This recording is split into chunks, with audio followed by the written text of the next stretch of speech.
dead end. Finally, Zhuo Fan felt it was about time, so he retracted his fiery red arm, returning to his killing arm, and looked down, but at this time, a familiar figure crawled out from under the rubble, with cracks appearing on his body, fresh blood constantly flowing out, but no doubt he was still alive. Badly injured but not dead. Bitterly biting his lip, Zhuo Fan looked at the person below in surprise, his expression becoming more and more grave, and muttered, "How is it possible? Still alive under the full power of the killing arm?" Coughing unconsciously, Huangfu Tianyuan supported his body, struggling to stand up, and looked up at the sky, laughing loudly. "Ha ha, Zhuo Fan! I didn't expect you to have such a trump card, but it's useless. This old man is immortal." Sneering, a murderous intent flashed in Zhuo Fan's eyes. "You dare to show off in front of me when you're about to die. If my killing arm didn't kill you the first time, then I'll smash you a second time." Huangfu Tianyuan didn't care at all when he heard this, and laughed again. "Zhuo Fan, don't forget, my 9 dragons Vajra body was cultivated thanks to the Bodhi root of cultivation. It's not an ordinary diamond body, but a truly indestructible body." As soon as he finished speaking, Huangfu Tianyuan made a hand seal and roared, "9 dragons Vajra body, dragon soul transformation, 8th form." A dragon's roar came from his body, followed by a green dragon soul that emerged, circling around him. When the dragon soul re-entered his body, the injury was almost healed, and he returned to his original state. Even stronger than before, Zhuo Fan couldn't help but tremble. In his eyes, Zhuo Fan was shocked. This is his 8th dragon soul transformation. Unexpectedly let the power of Bodhi's cultivation root and the dragon soul mix together. If he can't be killed, he will immediately be an immortal body of destruction. In the distance, the 3 Ghost Kings' expressions sank when they saw this scene.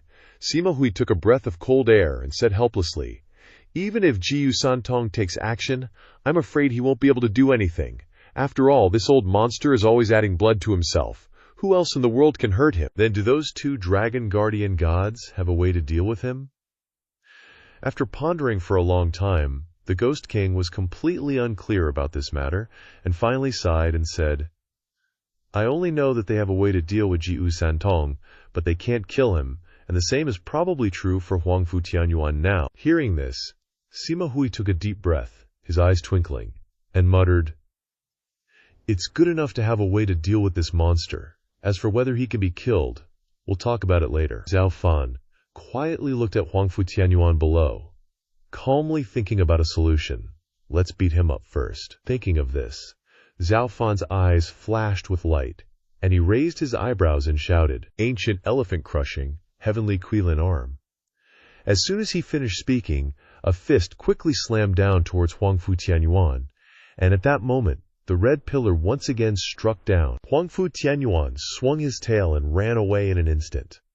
With a bang, Zhuo Fan slammed his foot down, but this time he couldn't press Huangfu Tianyuan to the ground. Zhuo Fan sighed inwardly. As expected, it didn't work. At this moment, a sound of tearing wind rang out, and a mouthful of bloodthirsty fangs suddenly appeared behind him, grinning ferociously and laughing. "Zhuo Fan, it's my turn to make a move." Then he bit down with one bite. Zhuo Fan didn't dare to neglect it, and hurriedly used the Earth Dragon Claw to block it. And finally his right hand hurriedly recovered the Qilin arm, and reached forward with one claw. Huangfu Tianyuan rushed towards him without hesitation, raising his hand to restrain Zhuo Fan's claw. Without time to return to defense, there was no time to use the Void God pupil. In a hurry, 2 scenes of blue sea mirage shadows appeared behind him, shielding the front. As if there was a tearing sound, Huangfu Tianyuan showed no mercy, penetrating the Earth Dragon Claw, and fresh blood kept flowing down. Zhuo Fan bit his lip fiercely. Cold sweat had appeared on his forehead. After pondering for a while, the pupils on the right side flashed again, and he took him out of his predicament. "Ha ha ha, Huangfu Tianyuan, I'm not fighting anymore, we'll meet again later." With a grin, Zhuo Fan disappeared in an instant, but at this moment, a wave of invisible fluctuations came. Huangfu Tianyuan quickly caught it, laughed like crazy, and he sneered, "Want to run? Not that easy." A groan sounded. Huangfu Tianyuan opened his mouth and shouted, and in an instant a beam of light shot out from his mouth, instantly shooting toward Zhuo Fan, his eyes involuntarily contracting. Zhuo Fan couldn't help but be alarmed, wanting to move again, but it was too late. With a loud explosion, Zhuo Fan was struck by the beam, instantly sent flying outwards, crashing into a large mountain buried deep in the rubble. Seeing this scene, Chu Yanhai and the others couldn't help but feel anxious, shouting worriedly, "Butler Zhuo!" Huangpu Tianyuan looked at the rubble, coldly sneering in disdain. HMPH. The Earth Vein Dragon Soul is a guardian spirit. Its fluctuations relatively familiar with the Earth Veins. This old man has cultivated the 9 dragons Vajra body, transforming into an Earth Dragon body, so I am naturally more sensitive to spatial disturbances. Kid, you dare to perform spatial movement in front of this old man? You're just courting death. That just now was an Earth Dragon Wave, a pure energy blast. Zhuo Fan is definitely dead now. Sect leader Huangpu is mighty. As soon as Huangpu Tianyuan finished speaking, the people from Yuanshan immediately shouted in unison. The Luo family and the people from the 3 Huayu Tower families, on the other hand, looked unsightly, their hearts sinking as they looked at the rubble. Huangpu Tianyuan's words didn't sound like a joke. It seemed Zhuo Fan's chances of survival were slim. For a moment, everyone felt a sense of despair. In the distance, the 3 from Feng Chubai watched this scene with a hint of emotion, sighing repeatedly, scratching their noses. Sima Hui's eyelids twitched slightly, looking at the figure in the distance. Feeling a sense of fear, Zhuo Fan, a generation's hero, was unexpectedly assassinated by Huangpu Tianyuan in one move. This strength is simply unimaginable. Ghost King Danmo nodded, sighing and saying, "He used the Bodhi root to cultivate his body, and this indestructible body is indeed more difficult to deal with than Jiyu Santong. I don't know if those 2 joining forces with this old man could fight him.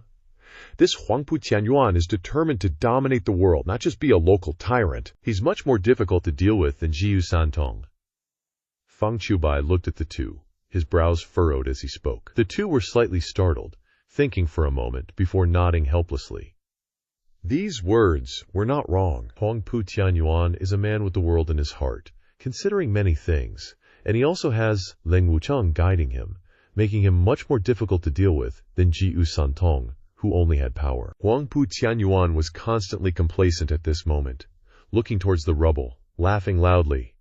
"Zhuo Fan, if you're dead, return the 9th dragon soul to this old man. This old man wants to enter the illusory transformation realm, becoming the first illusory transformation expert in Tianyu's history." But before Huangpu Tianyuan could rush over, a wave of energy emanated from within the rubble, the figure inside, nowhere to be seen. Huangpu Tianyuan exclaimed in shock. What? His body couldn't help but sway? Huangpu Tianyuan involuntarily paused, fiercely turning towards the void, angrily shouting, "Zhuo Fan, you're not dead, how is that possible?" Another wave of energy resounded. Zhuo Fan instantly appeared in the sky, only this time his entire body was covered in blood, his face pale, breathing with difficulty. Seeing this scene, Chu Yanhai and the others breathed a sigh of relief. He's not dead. Butler Zhuo Fan is indeed formidable. No matter what, as long as Zhuo Fan is alive, there is still hope for their battle. On the other hand, Huangpu Tianyuan was a little confused, looking suspiciously at Zhuo Fan, saying in shock, "Zhuo Fan, what the hell are you? The Earth Dragon Wave of this old man is the power of 8 dragon souls combined. Even if your arms are strong, the other parts of your body would definitely be crushed to pieces by the energy blast. Even if you blocked with your hands, the internal injuries would still transmit throughout your body.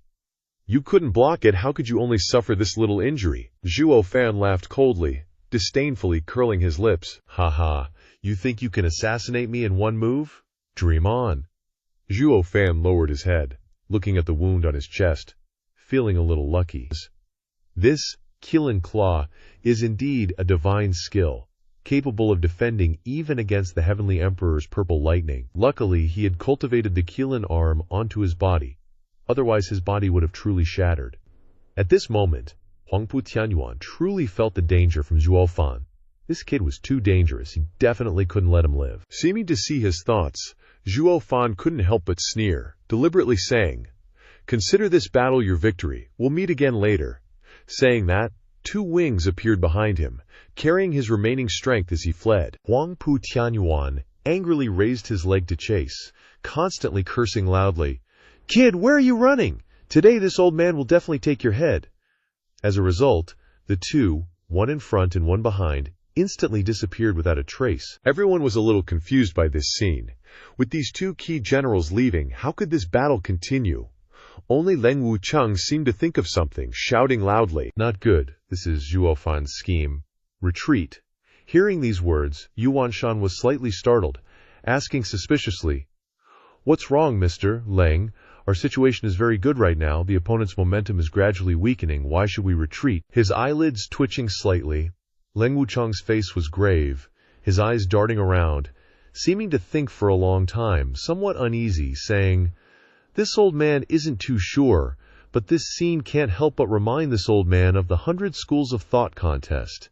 Involuntarily frowning, Yuan Shan's face was not good. Remembering something, anxiously speaking, "Could it be, Mr. Leng? This time he is also impossible?" He was clearly seriously injured, with no power to resist. Leng Wucheng bit his lips slightly, tremblingly saying, "But he was like that in the 100 Schools of Thought contest as well, even more desperate than the current situation. But he still won, beating Huangpu Qingtian and the others black and blue, with no place to bury their dead." "What, Mr. Leng, are you saying he's pretending to be defeated this time? Setting a trap?" Lin Rufeng was shocked. His body couldn't help but tremble, his face full of seriousness. Leng Wucheng sighed helplessly, saying, "This old man isn't too sure about this either. This kid is one of the few people this old man can't see through. I'm only sure that this time, even if Zhuo Fan fails, his defeat and escape was deliberately done. This is the scheme of luring the tiger away from the mountain." Saying that, Leng Wucheng's face solemnly looked towards the Luo family's formation, not to mention the couple Qu Yanhai and Shui Qingjian. The opponent's formation only needed those 4 little monster brats with their bag of tricks to make even a spirit illumination expert split their attention. They had no way around it. Once the two sides started fighting, there would definitely be heavy casualties, and they might even face elimination by the imperial family. It really wasn't worth it. On this side, the couple Qu Yanhai clearly knew Zhuo Fan's plan in advance. Smiling smugly, turning to the people behind, shouting loudly, "Everyone, brothers and sisters of the Luo family alliance, it's time for us to take the stage. Crush them, Elder Chu. Our momentum is weakening now." "What?" Chu Bijun was slightly startled, hurriedly exclaiming. Chu Qingjian chuckled, covering her mouth with her hand, laughing. "Legend has it that the Iron Lady is not afraid of heaven, not afraid of earth. Why are you so cautious at this time? Could it be that you didn't see it? Without those two monsters to worry about, the situation in front of us is even more advantageous, right? Even if we win a Pyrrhic victory, it's still a victory." Chu Bijun was stunned, raising her eyes to look at everyone, her heart pounding, finally looking towards the two, probing. Could it be that Butler Zhuo was pretending to be defeated just now? Well, that's for sure. The two involuntarily paused for a moment, smiling wryly. For the sake of everyone's morale, the two could only say that. Hearing these words, Chu Bijun immediately felt a surge of hope, shouting towards everyone, "Ha ha, I knew it. They really fell for Butler Zhuo's brilliant plan. Let's go." As soon as she finished speaking, the Luko family alliance, which was previously listless, now had soaring morale, charging towards the people of the Emperor Gate in unison. When the leaders of a battle are defeated, it will definitely affect morale. But now that everyone knew Zhuo Fan was pretending to be defeated, this was his strategy. In an instant, morale surged like a tidal wave, rushing towards the opponent. Hearing the shouting sounds, the people of the Emperor Gate turned their heads to look, only to see the people of the Lu Tao family rushing towards them. Their faces couldn't help but show fear. Wan Shan looked towards Leng Wucheng, angrily cursing, "Son of a BTCH, how did the momentum of the two sides reverse?" And Huangpu sect leader, how could he fall for such a simple scheme of luring the tiger away from the mountain? Lin Rufeng also similarly shouted loudly. Yan Bagong felt that the situation was unstable, sweeping his eyes over everyone, saying, "It's too late to retreat now. Why not just fight them head on?" With that, Yuan Shan and his crew immediately charged forward. Leng Wucheng watched this unfold, understanding perfectly in his heart. Huangfu Tianyuan wasn't tricked at all. He knew there was a tiger on this mountain from the start, but he charged into the tiger's den anyway. Because in this battle, even if all the experts from Emperor's Gate died, It wouldn't matter. As long as Zhuo Fan was dead, he'd still win. Thinking of this, Leng Wuchang sighed helplessly, a bitter smile on his face. Had Huangfu Tianyuan seriously forgotten Ji Yu Santong from 300 years ago? He was so obsessed with defeating Zhuo Fan that his mind was completely clouded. He couldn't see anything clearly anymore. In that very instant, both sides clashed. Truly fighting it out, Yan Bagong led the charge, waving his hand to unleash 7 streams of bone poison, aiming to suppress the entire field, but he failed. From the Luo family's side, a vibrant wave of bones also erupted, pushing back Yan Bagong's bone poison. What kind of poison palm is that? Yan Bagong cried out in fear. Seeing this, Yan Song smugly raised an eyebrow, mocking with a laugh. Hallmaster, long time no see. This old man and steward Zhuo learned a profound grade martial art. Now, my 9-9 illusionary Luo palm is several times stronger than your 7-colored cloud Luo palm from the pill refining hall. You traitorous scum, how dare you show your face before me? Yan Bagong bit his lip hard, cursing loudly. Yan Song merely shrugged indifferently, then spoke coldly. Yan Bagong, I originally respected you as the head of a household and didn't want to oppose you, but after this old man left the pill refining hall, how did you treat my disciples? Today, this old man will settle this debt with you? Settle it. Yan Bagong gnashed his teeth in fury, his eyes flashing with cold intent, as he roared.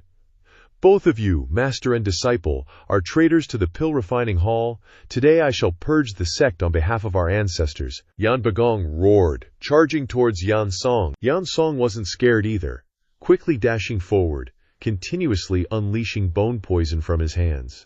In an instant, the 2 palms clashed, bone poison flying everywhere, keeping everyone at bay. Just Yan Bagong's 7-colored cloud Luo palm was enough to scare people. But Yan Song was far too familiar with it and didn't care in the slightest. Zhuo Fan had taught Yan Song the 9-9 illusionary Luo palm, which was ever-changing and contained 9,981 types of toxins, making it far more terrifying than Yan Bagong's single palm strike. It couldn't be ignored. Yan Bagong watched the endless streams of bone poison hurtling towards him, his eyes wide with shock, quickly dodging, his face a little pale. He truly felt like he'd seen a ghost.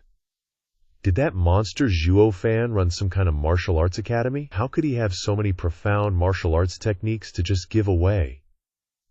Even rare poison palms like this one. Yan Bagong cursed inwardly, then looked at his own hand, grinding his teeth in anger. He'd been hit! Meanwhile, young Wan Shan, who was behind, saw this scene and cried out in alarm. Oh no, Yan Bagong is no match. The rest of you, fall back and let the spirit illumination experts capture Yan Song. As soon as he finished speaking, the spirit illumination realm disciples from the 3 families immediately charged forward to assist. However, they hadn't gone far before they were blocked by the husband and wife duo, Chiu Yan Hai and his wife. Squinting at the group, the 2 of them chuckled eerily and said, "We've been waiting for you guys for ages." Without another word, the 2 immediately made their move. As soon as their deadly techniques were unleashed, the group of spirit illumination oldies were instantly beaten back. According to Zhuo Fan's pre-battle arrangements, the next step was psychological warfare. On the other side, the remaining elder from Underworld Valley had just stepped up when he was intercepted by 3 figures. Stunned, he looked at the 3 in front of him and asked suspiciously, "Big brother, how did you 3 become members of the Luo family? I thought you 3 had been..." Alas, it's a long story. Before he could finish, the leading elder sighed and cut him off. In short, we're all part of the Luo family now. That Zhuo Fan, while fierce, is quite polite to us normally, as long as you don't piss him off. Plus, he's given us all sorts of martial arts techniques and cultivation methods that you couldn't find anywhere in Tianyu. I believe that very soon, in less than 50 years, the 3 of us will be able to step into the void transformation realm. What, startled? The 3rd elder couldn't help but stare blankly at him. Big brother, didn't you say that with our status, there was no hope of reaching the void transformation realm in this lifetime? Haha, that was before. With our Underworld Valley's cultivation resources, that really wasn't possible. But now that I'm in the Lupa family, I've realized that everything about controlling the 7 noble families was just a frog looking at the sky. The Luko family's foundation. Even the current emperor probably can't compare to the amount of precious medicinal ingredients in their vault. Their storage rings are overflowing with more than you can count, the first elder exclaimed, full of praise and happiness. The second elder beside him also chimed in, echoing, Yan Song, the poisonous hand medicinal king, his daily routine is just leading a group of disciples to refine pills, and they never run out of materials. I heard that in the past few months, Steward Zhuo wants to create a batch of spirit medicines. For a higher success rate, he's using 6-grade ingredients to refine 3-grade pills. Almost 100,000 of them. Trisk, that's truly squandering heavenly treasures. The third elder, who cared about wealth, was utterly dumbfounded upon hearing this. How could he believe that the Lukao family, a mere third-rate family, possessed wealth and martial arts techniques superior to even the 7 noble houses that had stood for 1,000 years? As if seeing that he was moved, the first elder suddenly spoke seriously. Third bro, right now we each serve our own masters, but this old man truly doesn't want to see brothers fighting each other. Big brother, wait. Hearing this, the third elder quickly waved his hand and cried out, I just want to ask, is what you just said true? Of course. I've known you for so many years. When have I ever lied? Nodding slightly, the first elder calmly stated, Zhuo Fan is a man of great talent and vision, planning for the entire grand scheme. He made meticulous arrangements long ago. Do you really think Emperor's Gate can defeat him? Look at the current situation. The Luo family already holds an absolute advantage. And as for Huangfu Tianyuan, no matter how strong he is, if he keeps pursuing, he's more likely to suffer a terrible fate than to succeed. The world will ultimately belong to Zhuo Fan. All the great aristocratic families of Tianyu will be swept clean by him, including these so-called allies. Steward Zhuo once planned with the Luo family's leaders that, in the future, Tianyu would have only one dominant power. What, one dominant power? Zhuo Fan's ambition is truly immense. The third elder cried out in shock, looking at the first elder in disbelief. With a slight chuckle, the first elder looked at him and advised, This old man isn't trying to trick you. If you surrender now, you can still become an elder. After a long moment of contemplation, the third elder finally nodded, sincerely looking at the first elder and saying, Big brother, this little brother can't bear to see brothers fighting. I only wish to join you brothers in accomplishing great things. Good, third bro. This is exactly what your elder brother hoped for. Then he took out a small porcelain bottle, inside of which were blood silkworms. He calmly said, Brothers who wish to join the Lupio family must first consume a blood silkworm. This is the established rule. Hesitating for a moment, the third elder, despite feeling uneasy, decided to swallow it anyways. Seeing this, the first elder couldn't help but burst into laughter, immediately leading the charge and shouting, Ha ha ha, let's go, brothers! Let's take care of Emperor's Gate together.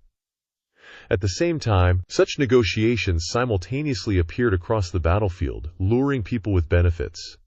As a result, in just a short time, Yuan Shan felt something was off, and cried out in confusion, Wait a minute, why are our elders defecting mid-battle? Lang Wuchang heard this and looked back as well, sighing inwardly. After a moment of contemplation, he finally swept his gaze over everyone and said, Let's retreat quickly. If we keep fighting, you'll be completely drained. We'll reevaluate when we get back to Emperor's Gate. With that, they retreated while fighting, and the Luo family seized the opportunity to pursue them relentlessly. In the distance, watching this bizarre scene, the three of them, Fang Chubai, were completely stunned. Ghost King stared blankly, confused. What's going on here? What kind of charm did the Lu Ko family give them? Damn, they defected so fast. After thinking for a long time, Fang Chubai sighed. Who's got the best poaching skills? Fenglin City, the Lu Ko family, or finding Zhuo Fan? It's obvious that the whole setup was prearranged. Lang Wuchang lost this round to Zhuo Fan again. He used himself as bait. That trick he used during the 100 Schools tournament always worked, and now he's using it again, catching Lang Wuchang off guard. Even though Zhuo Fan isn't here, his cunning and deviousness are still influencing the outcome of the battlefield. So you're saying he was pretending to lose earlier. Ghost King turned to where Zhuo Fan disappeared and chased after him. If that's the case, he must have a way to deal with Huangpu Tianyuan. I'm just curious, what kind of trick does he want to use to suppress that nine-dragon Vajra body? Perhaps our final opponent is Zhuo Fan. Feng Chubai and Sima Hui exchanged glances, nodded slightly, and quickly took off to follow. They wanted to assess the situation. On another side, Zhuo Fan, covered in wounds, fled, his divine sense flashing continuously as his figure appeared and disappeared repeatedly over the past few days. However, Huangpu Tianyuan didn't give up, always closely pursuing him from behind. Just now, he was catching up. Sensing him closing in, Zhuo Fan bit his lip and cursed inwardly. I didn't expect him to be so much stronger than planned. He's been chasing me for 3 days and 3 nights. It seems I can only execute the second plan. With that thought, he bit his lip, wanting to increase his speed, as he was almost upon him. But at that moment, the sound of tearing wind came from behind. Huangpu Tianyuan's figure appeared beside Zhuo Fan. Striking with a claw, Zhuo Fan's eyes couldn't help but shrink, and he hurriedly raised his right hand to block. But it was too late. He was currently weakened. Huangpu Tianyuan's claw sent him flying out, smashing into the ground with a loud explosion. Huangpu Tianyuan glanced at the rubble below, laughing triumphantly. "Ha ha, Zhuo Fan! Running for 3 days straight, dragging your heavily injured and crippled body, you've finally exhausted all your strength." Struggling to sit up, Zhuo Fan reached out to stop the bleeding wound, cursing inwardly. Damn it, only 50 miles left to the target. But time and again, he's chased me down here. Raising his head and looking at Qiuzhong, Zhuo Fan raised an eyebrow and chuckled. "Huangpu Tianyuan, you've fallen for my trap, huh? Your 20,000 troops have probably been slaughtered to nothing by my people." Disdainfully curling his lip, Huangpu Tianyuan didn't care in the slightest, laughing loudly. "Zhuo Fan, your life is worth more than 10,000 troops. If those guys are really defeated by your Luo family, it only proves they're incompetent. I won't pity those lives at all. On the contrary, as long as you die, I won't have to worry about the future. At that time, whether it's the Luo family or the Imperial 7 families, they won't be worth my attention, ha ha." Laughing loudly once more, Huangpu Tianyuan's face turned grim, emitting an eerie light as he lunged downwards. He was already close. He struck with a claw. HMPH. "So what if you have defenses? Now I'll personally use my dragon claw to rip out your heart. Let's see if your cage can still block it." His eyelids twitched slightly. Zhuo Fan fiercely bit his lip, barely managing to raise both hands. At this moment, he could only use both of his beastified fists to block this claw. In his heart, he couldn't help but sigh. Zhuo Fan clearly knew that he was seriously injured. Moreover, his strength was exhausted, and even if he used both beastified fists, he wouldn't be able to block the attack. Huangpu Tianyuan was also well aware of this, his eyes filled with excitement as he laughed loudly. "Zhuo Fan, next year on this day will be your death anniversary. This daddy will definitely not die at your hands." Zhuo Fan barely mustered his last bit of strength, his 2 hands crossed in defense. Huangpu Tianyuan disdainfully curled his lip, increasing the power in his hand by another 30%. His eyes were shaking with excitement. He could finally eliminate this menace that had rocked Tianyu for so many years. As long as he killed him, his plan to conquer Tianyu would surely be completed. At that moment, he was about to take Zhuo Fan's life. Suddenly a sound of tearing wind rang out, and a streak of azure light came from nowhere, rushing towards his face, causing him to be startled. He hurriedly dodged, but was still pressed to the ground by it. Obstructed, Huangpu Tianyuan angrily struggled up from the rubble, roaring, "Who is it?" Scanning his eyes, he actually saw the monster that rampaged 300 years ago standing in front of Zhuo Fan.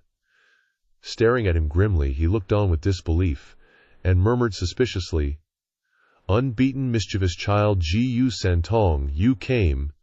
It really is Ji-Yu Santong. Were you summoned by Zhuo Fan from the Kunpeng Hand in the Myriad Beast mountain range?" Ji-Yu Santong glanced at Zhuo Fan, saw the injuries on his body, and rushed over anxiously. "Old man, why are you so badly injured? You told me to cut off his retreat in front, but I waited for half a day and you didn't come, so I ran over to find you." Forcefully forcing a bitter smile, Zhuo Fan sighed and said, "Hi. This time I really miscalculated. I didn't expect his strength to be stronger than I imagined. Now I can only execute the second plan. Let you deal with him, and Zhao Sanzi must be careful." "Don't worry, old man. Because you asked me to help, your son will definitely not disappoint you." Nodding calmly, Zhiyu Santong's face was already filled with battle intent. Turning his head to look at Huangpu Tianyuan, with a forehead full of killing intent, his eyelids couldn't help but twitch slightly. Huangpu Tianyuan's face was a little serious. Zhiyu Santong was Tianyu's #1 expert, the person who had rocked Tianyu 300 years ago, and his strength was unfathomable. He was currently not confident in winning against this old monster. Moreover, what's going on? Why did Zhiyu Santong appear here? And he's so close to Zhuo Fan? Just now he even faintly heard Zhiyu Santong call Zhuo Fan something. Thinking of this, he looked at Zhiyu Santong and tried to calmly question him. Zhiyu Santong, aren't you under the Emperor's orders to hunt down the rebel Zhuo Fan? Now that I'm taking his life, you can also go back and report the results of your work. Why don't you do it? Why did you suddenly appear to save him? What? He is my dad? There's no reason for a son to want to take his old man's life? Zhiyu Santong squeezed his hands tightly, roaring. Huangpu Tianyuan was startled when he heard this, shouting in disbelief. What did you call him? When did Zhuo Fan become your dad? Zhuo Fan is my adoptive father. An adoptive father is a father. What's impossible? Zhiyu Santong snorted coldly, and his aura suddenly erupted. A thick, killing intent spread out, and looking at Huangpu Tianyuan, he gnashed his teeth and said, "You freak dared to hurt my dad like this. I won't let you go." A little trepidation rose in his heart. Huangpu Tianyuan finally heard clearly. But precisely because of this, he frowned even tighter. He never thought that Zhuo Fan would have such great ability to be able to subdue this unruly little devil, and even make him willing to recognize him as his adoptive father. As expected, in Tianyu there was no force that could resist him. But when did these two get on such familiar terms? That Zhuo Fan, what a sneaky devil, hiding it so well. Even the royal family is clueless. No wonder Zhiyu Santong was sent to hunt him down. There's definitely something fishy going on. Thinking about this, Huangpu Tianyuan's forehead was slick with cold sweat. He needed to calm down. Luckily he figured it out in time. Or he might have died a horrible death. Zhuo Fan's heavily injured now, so he's no longer a threat. As long as I beat Zhiyu Santong, I can eliminate 2 major problems. It's a win-win. With that in mind, he laughed heartily towards the two of them. Zhiyu Santong, your strength is unmatched under the heavens. I've long admired you, old man. Let me snatch the title of #1 under heaven from you. Zhiyu Santong scoffed dismissively, sneering. No one's dared to talk to me like that in 300 years. You must be tired of living. Let me twist your head off. Zhuo Fan, seeing his carelessness, quickly reminded him. Little 3, his 9-dragon diamond body isn't ordinary. Be careful. But before he could finish speaking, Zhiyu Santong had already charged forward, not even bothering to acknowledge his opponent. Huangpu Tianyuan laughed loudly, excitedly exclaiming, "Ha ha, you came just in time." A punch and a claw collided, creating an earth-shattering sound, unleashing an invisible shockwave that instantly flattened the ground within a mile. Huangpu Tianyuan couldn't help but retreat several steps before barely stabilizing himself. Shaken and disturbed, Huangpu Tianyuan couldn't help but suck in a cold breath, to only force him back a few steps with a full-powered strike from the 9-dragon diamond body, truly worthy of being the unbeaten brat. His strength is unfathomable. Zhiyu Santong also retreated 5 steps, muttering in surprise, "He actually managed to withstand 80% of my power. I'm impressed. Come on." He charged forward again. Zhiyu Santong then added a few more portions of power, while Huangpu Tianyuan gritted his teeth. Again, he didn't fearlessly step forward. The two people engaged once again. But this time, Huangpu Tianyuan didn't dare to meet him head-on, and the moment they were face-to-face with Zhiyu Santong, he instantly dodged and vanished. At the same time, he swung his dragon tail, lashing out at Zhiyu Santong. Zhiyu Santong involuntarily raised his eyebrows, the corners of his mouth twitching slightly, and he was sent flying. With a loud crash, he slammed into the mountain behind him, burying himself in the rubble. Huangpu Tianyuan looked at the flying rocks, a look of excitement on his face, and he laughed loudly. "Ha ha, this earth dragon tail sweep of mine. Even if you're the unbeaten brat, you'll be heavily injured if you don't die." Zhuo Fan narrowed his eyes in that direction, watching quietly, shaking his head helplessly. That kid's brain is too simple, his attack methods are too straightforward, but he probably isn't that easily hurt. He didn't need to worry too much. Just then, with a loud crash, Zhiyu Santong jumped out of the rubble non-stop, touching his head and shouting, that hurt, what the heck did he hit me with? It's so hard. But when Huangfu Tianyuan saw this scene, he was instantly shocked. What kind of monster is this kid? He doesn't even have a single injury. At this moment, a trace of fear suddenly rose within him. His confidence in being able to defeat Jiyu Santong instantly shrunk. Zhuo Fan, seeing all of this, chuckled inwardly. Jiyu Santong is born with superhuman strength. He solves problems with his fists, so his methods are relatively simple. He has to hype up the kid. Thinking of this, he angrily shouted towards Jiyu Santong, "Little three, that guy just now called you stupid. It's easy to get hit by his attacks like that. There's nothing to be afraid of." When did I say that?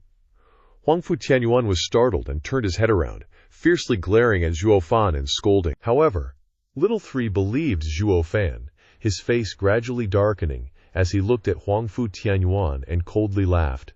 "What did you say?" Swallowing hard, Huangfu Tianyuan felt his heart tighten and desperately racked his brain for a plan. Damn it, neither the Earth Dragon tail nor the Earth Dragon claws worked on Jiyu Santong, so he only had one way left, to use energy blasts. Thinking of this, taking advantage of Jiyu Santong's anger and lack of awareness, Huangfu Tianyuan suddenly opened his mouth and roared, "Earth Dragon Wave!"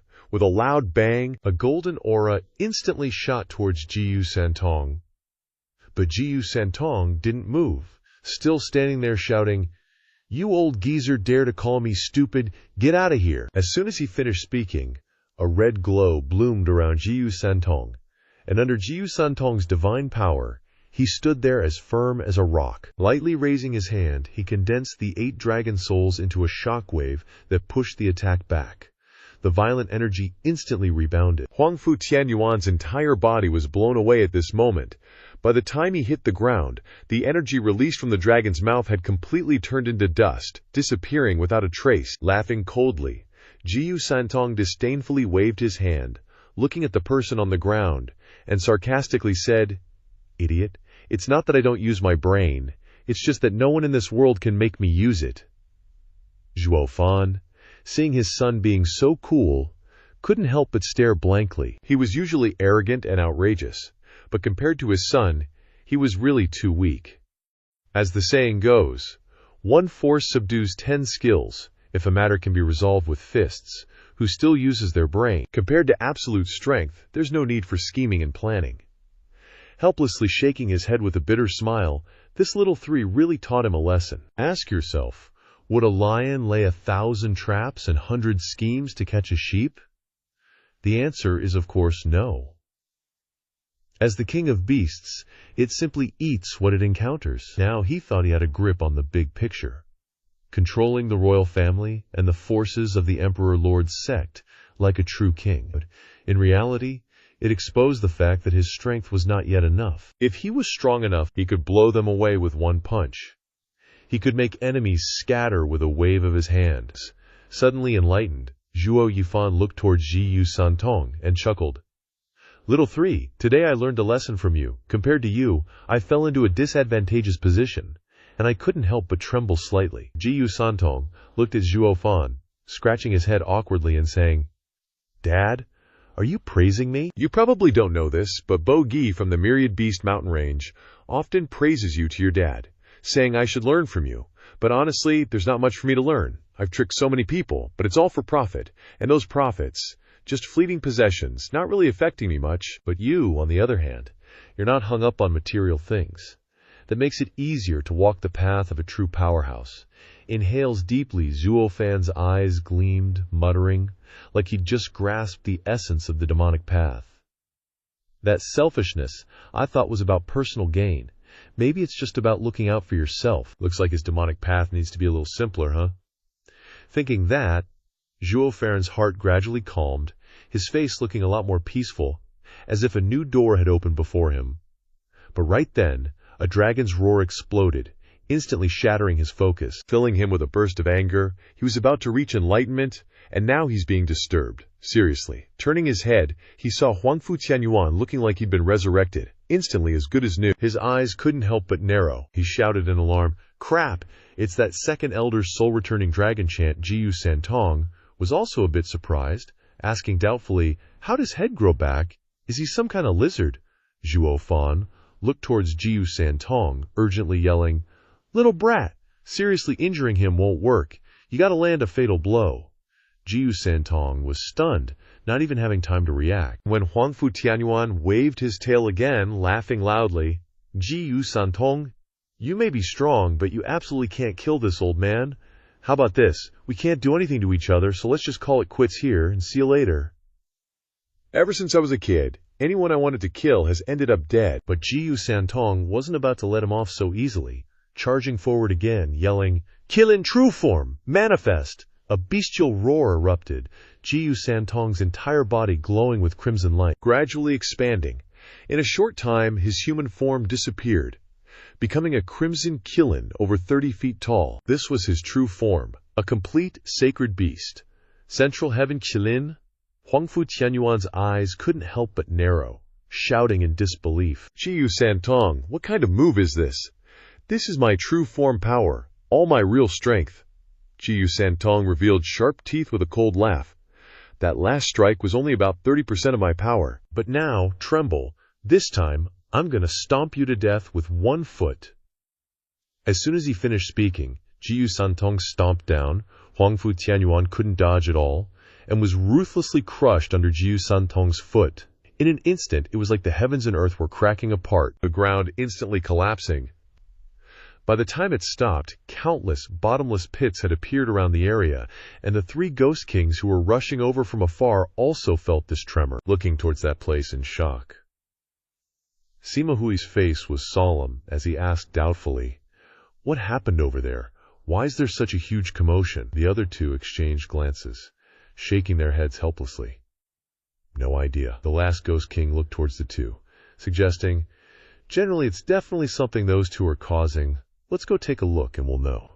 The two, Feng Chubai, exchanged glances, nodding slightly, and quickly followed. Meanwhile, when Jiu Santong's foot stomped down, Zhuo Fan crawled out of the rubble, looking at the surrounding scene, and couldn't help but click his tongue in admiration. That's the power of the Central Heaven Qilin's stomp. No wonder its existence comparable to the ancient 10 emperors.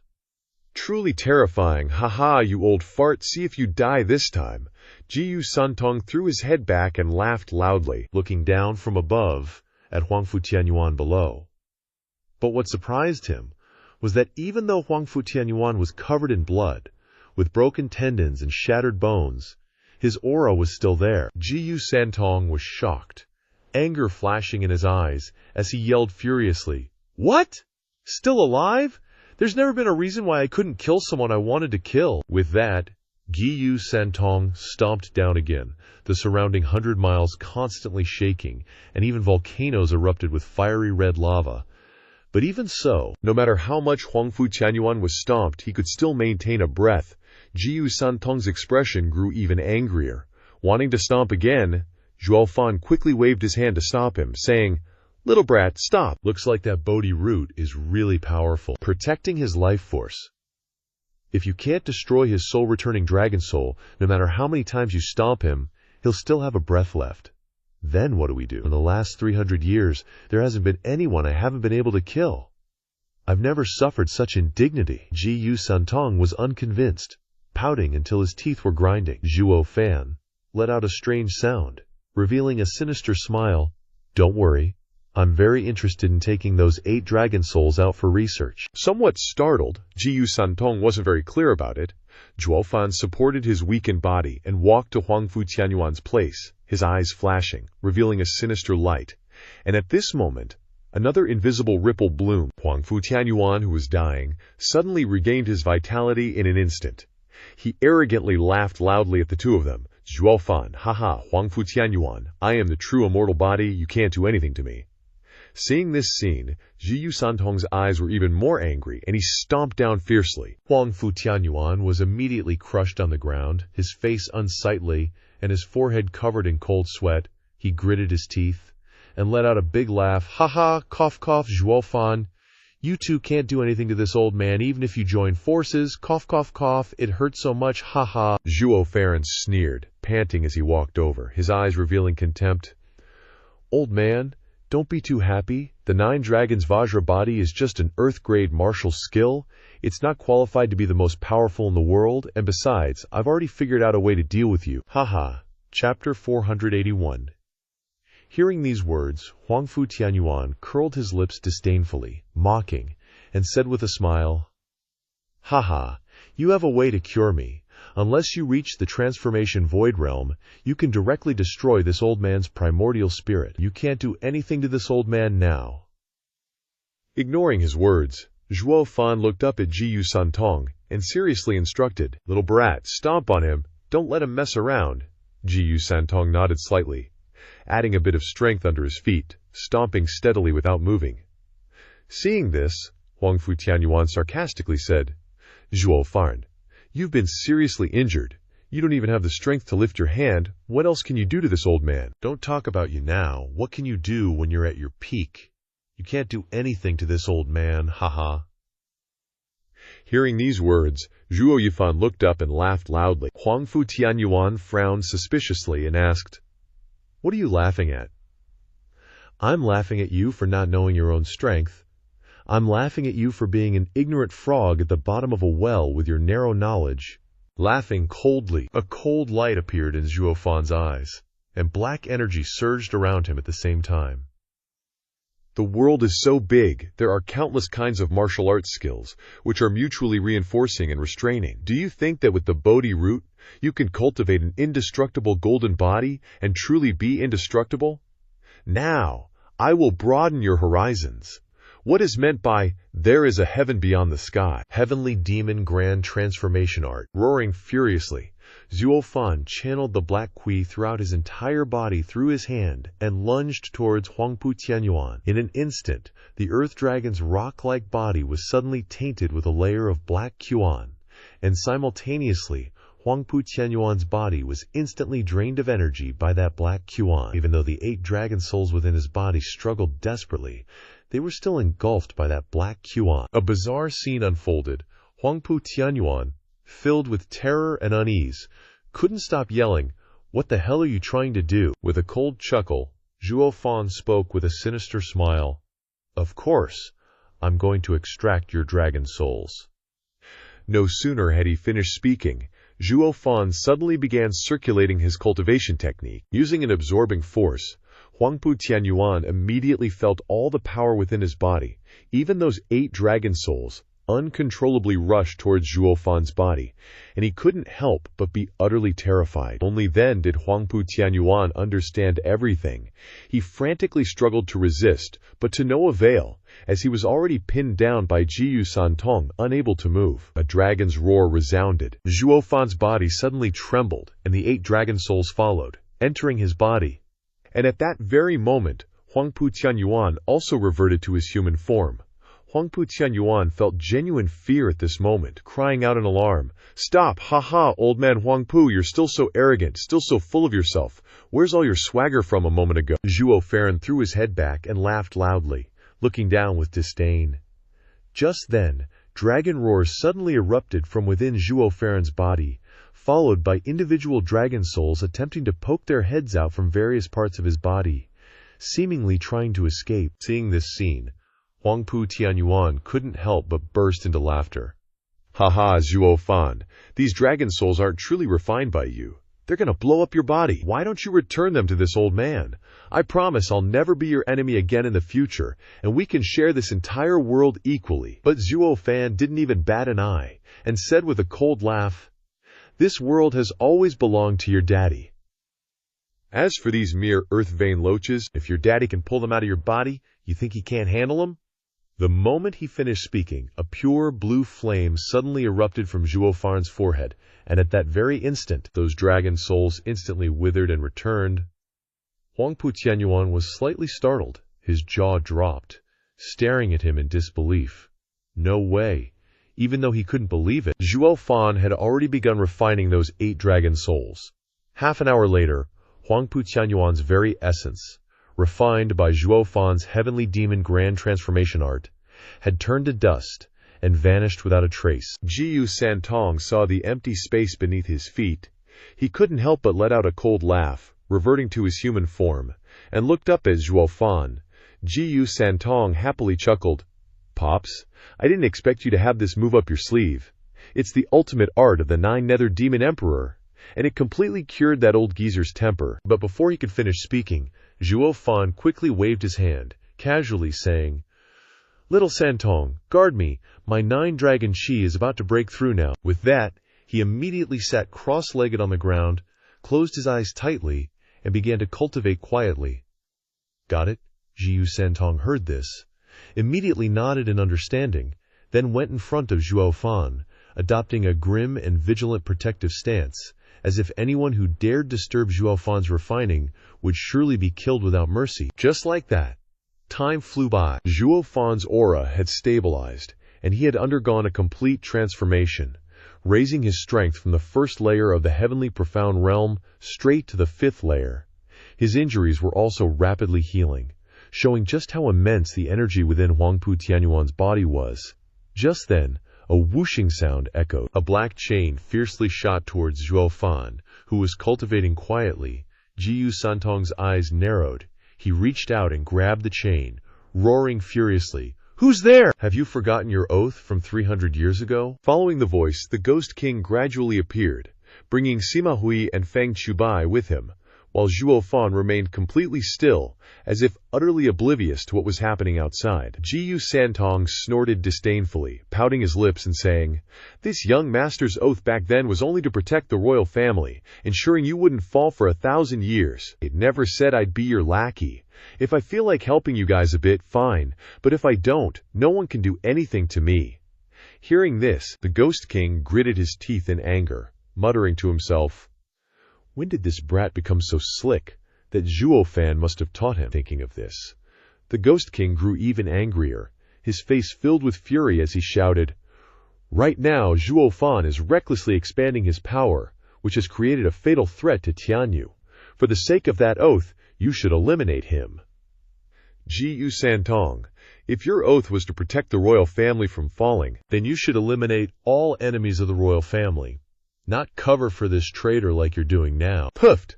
What's all this talk about covering for or not covering for? It's only natural and right for a son to protect his dad. Zhu Santong's little face lifted, as he chuckled playfully at the three of them. Besides, my dad also guaranteed me that he wouldn't touch the foundation of the royal family. He only wants power, not an official title. They couldn't help but be utterly terrified. The three of them exchanged glances, and couldn't help but suck in a cold breath. Feng Chubai was even more incredulous, asking with a doubtful expression, Little Santong, what did you just say? What did you call him? Oh, you guys didn't know yet. He's my adopted father, so if any of you dare to touch even a single hair on his head, this young master will definitely skin you alive and strip your bones and make sure you die a miserable death. Fiercely clenching his hands into fists, Zhu Santong revealed a ferocious expression as he warned the three of them. Sima Hui gently stroked his beard, pondered for a moment, then suggested, Senior, how about we retreat for now? Zhu Santong and Zhuo Fan are a tough match when they team up. It's better to quickly report to His Majesty and let him decide. Feng Chubai also nodded slightly, feeling that this was the most appropriate course of action. Only the Ghost King seemed to have suppressed anger simmering in his eyes. He left unwillingly, scolding loudly. Zhu Santong, this old man, once respected you as a true hero, a man of your word, never begrudging you even in this current predicament, but I never, ever expected you to be such a shameless, flip-flopping person. According to Zhuo Fan's words, even if he doesn't overthrow the current royal family, they'll just be caged puppets in the future. How is that any different from seizing the royal family's empire? Zhu Santong, if you still know the 4 virtues of propriety, righteousness, integrity, and shame, you should abide by that oath from back then to protect the royal family's empire, staying utterly loyal to your position. Don't be so cunning anymore. This is not something a gentleman should do. Zhu Santong raised an eyebrow upon hearing this, and said somewhat strangely, Who are you? I don't even know you, and with you looking like this spooky mess, what does it have to do with me? Haha, Zhu Santong, I don't need to tell you who I am. I only hope you can still uphold that promise from back then. The Ghost King gave a bitter laugh, filled with sorrow. yet spoke with unwavering conviction. Jiyu Santong grew even more perplexed. Internally, these words seemed familiar, but he fundamentally couldn't recognize this person's identity, so he wiggled his nose slightly. Sniffing, Jiyu Santong's expression hardened, and he said coldly, "The scent is a bit familiar, but I still can't remember who you are. Have we met before? Besides?" The Ghost King pondered for a long while, then suddenly swung his chain, striking toward Zhuo Fan, and roared, "Then this old man will help you remember." In an instant, the chain in the Ghost King's hand suddenly multiplied into 1,000, like a sky full of stars, shooting toward Zhuo Fan, charging forth with formidable momentum, instantly turning everything it swept past into fine powder, a sight that made eyes narrow in disbelief. Jiyu Santong raised his hand to block, and with a single punch, shattered the massive chains. A loud bang resounded, and the surrounding space continuously trembled. Meanwhile, Jiyu Santong stood there, his hand continuously trembling. The Ghost King stood there in silence for a long time, before finally bursting into laughter. "Jiyu Santong, now you know who I am, don't you?" Nodding slowly, a flicker of pity flashed in Jiyu Santong's eyes, as he murmured, "Is that you? I didn't expect you were still alive, I thought. HMPH, still alive?" Before he could finish his sentence, the Ghost King angrily snorted, "Do I look like I'm truly alive? Looking like this? Jiyu Santong, if it weren't for your one punch back then, I, this old man, a void transformation realm expert on the verge of breakthrough, wouldn't have been forced to resort to cultivating as a spirit puppet, making me neither human nor ghost now. Every time I think of this, I, this old man, feel hatred in my heart. But I don't hate you, because you have always upheld your oath with me. But now, right now, I'm still keeping that oath from back then. Explain. You're not doing that, you're just trying to wiggle out of the oath. You've violated the code of ethics. Loyalty, filial piety, propriety, righteousness, and trust were your father's principles back then. Do you want to just throw them away?" Jiyu Santong roared. Ghost King similarly questioned with a loud shout. While Sima Hui and Feng Chubai over here were startled by the conversation between the two, Sima Hui looked incredulously at Ghost King, muttering, "So that's the Ghost King Senior's real identity." His body trembled involuntarily. Jiyu Santong's eyes flashed with hesitation, and he hesitated to withdraw his hand. Seeing Jiyu Santong wavering, Ghost King chuckled inwardly. As expected, he's still an easy kid to coax. But just at this moment, a disdainful sneer rang out behind Jiyu Santong. It was Ghost King's Ghost Shadow Guard commander, the #1 person of Tianyu back then, one saint among the 3 saints of heaven, earth, and man, using such righteous words to deceive a child twice over 300 years. Is this the work of a great man? Before making others keep their promises, shouldn't you fix your own image first? Following the voice, everyone saw that Zhuo Fan had left his cultivation state, slowly stood up, walked to Jiyu Santong's side, and gave them a weird smile. Hearing these words, Ghost King instantly flared up in anger, angrily scolding, "Zhuo Fan, you shameless bastard!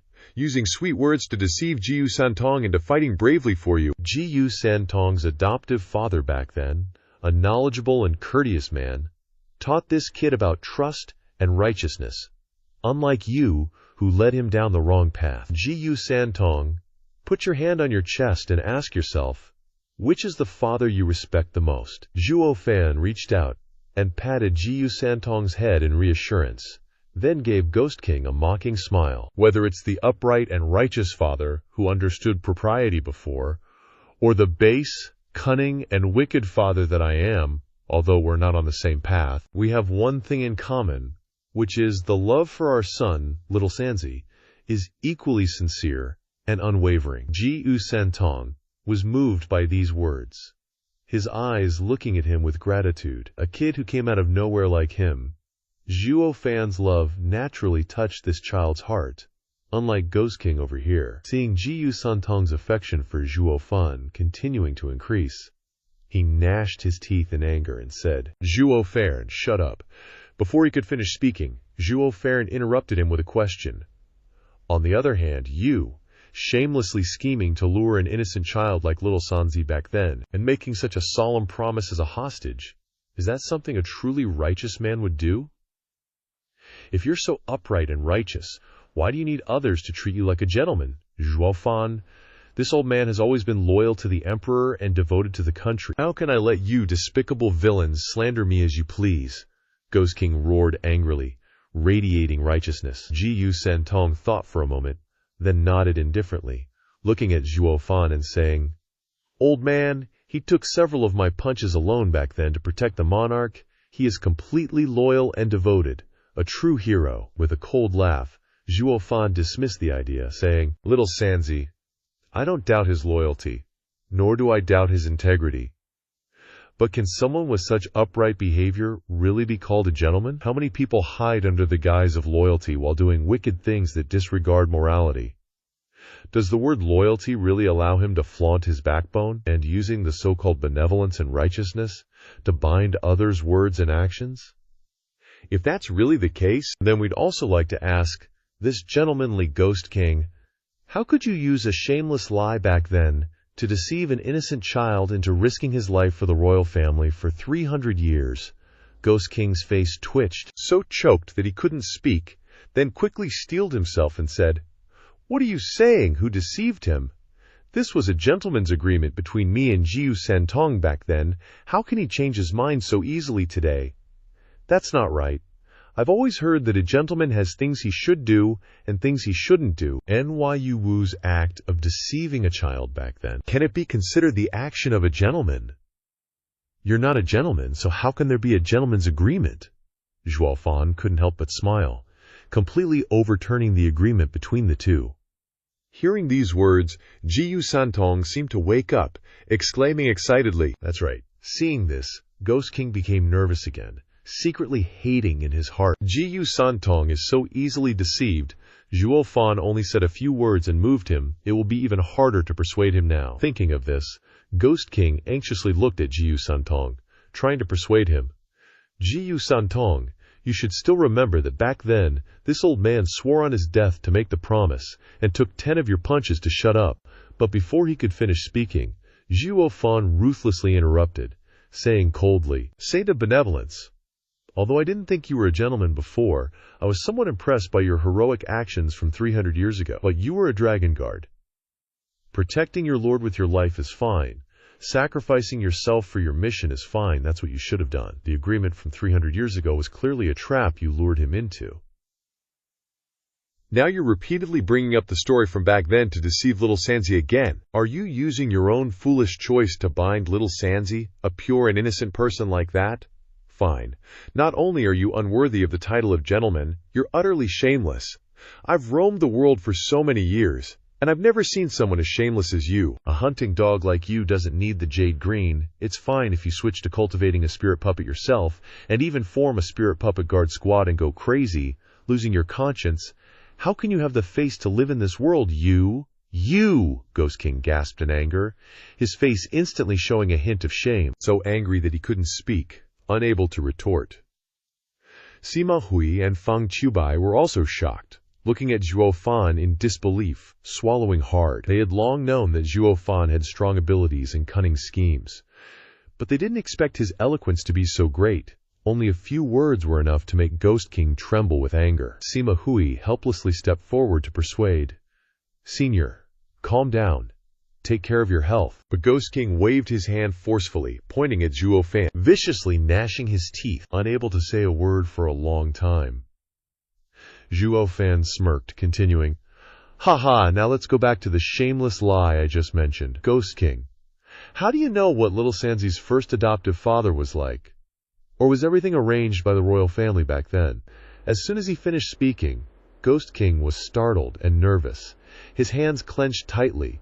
His trembling body stopped abruptly. Seeing his expression, Zhuo Yifan laughed loudly, a light flashing in his eyes as he said, "Aha! It seems I guessed right. It was another arrangement by the royal family." Zhuo Santong was startled again, looking at Zhuo Fan in disbelief, asking doubtfully, "Old man, what are you saying?"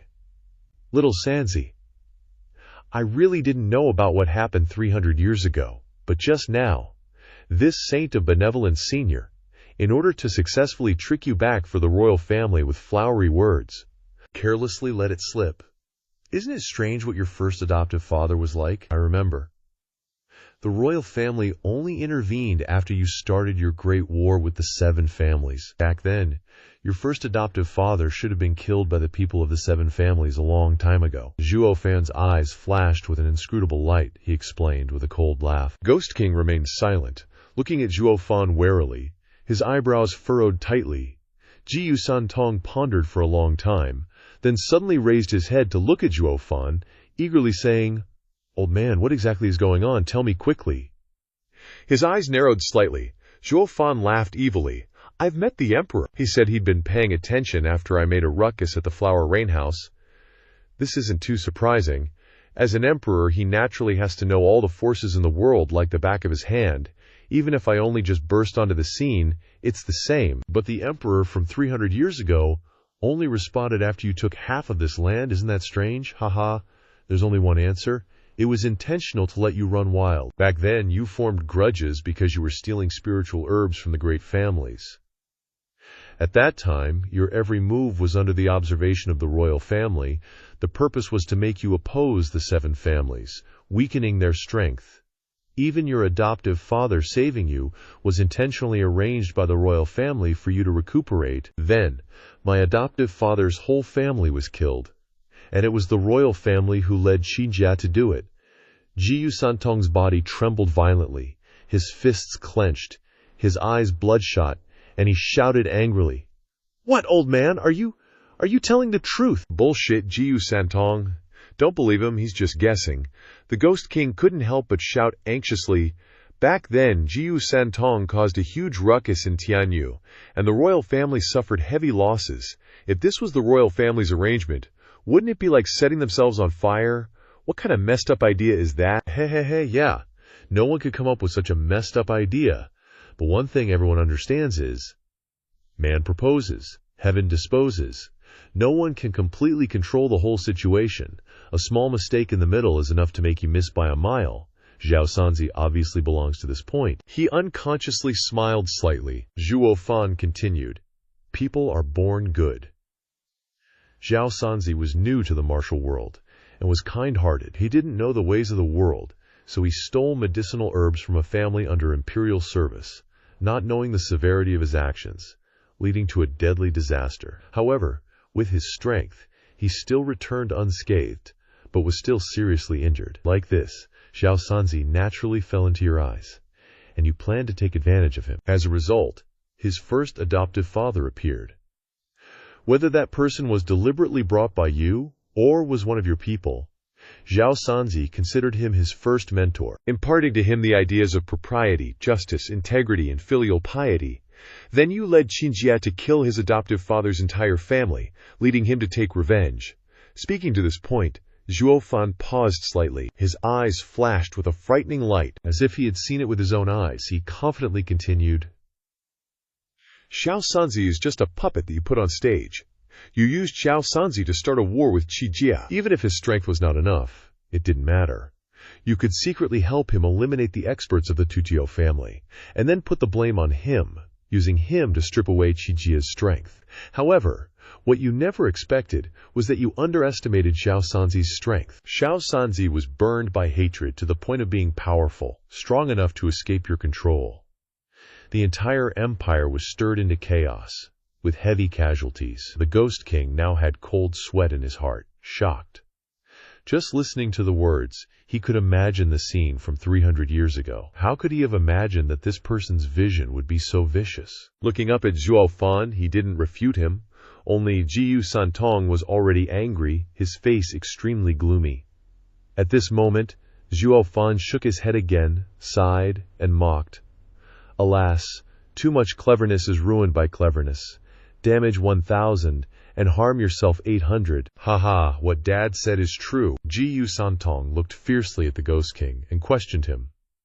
The Ghost King felt a tremor in his heart, clenching his teeth. Angry, the Ghost King would rather die than admit it, stubbornly arguing. This is just his wild guess. How could he know what happened 300 years ago? That's right, I really don't know.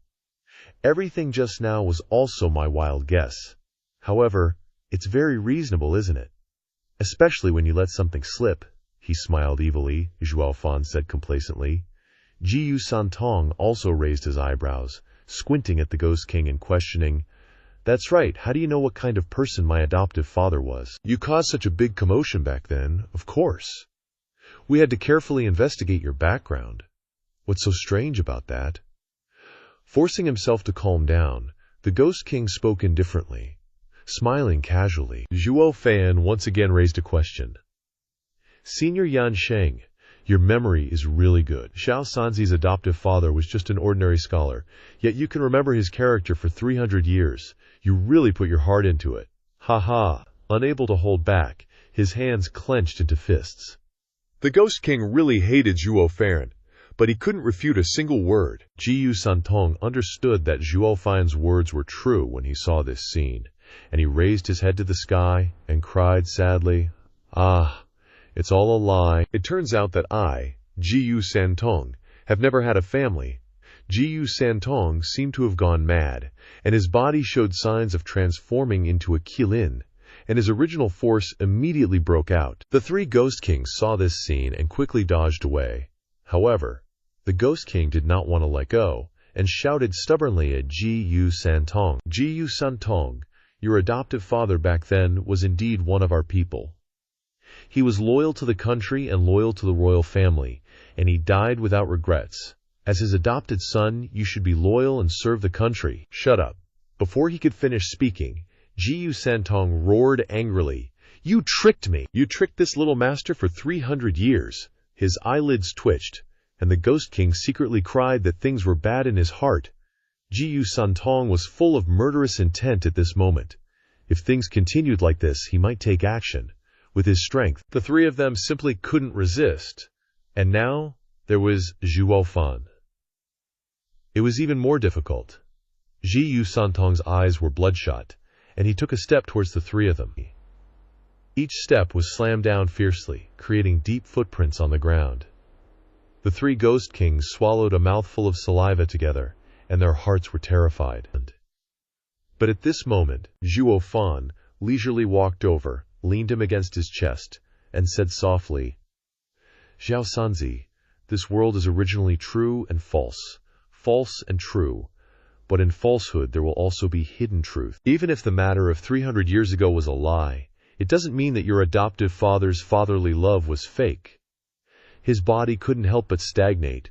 Zhu Santong stopped, and looked up at Zhuo Fan in a daze, and asked blankly, "What Dad means is that adoptive father really regarded me as a son." The corner of Zhuo Fan's mouth slightly raised, and he nodded sincerely. "Even a person who does all kinds of evil like me can regard you as a son.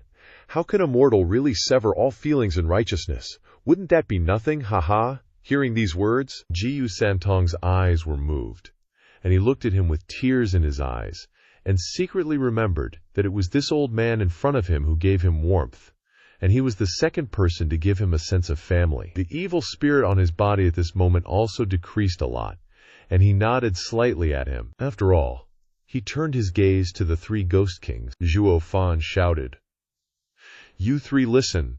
Today Xiao Sanzi and I will let you go. Consider it settled. In the future, Xiao Sanzi will not protect your country and society. From now on, he will have nothing to do with your royal family." Stunned, Zhu Santong looked up at Zhuo Fan in confusion, and then looked at the three Ghost Kings. The Ghost Kings seemed a little unwilling, but seeing that Zhu Santong might take action against them at any time, he had to nod and say, "Okay, then the oath of that year will end like this. We will meet again later." After saying that, the Ghost King took the lead to fly away. Sima Hui followed closely behind. When he saw this, only Feng Chubai was still standing there in a daze, turned his head to look at Zhuo Fan and said, "Zhuo Fan, being the badass you are, shouldn't you be taking the chance to off us old geezers today? Haha, don't get me wrong, I'm not being nice. I'm just doing it for little Sanzi." "I just hope little Sanzi doesn't let hatred blind him," Zhuo Fan scoffed with a cold laugh.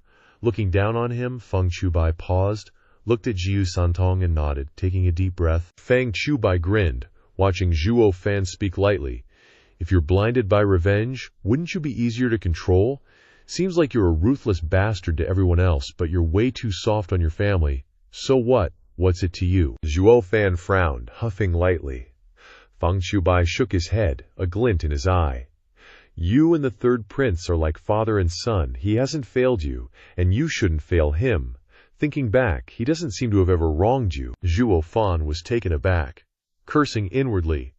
I actually forgot about that fatty. He had no idea why he became sworn brothers with him back then. A blunder. Feng Chubai glanced at him deeply and smiled. "Zhuo Fan, your attitude. Old me can finally see it clearly today. Don't worry, the third prince will never be your enemy. And one more thing, His Majesty's heart is deep, beyond what you and I can imagine. The current situation is all in his grasp. Be careful. Oh, so you're a dragon guard?" With a soft chuckle, Zhuo Fan nodded slightly, both understanding each other. Feng Chubai then soared away, not forgetting to tell Jiyu Santong, "Little Sanzi, although we didn't spend much time together, I'm truly happy for you this time. Following Zhuo Fan won't be a loss. He always cares about his own people." Ha ha. As soon as he finished speaking, Feng Chubai disappeared.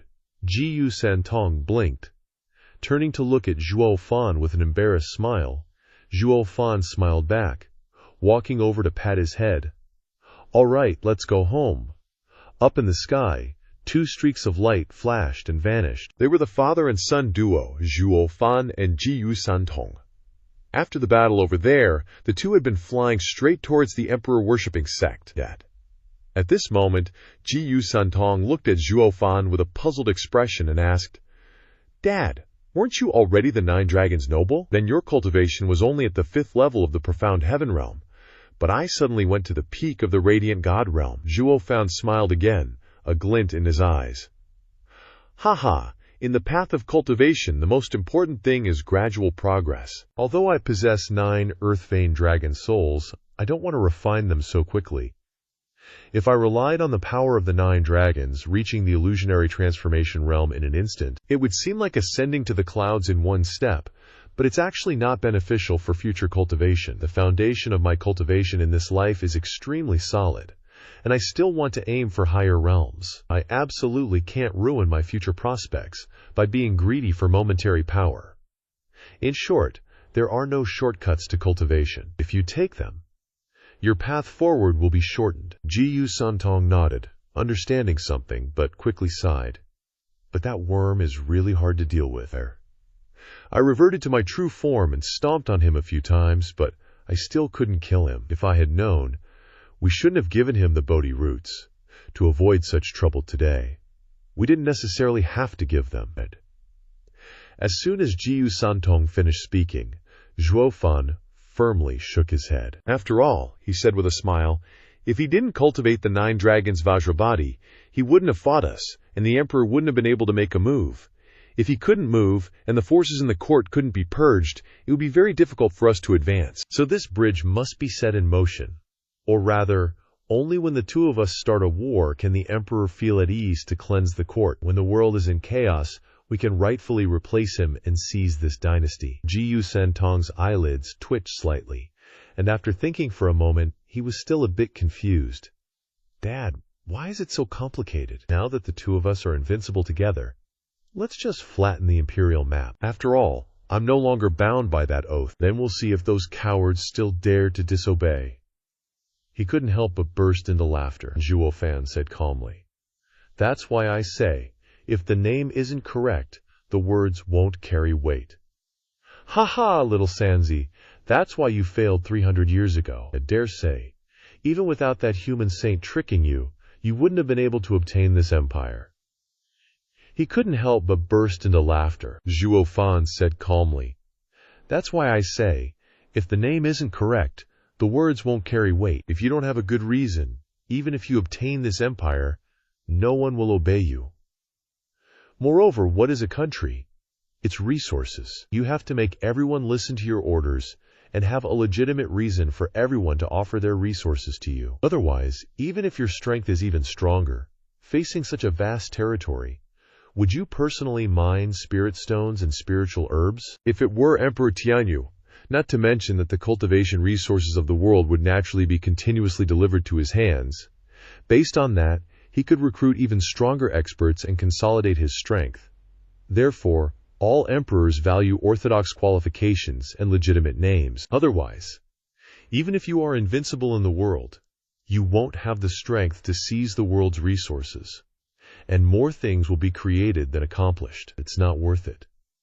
Hearing these words, Zhuo Santong was immediately stunned. Isn't this being able to rob people of their belongings in broad daylight while making them feel like it's natural and not generating resentment? Thinking like that, the imperial family and the Yu family of 7 are truly dark. At this time, Zhuo Fan turned to look at Zhuo Santong again and asked, "That's right, little Sanzi. Your current methods are also diverse." Zhuo Santong grinned, proudly raising his head and saying, "That's right. Great Uncle has been developing my innate divine powers for a few months, so it can be considered a bit of an achievement. Now I can skillfully use the Qilin manifestation and also transform into a turtle, and there is also a supplementary Heaven Overlord fist that is worth practicing." Zhuo Fan nodded slightly. It seems that the Kuntian Peng is not malicious towards them now. On the contrary, he is really wholeheartedly helping little Sanzi improve his strength. Suddenly, at this moment, bursts of explosions came from afar. Zhuo Fan raised his head and looked over. He saw that a magnificent city was surrounded so tightly that not a drop of water could leak out. He grinned. Zhuo Fan nodded indifferently and said, "Fly faster. The last 7 days have finally arrived. The headquarters of the emperor-worshipping sect, the Yu family of 7, Locked Dragon City. It seems that Elder Chinu and the others are besieging Locked Dragon City." "Haha, I also attacked this city 300 years ago. It's very sturdy. It took me a day to flatten it. But if it were them, they probably wouldn't be able to capture it in their entire lives. The headquarters of the emperor-worshipping sect, the leader of the Yu family of 7, Locked Dragon City's 385 arrays, and there are also 10 level 5 arrays. Even if millions of troops came here, they would be helpless. It's no joke." Zhuo Santong spoke leisurely, seemingly showing off his past achievements. Zhuo Fan glanced at him, his face twitching uncontrollably, and shook his head helplessly.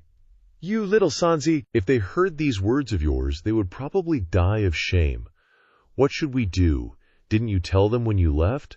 What if they ask?" Couldn't help but laugh. Zhuo Fan accelerated and said with a smile, "Of course we can't not say it, and we have to say a lot. Putting on a show in front of those people is the duty of our 2 fathers and sons, ha ha ha."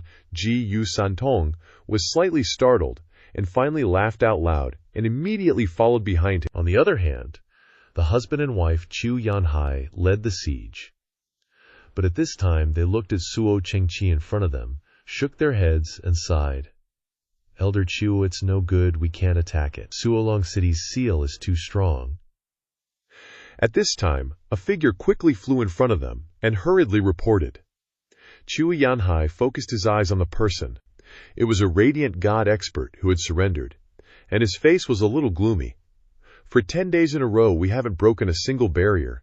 Could it be that you are still reminiscing about the old days and delaying me?" No, how dare we? Since we joined the Luo family, we have severed ties with the past and dare not have any selfish intentions. It's just that Suolong City is really difficult to attack." The man heard this and hurriedly kowtowed. Chu Yanhai looked at him and became even more furious, shouting, "Get out of here! I'm telling you, if this city is still not captured, the housekeeper will definitely come to find trouble with me.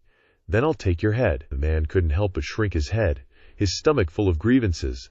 Only Chu Yanhai panted, his face becoming even more solemn. Xu Qingjian looked at it from the side and sighed to persuade. "Old man, Qingqi is really not easy to attack. Why don't the 2 of us join forces to try the life and death decision?" "Absolutely not."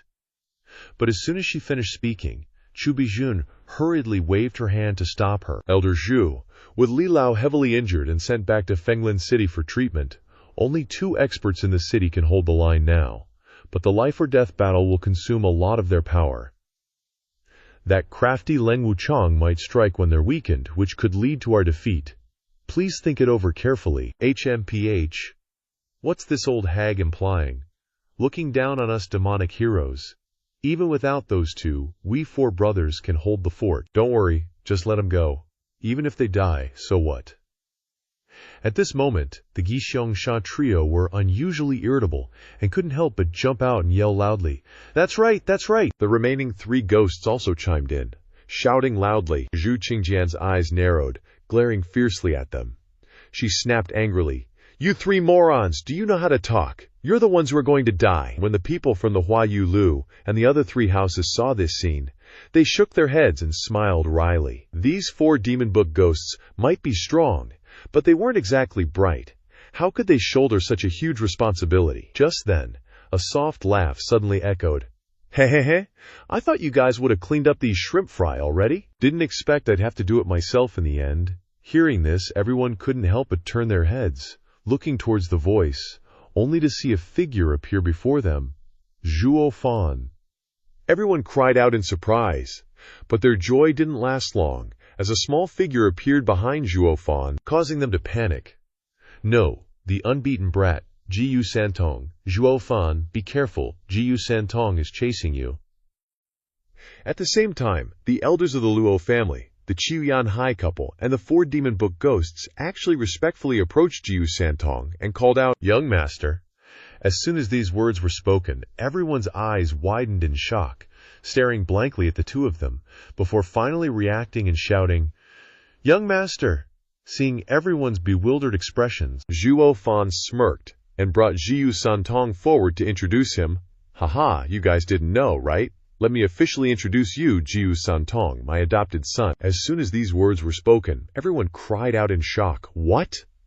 After thinking for a while, Chu Bijun carefully asked, Then, Steward Zhuo, when did you and Lord Jiyu Santong form this bond? Giving a faint laugh, Zhuo Fan saw through her thoughts and said with a smile, Probably about 7 or 8 years ago. Little Santong and I didn't know each other well at first, and then we ended up becoming father and son like this. Ah, so that's how it is.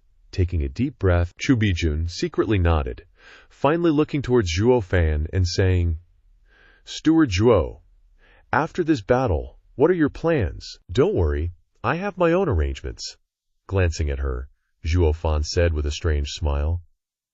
Hearing this, Chu Bijun nodded knowingly. It turned out that the imperial family had planned to use the 7th prince as a scapegoat from the very beginning when they made a big scene in the imperial city. Zhuo Fan's outburst that time wasn't sudden, but he used the opportunity to lure Jiyu Santong out of the imperial city.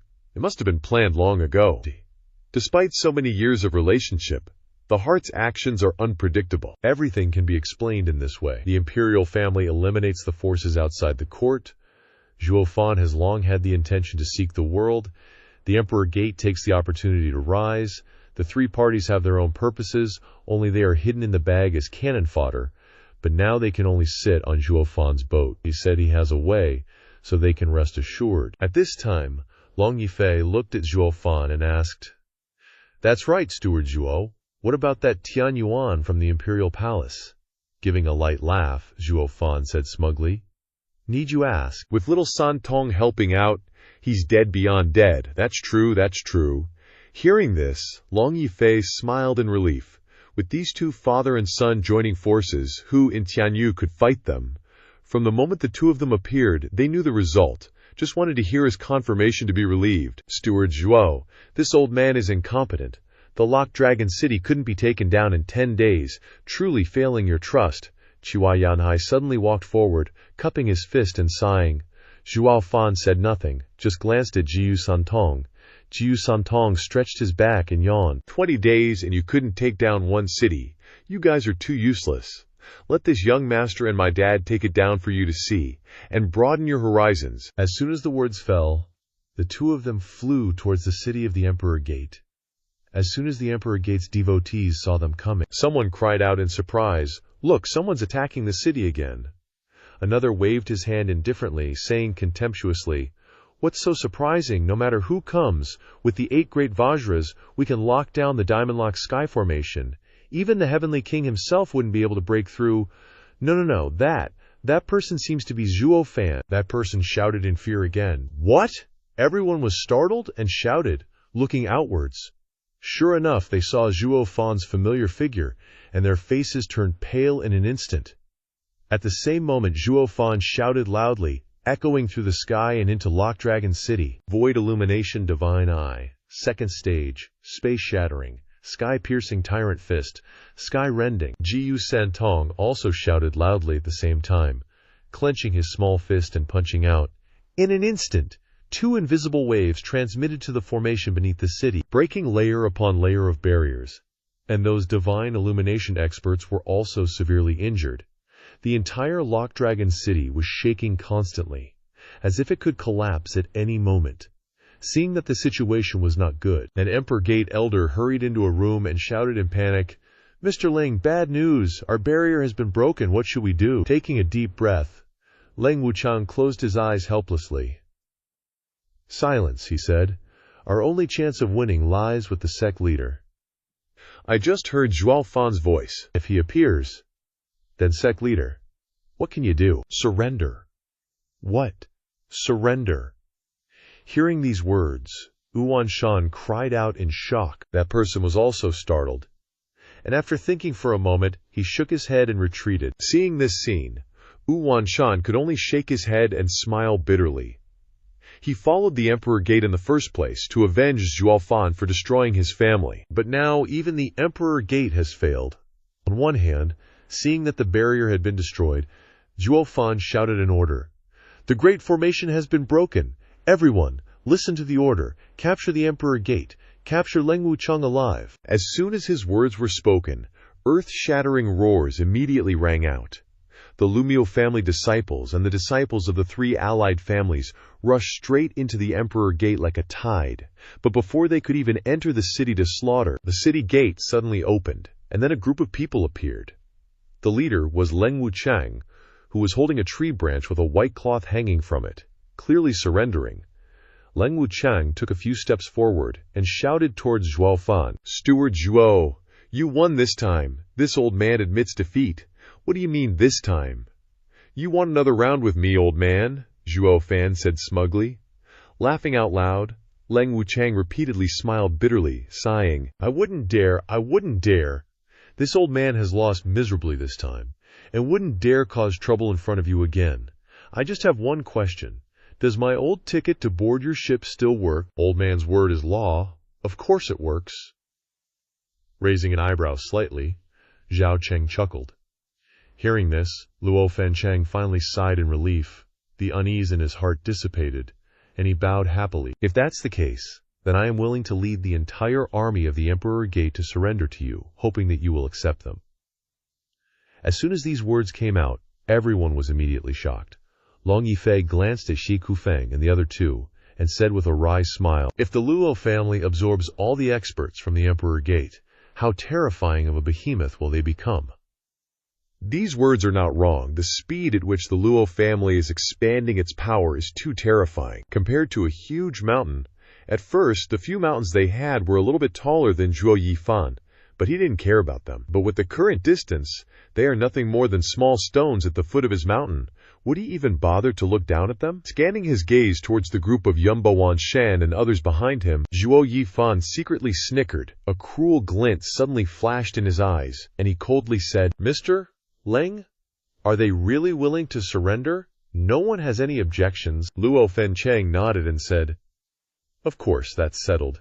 If so, everyone immediately seal your cultivation." A cold, eerie light flashed across the corner of his mouth. Zhuo Yifan said indifferently. But upon hearing these words, everyone was stunned and shouted, "What? Sealing our cultivation is like tying our hands and feet and letting you do as you please. No cultivator would willingly seal their own cultivation."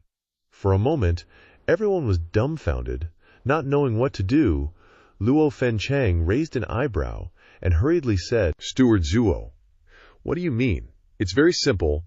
You are all high-strength hostages. If you don't seal your cultivation, how can I confidently lead you back? What if you run away halfway?" Zhuo Yifan chuckled, stating a perfectly reasonable reason. Luo Fenchang thought for a moment, and finally nodded. "I understand."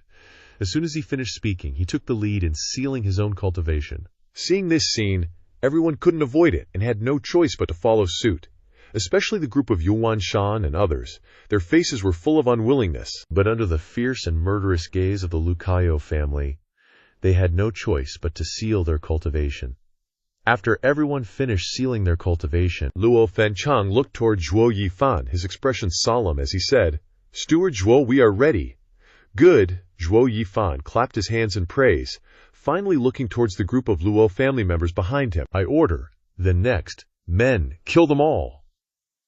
As soon as these words came out, everyone couldn't help but sway, stunned and dumbfounded. Not only the captured people, but even the surrendered group was filled with doubt. Did I mishear just now? Didn't they surrender already? But they hadn't figured out the reason yet. With a loud bang, Zhuo Yifan didn't hesitate to kill a divine illumination realm expert, instantly extinguishing their life force, and gave a glare at his subordinates. Zhuo Yifan coldly roared, "What are you all standing there for? Didn't you hear Steward Zhuo's order? Are you looking to die?" With Zhuo Yifan taking the lead, everyone didn't dare to be negligent and quickly took action, quickly annihilating the group of people. For a moment, screams and curses echoed everywhere, but no one paid any attention. Those Emperor Gate elders who had no resistance were slaughtered by the people of Zhuo Yifan, blood flowing like a river. "Zhuo Yifan, you bastard, you are despicable and shameless, you don't keep your word." Yu Wangshan still didn't forget to look up to the sky and curse loudly before he died.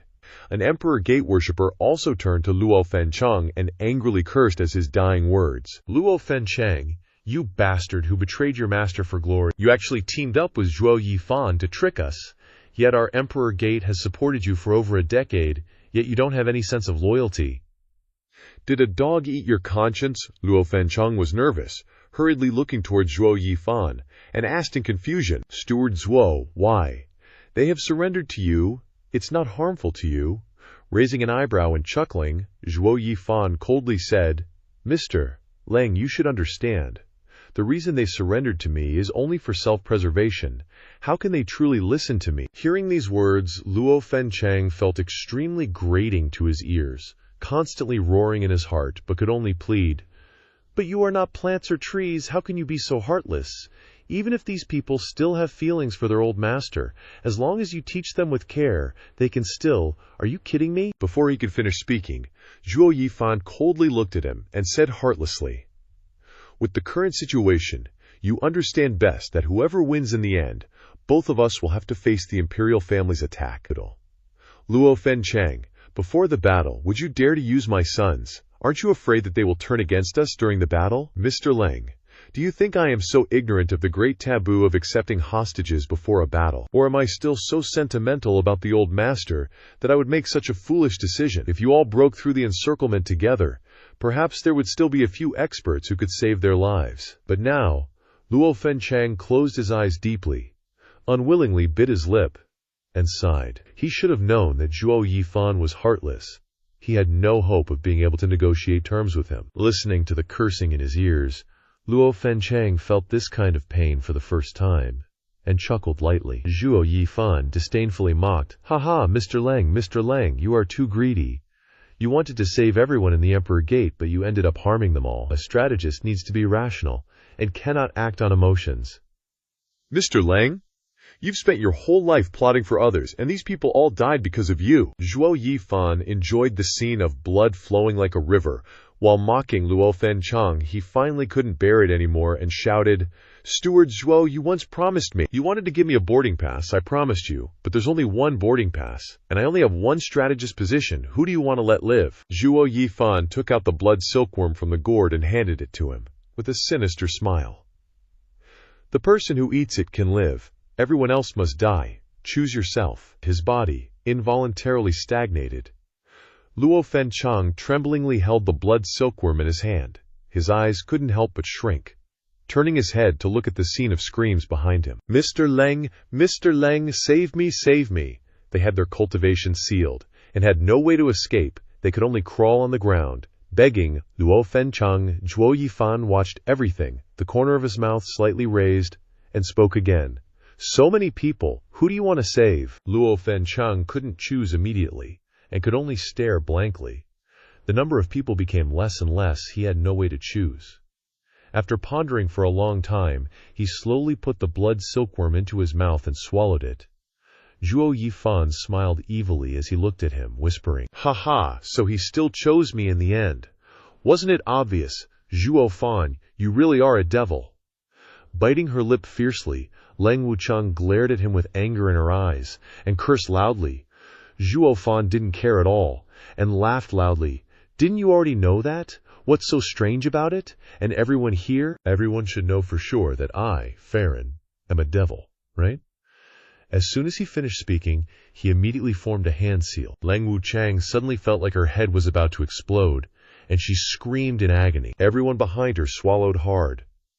A high priest of the Yoming Valley murmured in fear, "So this is the consequence of swallowing that blood silkworm." Nodding in shock, Grand High Priest of the Yoming Valley sighed with a serious face. "We have to be careful in the future, or it will truly be worse than death." Seeing this scene, Chu Bijun couldn't help but sigh in lament. Who would have thought that the dignified divine calculator Leng Wuchang would be played to this extent? Falling into such a painful state, this Zhuo Fan is really terrifying. Sweeping his eyes over everyone, regardless of their reactions, Zhuo Fan calmly ordered, "All right, everyone else should do what they need to do. Kill people and loot graves. Do I need to say more?" "Yes." Everyone bowed in unison, accepted the order, and left. This time, Zhuo Fan had a great harvest. The emperor-wielding faction is indeed the leader of the 7 families. The number of corpses of experts is several times more than the total of the other 6 families. This made him very satisfied.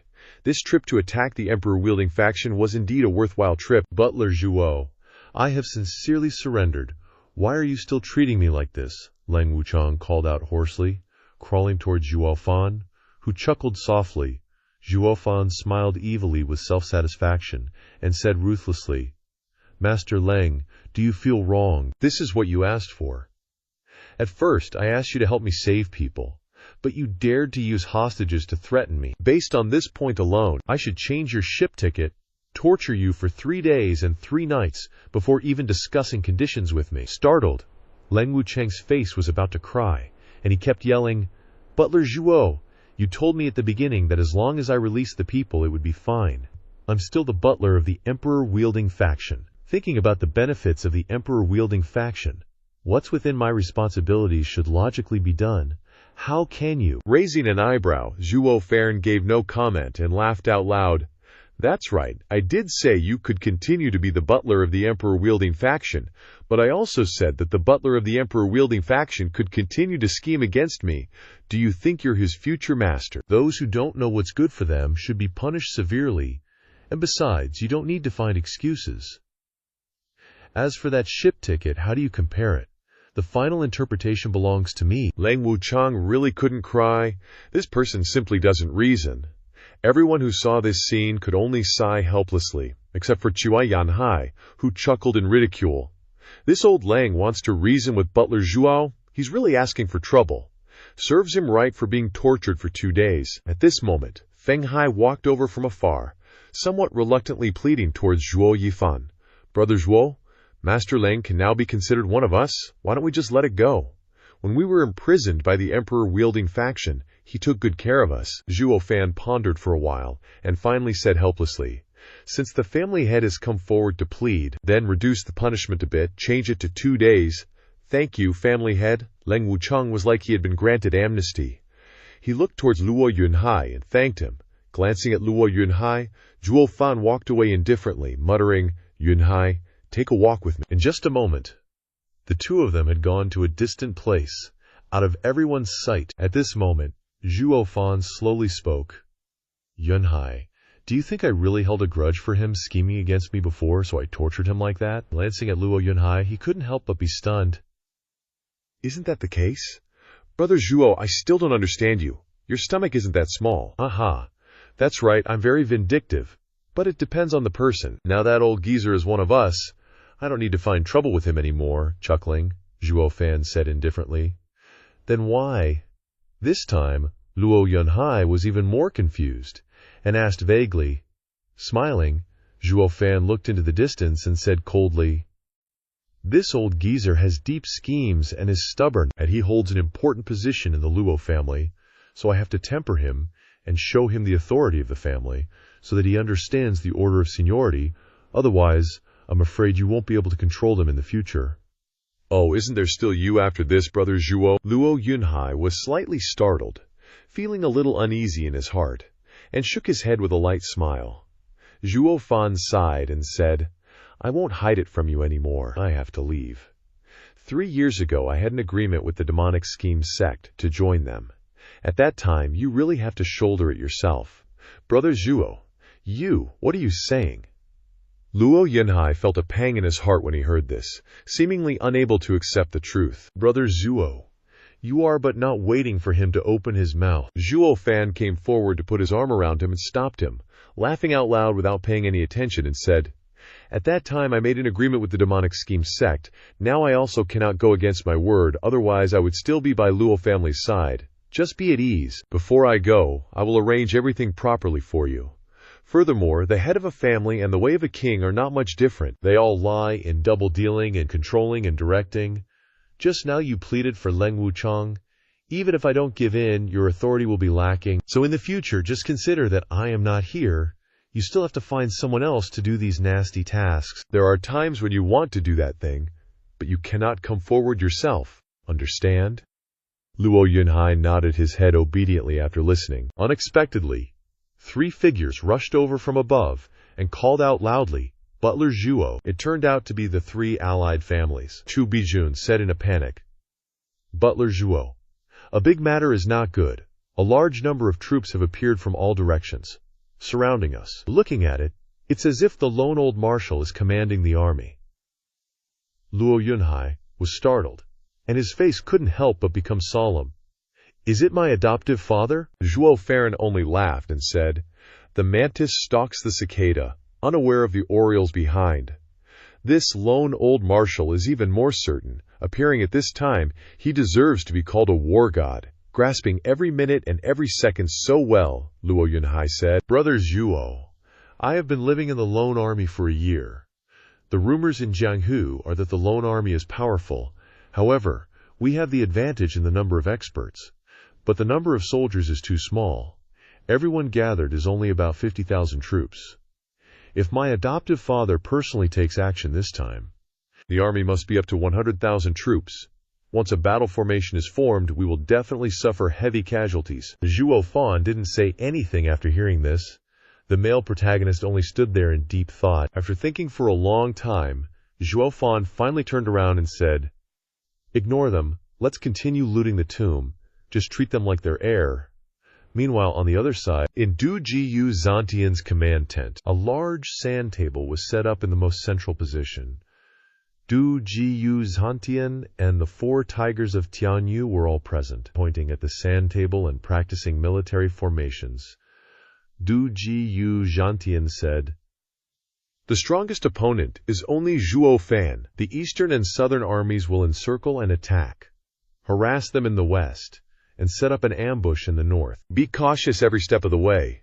This time, even if he's more powerful, he'll definitely be exhausted after winning a few battles. Then, he'll obediently surrender. As for the rest, they're a disorganized bunch, fighting individually. They can hardly pose a threat to our army, 3rd and 4th. Lead your men to attack with all your might and punish them severely.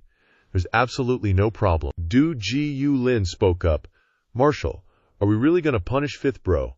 They were once part of our family." Du Jiyu Zantian narrowed his eyes sadly, but he replied, "Soldiers take obeying orders as their highest duty. This time I've been ordered to eliminate Zhuo Fan.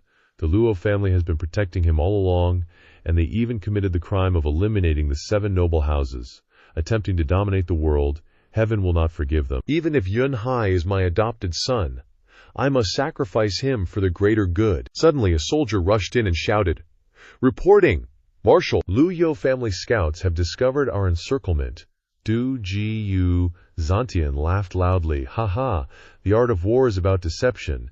This is intentional for them to discover." "So, are they starting to panic now? Has that kid Zhuo Fan made any moves yet?" The soldier replied, "Well, old Marshal, they haven't reacted at all.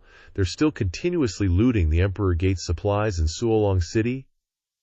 It's as if..." Du Jiyu Zantian roared. "As if what?" the soldier said. "As if they treat us like air, completely ignoring us." Du Jiyu Zantian was so angry he went crazy, saying, "Ha, very good, Zhuo Fan. You're quite something, and extremely arrogant. Seeing my army's banner, you dare to turn a blind eye.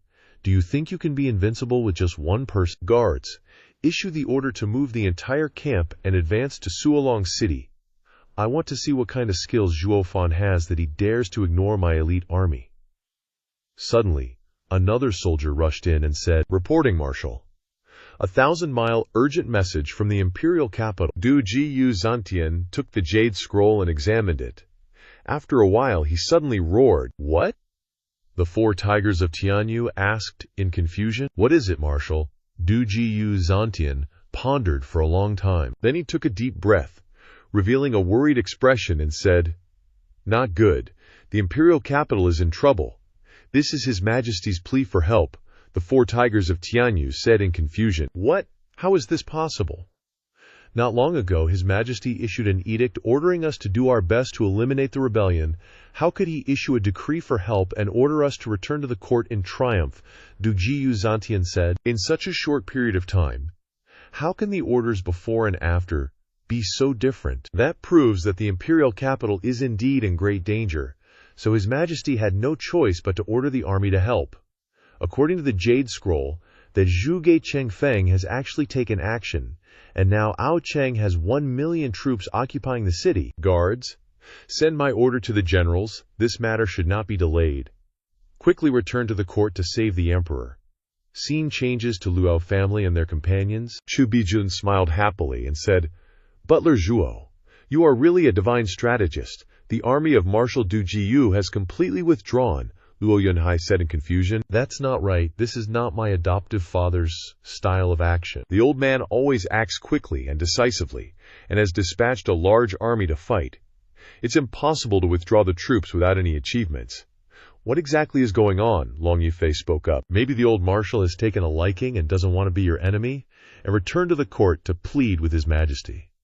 Luo Yunhai replied, "That is completely impossible. Soldiers have always obeyed orders like mountains. Even if my adoptive father wants to plead for the Luo family, he will definitely defeat us first, and then go to the court to plead. There is no such thing as withdrawing troops silently."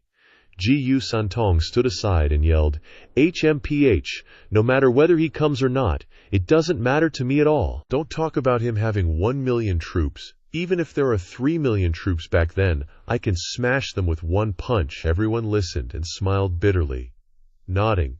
They all knew that this unruly and self-reliant brat could not be helped by the commander of the Du Jiyu army. Luo Yunhai said, "Senior Jiyu Santong, I know that you are extremely powerful and not afraid of the Du Jiyu Grand Marshal's army. But although you are strong, the Du Jiyu army is not weak either. In order to deal with your reliance on strong experts, the Du Jiyu army has special battle formations. If they just divide a team to entangle you, we will be chopped to death by that group of soldiers." Zhuo Fan suddenly spoke up. "We don't need to think about these things anymore. Let's speed up the transportation of supplies from the Emperor Gate to Fenglin City. We probably won't see this branch of Du Jiyu Zantian's army again from now on." Luo Yunhai asked in surprise, "Brother Zhuo, why do you say that?" Zhuo Fan slowly stood up and replied, "That old codger, Dugu Zantian, is like a lion leading his pride on the battlefield. But in Tianyu, he's like a bird trapped in a cage, unable to unleash his true strength. Even a cunning rabbit gets cooked by a hunting dog." It's always been this way. The emperor's finally made his move. Cut to the capital, now shrouded in smoke and dust, with layers upon layers of soldiers fighting a chaotic battle outside. The emperor held a jade slip in his hand, stunned, and muttered, "Zhuo Fan and Jiyu Santong actually have a father-son relationship, and Jiyu Santong is completely relying on him now. When did this happen?" Zhuo Fan. Zhuo Fan, you've really hidden yourself well from me. I never expected you to have this kind of ability." Suddenly, a soldier frantically rushed in, shouting, "Your Majesty, please retreat quickly. The rebels outside the city are running rampant, and the city guards are about to collapse. Your Majesty's well-being is paramount. Please think of the safety of the nation, and quickly evacuate the imperial city." The old emperor remained calm and replied, "Nonsense. I am the ruler of the nation. How can I casually abandon the capital, I ask you? Those Zhuge Chengfeng rebels, have you found their whereabouts yet?" The soldier hesitantly replied, Your Majesty, not yet." The emperor pondered for a long while, then spoke. "That Prime Minister Zhuge, even at the end, is still thorough. The imperial guards around me have all left, and yet this still happened. I sent experts to find him, but from the moment he rebelled, he vanished without a trace. With the guts of a mouse, how can he accomplish great things?" It seems that only after the rebellion succeeds will that old fool be willing to show himself. Suddenly, the crown prince and Peng Zi rushed in from outside, shouting frantically, "Father, father, father!" All the formations around the city have been broken. Even a level 6 formation was destroyed by some bastard. There are 200,000 rebels outside the city, swarming towards us. The capital is falling. Please, father, flee. The emperor replied, HMPH, HMPH, HMPH. It seems that old fool has planted some hidden pieces within the city, launching a fatal strike against me at this very moment.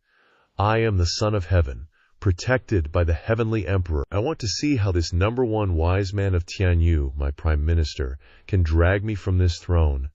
The crown prince and Peng Zi watched the old emperor's footsteps in horrified amazement, stammering, "Father, you!"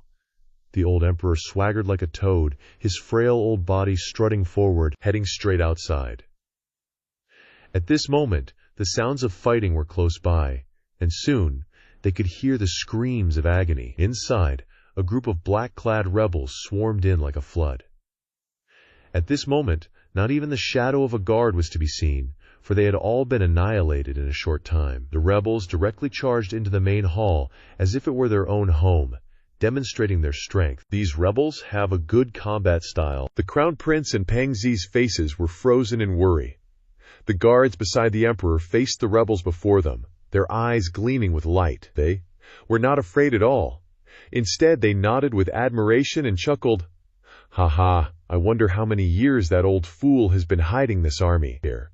They're actually better trained than the regular army by a bit." Prime Minister Zhuge has really put a lot of effort into today's situation. A loud laugh echoed. The rebels slowly parted to make way for the newcomers. Zhuge Chengfeng, leading the Yin-Yang Duo Lao and a whole host of court officials, walked out leisurely, full of triumph. Looking at the emperor, his heart filled with victorious satisfaction, he said, "Ha ha, Your Majesty truly lives up to your name. You remain unfazed in the face of 100,000 fierce soldiers, unconcerned about victory or defeat. I admire you, truly admire you." The crown prince, seeing this, angrily shouted, "You scoundrel, you dare to commit treason and rebellion, you deserve to die." The emperor waved his hand and said, "My son, do not be rude." Prime Minister Zhuge has been in office for decades, governing Tianyu with order and clarity. His contributions benefit the nation and future generations. He is an important minister of Tianyu. You must not casually curse him like that. It is not the way of a wise ruler. Zhuge Chengfeng sneered mockingly. "Your Majesty, oh, Your Majesty, you and I have been partners for nearly 100 years, and you are still the same. Still a hypocrite. Now that I have completely taken control of the situation, even at this final moment, you are unwilling to give me a single sincere word, even if it's just a curse." The emperor gave a faint smile, the smile on his lips warm and unhurried, his expression showing no anger as he replied, "Ha ha, why must the Prime Minister say such things? Over the years I have been very satisfied with your achievements. It can even be said that without Prime Minister Zhuge, there would be no prosperous and flourishing Tianyu Empire today." Zhuge Chengfeng curled his lip disdainfully, turned his head to look at the officials who were dependent on him, and then laughed mockingly at the emperor. "Ha ha, what a sage-like monarch you are. Today I have done such a rebellious thing. I am truly ashamed to the people, and even in death my sins cannot be forgiven. Why would I rebel against such a wise and benevolent sage?" The officials standing behind him looked at each other in confusion after hearing those words. After a while, one of them spoke up. He, this emperor is about to die, and his mind hasn't cleared up yet. He really is stupid to the extreme, so stupid. It's no wonder that Tianyu, in the hands of this kind of person, has led to rebellious forces and ravaged the world. This kind of person shouldn't be called emperor. Only a wise man like Prime Minister Zhuge is truly a wise ruler.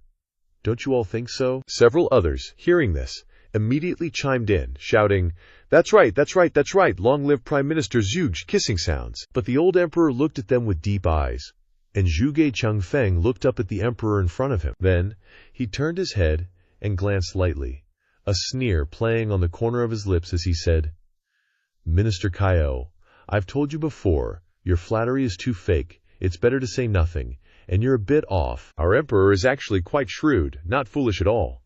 I've been scheming against him my whole life. If he were as dumb as you say, wouldn't that make me an idiot too? Hearing those words, the crown prince couldn't help but break out in a cold sweat, probably shaking in his boots right now. Minister Cao said, flustered, "I Chia, Prime Minister. Is His Majesty truly that wise?" But Zhuge Changfeng seemed quite pleased with the question. Smiling, he nodded slightly. "Indeed, our emperor is quite wise, or rather, cunning. For so many years I've been on edge, afraid that this emperor would suddenly make a move against me, perhaps use some trumped-up charge to execute me and ensure my eternal damnation. But after today, I can finally rest easy, no longer worried." The emperor surveyed the surrounding forces, a faint smile on his lips. "Oh, about that, I really must apologize to the Prime Minister. To have made you live in fear for so many years, that must have been unpleasant. Ha ha," Zhuge Changfeng continued. "Your Majesty, are you still waiting for reinforcements? Ha ha ha, forget it. Don't bother waiting anymore. Though you didn't reveal your trump card when the second prince rebelled, I did manage to find out. You actually trained over 50,000 imperial guards, each a brave and skilled warrior. But sadly, I sent my Qiangrong friends to ambush them. Those 50,000 are probably wiped out by now." Hearing those words, the crown prince howled. "You son of a—" The emperor sighed. "Qiangrong, huh, ha ha. I suspected you were pulling strings when you pushed for the Qiangrong delegation to come to the capital for my birthday. You must have been in contact. Indeed, from the moment you disappeared, the rebellion began, and the Qiangrong delegation vanished as well. Only 5,000 of them were at the diplomatic residence. Could they possibly deal with my 50,000 elite troops?" Zhuge Changfeng replied. 5,000? Well, that's just the number in the delegation. Don't forget, I am the Prime Minister of the Empire. I oversee all trade between our countries. In fact, a year ago, I secretly had Shi Ba Tieshan's elite troops disguised as merchants, entering the country in batches. The Vice Minister of the Ministry of Rights, who oversees trade, is one of my people. Neither you, nor Dunji Yu Zantian, nor Chifu knew about this. Right now there are 100,000 elite Qiangrong troops within the empire. The emperor lowered his head. So that's it, a well-concealed plan. It seems my fate is truly sealed.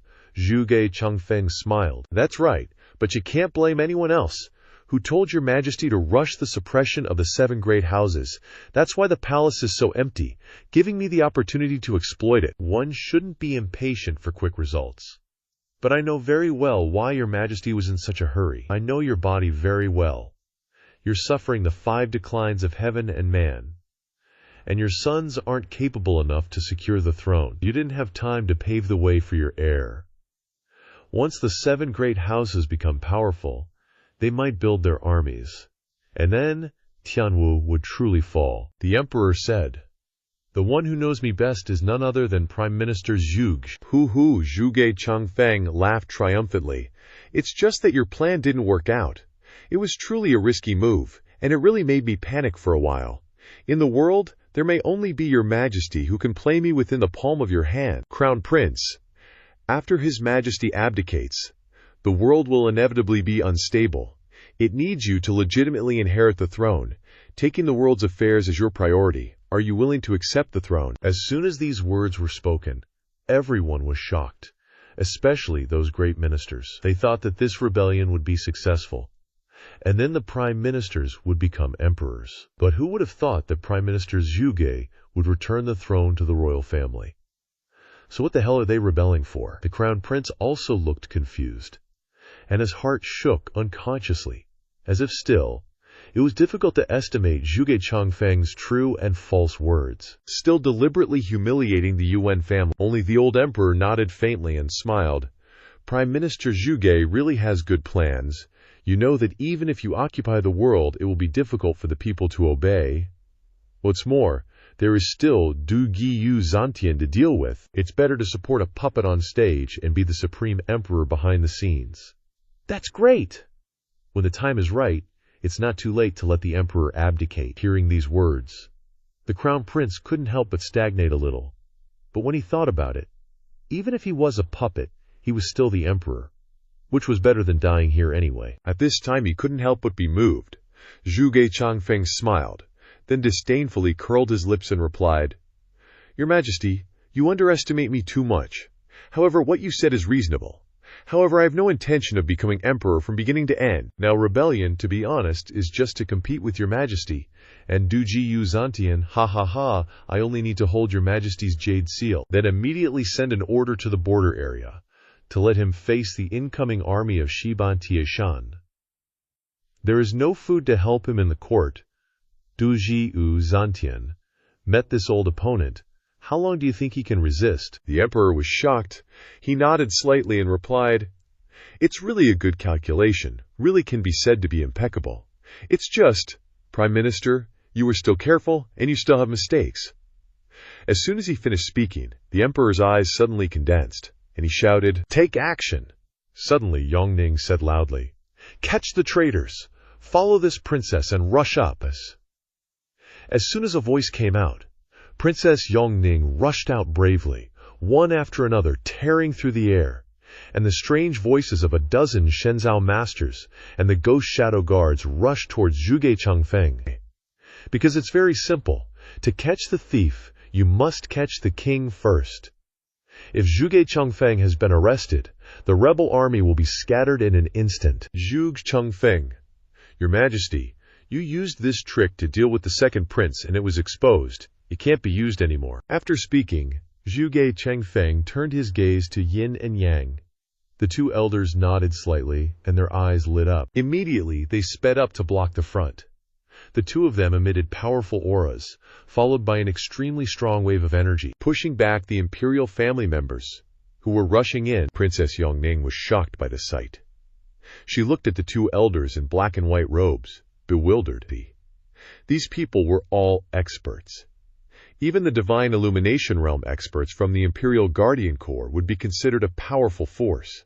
How could they be scattered with a single palm strike? Just who are these two? Yang Sting only knew they were scary, but not this scary. Only one Divine Illumination guard barely managed to stay on his feet, looking at the yin-yang duo, his voice trembling with fear. Transformation?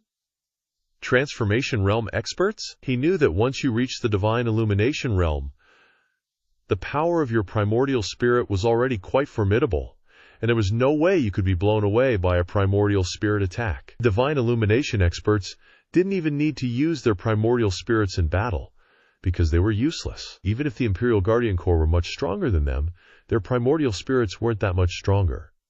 But these two, just thinking about this, the eyes of the Divine Illumination guards were filled with fear. Tian Yu had never had Transformation Realm experts before.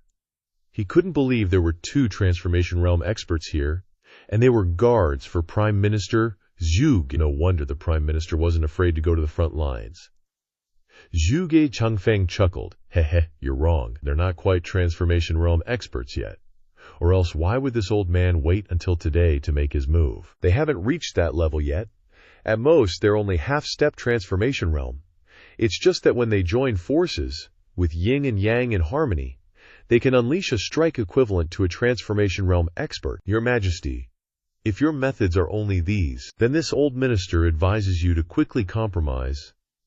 I don't want to go overboard in a battle between ruler and subject. A sinister glint flashed in his eyes. The emperor revealed a cunning smile and replied, Heh, Prime Minister Zhuge, don't get too cocky. The order I gave wasn't for them, but for someone else. Zhuge Changfeng was stunned. Before he could react, he suddenly felt a sharp pain in his shoulders. Two iron claws had fiercely grabbed onto his shoulder blades, shocking him to the core. Zhuge Changfeng turned his head and saw the people he least expected, his two most trusted guards. The yin-yang duo couldn't help but narrow their eyes. Zhuge Changfeng was incredulous for the first time, while the officials and ministers were terrified, their faces pale, and they immediately retreated. He stammered, What's going on? Zhuge Changfeng looked blankly at the emperor, then turned to the yin-yang duo, asking with doubt in his eyes, What is this all about? He couldn't help but sigh. The yin-yang duo nodded slightly, saying helplessly, Sorry, Prime Minister. Thank you for treating us so well over the years, but it's a shame. We were originally Imperial Guardian Corps members serving the Emperor. We came to your side only to carry out orders. Zhuge Changfeng's body trembled involuntarily. He stared blankly at the scene, astonished. Not only was he surprised, but everyone else, Even the crown prince, Pang Xi, and Yong Ning, who were all members of the imperial family, were confused. So the legend of the 5 imperial guardian corps of Tianyu was true. Zhuge Changfeng initially had a look of shock on his face, never expecting that after a lifetime of scheming, he would be schemed against by others, with people planted right next to him. Then he sighed bitterly and spoke. So, you aren't called the yin-yang duo then?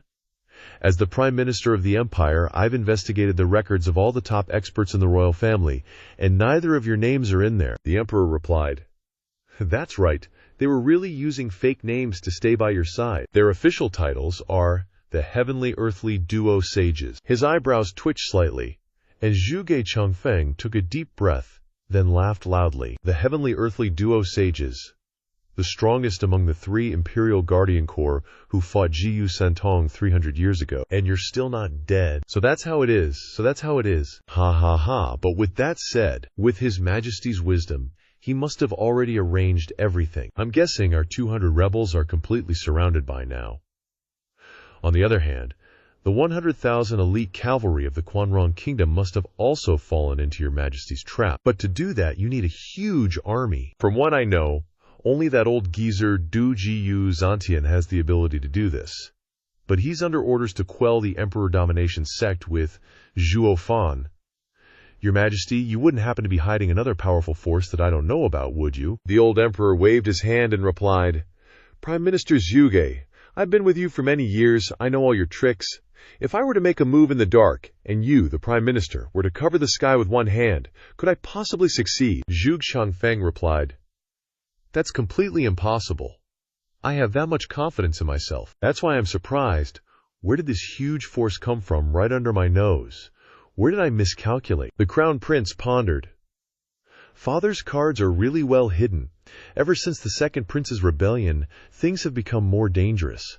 But even so, this massive military force has never appeared before. Even Yuan Tong mused. Is this the Emperor's scheme? The old Emperor laughed heartily. Ha, want to know.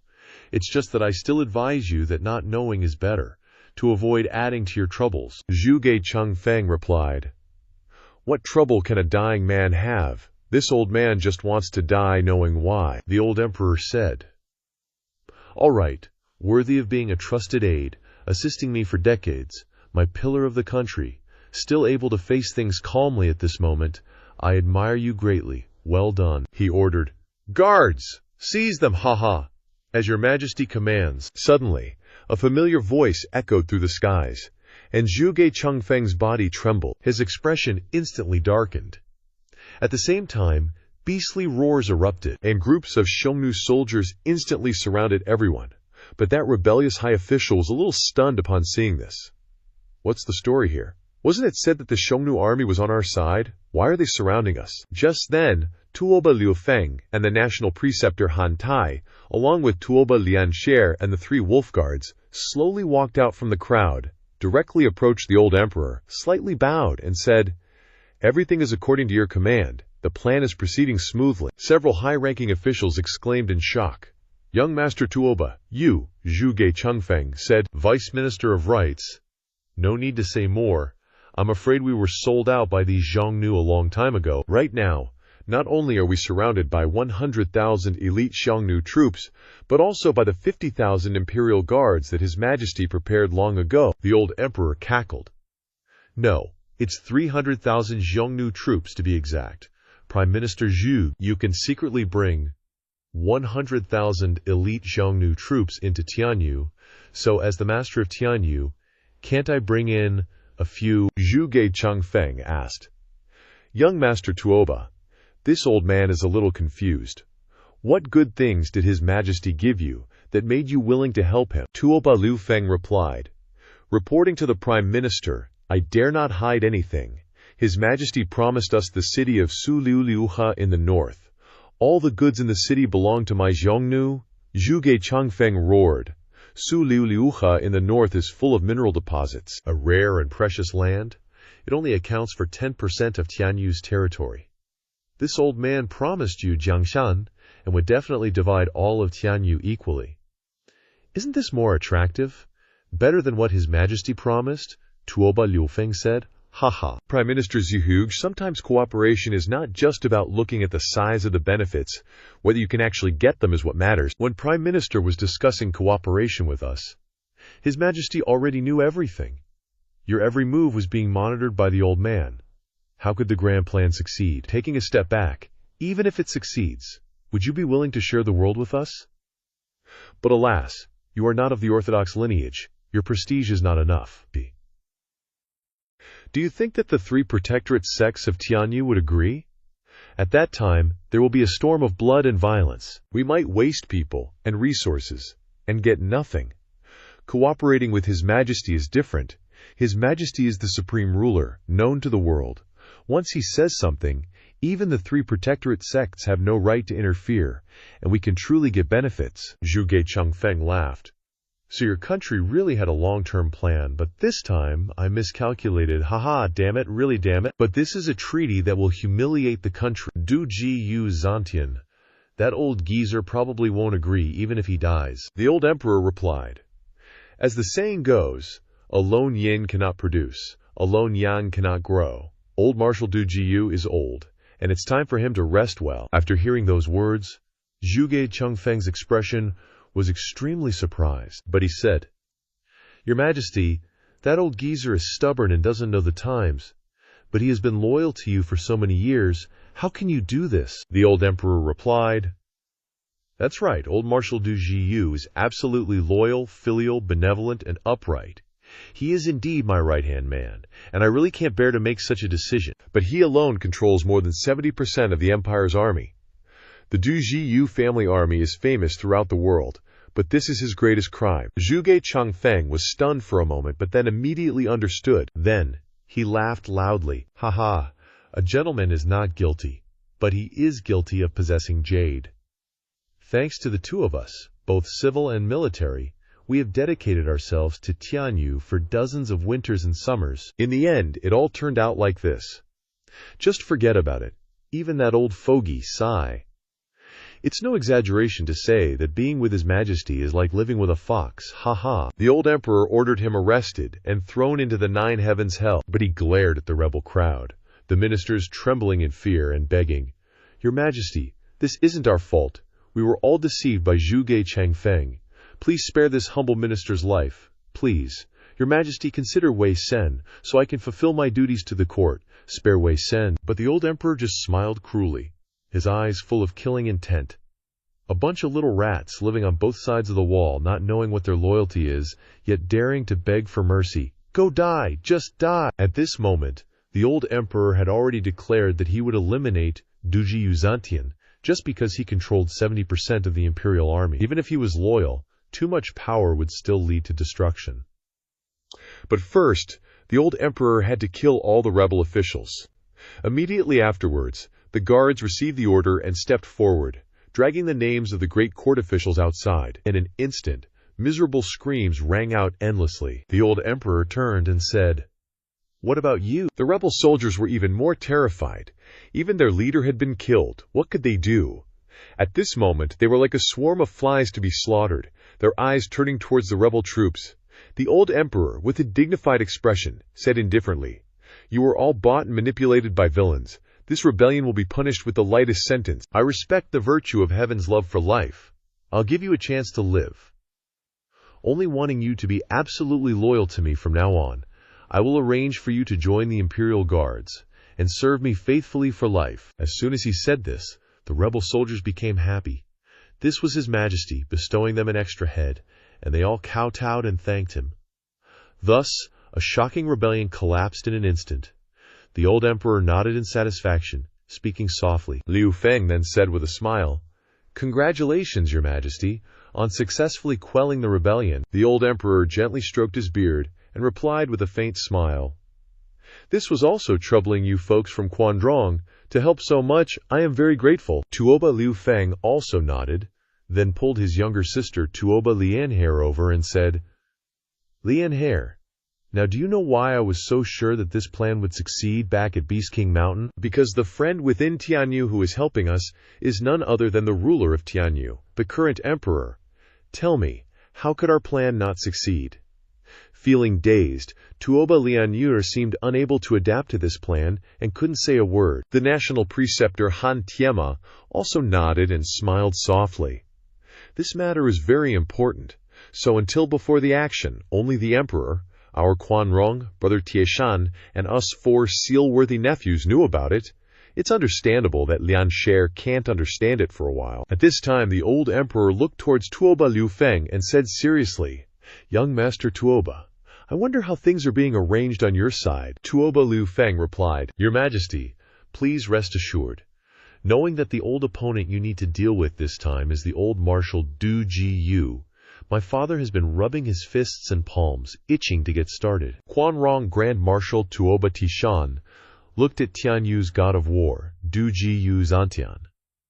Up until today, they had fought more than 20 major battles and hundreds of minor battles, without a clear victor. I wonder what the result will be this time. The rebellion in the imperial capital happened quickly, but the ending was even quicker. This also shows that Prime Minister Zhuge Changfeng, who had been in power for decades, had prepared for an action for a long time, but it was not as good as the old emperor carefully arranging a net, just waiting for the old fox to get caught. After everything was dealt with, everyone went home to rest. Turning his head to look at the crown prince and the fatty, the emperor couldn't help but sigh. He only saw that the 3 people who were closest to him were now looking at the old emperor like strangers, as if they were too distant. The old emperor looked over and said calmly, "Crown Prince, Tongyer, Yongning, do you feel that Father Emperor inviting the Quanrong people to deal with Zhuge Changfeng and the others was the emperor's mistake? Tianyu Supreme." Yongning snorted angrily and yelled, "It's more than that. It's practically colluding with the enemy to betray the country." The old emperor's face turned green, and he scolded loudly. "Who you? What do you know, you little girl?" Yongning pouted and turned her head away, running back to sleep with a wronged face. Looking at Yongning's receding back, the emperor shook his head helplessly, sighed, then looked at his 2 sons and said, "You 2 are the ones who will make decisions about our Yuan family and the entire empire in the future. What do you think of my actions this time?" The crown prince bowed slightly and said humbly, "Ahem, Father Emperor, this must have a deeper meaning. This son does not dare to speak carelessly." The emperor turned his eyes to Fatty. Yuan Tong pondered for a moment, his face embarrassed, and said, "Father Emperor, for thousands of years, the 7 families of Tianyu have been growing stronger, and have long had the intention of vying for the world. Zhang Changfeng and Du Ji Yu Zantian also have great power, and it should not be long. Just take the cutting of land as a condition, and use the hands of foreigners to remove the important officials of the country." When these words spread, the old emperor replied, "If this matter spreads, our Yuan family will have difficulty facing the people of Tianyu, and the throne of Tianyu will no longer be ours. Therefore, after today, this matter must not be mentioned again. Anyone who violates this order will be beheaded." Hearing this, the crown prince's face turned paler than a toad's backside, full of fear, and a cold glint flashed in his eyes. The emperor said indifferently, "However, although I know the benefits and disadvantages inside, I still made the same decision. Do you know why?" The 2 shook their heads at each other, then clasped their hands and said, "This son does not know. Please enlighten Father Emperor." The old emperor slowly walked inside and said, "To be a king, one must know the 3 cardinal guides and the 5 constant virtues. Talking about benevolence and righteousness is no different from ordinary people, but there is only one thing that kings and ordinary people must never communicate with each other. These things are given to the common people only to bring stability to the country. But the king is not allowed to be bound by this. Do you brats know who this Tianyu really belongs to?" The crown prince and Peng Zi clasped their hands and shouted loudly, "It belongs to Father Emperor." The old emperor replied, "No, it belongs to the emperor. In other words, it belongs to our Yuan family." But the truth is, the great forces of the world are intertwined with each other. There are very few things that our Yuan family can actually control. The 7 families beneath the throne outwardly acknowledge us as the rightful rulers, but they've already divided half the country's territory amongst themselves, and those old geezers like Prime Minister and Dunjiyu Zhantian control half the power in the court. So basically, our Yuan family doesn't have much power. As emperor, I can only survive by balancing the major factions in the narrow gaps between them. Can this world still be considered to belong to our Tianyu family? The emperors of our Yuan family for many generations have worked hard to truly seize Tianyu into their hands. Now, this country is in my hands, and I have a once-in-a-lifetime opportunity I can't miss. Even if I borrow the strength of the Quanrong Kingdom and lose a portion of the country's territory, if I can eliminate the 7 families beneath the throne and the power of those 2 old fogies, it will actually allow me to truly grasp this entire realm. Thinking about it that way, it's actually a worthwhile deal, Crown Prince Tongjier. Remember this. Everything in this world, only what you firmly hold in your own hands truly belongs to you. Otherwise, everything is just an illusion. Even if this empire is called Tianyu, and everyone calls you emperor, it's all meaningless. The Crown Prince and Pangzi clasped their hands and said loudly, "This son thanks Father Emperor for his teachings." The emperor gave his 2 sons a deep look, then happily nodded. Scene change. Half a month later, in a desolate valley, birds were singing and flowers were blooming brightly. From afar, wave after wave of troops were hurriedly marching. That was the army of Du Jiyu Zantian. This loyal subject was rushing back to save the emperor. Little did he know, the person who needed saving was himself. At this moment, Du Jiyu Lin spoke up. "Marshal, this high mountain and dense forest is a dangerous place for our troops. If we continue marching at such a fast pace, we might be ambushed. Therefore, we should send out scout teams to investigate the situation first." Du Jiyu Zantian roared. "Under the heavens, my Du Jiyu Zantian's army is the strongest. Who dares to ambush me?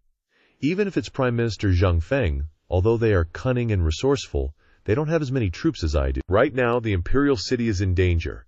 Who knows how long His Majesty and the others can hold out?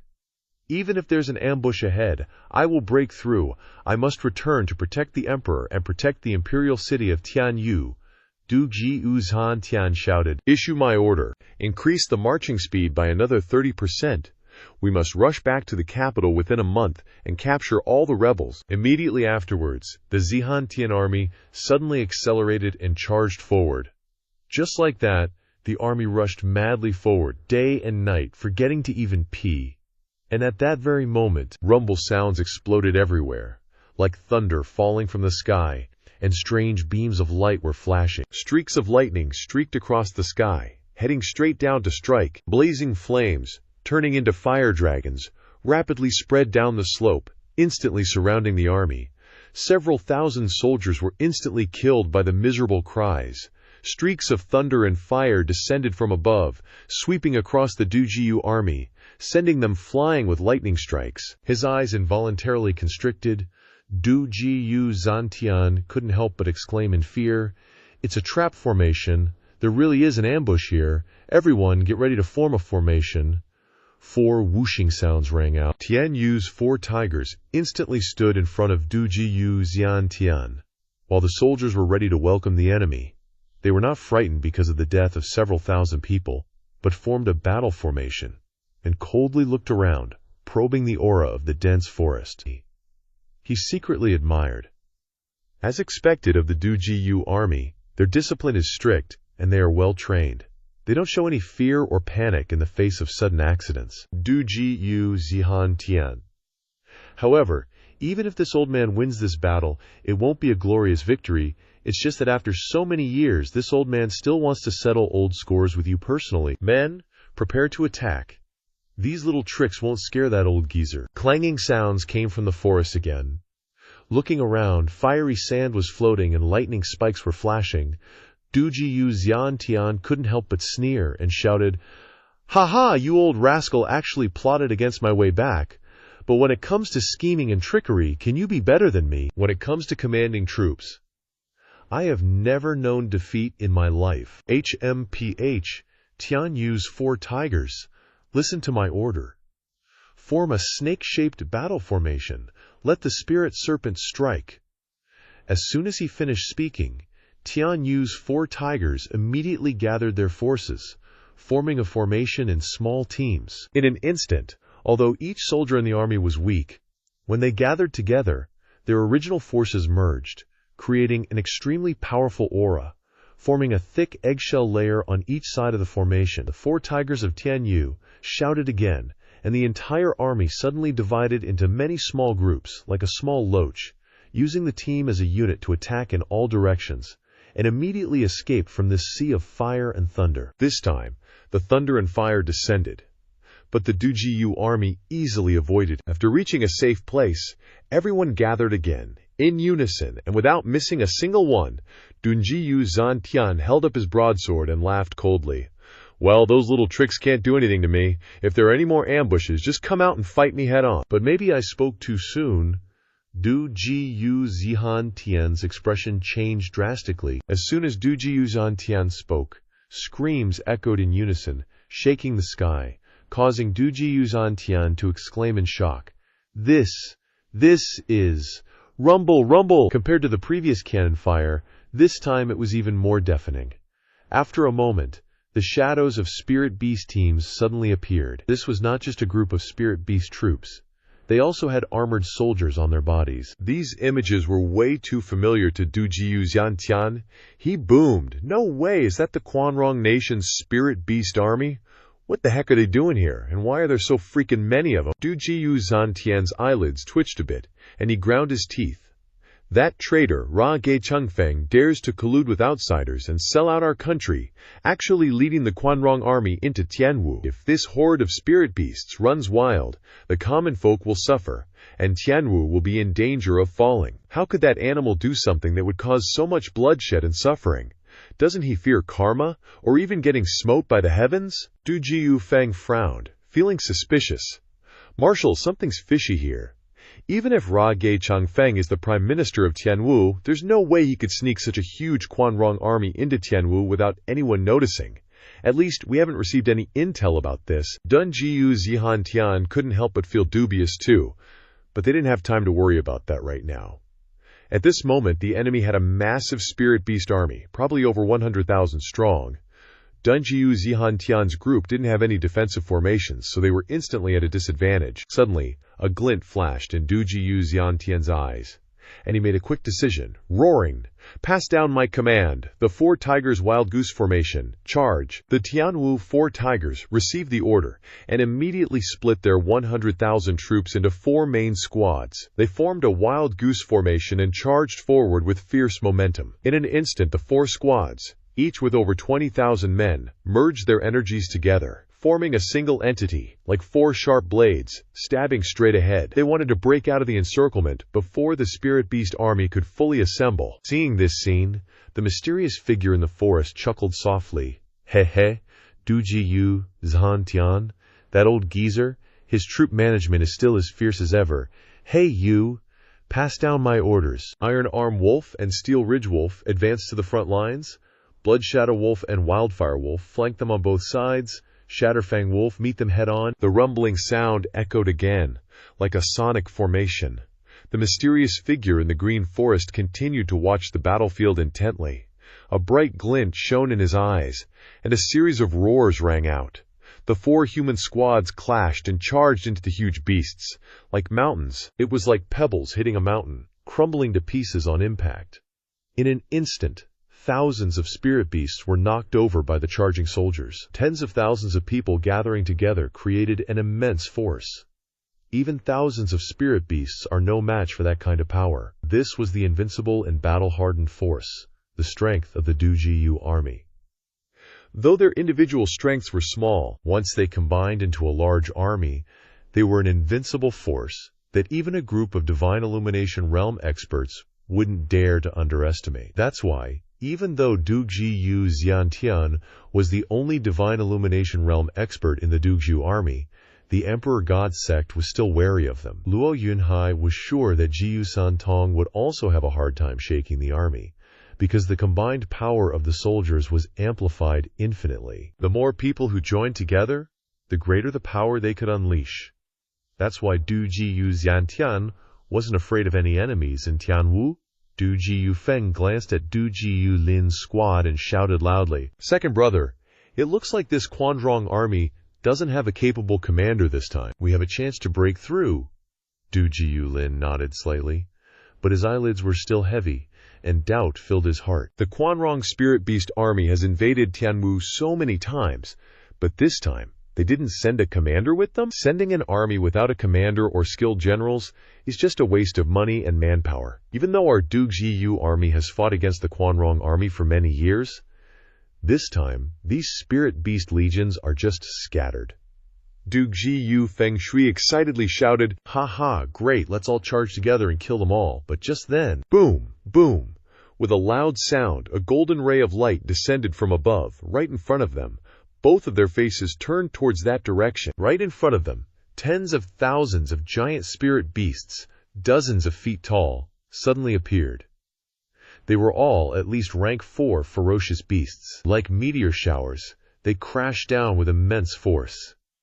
As soon as they landed, they quickly connected with each other. The soldiers formed hand seals, and with a bang, all the giant spirit beasts solidified into a complete formation, like a wall of primal energy formed around them, blocking everything in front. Dugjiyu Feng exclaimed, "What the heck? I just said they didn't have a capable commander, and then, bam, a huge formation appears. I shouldn't have spoken so soon. Quanrong Spirit Beast Battle Formation, Vajra Rampart. Dugjiyu Fire," he shouted. "HMPH, so what if it's a Vajra Rampart? What are we afraid of? It's not like we haven't seen this before. Big brother, just open it for me. I will lead my men to rush out." With a cold laugh, an arrogant voice yelled, "Haha, Dugjiyu Huo, you have fought against me before, and still don't have the ability to win." Dugjiyu Huo stepped on the gas and dashed towards the figure, yelling, "Win! I am going to punch your father's face right in." Then, he rushed in and punched the figure right in the face. Steel Ridge Wolf gave a cold laugh and said, "Dugjiyu Huo, long time no see, you are as brave as before, haha. It was worth it that I specially came to find you to fight." Dugjiyu Huo did not lose to his imposing manner and laughed, "Haha, before I take off your wolf fur, I definitely won't have daily free time to cultivate." However, at this moment, a streak of light flashed, and the two were still holding tightly to one another. Dugjiyu Feng had brought the battle formation to them. With a faint laugh, he said, "Sorry to disturb the mood of two. However, this is war, not a place for you guys to do a one-on-one. I am here to help Lao San with some of the power." "Thinking you people don't mind, right?" Steel Ridge Wolf replied. "Hey. As quick as a gust of wind, Dugjiyu Feng, the leader of the Tianwu 4 Tigers, is here quick. However, do you really think you can get here to help? I came here. Do you think I have no help?" "That dog-shit bastard is so arrogant." Dugjiyu Feng felt uneasy in his heart. At the exact same moment, a gray light flashed. Dugjiyu Feng startled, and hurriedly brought his battle formation to block it. With a boom, a fatal strike hit him, making Dugjiyu Feng unable to withstand the strike, and pushed back very far. His eyes unconsciously shrank. Dugjiyu Feng slowly turned dark and muttered, "One of the 8 wolf guards, ironstone arms." Right when the two sides were about to duke it out, 2 vs 2, Dugjiyu Lin felt a growing unease in his gut. The Baolang guards were supposed to be protecting the envoy heading to the capital. But here comes another Lang guard out of nowhere. Boom, boom, boom. Before he could even think things through, a series of bizarre roars echoed. They could tell the screams were from spirit beasts, but not just any spirit beasts. It was getting to him, this bad feeling. Dugjiyu Lin suddenly glanced to both sides and saw a horde of spirit beasts charging out from the left, eyes bloodshot, filled with murderous intent. They weren't in disarray, though, just acting like they were rabid, and in front of them was a red-haired guy. Seeing this dude, Dugjiyu Lin's heart sank. And Dao, so it really is him. The sharp blade of the Baolang guards, Blood Shadow Wolf. He's a bit different from the other Lang guards. He's one of the 8 guards who has a bunch of high-level spirit beasts, able to use some secret blood ritual to amplify their spirituality and boost their battle power tenfold. They become berserk when they fight, but they're specialized battle beasts. Back when the two armies were fighting, this was the team that gave Donggu's army the biggest headache. Now meeting them again in this chaotic situation, even the usually calm Donggu Lin couldn't help but feel cold sweat dripping down his forehead. But hey, when it rains, it pours. Just as he was racking his brain about Blood Shadow Wolf, another horde of spirit beasts roared from the right, incredibly fast, practically right in front of him. Dugjiyu Lin froze, realizing, this is It's Feng Hong Wolf, one of the 8 Lang guards, the expert spirit beast controller. He also has some secret technique that can boost the speed of his spirit beasts and army. He's about as fast as their leader Tian Yu, or Du Ji Yu Feng of the 4 Tigers. But speeding up a whole army doesn't do much. But speeding up these massive spirit beasts makes them insane. And it's not just speed. The impact of these charging spirit beasts is terrifying, like war machines.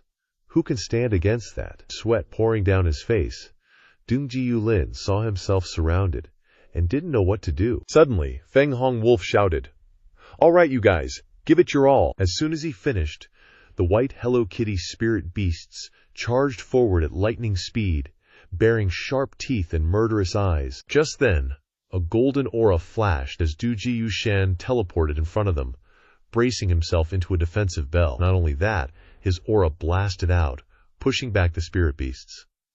Feng Hong Wolf's massive spirit beast army was suddenly stopped by Du Ji Yushan. This team was specially trained by Du Ji Yu Zihan Tian himself, and they have the strongest original power and composure. So while their attacks might be a little slow, and they can't really break through, they excel at rock-solid defense, unfazed even by a spirit beast horde. They're the iron shield of the Du Ji army. Feng Hong Wolf was super pissed and yelled, "Damn it, Du Ji Yushan, you're always the one blocking." Du Ji Yushan smirked mischievously. "Oops, sorry, not sorry." "Why so tense? It's always me, isn't it? Hee hee." But then his face turned serious as he thought, "Second brother, this is all I can do to help. I don't think I can handle that Blood Shadow Wolf's assault." Du Ji Yulin nodded slightly, showing his gratitude, then looked towards the Blood Shadow Wolf army with a determined gaze and shouted, "Change formation." The lost array, steady as a mountain. Blood Shadow Wolf looked confused, his eyes narrowed as he looked ahead, seeing the Dunjiyu army in front of him gradually fade, covered in a layer of mist, appearing and disappearing among the trees. The mysterious figure, still watching every development of the battle with wide eyes, spoke up. "The Dongyu army is really the Dongyu army. It's been 10 years since we fought them, but they're still so strong and difficult to deal with. But you guys could block the Spirit Beast army before because the battle was head-on. Now you're in a rush to rescue the Emperor. Can you really prepare enough to deal with this ambush? Hee. It's worth looking forward to." Meanwhile, Dunjiyu Huo was enthusiastically beating up the Quanrong army like punching bags, yelling like a madman. "Haha, you rubber frogs. Do you know how strong your grandpa is? Anyone who comes here gets a broken jaw." But before he could show off for even 5 seconds, a beam of starlight shot towards him, aiming straight at Dunjiyu Huo. He didn't even have time to react before hearing a massive boom. The entire team was blown away instantly, and even the team leader, Dunjiyu Huo, was sent flying.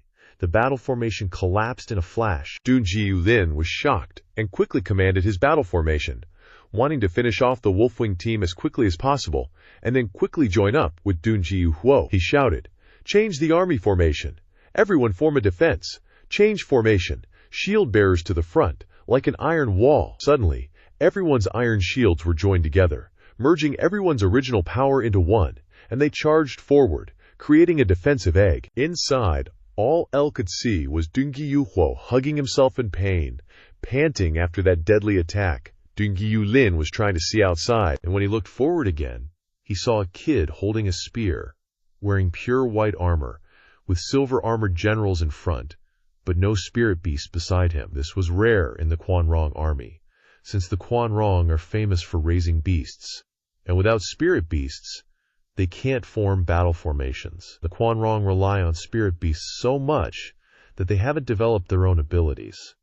But this guy was an exception. Although he didn't have any spirit beasts, within the Quanrong army, he had the strongest undefeated record. The leader of the Bao Lang guards, She Po Lang, narrowed his eyes slightly, feeling a chilling, murderous intent. Coming forward, Du Ji Yu Huo and Du Ji Yu Feng felt a bit scared, sweating profusely. Du Ji Yu Lin stood observing, thinking, "I didn't expect Shampo Lang to be here too. He's an arrogant maniac, just him and his spear, without any spirit beasts. But he's always been undefeated in the Quanrong army.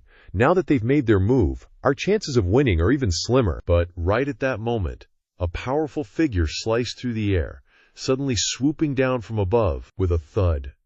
Wielding 5 long blades, with a mighty figure, Dunji Yu Zantian loudly announced. This old man leads the army. Set up the Dragon Soul formation. Hearing this, everyone's eyes lit up, immediately receiving orders. Even the heavily wounded quickly stood up to join the battle. Duji Yu Zihan Tian spoke up.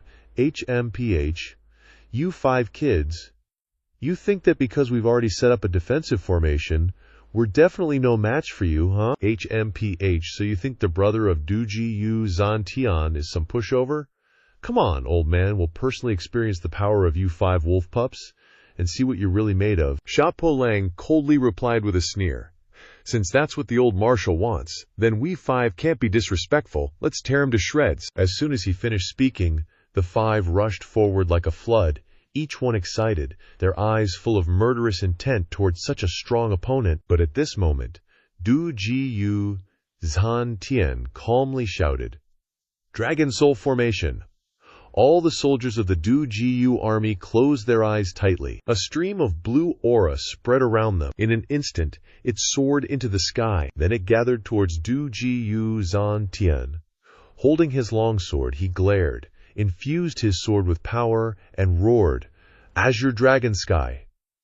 As soon as he spoke, a burst of extremely powerful green aura emanated from the azure longsword. It formed a blue dragon soul and struck straight at the 5 wolf guards. In the blink of an eye, the 5 pups who rushed up were sent flying back to their mamas. Lol. After unleashing the attack, Du Ji Yu Zihan Tian supported himself with the longsword on the ground. Standing there with indomitable power, he shouted, Now do you know how strong my Du Ji Yu army is, huh? Sha Po Lang, still trembling from the impact, struggled to get up and said, He deserves to be called the god of war of Tianyu.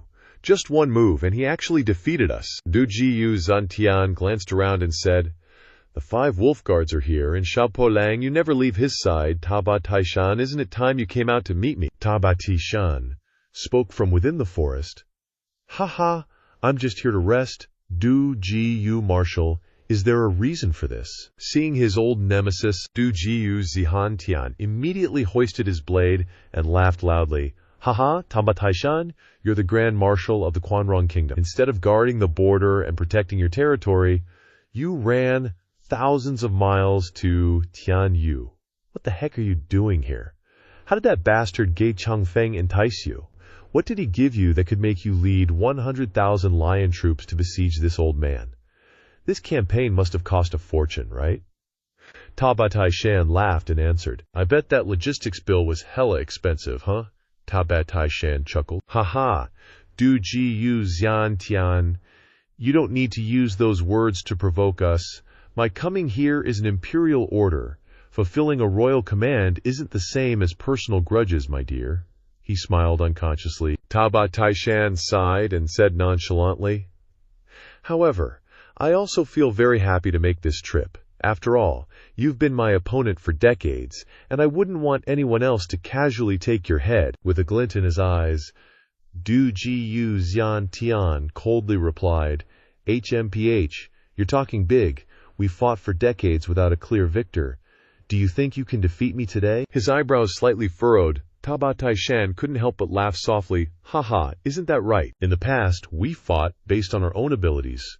You had battle formations. I have a large army of spirit beasts. But now you only have battle formations without the power source, and my army of spirit beasts is completely intact. You're like a flying tiger with one wing missing, while I'm like a flying dragon and the mountain is still there, so your strength has greatly declined. My strength remains the same, so the outcome is already determined. However, winning like this wouldn't be very heroic. But as the art of war goes, war is deception. So don't hate the heavens, or blame your bad luck when you're defeated today. Du Ji Yu Zhan Tian listened coldly and rejected the idea. Then he laughed, raised the broadsword in his hand, pointed it towards the soldiers, and said loudly, Dugu's army has always been brave and good at fighting, not afraid of death. Even without the aid of formations, we're still on par with those beastly spirit beasts.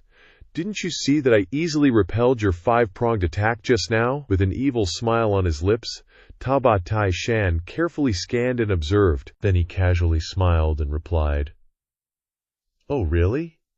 Duji, you old man, you can deceive my 8 wolf guards with this trick, but trying to hide it from my eyes is just wishful thinking. With a glint in his eyes, Tadabati Shan suddenly pointed towards the generals of the Dujiyu army and continued sarcastically, "The Dujiyu army has always been brave. Even without sleep or rest, they can fight for months, and they absolutely don't show any signs of fatigue. I find it very strange, but why are all of you panting after that move?" His eyelids twitched slightly in surprise. Dunji Yu Zaihan Tian moved slightly. Then he restored his calm expression. But only the 4 tigers of Tianyu were a little nervous, their faces gradually becoming heavy. Seeing this, Taba Taishan continued triumphantly, "Haha, although my specialty isn't the art of formations, I do have some understanding of them. All formations are based on spirit stones, borrowing the power of heaven and earth to cast them, like that move just now." "Where does the power come from? If I'm not mistaken, inside your broadsword is hidden a dragon's soul. You don't have enough power to cast it yourself, so you absorb the power of your soldiers to unleash that immense strength and push back my 5 armies." With a spooky laugh, Taba Taishan seemed to see through everything, and he shouted, "But that's an extreme drain on the vitality of the entire army. Using this move to defend has its advantages and disadvantages. It can unleash a powerful attack to intimidate the enemy, but it paralyzes your entire army. Your soldiers are gradually collapsing, while my legion of spirit beasts only needs to charge 2 or 3 times, and even if they are severely injured, it's nothing to their thick hides. Why should we be in a hurry?" Duji Yu Zan Tian, your use of that move proves that you're in a desperate situation, wanting to give it your all one last time, but you can't do anything else. Otherwise, why would you do that? Today, fate is sealed. You will be defeated, so surrender obediently. As soon as he said that, the 5 wolf guards' eyes flashed with joy. They had never seen the previous move before, but it turned out that it was a last-ditch effort, hurting the enemy by 1,000, while damaging themselves by 800. Nothing big. For a moment, the 5 wolf guards grinned hideously, and as they directed the battle formation to charge, the 4 tigers of Tianyu looked anxiously at Dungjiu Zantian for instructions, looking flustered. His eyes narrowed slightly. Dugu Zantian pondered for a moment, then whispered, "Do you guys remember that about 10 li from here, there's a Guhong Valley? Its terrain is treacherous, and there's only one entrance. It's easy to defend and hard to attack, truly a great stronghold. In a bit, we'll use the 2nd Dragon Soul formation to break through this encirclement, then quickly enter the valley. We'll defend by relying on the valley's natural defenses, and we should be able to carve out a path to survival." But as soon as the words left his mouth, Dugu Lin immediately said with a worried expression, "But adopted father, Marshal, you can't? Have you forgotten what great priest Tinyun Xuanji told you back then? This Guhong Valley clashes with your very destiny. You absolutely cannot enter it recklessly. If not," Dugu Zantian couldn't help but sigh, "Guhong falls, carried by the wind, once at the valley's bottom, you'll never see your king again." That was the warning the great priest gave this old man back then. He said this old man, Dugu Zantian, foolishly went against heaven's decree, offending fate. This Guhong Valley is precisely where this old man is fated to die.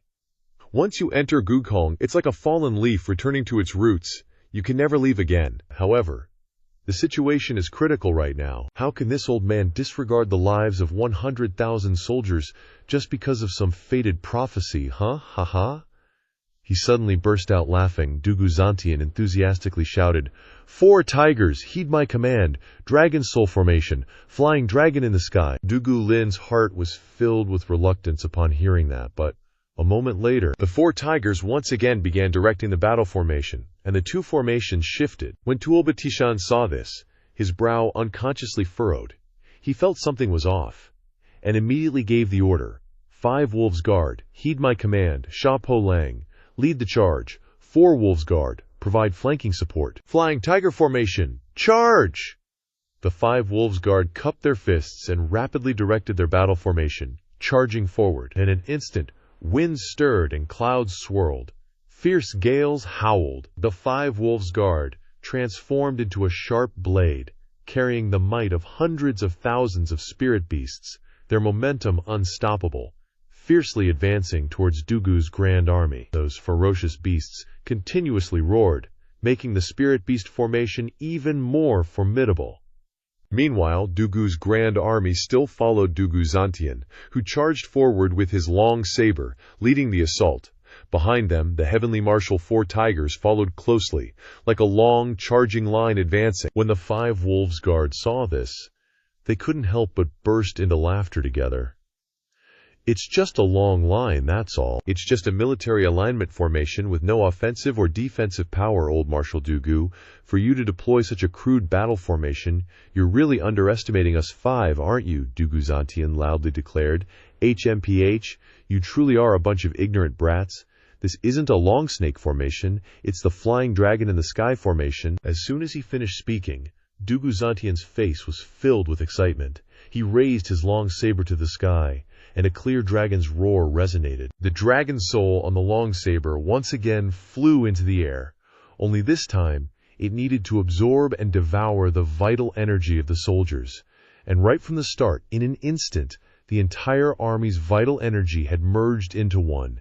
In just a flash, what looked like a foolishly lined-up army instantly transformed into a giant dragon and charged forward, flying. Seeing that scene, Tuo Batishan's pupils couldn't help but constrict. He was utterly terrified. He never dared to imagine that this Dragon Soul formation wasn't just a defensive formation, but an offensive one too. It's just that when they previously deployed the defensive formation, Dugu's grand army was already out of breath. How much vital energy would this offensive charge consume? Just then, the 5 Wolves Guard army and Dugu's grand army, now in the Flying Dragon and the Sky formation, fiercely collided. Just as expected, another deafening explosion resounded.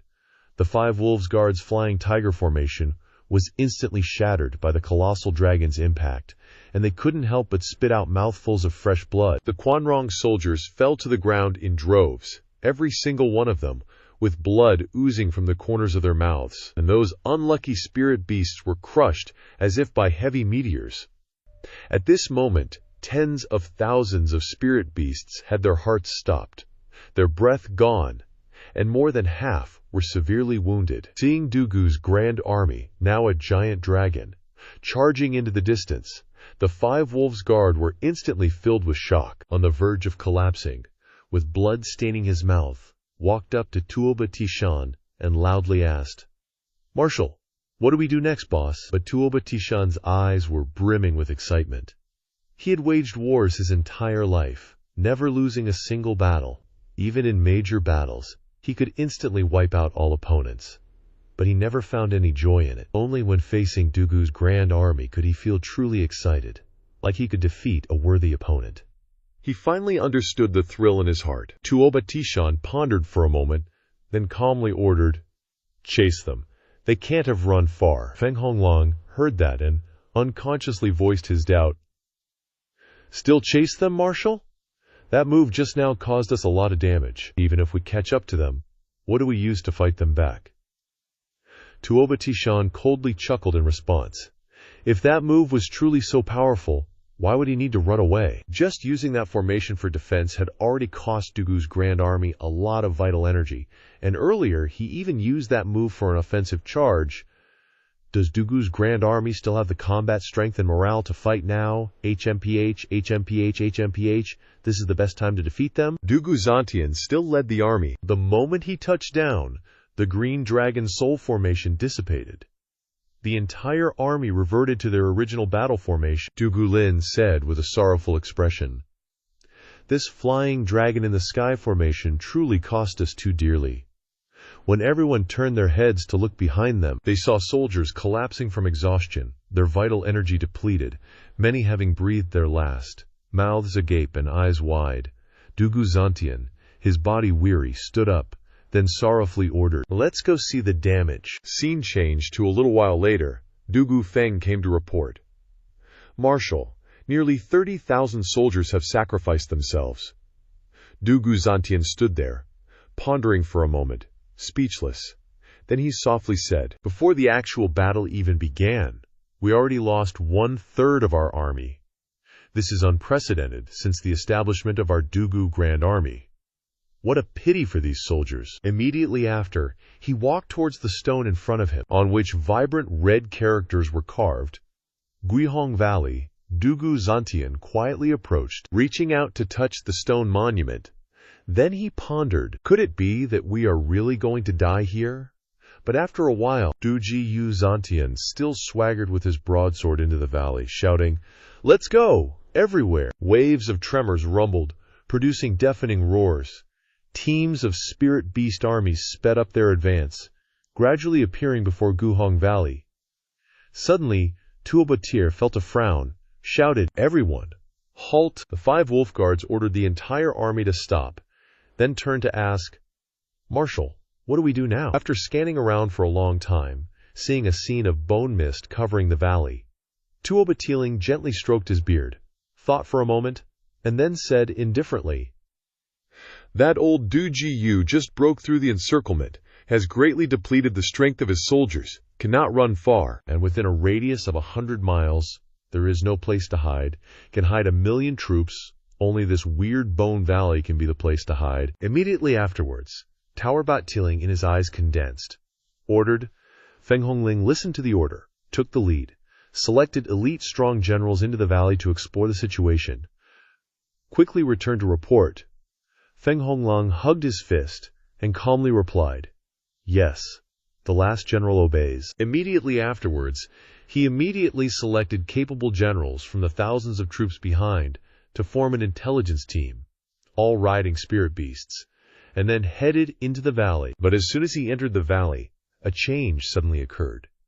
Suddenly hearing carefully like the wind, the sound of thunder, explosions. Suddenly, many flaming flames appeared under their feet, like a burning sauna that instantly surrounded them, trapping them inside. Seeing that scene, Feng Honglang exclaimed in fear, "Crap, it's a formation!" However, at this moment, it was not so easy for him to retreat. Just as he turned his head, he saw Jiu Feng leading an army straight towards him. Only a moment later, they struck, and instantly scattered thousands of their spirit beasts. Feng Honglang looked up and involuntarily bit his lip fiercely.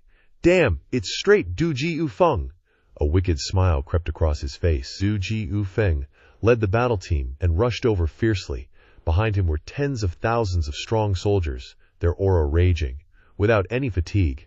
However, at this time, the spirit beast battle formation was in chaos, without any strategy. In just a moment, hundreds of spirit beasts screamed and fell into pools of blood. Only because these were spirit beasts were there only a few hundred losses. If it were people, I am afraid thousands would have been annihilated. Feeling terrified, Feng Honglang did not hesitate, immediately mobilized the Spirit Beast Legion, used secret methods to suddenly accelerate, heading to run out, occasionally turning his head and shouting, "Dugu Feng, damn you, if you dare, chase me." Dugu Feng just stood there with a cold smile and replied, "Humph, don't use those words to provoke me. This old man won't fall for your tricks." Immediately afterwards, Dugu Feng and his troops gradually disappeared into the mist. Feng Honglang turned his head and saw that he was not being chased, and breathed a sigh of relief. The words he had just said were just a bluff to scare Dugu Feng from pursuing. Otherwise, with Dugu Feng's wind-like speed, he would have been stopped before he even reached the mouth of the valley and beaten to a pulp. Now it seemed that Dugu Feng did not want to fall for Feng Honglang's lure, and dared not pursue him to let him escape a calamity. But how could Feng Honglang know that this was Dugu Feng doing it on purpose? Looking into the distance and seeing Feng Honglang had disappeared, Dugu Lin did not know when he appeared in front of Dugu Feng, and then sighed. "Big brother, I don't know if the marshal's plan will succeed. Will they fall for the trick?" Dugu Feng's face was full of condensation, and he nodded blandly in response. "Yeah, if they don't believe it, they have 1,000,000 troops rushing over. We can't stop them. Anyway." Speaking of which, Dugu Feng turned his head and looked back at the tens of thousands of soldiers, and said worriedly, "We can only bring out these people with combat power, that's all." On the other side, Feng Honglang fled with his troops in great embarrassment, leaving behind only the defeated remnants. Seeing that scene, Tuo Batir could not help but ask anxiously, "Feng Honglang, what happened? This martial heard movement on your side? It seems you were ambushed? Feng Honglong replied. Reporting to the marshal, as you predicted, the Du Jiyu army is setting up camp in the valley, but at this moment they have set up a formation. The mouth of the valley is very narrow. Our spirit beast army cannot be deployed at all, but if only a few spirit beasts rush in, they can only be beaten. Speaking of this, Feng Honglong was also embarrassed, not knowing how to act. Zhuo Batiling pondered for a while, and then said indifferently, "However, even if they have now deployed a defensive formation, their army should not have much strength left." Feng Honglong reluctantly shook his head, sighed, and replied, No. Their strength is still very full. The Duji Yu Feng battle team does not seem to have been affected much. Their strength is still as strong as ever, relying on the formation to pursue. In just a moment, my subordinates were all beaten to cripples. Tuo Batiling in his heart was still suspicious, turned his head, and looked at Shapo Lang and said, "Shapo Lang, go and see what their reality is. But you must be careful. If they really have strength, you must not participate in the battle. You must report back." Shapo Lang nodded, then bowed and took the order, and then proceeded to the group of soldiers behind with murderous intent, selecting several thousand talented people to form a strike team, and headed straight for the valley. However, as soon as he entered the valley, he was just like Feng Honglong. Thunder and fire suddenly appeared in front of him, but this guy was not afraid at all, holding Feng Tianhuaji in his hand and fought all the way. But before he could advance further, a light suddenly appeared. Du Ji Yu Feng had led the team to attack. The young man kept laughing and said, "Ha ha! The leader of the Wolf Guard, Shapo Lang, has come himself? If we capture him and bring him back, it is equivalent to cutting off Tuo Batiling's arm." Shapo Lang demurred. He smiled coldly. The battle formation behind him was full of murderous intent. He held Feng Tianhuaji and waved it. A loud explosion sounded. Streaks of white light intertwined. In an instant, Du Ji Yu Feng was blown away by Shapo Lang in one blow. However, before Shapo Lang could breathe, screams of killing echoed in all directions in the valley. Looking over, Du Ji Yu Lin, Du Ji Yu Huo, Du Ji Yu Shan each led 10,000 troops to attack, and strangely the soldiers behind them all had extraordinary momentum. Shapo Lang's eyes narrowed slightly, thinking, could it be that the Dujiyu army really had a large number of high-level strategic soldiers? Then the young man waved his hand and ordered the men to retreat. Not daring to fight, he was very self-confident, but he was also very clear. Facing the heavenly martial four tigers, he was still relatively strained. Not to mention that this was the Dujiyu army's pre-prepared territory. They had already set up a formation. If they were to advance, the chance of winning would not be great. As a result, within the vast white mist, Shanspo Lang's figure gradually disappeared. However, Shanspo Lang did not expect that at the moment he disappeared, the soldiers behind the three who went to support also gradually blurred and finally disappeared without a trace. The three went in front of Du Ji Yu Feng. Du Ji Yu Lin could not help but smile bitterly, and then asked, "Big brother, are you okay?" Taking a deep breath, Du Ji Yu Feng inadvertently covered his chest and faintly nodded and smiled. "It's okay, it's just that there is some injury in my chest. That Shapo Lang is really extremely powerful." Yeah, fortunately this time the adoptive father had foreseen it. Knowing that Tuba Teeling would send people to investigate further, he had already prepared, and hurriedly placed a Feng Huao formation, a Tianlei formation, and even a Huang Ying formation, which could not block them, but just scaring them would be completely possible. Du Ji Yu Lin laughed softly. "Big brother, in front of you, you only have tens of thousands of real soldiers. The three of us are just flaunting our strength. If that Shapo Lang had not been scared away just now, I am afraid that even if the three of us combined, we would be in great danger." As soon as he finished speaking, the four looked at each other and laughed, and then went into the depths of the valley, leaving only Shapo Lang running with his head down. He thought it was true, and went to report to the marshal. Reporting to the marshal, there is indeed an ambush inside, and it is the Du Ji Yu army whose combat power has not been reduced by much. Just now, this subordinate fought against them. There are at least 400,000 elite soldiers who can fight.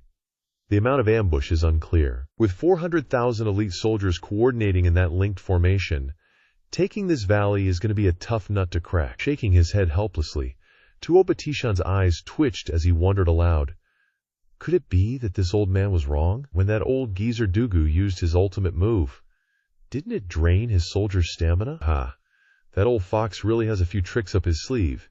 He's not someone you can just walk all over. Men! Pass down my order, surround this entire valley, and wait for Dugu's army to run out of supplies.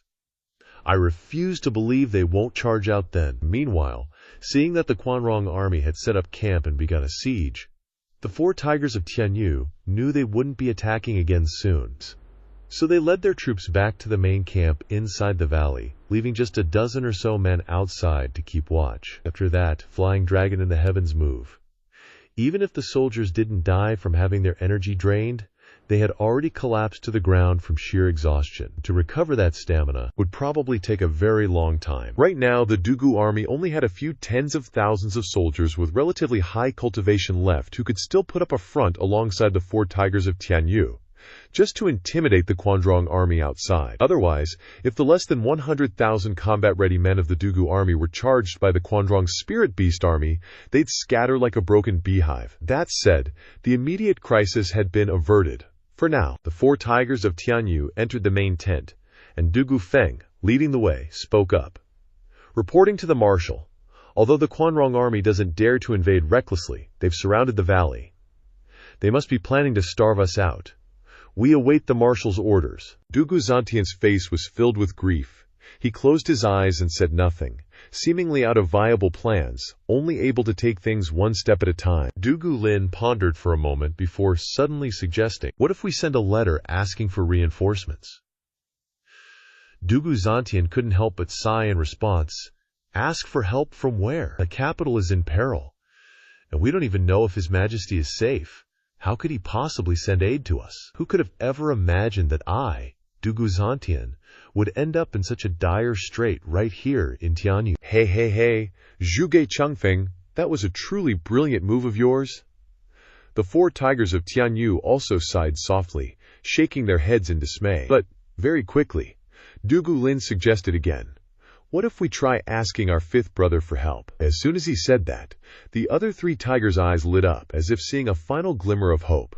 If the 5th brother comes, so will Zhuo Fan, and that demonic bastard could totally solve this mess. Dugu Feng clapped his hands, then glanced at his 3 brothers and shouted, that's right, that 5th brother of ours has been winning one victory after another. He's even forced the experts of the 7 clans to serve him. He's totally riding a wave of success. Although the Luo clan doesn't have many soldiers, he has that subordinate of his, Zhuo Fan. That guy's methods are just bizarre. With us being besieged like this, he's probably the only one who can find a way out. Dugu Zantian's expression turned grim, and he roared in anger. Silence! Asking for reinforcements is one thing, and no matter who we ask, we are absolutely forbidden from sending a request for help to our 5th brother. Dugu Feng was quite taken aback and asked, confused, but why? Taking a deep breath, a sad light flashed across Dugu Zantian's face as he answered, ever since Zhuo Fan seized the dragon soul, he has been a thorn in the imperial family's side. The 5th brother didn't hesitate for a second to board the same boat as him. The bond between us, father and sons, has already been severed. If you are harmed and we meet on the battlefield, there will be no grudges and no regrets. Besides, we were on our way to annihilate the Lukeo clan before. To now go crawling to them for help, how can there be such a shameless thing in this world? Dugu Huo's heart skipped a beat, and after a moment of thought he spoke up.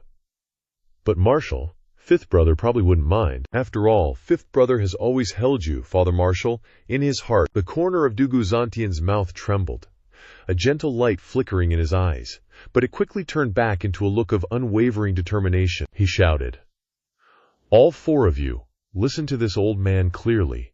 In today's predicament, no one is allowed to send a jade slip for help to the 5th brother. Violators will be dealt with by military law. Everyone spoke in unison. Marshal, we ask you to reconsider. But Dugu Zantian remained as stubborn and decisive as ever, roaring. He may have had some affection for us in the past, but we already cut ties back then. That was the choice this old man made.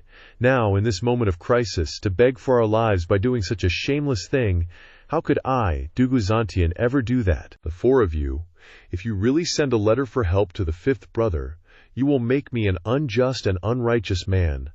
My lifetime of integrity will be ruined in an instant, and this old man will no longer have the face to exist between heaven and earth." Their hearts trembling, the 4 tigers of Tianyu glanced at each other, all letting out a helpless sigh.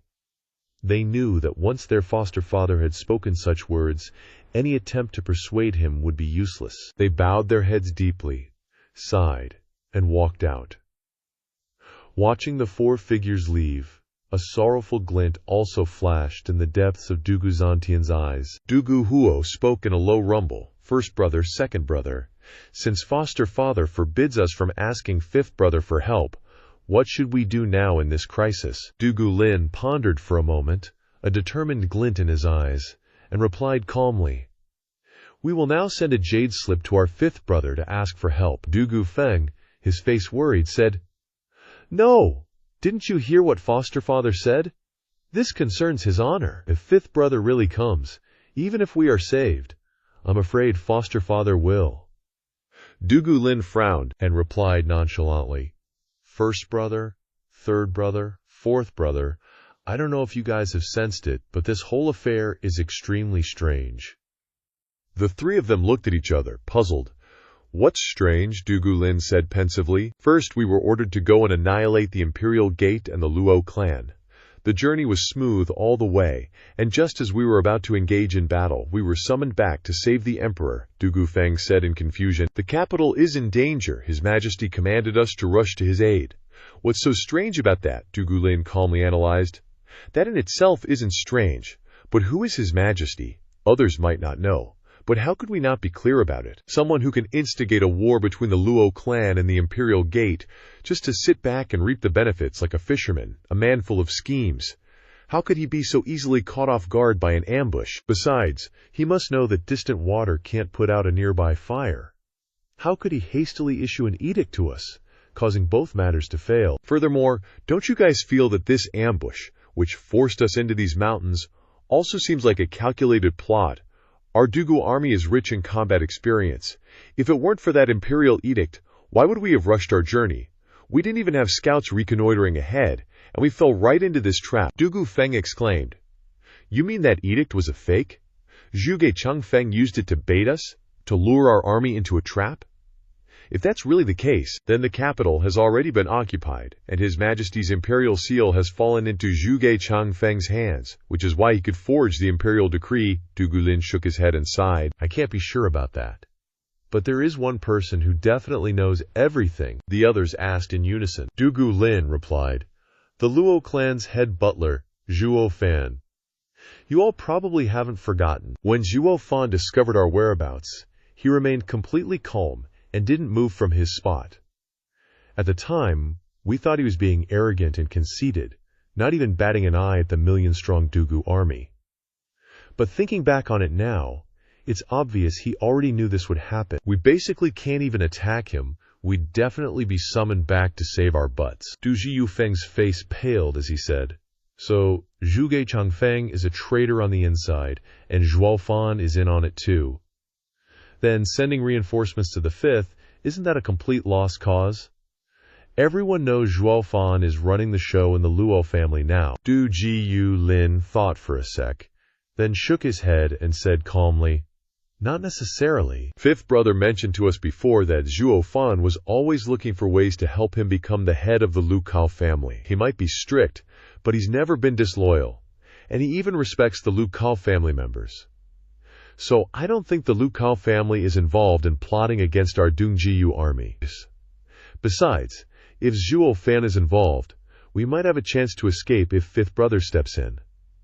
Then we can just ask Zhuo Fan. The whole truth will come out." Du Huo hesitated, but adoptive father, Du Lin, said calmly, "Adoptive father's reputation is definitely important.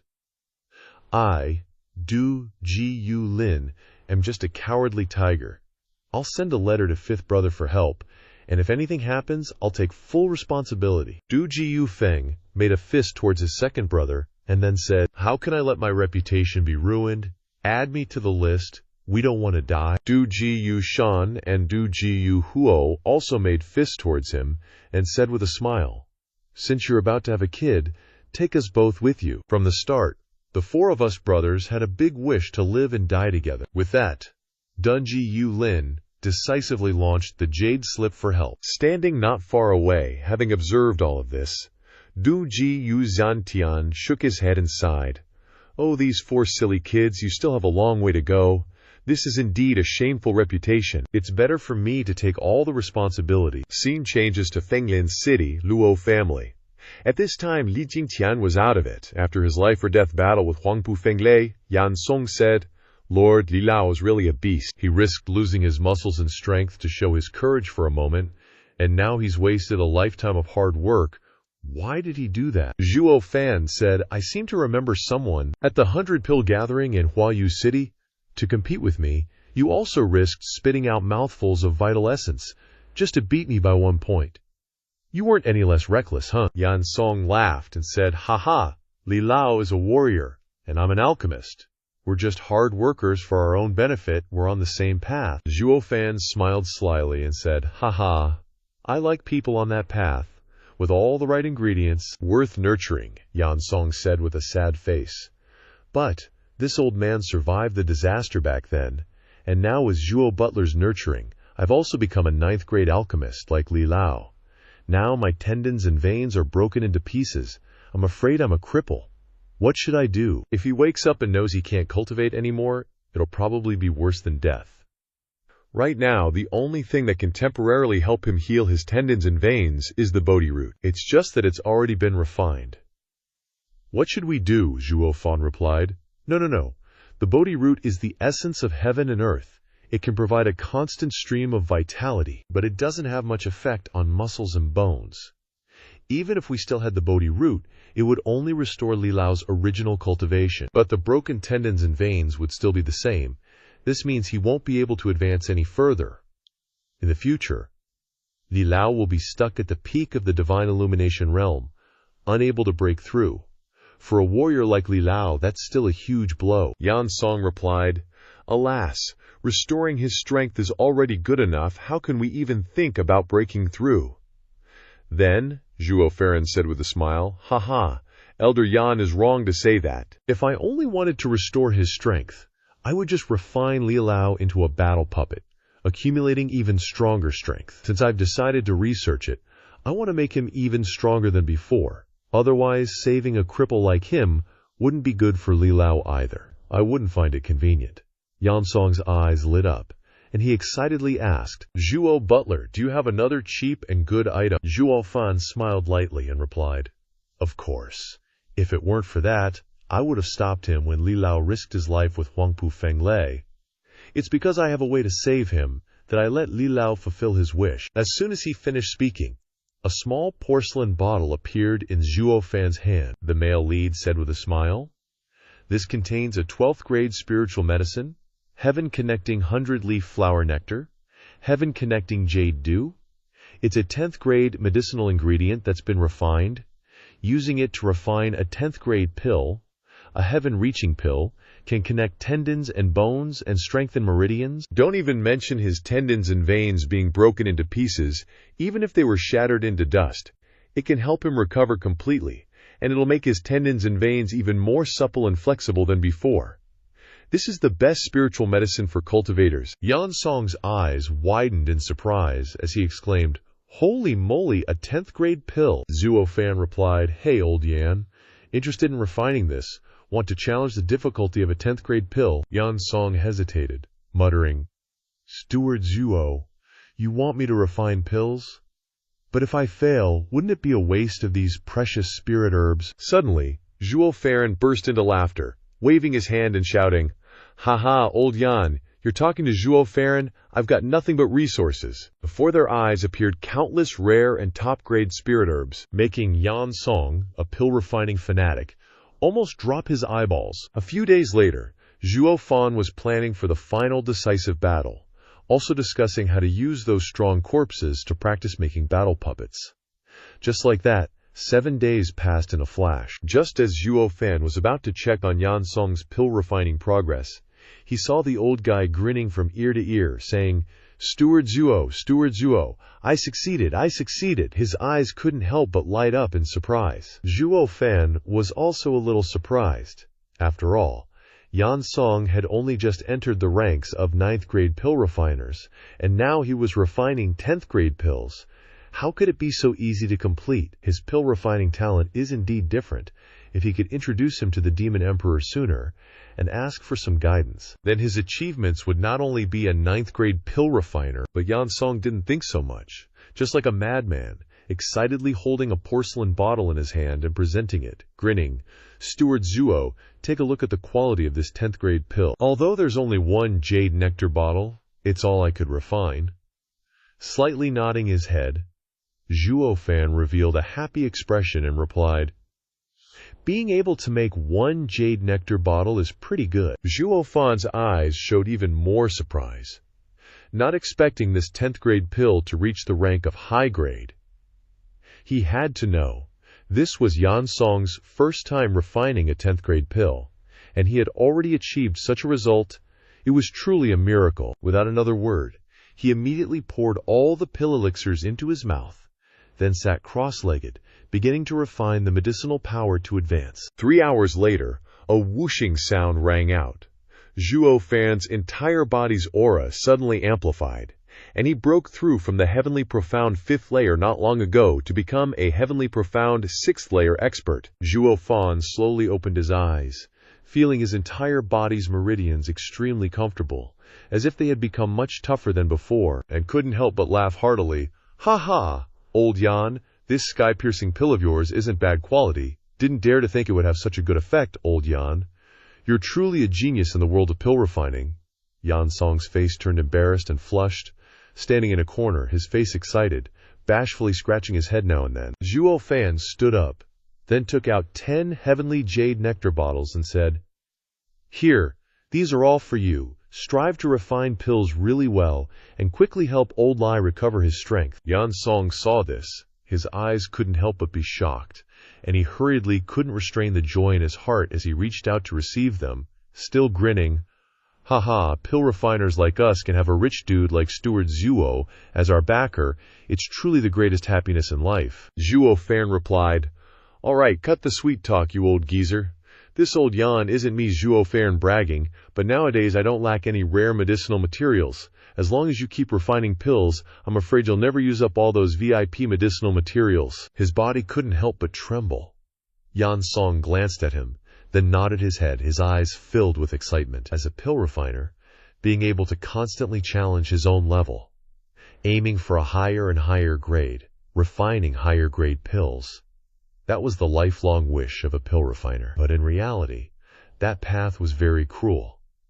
Not to mention the level of pill refining and how much his cultivation progressed. Even high-level heavenly treasures weren't easy to find. Even if he spent decades finding spirit herbs, if they were ruined in the pill refining process, then his years of hard work would be destroyed in an instant, let alone Zhuo Fan now giving him all top-grade pill materials to refine. There's nothing better than that. Thinking of this, Yan Song's eyes were already teary. This path was indeed the right one.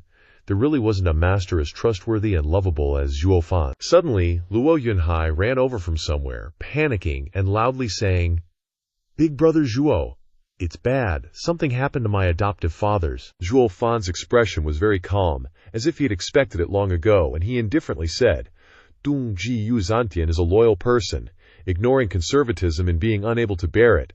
This calamity is also inevitable. There's nothing surprising about it, Luo Yunhai blankly asked. What's going on, big brother? You knew about it long ago. After slightly nodding his head, Zhuo Fan's eyes flashed with a ray of wisdom, and he replied, Of course. Otherwise, after defeating the emperor-wielding sect that day, discovering Dugu's army was surrounding us, why would I have let it go? Could it be that you think I'm really too arrogant? Haha. It's because I know there are people who want Dugji Yuzantian dead more than they want us dead. Luo Yunhai held a jade slip in his hand and exclaimed, The Khitanese! Glancing at it, Zhuo Fan couldn't help but chuckle. So that's how it is. That old man sent a letter of request for help because he was besieged by the Khitanese army. If that's the case, then everything is normal. Luo Yunhai's face became even more worried, saying, Big brother Zhuo, no matter what, right now my adoptive fathers are in trouble. besieged by the Khitanese army, and the food inside Lonely Red Valley is almost exhausted. You have to quickly think of a way to save them. Zhuo Fan replied. Save them? Save what? Save who? They even led an army to destroy us before, and now they're writing us a letter asking for help. What's the basis for that? Yan Song stood on the side and advised.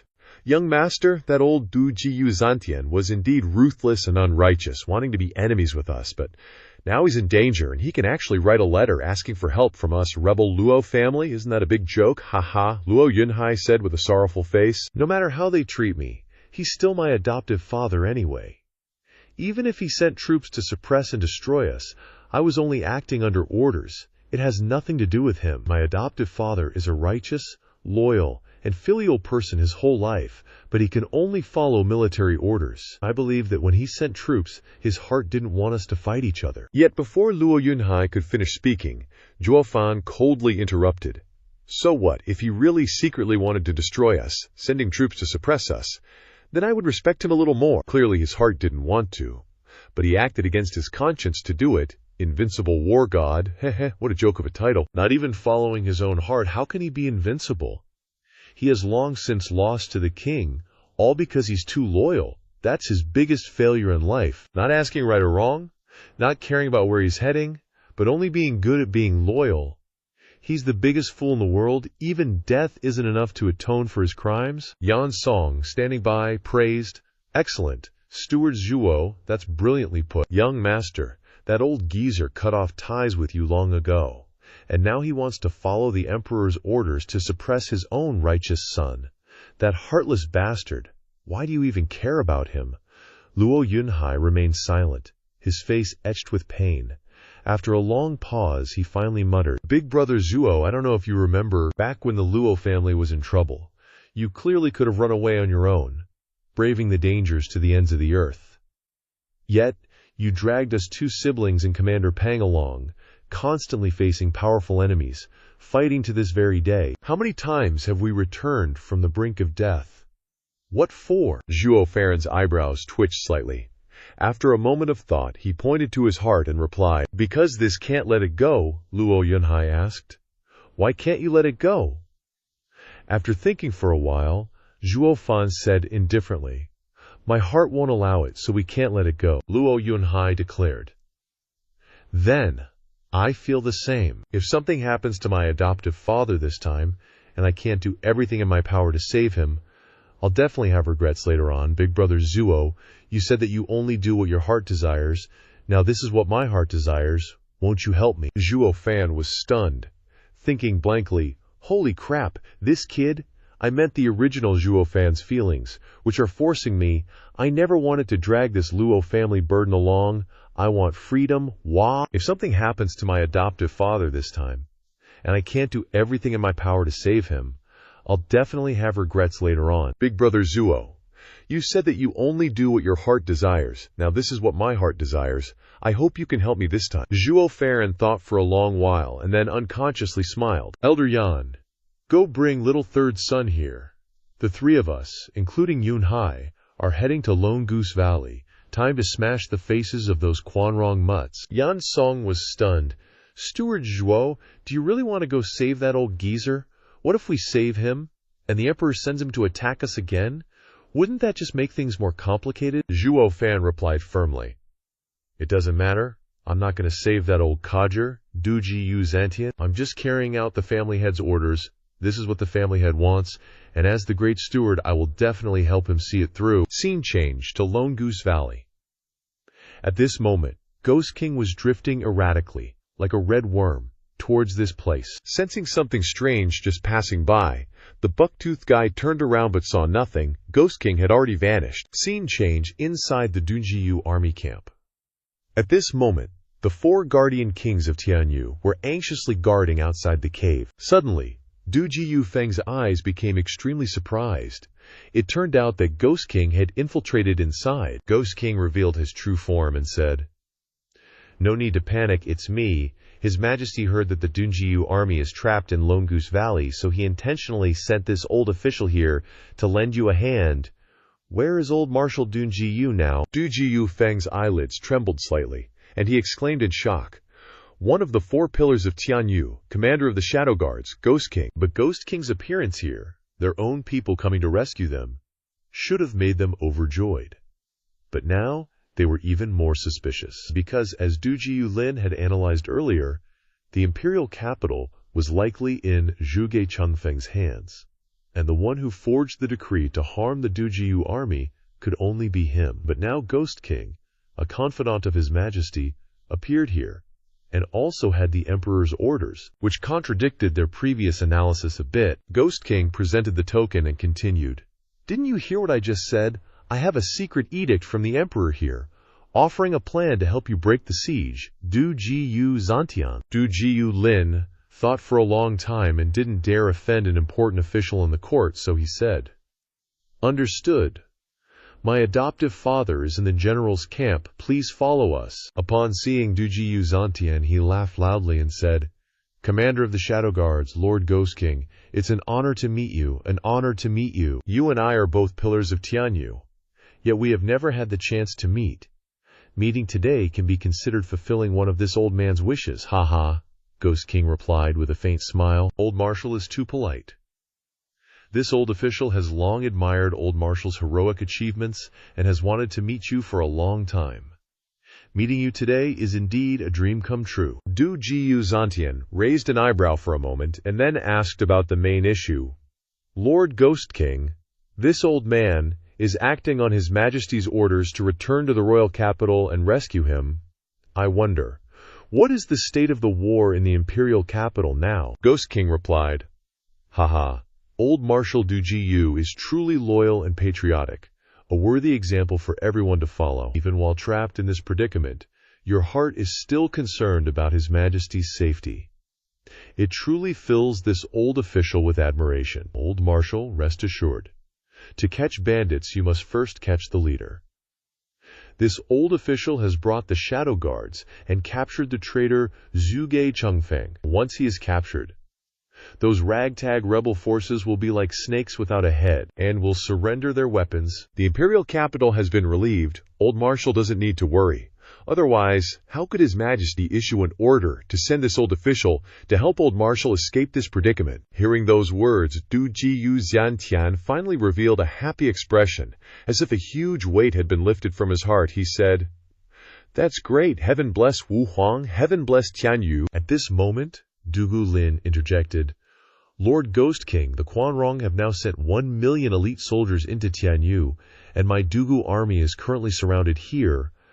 I wonder if Your Majesty has any strategy to break this siege." A mysterious smile tugged at the corner of the Devil King's lips, and he confidently replied, "His Majesty has his own ingenious plan. His Majesty has arranged everything. However, this matter concerns a secret, and only I can convey it to the Grand Marshal. No one else is allowed to hear even a single word. We must prevent the plan from being leaked." These words were like an imperial decree, and they had no choice but to obey. Du Jiyu Zantian pondered for a moment, then spoke, "If it is His Majesty's will, then we must comply. The four of you can go outside and wait first. I'll call you in a little while." And so, the four tigers of Tianyu reluctantly left, leaving space for the two old men to confide in each other. At this moment, the Devil King smiled eerily again and said, "Old Grand Marshal, please come closer.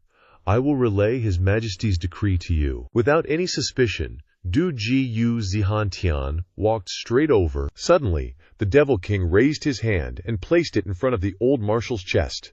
But at this very moment, the Devil King's expression changed drastically, instantly becoming ferocious. With a loud bang, a pair of claws filled with murderous intent struck directly at Du Jiyu Zantian's chest. Thump! A huge sound erupted, and there was even the sound of bones breaking, leaving no room for defense. Du Jiyu Zantian was struck by a fatal blow, and a mouthful of crimson blood gushed from his mouth. After regaining his composure for a moment, he barely managed to hold himself up and glared as he exclaimed, You've also followed that treacherous villain, Zhuge Changfeng." The Devil King sneered, "Heh, Du Jiyu Zantian. You're a skilled old general, but how could you understand this situation of vying for power and profit? You're truly too muddle-headed, I'll tell you. The one who wants to take your life isn't Zhu Jiangfeng. He's already been arrested and thrown into jail and will never be able to escape. The one who ordered me to take your life is none other than the current emperor. His eyes couldn't help but narrow. Du Jiyu Zihan Tian said in disbelief. No, that's impossible. I've always been absolutely loyal to His Majesty. Why would His Majesty? The Devil King replied, HMPH, indeed. His Majesty often said that among the civil and military officials, no one in the court is more loyal than the old Grand Marshal Du Jiyu Zhan Tian. Therefore, when he ordered me to do this, His Majesty was also very conflicted. It's just that for the future peace of Tianyu, you must be sacrificed this time. Before I set off, His Majesty also told me a few words, saying that you have dedicated your life to Tianyu, and it's time for you to rest. Hearing this, Dongji Yuzhan Tian officially collapsed. He fell to his knees on the ground, his face distraught. Dongji Yuzhan Tian didn't want to believe it. He kept yelling, no, it's impossible, His Majesty wouldn't treat this old minister like this. However, the Devil King's eyes were still full of murderous intent as he waved his hand continuously towards Du Jiyu Zhan Tian and shouted, Rest in peace, old man. Seeing that Du Jiyu Zhan Tian had almost given up, he didn't even bother to resist. Perhaps he had completely lost heart. What did loyalty get him? Then, the Devil King fiercely raised his hand, preparing to finish off Deng Jiyu Zhan Tian. But suddenly, a small, delicate fan flew in from somewhere, blocking the Devil King's sure-kill move. The Devil King's eyes instantly widened in surprise as he looked over. At this moment, the 4 tigers outside heard a loud commotion inside and rushed in. But the scene before them shocked everyone to the core. Du Jiufeng gritted his teeth and shouted, Devil King, you dare to attack the marshal. We 4 brothers will definitely not let you go. With a cold laugh, the Devil King curled his lip and replied, 4 little tiger cubs who can't even break through to the divine illumination realm. Without 1,000,000 troops behind you, in my eyes, you're not even as good as ants. If you want to die now, then I'll just grant you your wish, so you won't lead troops to wreak havoc in the world in the future and cause more trouble for His Majesty. As soon as he finished speaking, the Devil King suddenly attacked, swinging the chains towards the 4 tigers of Tianyu. The 4 tigers didn't dare to be careless and quickly formed a battle formation. The 4 of them relied on each other, and their strength increased several times. But even with their combined efforts, the 4 of them were still no match for the Devil King. With a loud bang, the 4 of them were sent flying far away, spitting out blood and collapsing from exhaustion. Seeing this, the Devil King mocked even more. The 4 of you combined are quite strong.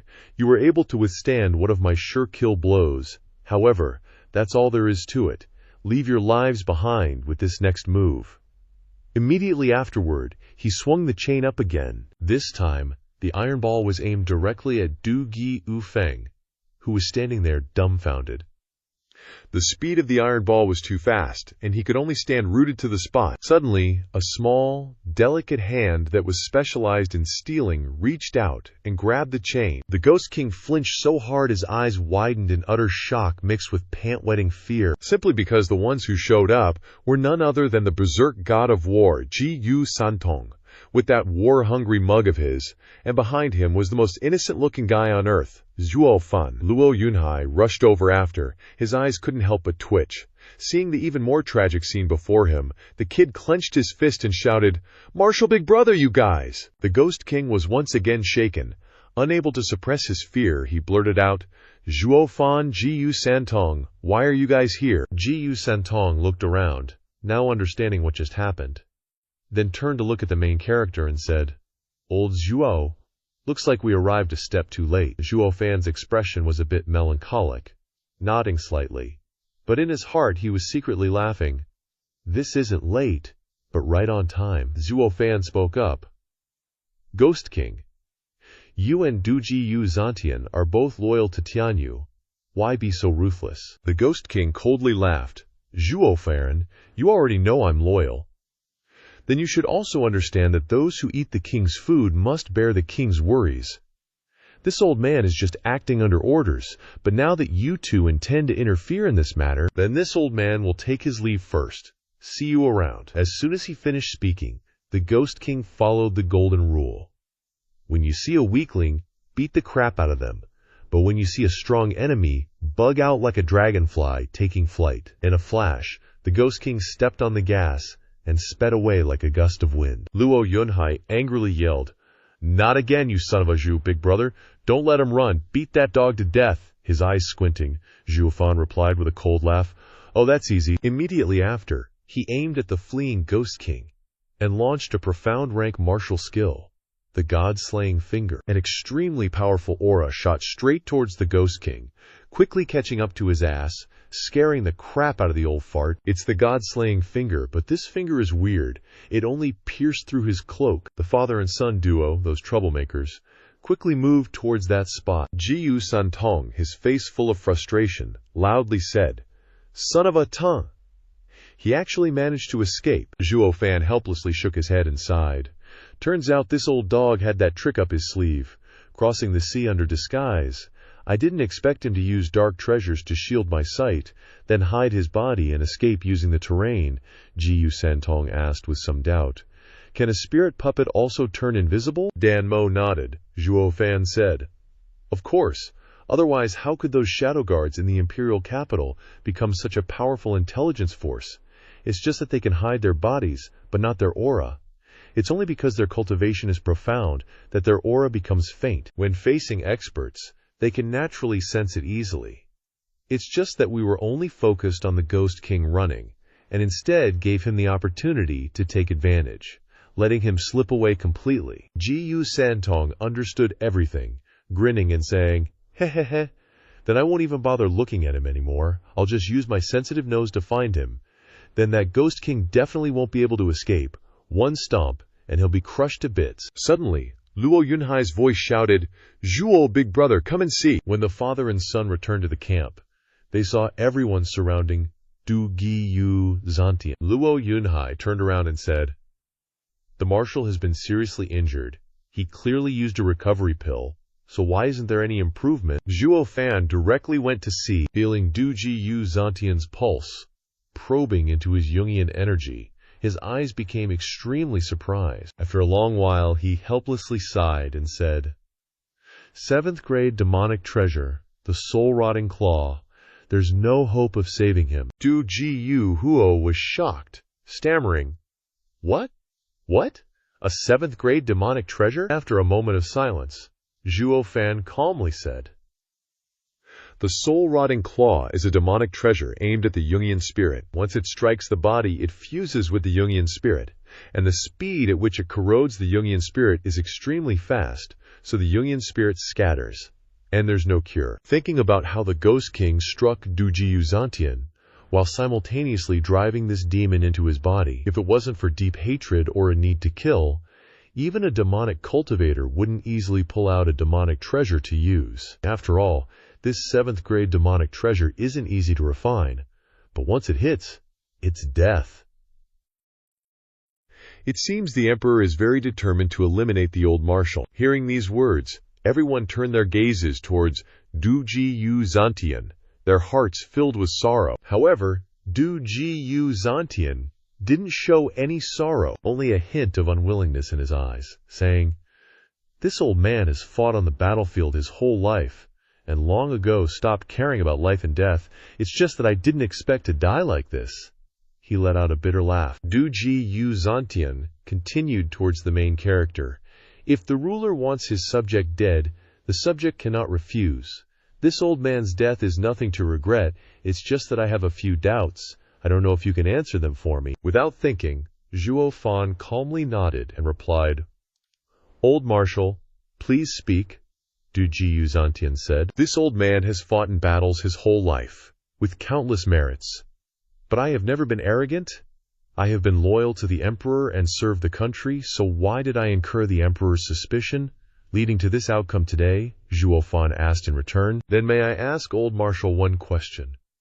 What is your greatest achievement in this life?" Du Jiyu Zantian proudly said, guarding the border, not allowing the Quanzhong kingdom to cross the border even a single step. Zhuo Fan faintly smiled, then asked again. Then, old marshal, may I ask you, before you took command of the army, was the Quanzhong kingdom able to seize even an inch of Tianyu land? His body slightly trembled. Zhuo Zantian instantly fell silent, his eyes slightly shaking, not knowing what he was thinking. Du Feng, seeing that, couldn't help but arrogantly say, before the marshal took command, the Quanzhong soldiers often crossed our borders to plunder, burn, kill, and slaughter the people, causing them immense suffering. But since the old marshal has been stationed at the border, the Quanzhong nation hasn't been able to step 1 foot into our territory. Before Du Feng could finish, Zhuo Fan chuckled and interrupted. So what? This world belongs to the emperor. What does it matter if the Quanzhong soldiers wreak havoc on the borders? Anyway, there are the 3 protectorate sects to keep them in check. For thousands of years, the Quanzhong nation hasn't had a chance to conquer Tianyu. As long as the world isn't lost, Tianyu will still belong to the emperor. It's just that the Dugu army keeps the Quanzhong at bay thousands of miles away. For His Majesty, that's hardly a great merit. Dugu Huo angrily said. What? Zhuo Fan? How can you say that? This is a great contribution to the country and its people. Dugu Zantian said grimly. Second brother, shut up. Let him continue, Dugu Zantian asked. Butler Zhuo, tell me, what is the greatest achievement in my life? Zhuo Fan closed his eyes, thought for a long time, and then replied.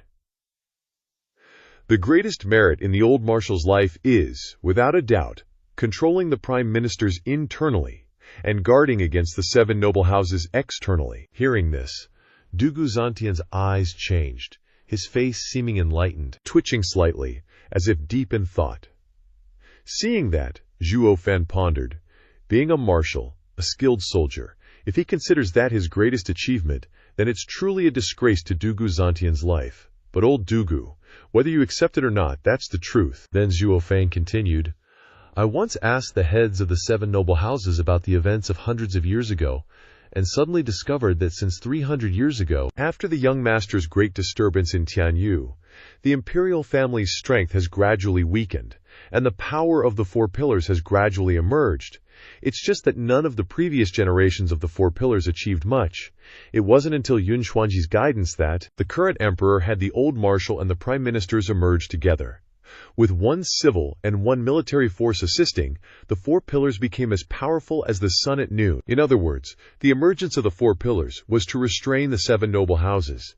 And His Majesty letting you unify the troops to fight the Quanzhong wasn't necessarily to expand the territory or protect the borders, but to train a skilled army to suppress the 7 noble houses at any time. But considering that he wants to teach the 7 families a lesson, the emperor must let 1 civil and 1 military person stand up, forming a controlling force. It's just that this control is also a coexistence. If one of you disappears, the other becomes useless. Because the saying goes, kill the rabbit, cook the dog, birds gone, bow away, fish caught, net abandoned. This time, His Majesty wants to close the net completely, scooping up all the forces in Tianyu in one go. The prime ministers have already lost, and the 7 noble houses are almost gone. The next person His Majesty wants to deal with is only you. After Zhuo Fan finished speaking, everyone fell silent. Everyone found it hard to believe, especially Dugu Zantian. He couldn't believe that the reason for his existence was just to be a pawn to control others. Thinking of this, he gritted his teeth and angrily shouted, So the Quanzhong army's invasion of Tianyu this time. His Majesty isn't stupid enough to lead a wolf into the house, is he? Zhuo Fan just smiled and shook his head, replying, Marshal Dugu, you are too upright. How could you understand the ways of this world? How afraid is he? Especially the emperor's mind, which is 100 times more vicious than ordinary people. I dare say, if this world doesn't belong to the Yuan family, the emperor would rather destroy it than let others take it. Lead a wolf into the house. Ha. This wolf is helping the emperor kill 10 original enemies, so that he can truly grasp the world. At that time, what does it matter if the wolf eats a little meat? Zhuo Fan's words reflected the emperor's thoughts exactly, perfectly aligned. Only Dugu Zantian looked at Luo Yunhai in astonishment, closed his eyes, and sighed deeply, his eye sockets already beginning to moisten. Old Dugu was bitter about his life, After decades of fighting on the battlefield, what was it all for in the end? Immediately afterward, probably due to excessive frustration, old Dugu directly coughed up blood and collapsed. At this moment, his eyes were glistening with tears. Dugu Zantian was bitter about his life of battles, thinking he was a majestic hero, but in the end he was nothing. Dugu Zantian closed his eyes slightly, looking resigned, and whispered, "So, Zhuo Fan, I have one last question. In the 100 schools of thought contend before, I once said that you and I are very similar, both for the sake of loyalty, you for the Luo family, me for the imperial court, but now you say that I am blindly loyal, so what about you?" Zhuo Fan pondered for a moment, said nothing, just pointed to his heart, and said calmly, "I'm for this. I act according to my heart's dictates." Dugu Zantian's eyes suddenly lit up as if he had thought of something, and then nodded slightly, saying, "I see.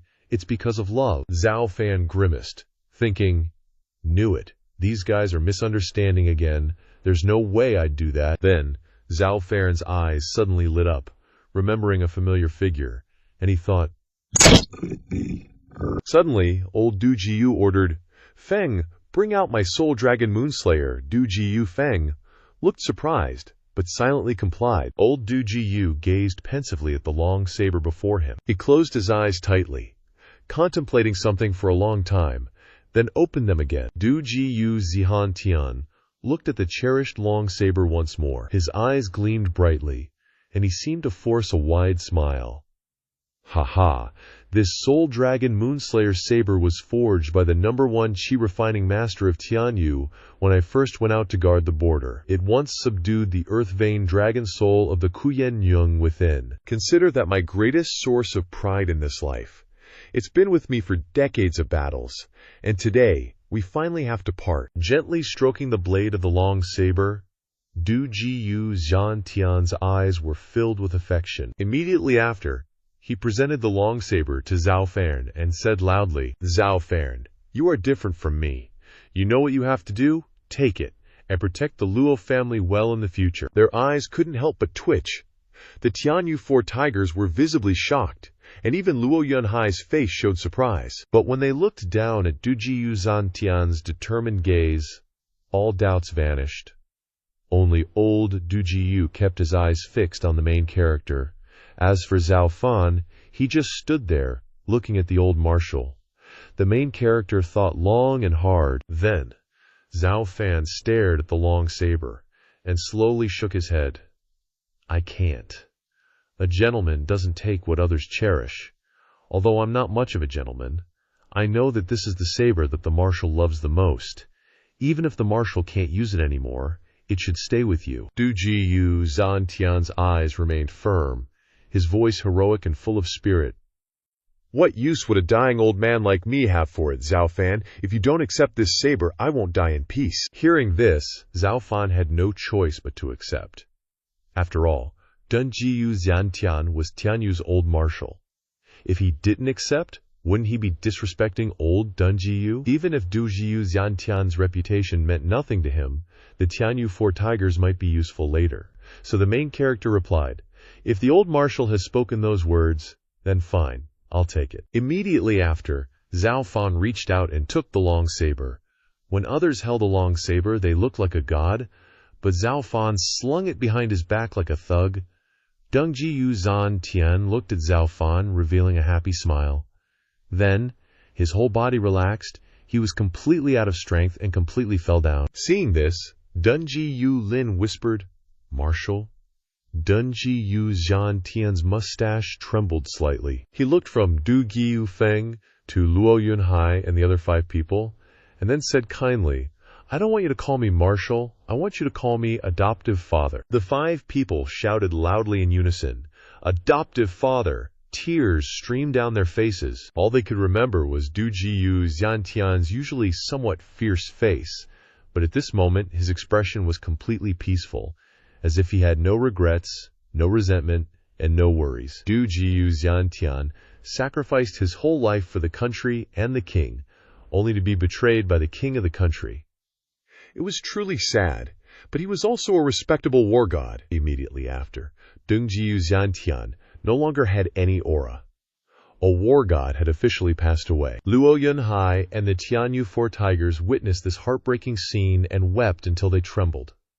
Looking towards their adoptive father, Zhuo Fan also felt a bit of sorrow in his heart. He sighed, shaking his head repeatedly. Du Jiyu Zhantian's figure remained standing tall, like a mountain, like a war god, Zhuo Fan mused. Du Jiyu Zhantian, a loyal minister, served the country his whole life, but was framed by the very king of that country.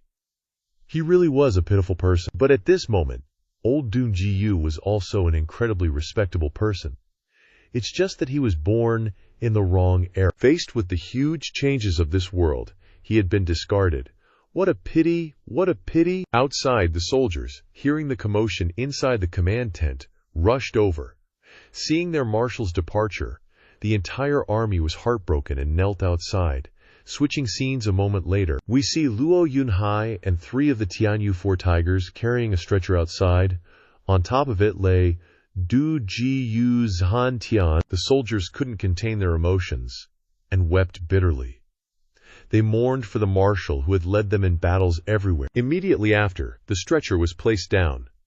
Right in front of the entire army, Du Yifan suppressed his grief and said loudly, "Entire army, all the officers and soldiers of the Dunjiyu army, listen up.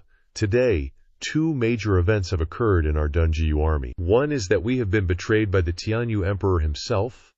Our old marshal was assassinated by the Emperor's Ghost Shadow Guard and Ghost King. However, our Dunjiyu army has strict military discipline. Let the new marshal decide how to handle this great matter." Zhuo Fan had a slightly puzzled expression. The new marshal. Du Jiyu Zhantian just died.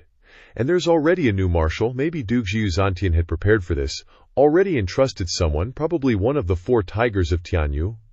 After all, they are his adopted sons. They will avenge him together. It will still be an alliance. Suddenly, Zhuo Fan noticed everyone was looking at him. The young man was startled, thinking, "Why are they all staring at me? What's going on?" A glint flashed in his eyes. Du Yifan and the Zhu brothers looked at each other, took a deep breath, then looked towards the soldiers and said loudly, "So now, the Dunjiyu army will do the second thing first, that is, to pay respects to the new marshal, Zhuo Fan, Marshal Zhao." As soon as he finished speaking, Du Yifan and the others stepped forward and bowed to Zhuo Fan, followed by all the soldiers respectfully bowing, utterly subservient. Zhuo Fan was stunned by the scene. What is this? How did I suddenly become the marshal of the Dunjiyu army? Luo Yunhai, seeing the male lead so clueless, spoke up. Reporting to Marshal Zhao, the old man, my foster father, had a rule that after he's gone, whoever has the crying dragon moon-slaying saber, that person will be the next marshal of the Dunjiyu army. The entire Dunjiyu army knows this. Everyone is clear. Now that Du Jiyu old man, on his deathbed, entrusted the great saber to you, therefore you are the new marshal. From now on, the hundreds of thousands of soldiers of the Dunjiyu army are willing to follow the orders of the marshal and absolutely dare not disobey. The entire army, hundreds of thousands of people, shouted in unison, willing to follow the orders of the new marshal. Zhuo Fan couldn't help but be slightly startled by the scene, but then he became joyful in his heart. Originally, he hadn't planned to use this opportunity to win over the Dunjiyu army, but he didn't expect to seize military power. This is a big piece of cake falling from the sky. Thinking of this, Zhuo Fan turned serious, once again lifted the great saber, and shouted, "The entire army listens to the order. The current emperor listens to slanderous words and acts tyrannically. He wantonly slaughters loyal officials. I, Zhuo Fan, today sit in the position of marshal of the Dunjiyu army. I will act on behalf of heaven to eliminate the Quanrong dogs to the north, eliminate the traitorous Qingjun, and return a clear sky to Tianyu. All generals listen to the order. All follow this marshal to kill through Jiyuhong Valley. Proceed to Fenglin City to prepare. Then we will carry out a great slaughter in all directions to avenge the old marshal." Hearing those words, hatred and flames spewed from the eyes of the generals, and they roared continuously while holding their weapons. As for Zhuo Fan, he was grinning from ear to ear, as if he had found diamonds. Suddenly he also has an army. How cool is that? In another place, the Ghost King, fleeing inside a valley, suddenly spat out a mouthful of blood, grumbling, "Damn Zhuo Fan. His strength is really getting stronger and stronger. This spiritual puppet body poses no threat to him. Instead, it is my fatal weakness. Where the hell did he get so many techniques targeting primordial spirit skills? It's really like meeting a ghost. And so, the Ghost King, heavily injured, cursed as he fled forward, probably making a ruckus, when suddenly someone shouted, "Hey, stop right there!" Just at this moment, several thousand Quanrong soldiers suddenly appeared, surrounding him. The leader was Ti Lilang, from the 8 Ling guards of the Quanrong Kingdom. He spoke up, "Hey, you! Are you the aura that sneaked into Jiyuhong Valley earlier? The marshal has ordered that no one is allowed to enter or leave this place at will. Today I will chop off your head as a warning." Immediately, Tai Li Lang didn't hesitate and stepped on the gas pedal, rushing towards the Ghost King. The Ghost King didn't dare to pretend, hurriedly took out a golden token from his clothes, and said, "Wait a minute, I am a special envoy of His Majesty, here to assist the old marshal in defeating the enemy. Quickly take me to see Marshal Tuo." Very quickly. Tai Li Lang's sharp fingers were right in front of the Ghost King's face, but suddenly stopped. Tai Li Lang frowned and shouted, "His Majesty, what? Which Majesty?" The Ghost King calmly replied, "His Majesty of Tianyu." Hearing those words, Chapeau Lang finally glanced at him, then slightly nodded and said, "Go. I'll take you to see the marshal, but if you dare to lie, don't blame me." The Ghost King turned red-eyed upon hearing those words. The old man thought, "Damn it, you little brat. If I wasn't seriously injured by that bastard Zhuo Fan, I would have snapped your neck a long time ago. This little brat is switching scenes to the Quanrong army's command tent." As soon as he saw Tuoba Tishan, the Ghost King respectfully said, "Marshal Tuoba, I am the commander of the Ghost Shadow Guards of Tianyu. Ghost King knows that the marshal and that old fogey Du Jiyu Zantian are deadlocked here, and it won't be long before there is a victory. His Majesty has sent me here to assist. This is my token." As he finished speaking, the Ghost King pulled out the golden badge. Taking the golden badge, Tuoba Tishan carefully examined it, slightly nodded, and waved his hand to have the guards escort the Ghost King away. Then he calmly said, "Indeed, it is the imperial decree of the Tianyu Emperor. This old man has not asked for the assistance of the Tianyu Emperor. You adults have good intentions, this old man accepts, but you should still return to report." But upon hearing those words, the Ghost King shook his head and replied with a strange smile, "Marshal Tuoba, this ain't the time for you two old rivals to settle the score. It's about a trade agreement between our countries. You dealt with the Dugu army, and there's still plenty of tasks awaiting you. Lingering here won't do you any good, but that doesn't really matter. After all, I already lent you a hand. Now you just gotta lead your troops straight into the valley, and the outcome will be clear in a jiffy." Toba Tilshan's body trembled slightly, a sense of unease creeping into his heart, so he hurriedly asked, "What do you mean by this?" "Just what the hell did you do?" Giwan chuckled, his face smug. "Hee, nothing much. I just sneaked into the valley and met with Dugu Zantian. I used my status as His Majesty's special envoy as cover. Dugu Lao didn't suspect a thing, and I seized the chance to ambush him, driving the Fuling Shihunding right into him. His soul is scattered now, beyond saving.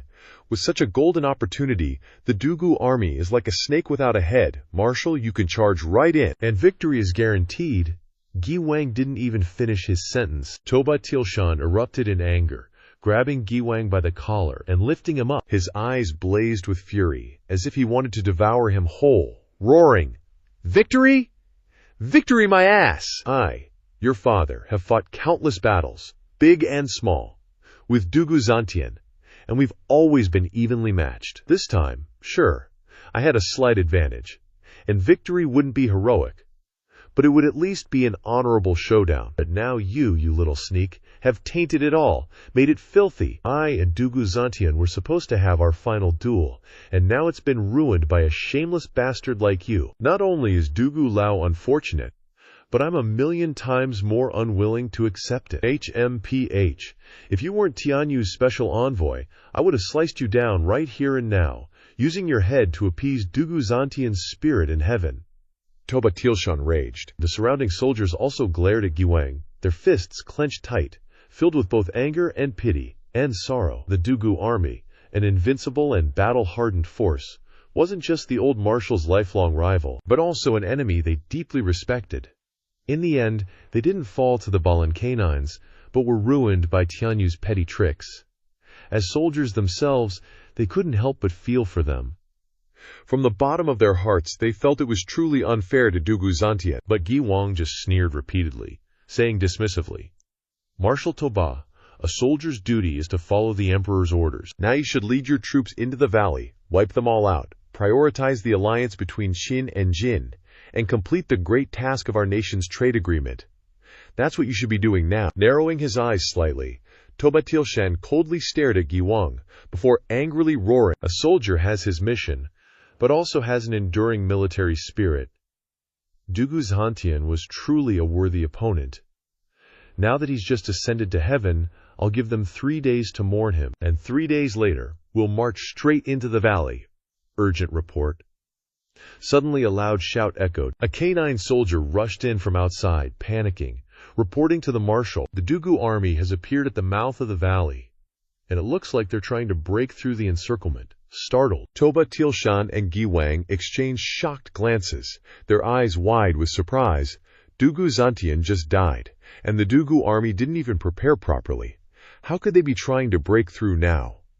Filled with doubt, Toba Tilshan quickly led the 5 wolf guards to see what was happening. Gi Wang hastily followed, and when they arrived at the mouth of Red Valley, they could already see figures mixed in the mist, lines of troops slowly emerging. It was indeed the Dugu army.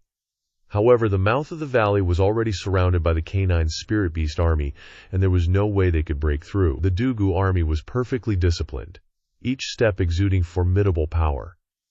Even the canine soldiers couldn't help but show respect. At the front were the Tianyu 4 tigers, behind them 4 soldiers carried a stretcher. Dugu Zantian lay on it, his body already stiff, his face completely pale. Facing them across the battle lines was the canine spirit beast army. Toba Tilshan saw his lifelong rival lying motionless like that, and his heart couldn't help but ache. He sighed helplessly. The #1 war god, a hero of this era, has fallen to such a state. It's truly heartbreaking. Slowly stepping forward, Toba Tilshan surveyed them all, before speaking indifferently. "Go back. Brother Zantian has met with sudden misfortune. You need to hold a proper funeral. I'll give you 3 days to arrange the old marshal's affairs, and 3 days later we'll have a life-and-death battle." At this moment, a strange laughter suddenly rang out. Hey, are you Marshal Toba? We appreciate your kindness, but the funeral for Marshal Dugu is a big deal.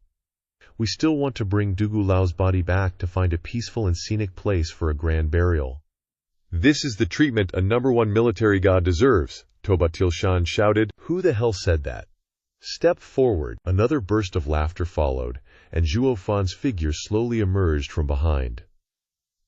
As soon as he appeared, all the canine soldiers glared fiercely at him, or rather, at the saber in Zhuo Fan's hand. Toba Tilshan was also greatly shocked. Staring wide-eyed at the saber, he probably knew what was going on. Gi Wang screamed in terror, "Zhuo Fan, why? Why is that saber in your hand?" Zhuo Fan rested the saber on the ground, and then replied, "Oh, you're asking about this? The old Marshal Dugu made a decision at a critical moment to appoint me as the Marshal of the Dugu army."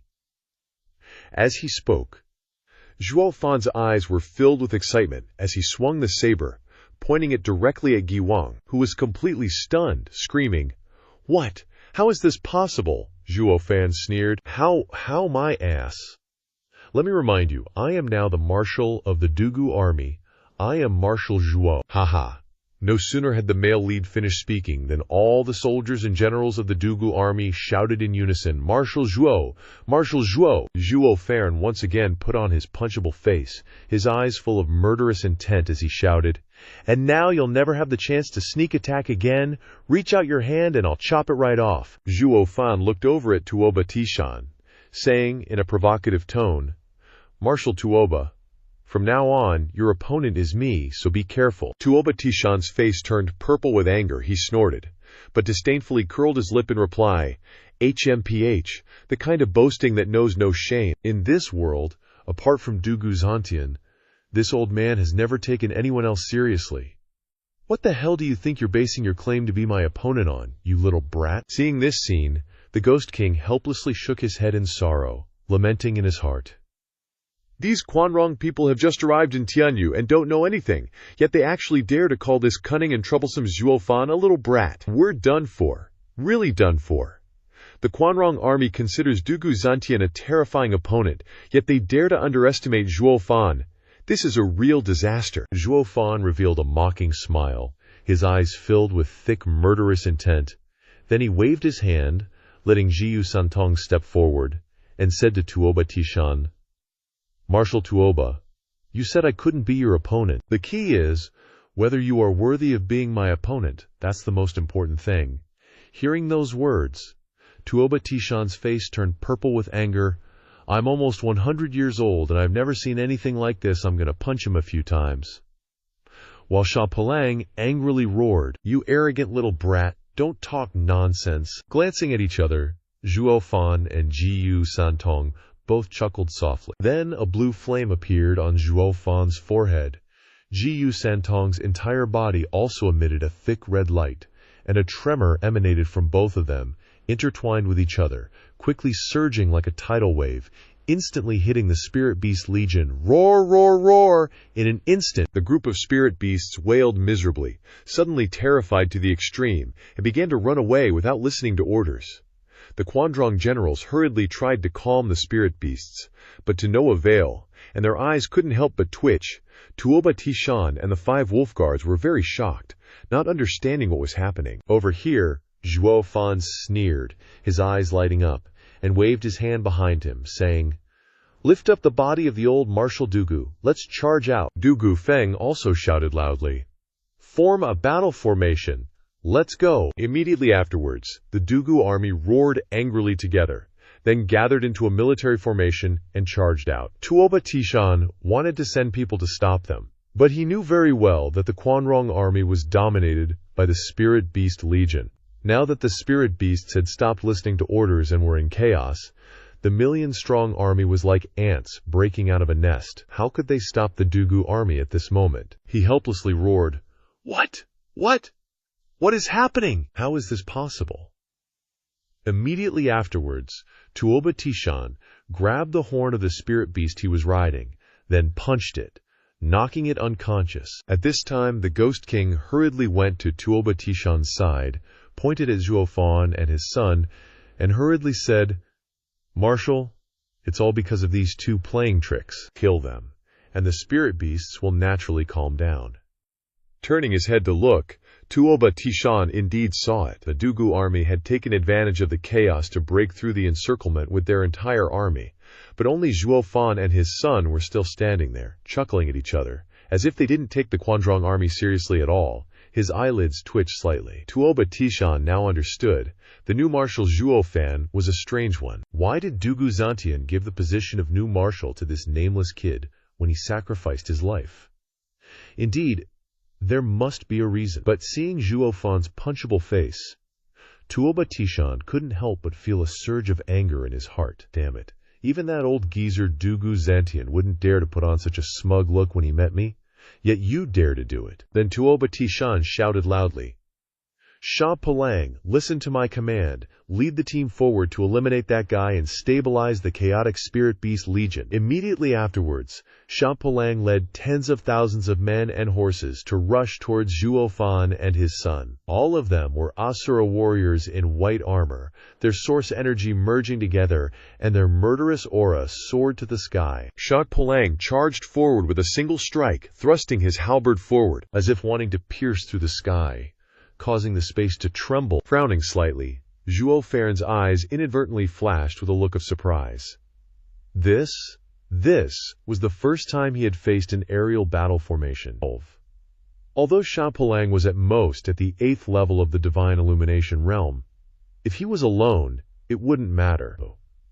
Whether it was Zhuo Fan or Jiyu Santong, they could kill him with a flick of a finger. But relying on the source energy of the hundreds of thousands of soldiers behind him, he simply stabbed, bringing a considerable amount of pressure, enough to make Zhuo Fan feel more overwhelmed than when he fought Huangpu Tianyuan's 9 dragons Vajrabody. However, Jiyu Santong was the body of a holy beast, and was not afraid at all, and laughed loudly.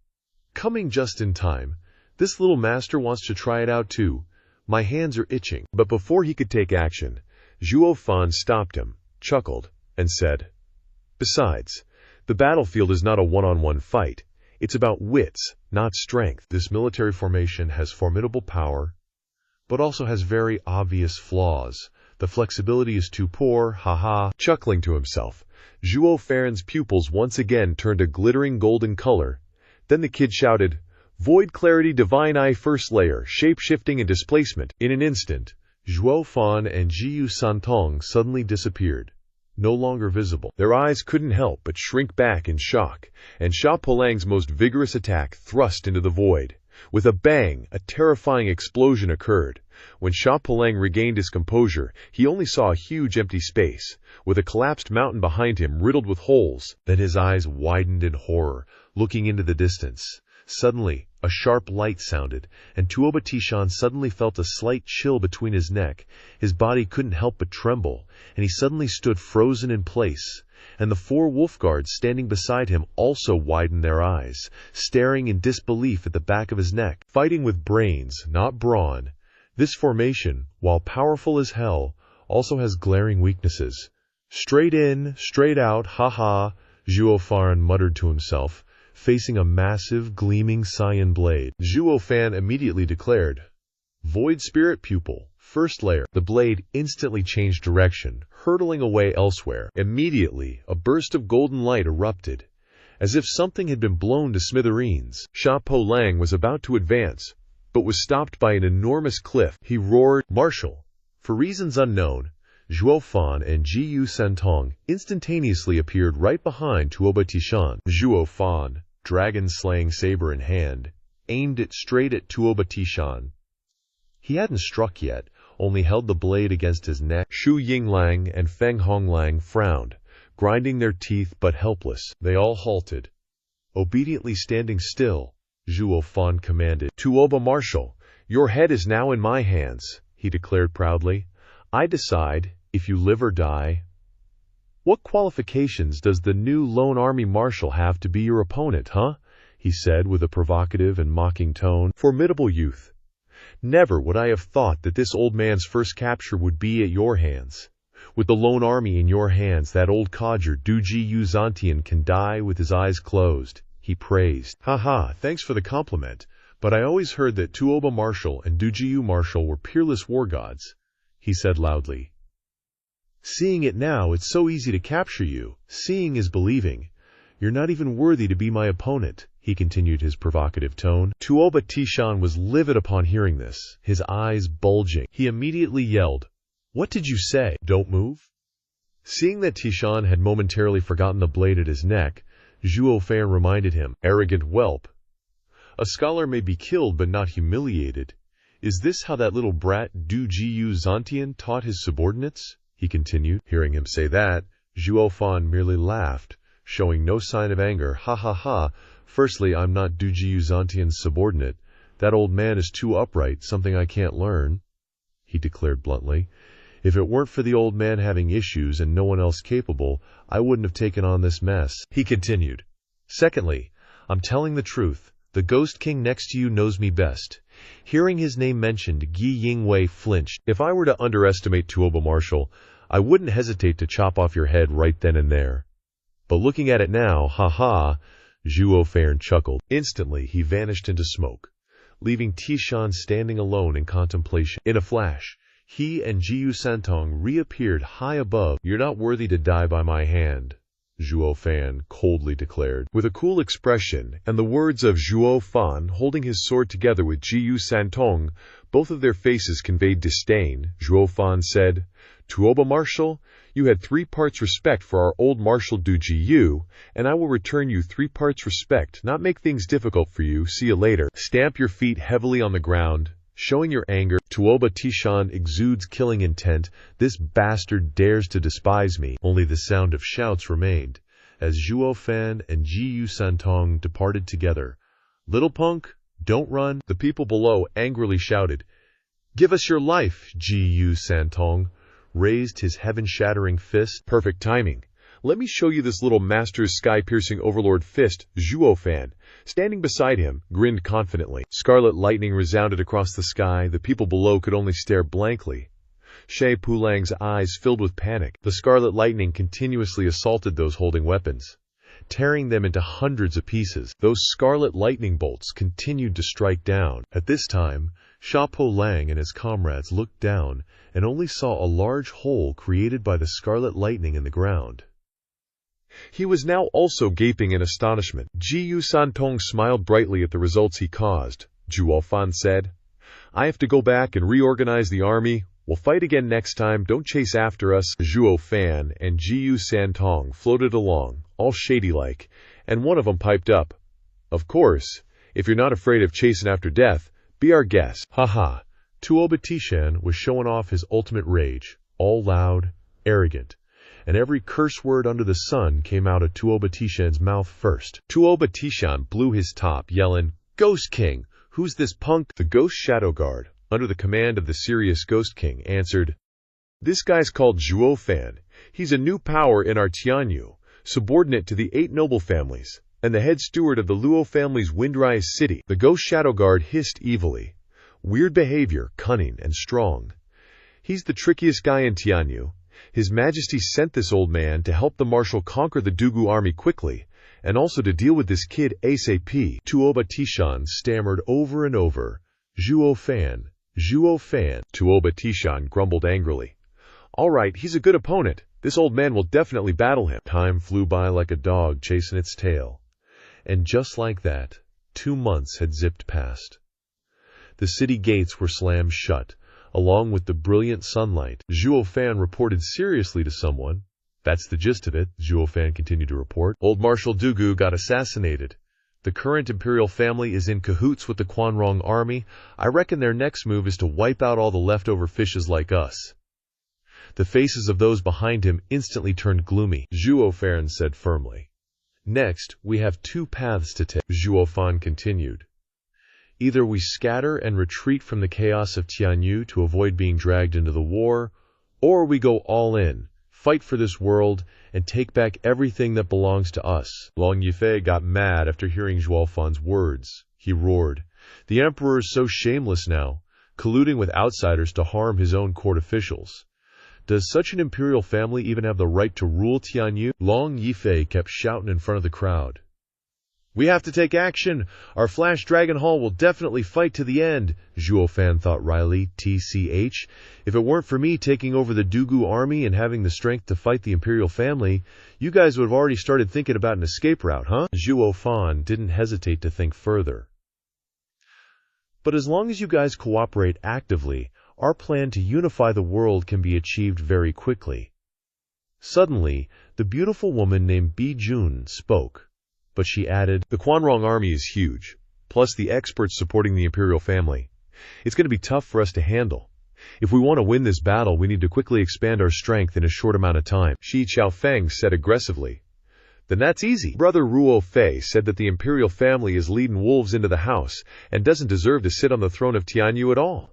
As long as we spread this news, we can definitely gather the strength of the entire Tianyu to form a huge army against the betrayers of the country. By then, we will become the divine strategists." Leng Wucheng said that Shi Chaofeng's way of thinking was naive. Leng Wucheng continued, "Relying on the words of a few family heads who don't get along with the imperial family, how can we convince people? At that time, the emperor only needs to issue an edict saying, 'The Quanrong army was led in by you guys.' Then this army against the betrayers will probably turn into an army supporting the emperor.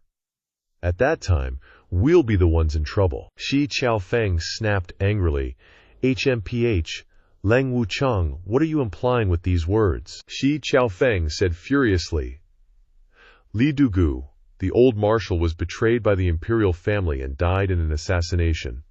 All the brothers in the Dugu army can testify. How can you say things without distinguishing between black and white?" Leng Wucheng remained calm. "That's the crux of the matter. Isn't the Dugu army also a bunch of rebels? What they say isn't even worth a single edict from the imperial family.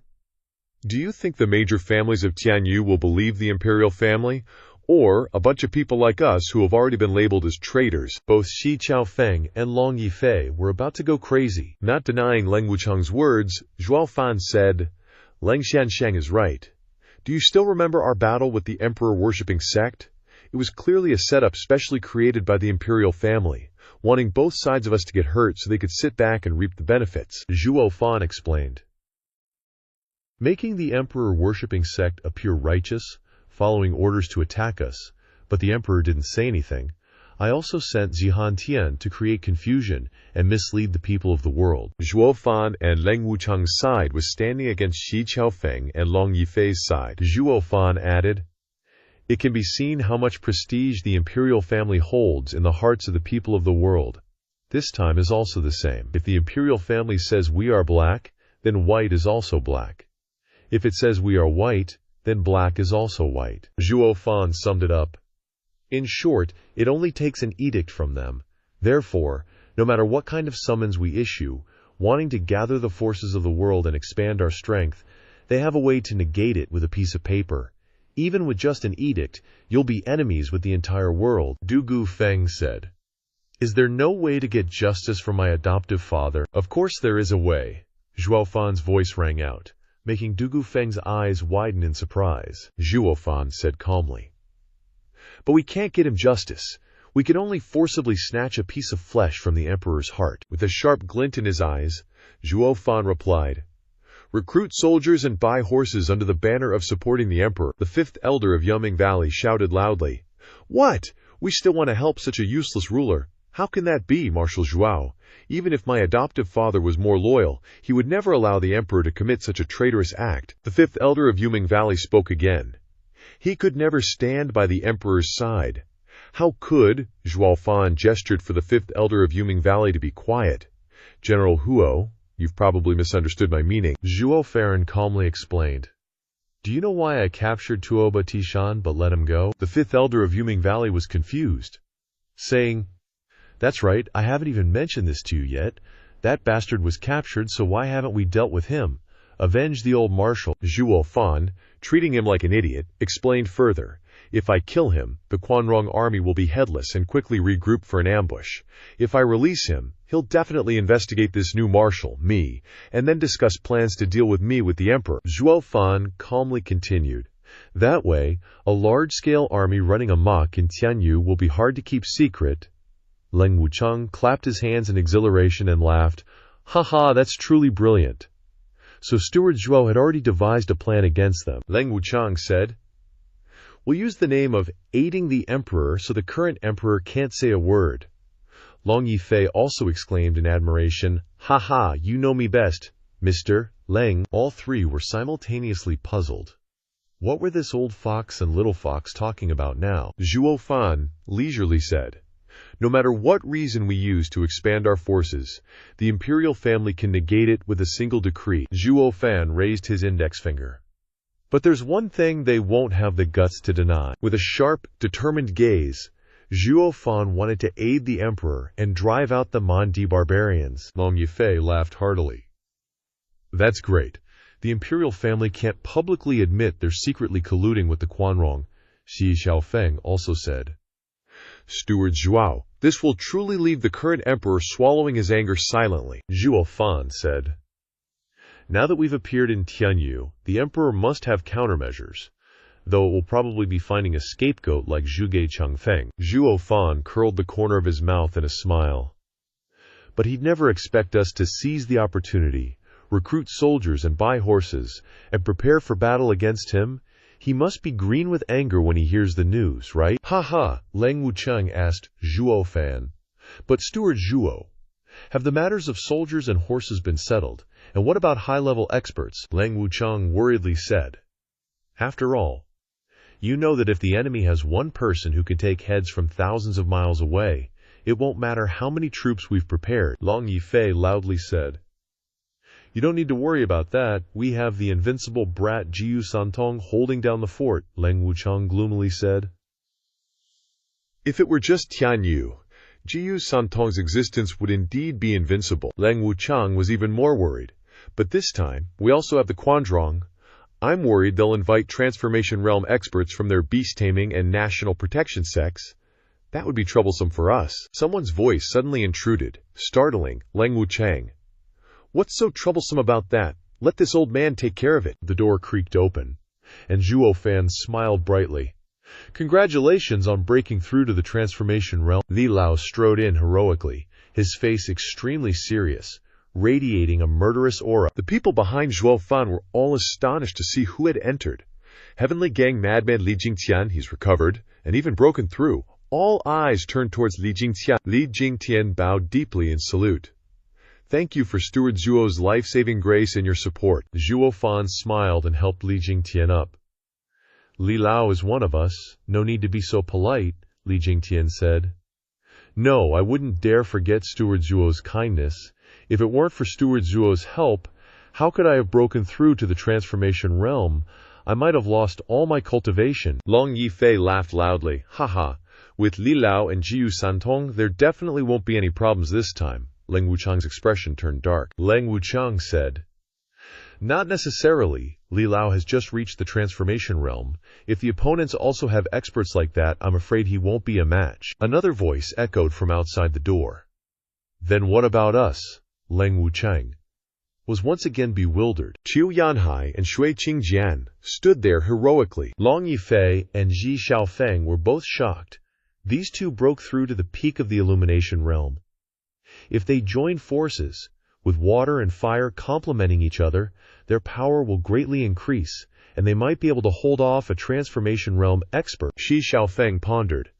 I really don't know what methods Zhuo Fan has used to make the cultivation progress of his subordinates increase so rapidly, like bamboo shoots after spring rain. It's truly a miracle. Yan Song poked his head in, smiling sheepishly. Zhuo Fan was surprised to see the newcomer. Yan Song respectfully said, Steward Zhuo, the 10th grade spirit pill, the Tongtian pill, that you asked this old man to refine, I've already mastered the recipe.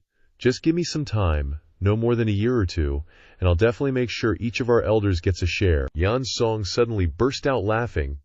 Heh, don't even mention how effective this spirit pill is. Li Lao and Chua Lao drank it and immediately broke through. By then, it won't take a few years, and all our Illumination Realm elders will be able to reach the Transformation Realm. Everyone was simultaneously astonished. What, 10th grade? Long Yifei exclaimed in surprise. Zhao Fan, Zhao, buddy, our families are practically your old allies. Now that the big battle is approaching, shouldn't we get a little something to boost our strength? Zhao Fan said. Master Long, you're too kind. Zhao Fan has always been about fairness. If there are benefits, how could I possibly leave you guys out? Zhao Fan continued. With the big battle so close, how could I bear to see my disciples getting their heads bashed in and backstabbing each other? So this elixir will be used by my Luo family elders first. After the battle is over, I'll naturally share it with you guys. Zhao Fan thought to himself. HMPH? You want this sky-piercing pill? Then you better stick to my plan. After we win big, I'll reward you. Lang Wuchang said worriedly. I'm afraid there are at least 2 Void Transformation Realm experts. Zhao Fan reassured him. Mr. Lang, don't worry. I've got everything arranged perfectly. Lang Wuchang simply lowered his head, seemingly deep in thought. After preparing everything, Zhao Fan issued a crucial order. Recruit troops. Use the excuse that the Quanrong army has invaded Tianyu and the emperor has been captured. Summon heroes to serve the king. With the imperial family colluding with the Quanrong and the lure of the unparalleled elixir, all the vassal families will move. Zhao Fan watched as everyone left, leaving him alone. The Grand Marshal will gather a disorganized rabble, hardly a fighting force. Facing the trained Quanrong army, they're no match. Zhao Fan just coldly smiled. I know. Zhao Fan said, Military strategy dictates that timing, location, and popular support are key. If we want to decisively defeat the Quanrong army, we need to have these 3 advantages. In the current situation, where is a better place to fight than right in front of our own home? I've already made arrangements around here, but what if Tuoba Tishan comes to fight us? Zhao Fan grinned wickedly. He, we just have to force him, he continued. Military strategy also says that the best strategy is to attack the enemy's mind. I've sent people all over Tianyu to recruit troops. not because I actually want to use that rabble to fight, but to force the Emperor and the Quanzhong to quickly commit to a decisive battle, Zhuo Fan added angrily. When the time comes, we'll fight on our territory however we want. We'll make sure they can't leave. Zhuo Fan's eyes blazed, and he clenched his fist. Before his death, Lin Zhong entrusted the army to the Grand Marshal. The Grand Marshal truly has the talents of a general, planning everything in his heart, guaranteeing victory from 1,000 miles away. My foster father often said that there are two types of generals, yin and yang. A yang general is straightforward, while a yin general relies on cunning and trickery. He and Tuoba Tishan are both yang generals, good at direct confrontation. Now, the Grand Marshal, as a yin general, leads the army, bringing a different flavor. General Lin, you can always say I'm full of tricks, right? Yin Hai. As the Luo family head, you must personally take the field and kill enemies in front of all the families in this battle, to deter the families. So I have prepared a team for you to follow me, Zhuo Fan said. Soon, everyone arrived at a cave beneath Blackwind Mountain. The place was still full of pre-dug pits. A mysterious smile crept onto Zhuo Fan's lips as he looked into the distance and spoke calmly. You've been cultivating underground for months, absorbing all the earth vein energy. Now it's time for you to come out and train. What are you still hiding underground for? Come out and greet your master. Come on out. Rumble, rumble, rumble. As soon as Zhuo Fan finished speaking, many terrifying roars were heard. Immediately afterwards, the ground shook in waves, and countless pale hands stretched out like branches constantly rising. Soon after, living corpses gradually emerged from the ground, their faces extremely terrifying. They all seemed to be wearing the uniforms of the 7 families. Seeing the eerie living corpses rising from the ground, the Tianyu 4 tigers and Luo Yunhai's eyes contracted. Completely shocked, their jaws dropped in stunned silence. Seeing those ghastly faces, seeing those jagged bodies rising, are these still people? These are 1,000-year-old zombies, and not just a few individuals. Looking far away, there were an estimated 100,000 zombies. And these ancient zombies surged with an extremely powerful aura. There were at least 5,000 divine illumination experts or higher, more than 30,000 heavenly profound realm experts, and the rest were all bone-forging realm. Immediately afterwards, many zombies approached Zhuo Fan, respectfully greetings, family head, greetings, manager Zhuo, greetings, elders, Zhuo Fan said. They are all disciples of the Luo family, refined by me into battle puppets, with bodies of steel, capable of flying and escaping. You can train them for a few days, and then defeat the Quanzhong army. That will be your unparalleled achievement. Luo Yunhai smiled cryptically upon hearing this. Scene changed to a dark dungeon underground, the air thick with damp, steaming mold. Right ahead, there's this super sturdy jail gate, and inside, all chained up, is this old dude all alone in a freezing dark cell. None other than Zhuge Shangfeng. He hears footsteps, opens his eyes, and sees the old emperor slowly strolling down into the dungeon, chuckling as he goes, "Ha ha, my dear Prime Minister Zhuge, how are you enjoying your stay?" Zhuge Shangfeng replies, "Thanks for your concern, Your Majesty. I'm doing quite well here. No more court politics, no more scheming. Actually, my mind's much more at peace." Bursting into laughter, the emperor sneers. "Your state of mind is truly something, Prime Minister. Utterly defeated, yet you find enjoyment in it. I can't help but admire you." Zhuge Shangfeng says calmly, "Defeated is defeated. Even gnawing at it won't change anything, so why not just enjoy the time I have left?" "All right. You didn't come here today just to rob me of my remaining leisurely days, did you?" The old emperor replies, No. You must die. Because I absolutely won't be at peace leaving you for my descendants to deal with a century later. We've been comrades in arms for nearly a century, considered kindred spirits. We know each other's personalities inside and out, so before I kick the bucket, I'll make sure you kick it first, but not right now. If you croak first, I'll be terribly lonely." Zhuge Shangfeng scoffs. "Ha ha, kindred spirits. What bullcrap. We're just rivals who've been at each other's throats for almost 100 years. Maybe I fantasized about it once, but I later realized you'd never have a friend like that. The heart of an emperor, isolated and alone, there are no friends." Hearing this, the emperor's face darkens, and he sighs, saying, "Yes, the fate of the empire outweighs everything. I am the emperor of this land. How could I be friends with commoners?"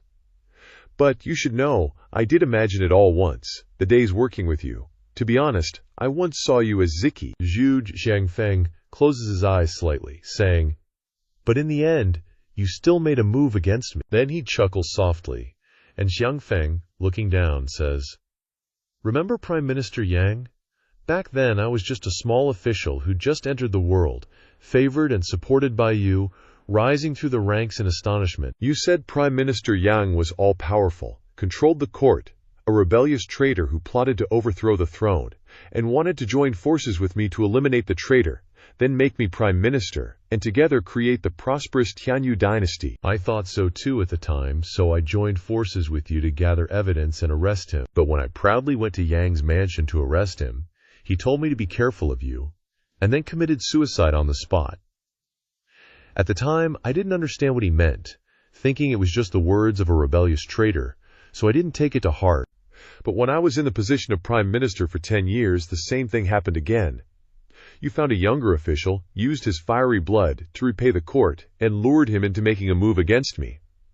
Why would you treat me like this? Later, I secretly endured and investigated Prime Minister Yang's affairs, and then I discovered that Prime Minister Yang was originally a survivor of the previous dynasty and was set up by you to rebel.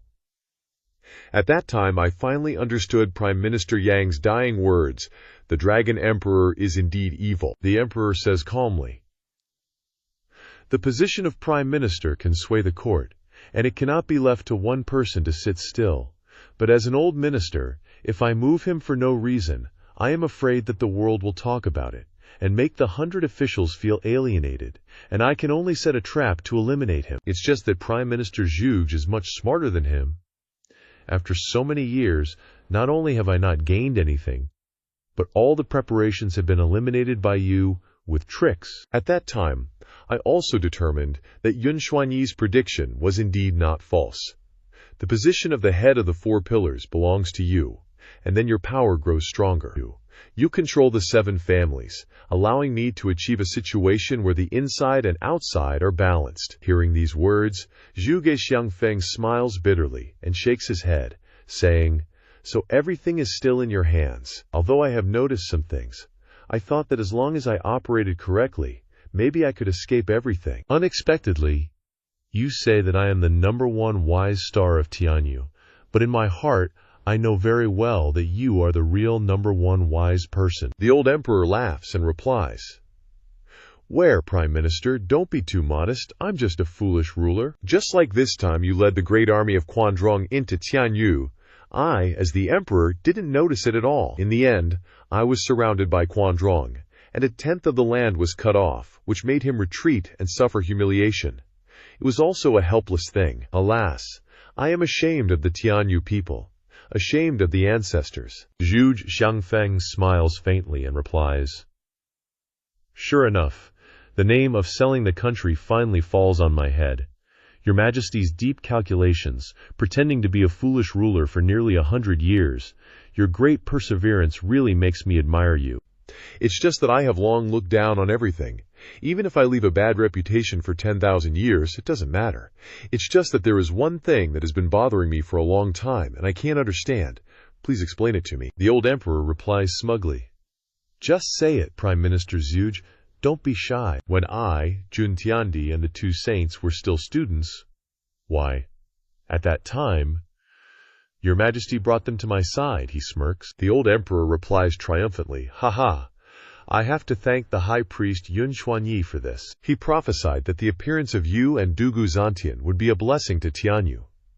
But before he recommended you, I stopped him, because I wanted to see your minds." Inside the prison, the emperor and prime minister of the Tianyu Empire are confronting each other.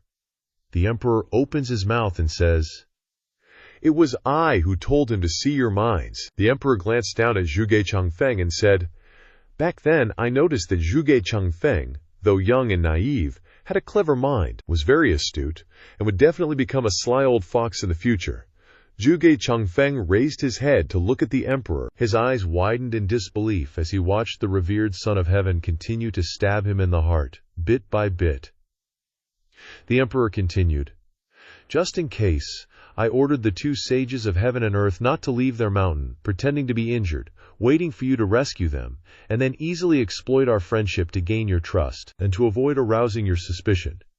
Every time you took the imperial exam over those years, I secretly instructed the examiners to fail you, the emperor said softly. For 3 consecutive years you couldn't even get through the front door of the court. How could you discover that the two sages of heaven and earth you knew were actually assistants I sent to your side to monitor you? His voice gradually rose, carrying a hint of triumph that his grand scheme had succeeded. Later, seeing that the situation was right, just when you were about to lose faith, I had Yun Xuanse recommend you.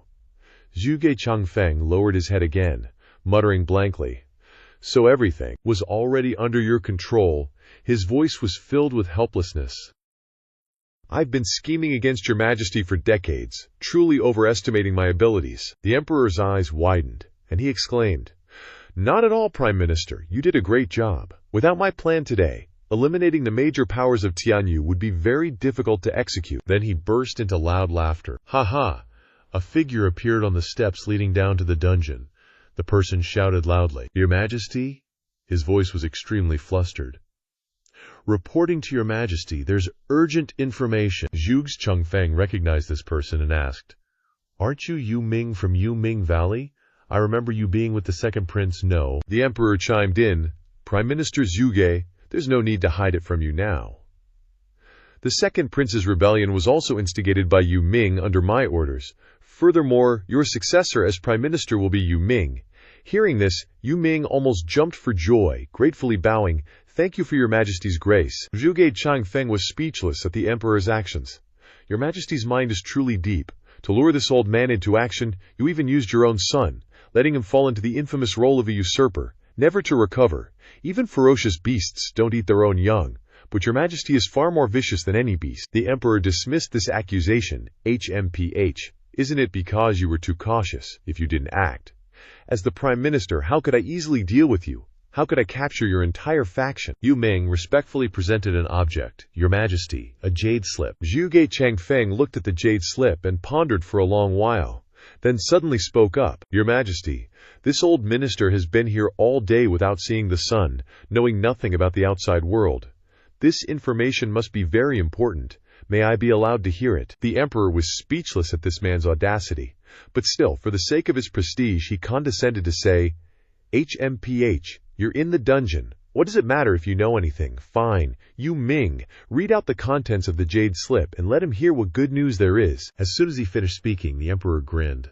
The Dokogo army must have been annihilated, right? Haha. But Yu Ming, upon seeing the contents of the jade slip, suddenly changed color, his voice respectful but trembling. Why, Your Majesty. Yu Ming's entire body was covered in cold sweat, shaking as he said, It's the Luo family. The Luo family spread the information about the Kuyunrong army entering Tianyu throughout Tianyu, using the excuse of aiding the emperor to rescue the throne, driving out the barbarians, and recruiting soldiers and horses. They now have nearly 1 million troops. This time it was the emperor's turn to tremble, his eyes and mouth wide open as he asked, What? Zhuo Changfeng suddenly raised his head and laughed at the ceiling. Ha ha! As expected of that little brat Zhuo Fan. Your Majesty, you've shot yourself in the foot this time. The emperor couldn't bear this humiliation, and immediately ordered, Bring the jade slip to me. Let me see. Yu Ming had no choice but to comply, respectfully offering the jade slip to the Son of Heaven. As the emperor looked at the jade slip, he muttered in his heart, Zhuo Fan, that damned beast. He dares to use my own plans against me.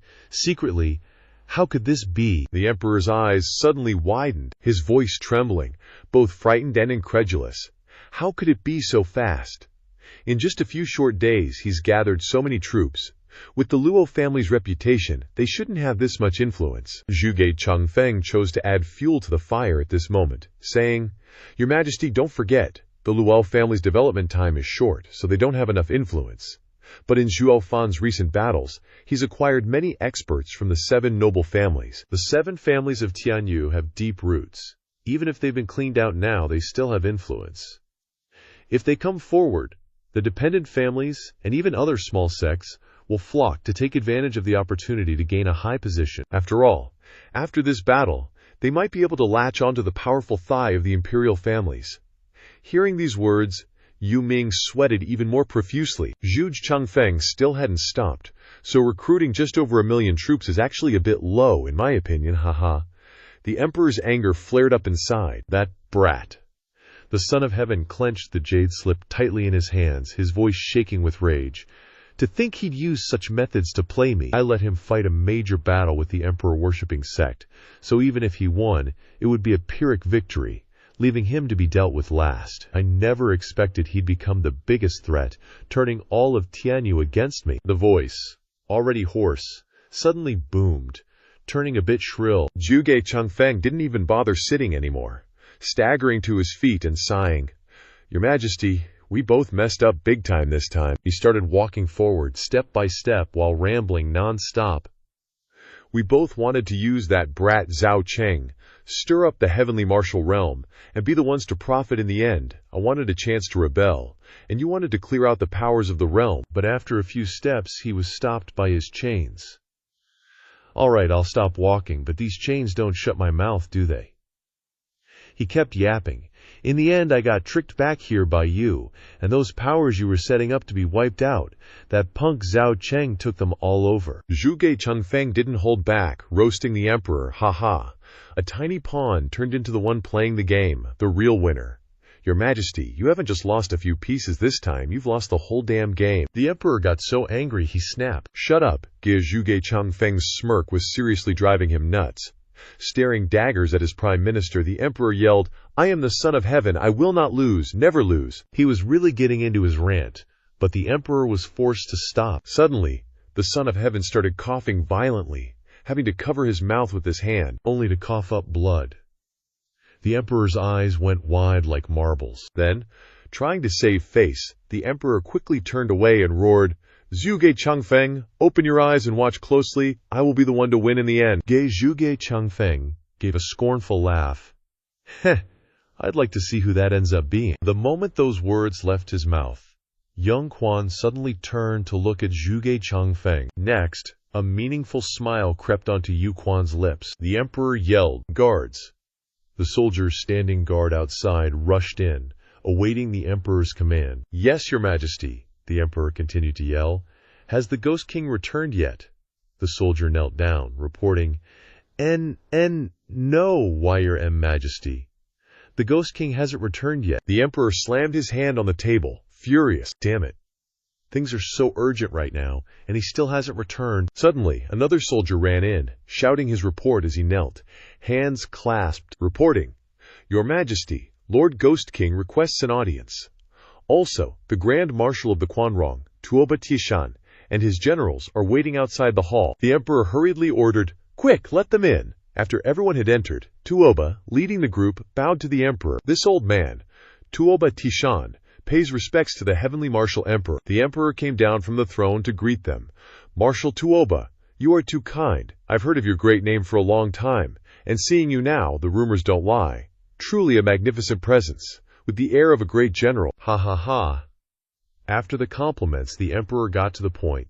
How did things go over there? Tuoba looked surprised, while Tuoba Liufeng, standing behind him, worriedly thought, This time, Father personally fought a decisive battle against Dungjiyu Zantian. Chalahan's father also wondered, I wonder who won between the Marshal and Dungjiyu Zantian. The ghost shadow guard standing behind the emperor reported, Reporting to your Majesty, originally, this old one's assassination attempt on Dungjiyu Zantian was successful. Dungjiyu Zantian is dead. But at this time, Zhao Cheng, that brat, I don't know what he heard, ran over, and in the end he became the new commander of the Dungjiyu army and led the remaining Dungjiyu army away. Hearing this news, the emperor's face darkened. Even the Dungjiyu army was taken by that brat. The emperor sighed. This is a problem. Then, radiating coldness, the emperor turned to blame the others. Why didn't you stop him at the time? Even if you couldn't stop him, you could have stopped those Dungjiyu army soldiers. Seeing the emperor's anger, the ghost shadow guard quickly explained, Why, your Majesty, as you know that Brat's unique techniques are formidable in one-on-one combat, this old one is no match. As for Marshal Tuoba's great army of spirit beasts, That brat used some unknown method to frighten them into scattering and running amok. Even Marshal Tuoba was once captured alive by that brat. When Lianshi heard her father had been captured, she anxiously asked, "Father, did he hurt you?" Tuoba reassured her. "Lianshi, relax. That kid was just a bit arrogant with his words, didn't do anything to your dad." Chalahan, upon learning Tuoba was captured, scolded the others. "How did you guys protect the marshal and let someone take him? This is a huge disgrace to our 8 wolf guards." Shapo Lang explained. "That kid's methods are bizarre, and he's quite strong. The situation was chaotic. Even if you were there, it wouldn't have changed anything, let alone us. But you've always been arrogant." "You won't believe it unless you fight him," Chalahan shouted. "Who says I haven't fought him?" TB and I teamed up and still couldn't beat that kid. Zibi was so badly injured he was bedridden for over a month before he could move. Hearing this, Taba couldn't help but sigh at Zhuo Fan's power. "I didn't expect the 8 wolf guards to suffer at that kid's hands." Tuoba began to address the emperor.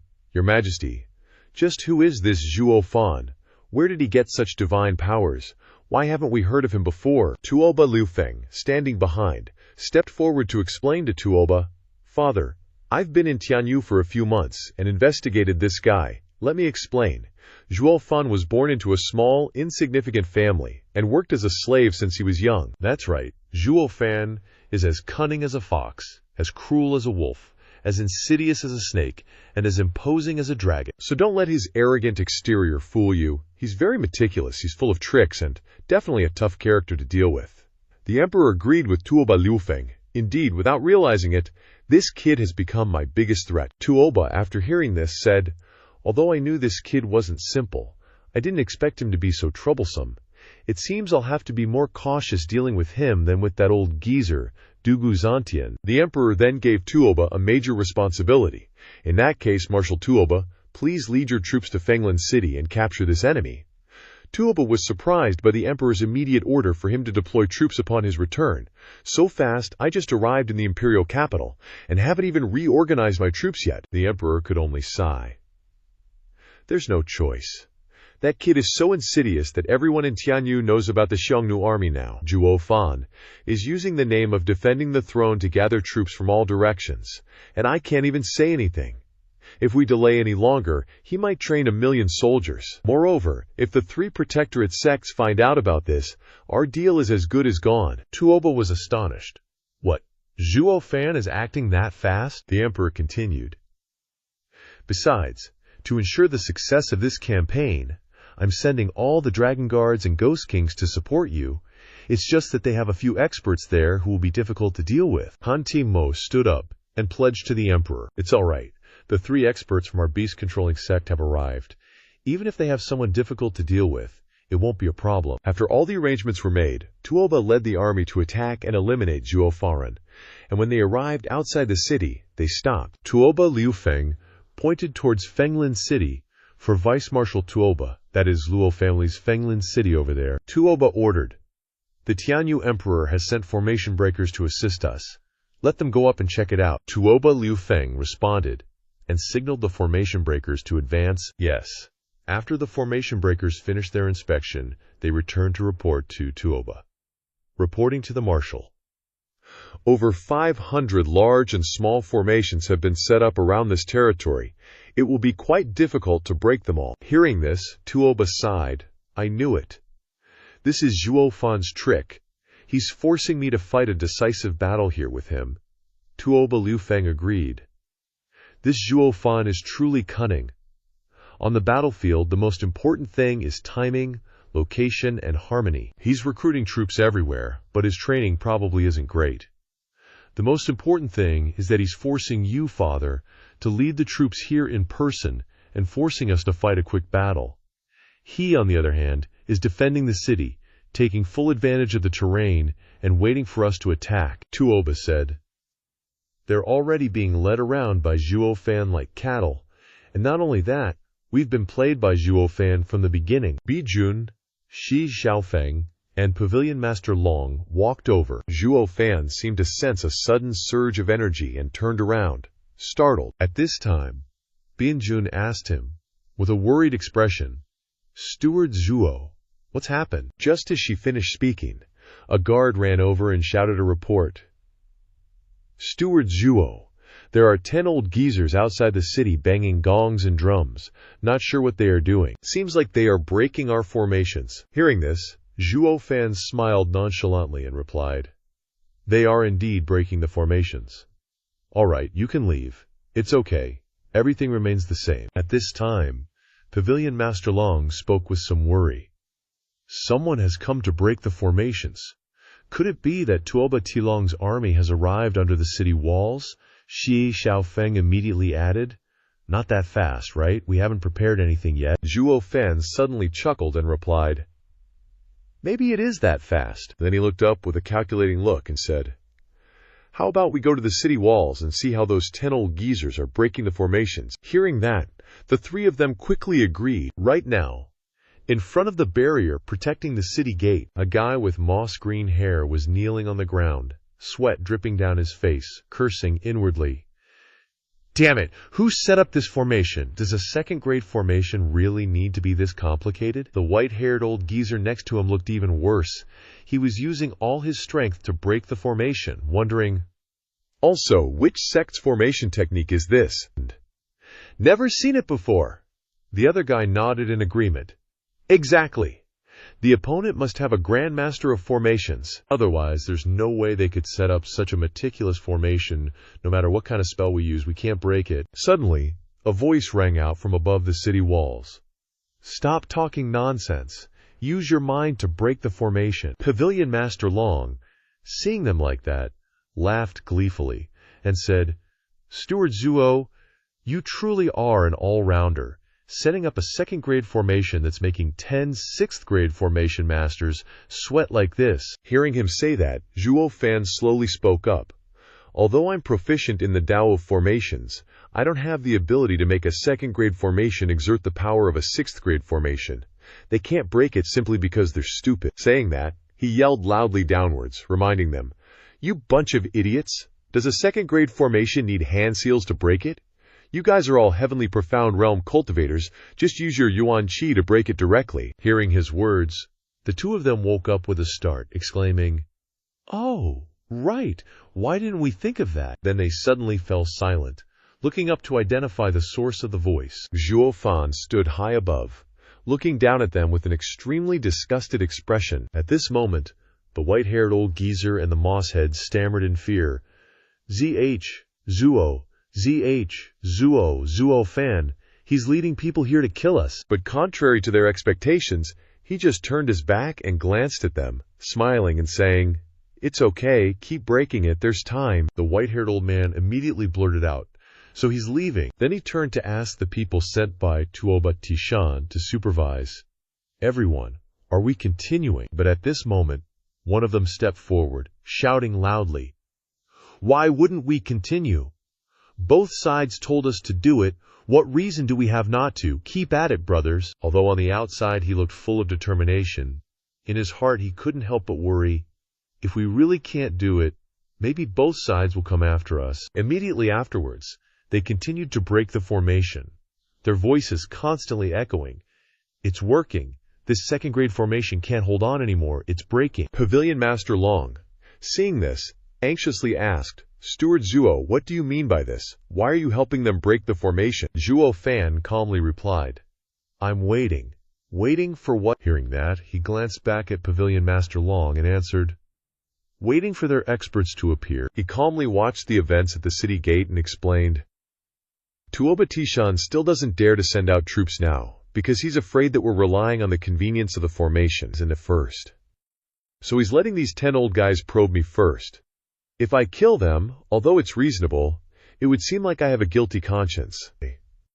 If I ignore them, it would be suspicious, like my plan has failed. Therefore, the more bizarre my actions, the more confused he'll be, the less he'll dare to act rashly, and the less he'll dare to send a large army. But the longer time drags on, the more prosperous our Qingse will become in Tianyu, so he must take action immediately. The most stable way is to use experts to break through quickly and decisively. At this moment, the atmosphere around Zhuo Fan gradually changed. His eyes were deadly as he said, I want to see. In a situation where he knows that the little devil is on my side, Which deities has the emperor invited to the battlefield? The scene gradually changed.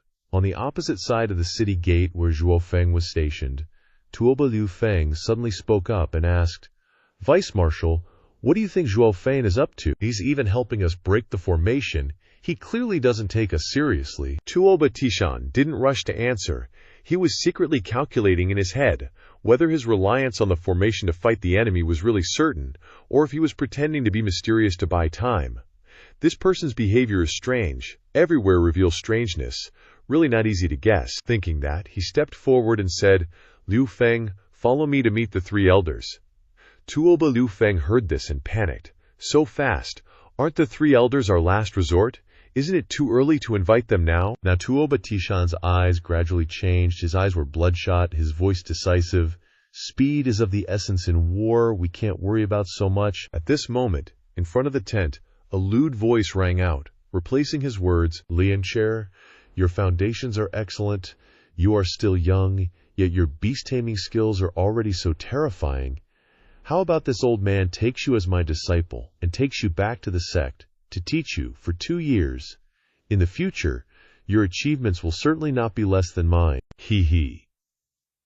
Then, a female voice echoed in response. "Serpent Elder, Lian Fear appreciates your kindness, but I have parents to care for and truly can't bear to leave." Upon hearing this, Tuoba Tishan's eyes turned red with anger, thinking, "This old geezer dares to flirt with my daughter." Suddenly, a drawn-out sigh drifted over, and the villainous voice replied, "This concerns little Lianier's future. Marshal Tuoba will definitely not object." Having said that, Tuoba Tishan hurriedly strode into the tent. The guards standing watch immediately greeted him. "Marshal, young master." His gaze was fixed straight ahead. This was the place where the three elders he had mentioned earlier were located. Then he spoke. "Tuoba Tishan pays respects to Elder Hu, Elder Lang." And lastly, he grit his teeth as he said, "Elder Serpent." He had Ligayan chair seated on his lap, chuckling as he replied, "Marshal Tuoba, you've arrived." Seeing him like this, Tuoba Tishan trembled with rage, but dared not do anything. Seeing that he was about to erupt with fury, Hantai Mo quickly jumped in and asked, "Brother Tishan, you've come to see the three elders. Are you perhaps wanting to request them to take action?" Upon hearing this, he growled, "That's right." Then, Tuoba Tishan glared fiercely at the three elders and shouted his request, "I implore the three elders to activate the outer city barrier to help our army conquer Fenglin City." Serpent Elder flicked his long, forked tongue and called out, "Marshal Tuoba!" One hand firmly grasped Lian Greer's hand, keeping her securely on his lap as he began to speak. "The three of us aren't your vanguard. Opening paths and breaking formations should be your responsibility. We're only here to deal with experts who might pop out at any moment, that's all." Elder Hu and Elder Lang remained silent, tacitly agreeing with his words. Hearing this, Tuoba Tishan gritted his teeth and glowered. Hantai Mo raised his eyebrows at this, then he exclaimed, "Three elders! This matter concerns 1/10 of the territory that Tianyu promised us, a place rich in spirit mines, which is related to the interests of the beast-taming sect. If the formations before the city aren't broken, and Marshal Tuoba's attack stalls, delaying matters and ultimately leading to chaos, wouldn't it be difficult for you three to explain things upon your return to the sect?" Elder Hu and Elder Lang remained unmoved. Elder Hu nonchalantly rested his hand on his chin and said, "Imperial Advisor, are you threatening us with those words?" Hantai Mo placed his hand on his chest and replied in a deep voice, "I wouldn't dare. I wouldn't dare.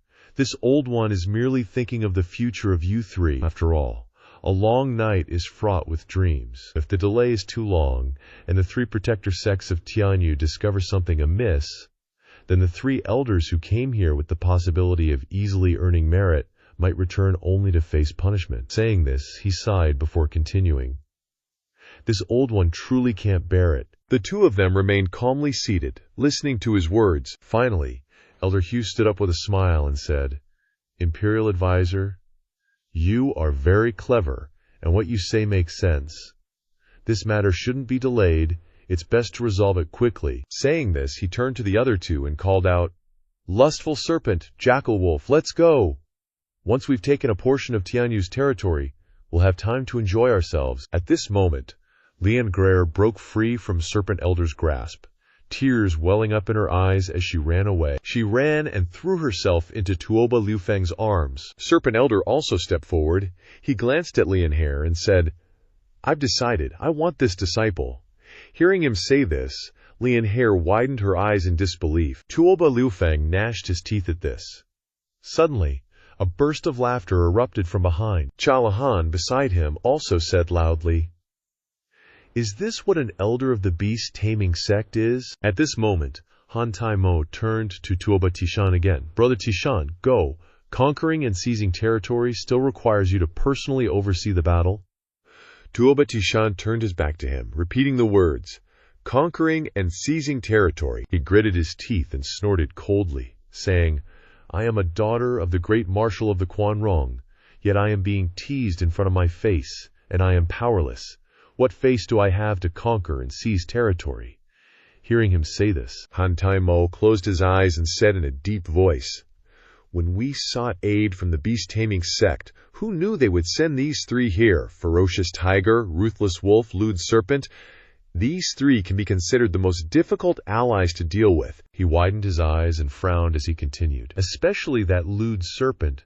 I've heard that he cultivates using yin techniques, and countless young women have been ruined beneath him. Brother Tishan, now that your beloved daughter has caught his eye, it is truly a disaster about to happen. I advise you, after this matter, quickly move your beloved daughter elsewhere, and don't let that old geezer target her again." Hearing these words, Tuoba Tishan seemed to awaken. He turned his head to look at his daughter. Then, turning to Han Tai-mo, I said, "Han Tai-mo, if I agree to marry the crown prince, do you think that lecherous snake will still try to steal the prince's woman?" Han Tai-mo replied, "Although His Highness the Crown Prince is wildly promiscuous, at least Lian Sher's life can be spared." The old man continued, "You must know that a woman who has her yin essence harvested will lose all her life essence and hardly survive."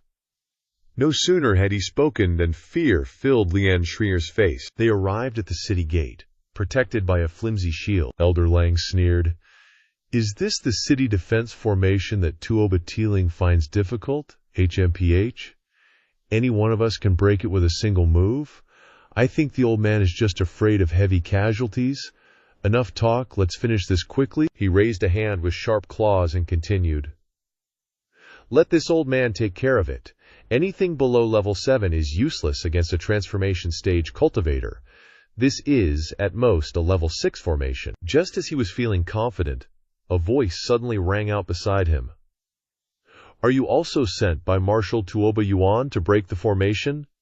Hearing this, he turned his gaze. One of the 10 people that Tuoba Teeling had left behind to scout the situation stepped forward and said, "It's useless. This formation's incantation is strange. Unless you use your full strength, you can't break it." Zhuo Fan and the others observed from above. Xie Xiaofeng said, These three are so strong, we didn't even notice them getting so close." Zhuo Fan also looked over and said, "Looks like their experts have arrived." The person who spoke earlier waved his hand dismissively, sneering, "Get out of the way. Don't be a hindrance here. We're having a hard time breaking the formation. Are you trying to steal our credit? Do you know how to be polite? Watch from the side and learn." Just as he finished speaking, something suddenly whizzed past his head, causing his eyes to widen. Elder Lang, as fast as lightning, swung his claws through the crowd, his eyes lighting up as he spoke. Noisy. This one move caught Zhuo Fan completely off guard. The people from before stood frozen, their eyes rolled back in their heads. Blank. Above, Zhuo Fan unconsciously muttered in shock, annihilating the primordial spirit. They are transformation stage cultivators. The 2 people beside him chimed in turns. What? Transformation stage? He turned to Biquan and said, "Old woman, you guys go find Elder Lai and Elder Chow. They're heading to the city market. I'll hold them off for a moment." Biquan asked, puzzled. "Steward Zhuo, can't those 500 Dao formations hold them for a while? Do you need to personally take action?" As they were talking, a strong gust of wind blew past. They all looked up and saw that the formation, which had been perfect, was now riddled with holes. Zhuo Fan said very calmly, "Now you know, there's a saying, below level 7, useless against transformation."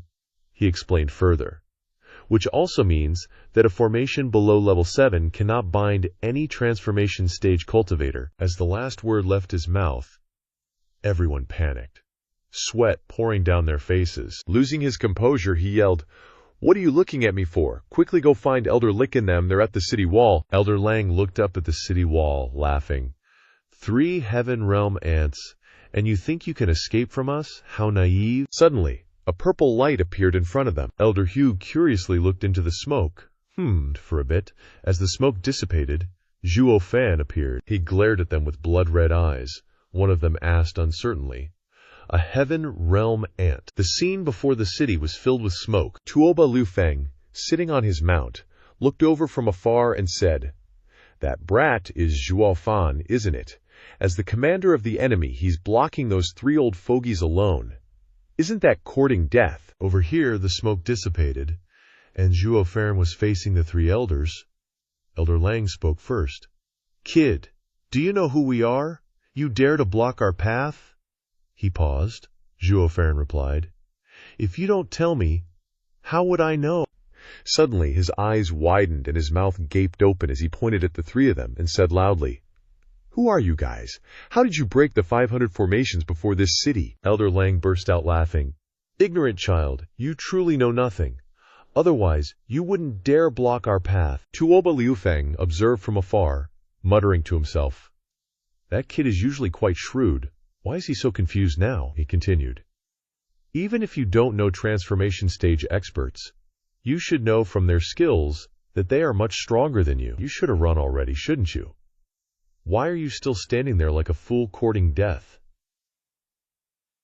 Tuoba Teeling remained silent. After a moment, the old guy finally opened his mouth. "This little brat." Then Elder Lang raised his chin and said, "Kid, let me tell you, the 3 of us are all transformation stage experts." He looked at him, thinking, hearing the words transformation stage, he's probably scared shitless, right? He'll probably bolt. But Zhuo Fan just blankly asked, "Transformation stage experts, what's that?" Hearing this question, Elder Lang froze for a solid 5 seconds. Seeming to think that wasn't dumb enough, he raised his hand to his chest and said, "I've only heard that the strongest experts are illumination stage masters. They're the strongest in our Tianyu.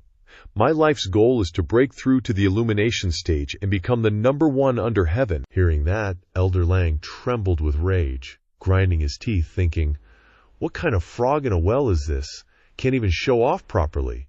This is so frustrating, I really want to smash him into pieces with one punch." He glared angrily, grimacing as he said, "Kid, let me tell you, the transformation stage is a cultivation level above the illumination stage. 100 illumination stage cultivators couldn't beat 1 transformation stage cultivator. Got it?" Zhuo Fan put on an innocent, surprised face and said, "Oh, so that's how it is. So that means you guys are stronger than illumination stage experts." Seeing that he understood, he finally relaxed and said, "Now, little brat, do you know how powerful we are?" In his head, he was laughing maniacally, muttering, "Run! I want to see you flee in terror and die miserably. That's what'll make it interesting." As he spoke, he opened his eyes, but the rest of the word was stuck in his throat. As he slowly processed the words, he saw that Zhuo Fan was still standing right there, smiling at him. He gaped, shouting, "Why aren't you running? Don't you know how powerful we are?" Zhuo Fan's face suddenly turned serious, and he smirked. "You're all transformation stage cultivators, 100 times stronger than the illumination stage. You guys said that just now. Did you already forget? Are you senile already?" Elder Lang frowned uncomfortably at his words.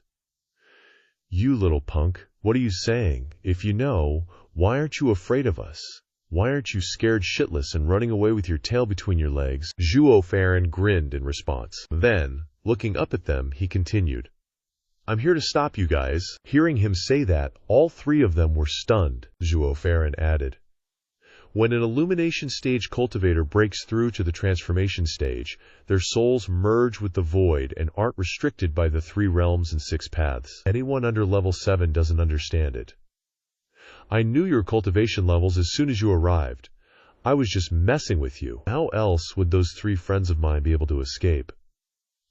But lucky for me, you 3 are actually dumb and answered my question." The 3 of them were speechless, stunned in place, after being called dumb by Zhuo Fan. Lian Gare, hearing this, tried her best to hold back her laughter, her face contorting. Lian Pear covered her mouth and giggled. Tuoba Tishan also slightly smirked. Such arrogant brat, no wonder you were handpicked by Duji Yuzantian. Then his eyes sharpened, and he muttered, "But how will you handle what comes next?" Elder Lang's face twisted in furious wrinkles as he gathered Quinn into his hand. Then he roared furiously, "You wanna die?" With that, he unleashed a massive surge of energy that formed into a snarling wolf lunging forward. Zhuo Fan's eyes widened in surprise. The wolf locked onto its target and lunged. A flash of green light erupted, sending dust and debris flying everywhere. Sha Po Lang, Feng Hong Lang, and Tuoba Liu Feng were all dumbfounded, their mouths agape in shock. Lian Frey and the others were in similar states of disbelief. Elder Lang's attack created a massive crater. Tuoba Tishan lowered his head and sighed. "What a pity," he said. "This might be the second time in my life that I've felt sorry for the death of an opponent. I never expected this kid to die before we even exchanged blows." Lian Gare couldn't believe her eyes, recalling the first time she met Zhuo Fan. She clenched her teeth, trying to suppress her emotions. Elder Ling scoffed disdainfully. "A mere heavenly profound realm ant dares to provoke the three of us. He's practically begging for death." Elder Hu disagreed, retorting, "He's only provoking you. Don't drag us into this." Elder Lang, startled, glanced over. Suddenly, a rock fell out of the smoke. It caught the attention of the three of them. "Something's coming out of the smoke," Elder Lang yelled. "What is it?" "This brat's not dead yet." Zhuo Fan emerged from the smoke. A pair of black wings sprouted from his back. A patch of blue flame flickered on his forehead, and a trace of blood was visible at the corner of his mouth. Cha Lahan was in disbelief, his jaw dropping. How is that possible? Zhuo Fan actually survived Elder Lang's attack. Lian Sher's face lit up with joy. Standing before them, he thought, "Thank goodness my primordial spirit had the azure flame for protection, or I'd have really been obliterated just now." He flew towards the city wall. Elder Lang looked up and said, "Beast, this kid is weird," he continued. "To survive my palm strike and only be injured is just completely unreasonable." Elder Hu chuckled in response. "Let's have a look." Just then, Elder Hu gazed at Zhuo Fan, thinking to himself, "This brat must have a primordial spirit-type divine weapon or demonic treasure to protect his primordial spirit." As soon as the words left his mouth, not only Elder Ling, but even Elder Shi, revealed a naked desire in their eyes. Seeing this, Zhuo Fan flashed a wicked grin and said, "Why are these three old geezers suddenly looking so greedy? Don't tell me they think I've got something good on me." Without another word, Elder Ling suddenly roared, his entire body radiating an immense aura. Immediately afterward, he unleashed a palm strike, sending a massive wolf's head hurtling towards Zhuo Fan. Elder Lang was originally a transformation realm expert, and this time he went all out, using a primordial spirit extermination technique. A dignified transformation realm expert going all out against a heavenly profound realm cultivator, unheard of, but desperate to snatch the primordial spirit divine weapon, Elder Ling decided to act swiftly and decisively. At this moment, even if Zhuo Fan had some treasure to defend himself, he was very likely to be sent packing by this palm strike. Elder Hu and Elder Shi sneered, acting like victory was assured. However, in this critical moment, Zhuo Fan formed a hand seal, the third style of unrestrained devil decimation art, Azure Dragon Ghost Shadow Transformation, Kunpeng Thunderflame Execution. In an instant, an earth-shattering boom echoed before Zhuo Fan. Suddenly, a gigantic, monstrous bird covered in furiously blazing blue flames appeared. Elder Lang cried out in horror, "Nani! Just what the hell is that?" But before he could react, the monstrous bird charged straight at Elder Ling. A deafening explosion erupted as the two beasts collided. Zhuo Fan's monstrous bird was shattered by Ling Ying, causing Zhuo Fan to spit out a mouthful of fresh blood. His head throbbed as if it were about to split open, and the azure flames on his forehead burned even more intensely. However, even though the monstrous bird had vanished, the azure flames surrounding it suddenly latched onto Ling Ying, burning fiercely and causing the dire wolf to howl in agony. Immediately afterward, bolts of lightning rained down relentlessly, striking the dire wolf. In the blink of an eye, boom, it all dissipated. Elder Lang couldn't stop his body from trembling. Disbelief filled his eyes, and blood started trickling from the corner of his mouth. His mind felt like it had been struck by a million lightning bolts, causing immense pain. The two elders standing beside him were also horrified by the scene. They turned to look at Zhuo Fan, their eyes no longer filled with contempt, but with wary scrutiny. The surrounding crowd cried out in astonishment. A mere heavenly profound realm cultivator actually shattered a primordial spirit extermination technique of a transformation realm expert, and even injured him. Is this brat even human?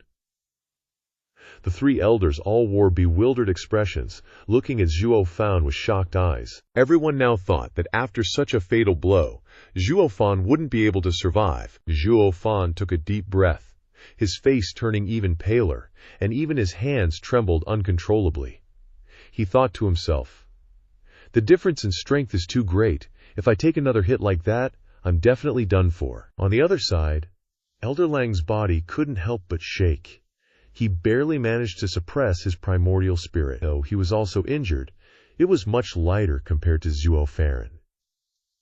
Even if there wasn't anything seriously wrong, this would be Elder Lang's shame for life. Seeing this, Elder Hun spoke up. Chai Lang is heavily injured, his strength is exhausted, and he can't cause any more trouble. Just one primordial spirit extermination technique is enough to finish him off. But Elder Ling was even more resentful, shouting, "I know, but I absolutely won't let him die that easily. I want him to wither away in the pain of having his primordial spirit torn apart." As soon as he finished speaking, Elder Ling suddenly waved his hand. A gust of cyan wind shot straight towards Zhuo Fan, and within the cyclone, the sounds of ferocious beasts roaring could be heard. Zhuo Fan had seen everything clearly, his eyelids twitching slightly, probably using spatial displacement. But the attack speed of a nascent soul is too fast. It basically only needs a thought to catch up, making escape impossible. Just when things were hanging by a thread, a loud shout rang out. "Black dragon disturbs Zen!" A sound like thunder shook the heavens, and a black dragon shadow suddenly appeared around Zhuo Fan, its long tail lashing out and shattering that cyan-colored Dao attack. Elder Ling trembled once more, his legs quickly retreating backward, coughing up syrup, blood. A stalwart figure appeared in front of Zhuo Fan, the white mist exuding a dangerous aura. The corner of Zhuo Fan's mouth lifted faintly. "Li Lao, you finally arrived. I almost ended up on the altar, viewing naked chickens." Li Jingqian turned his head to look at Zhuo Fan's weakened body, then replied, "You little bastards, you dare to hurt my steward Zhao. I've got your numbers now. This old man will make sure you all die without a burial ground." Elder Lang curled his lip dismissively.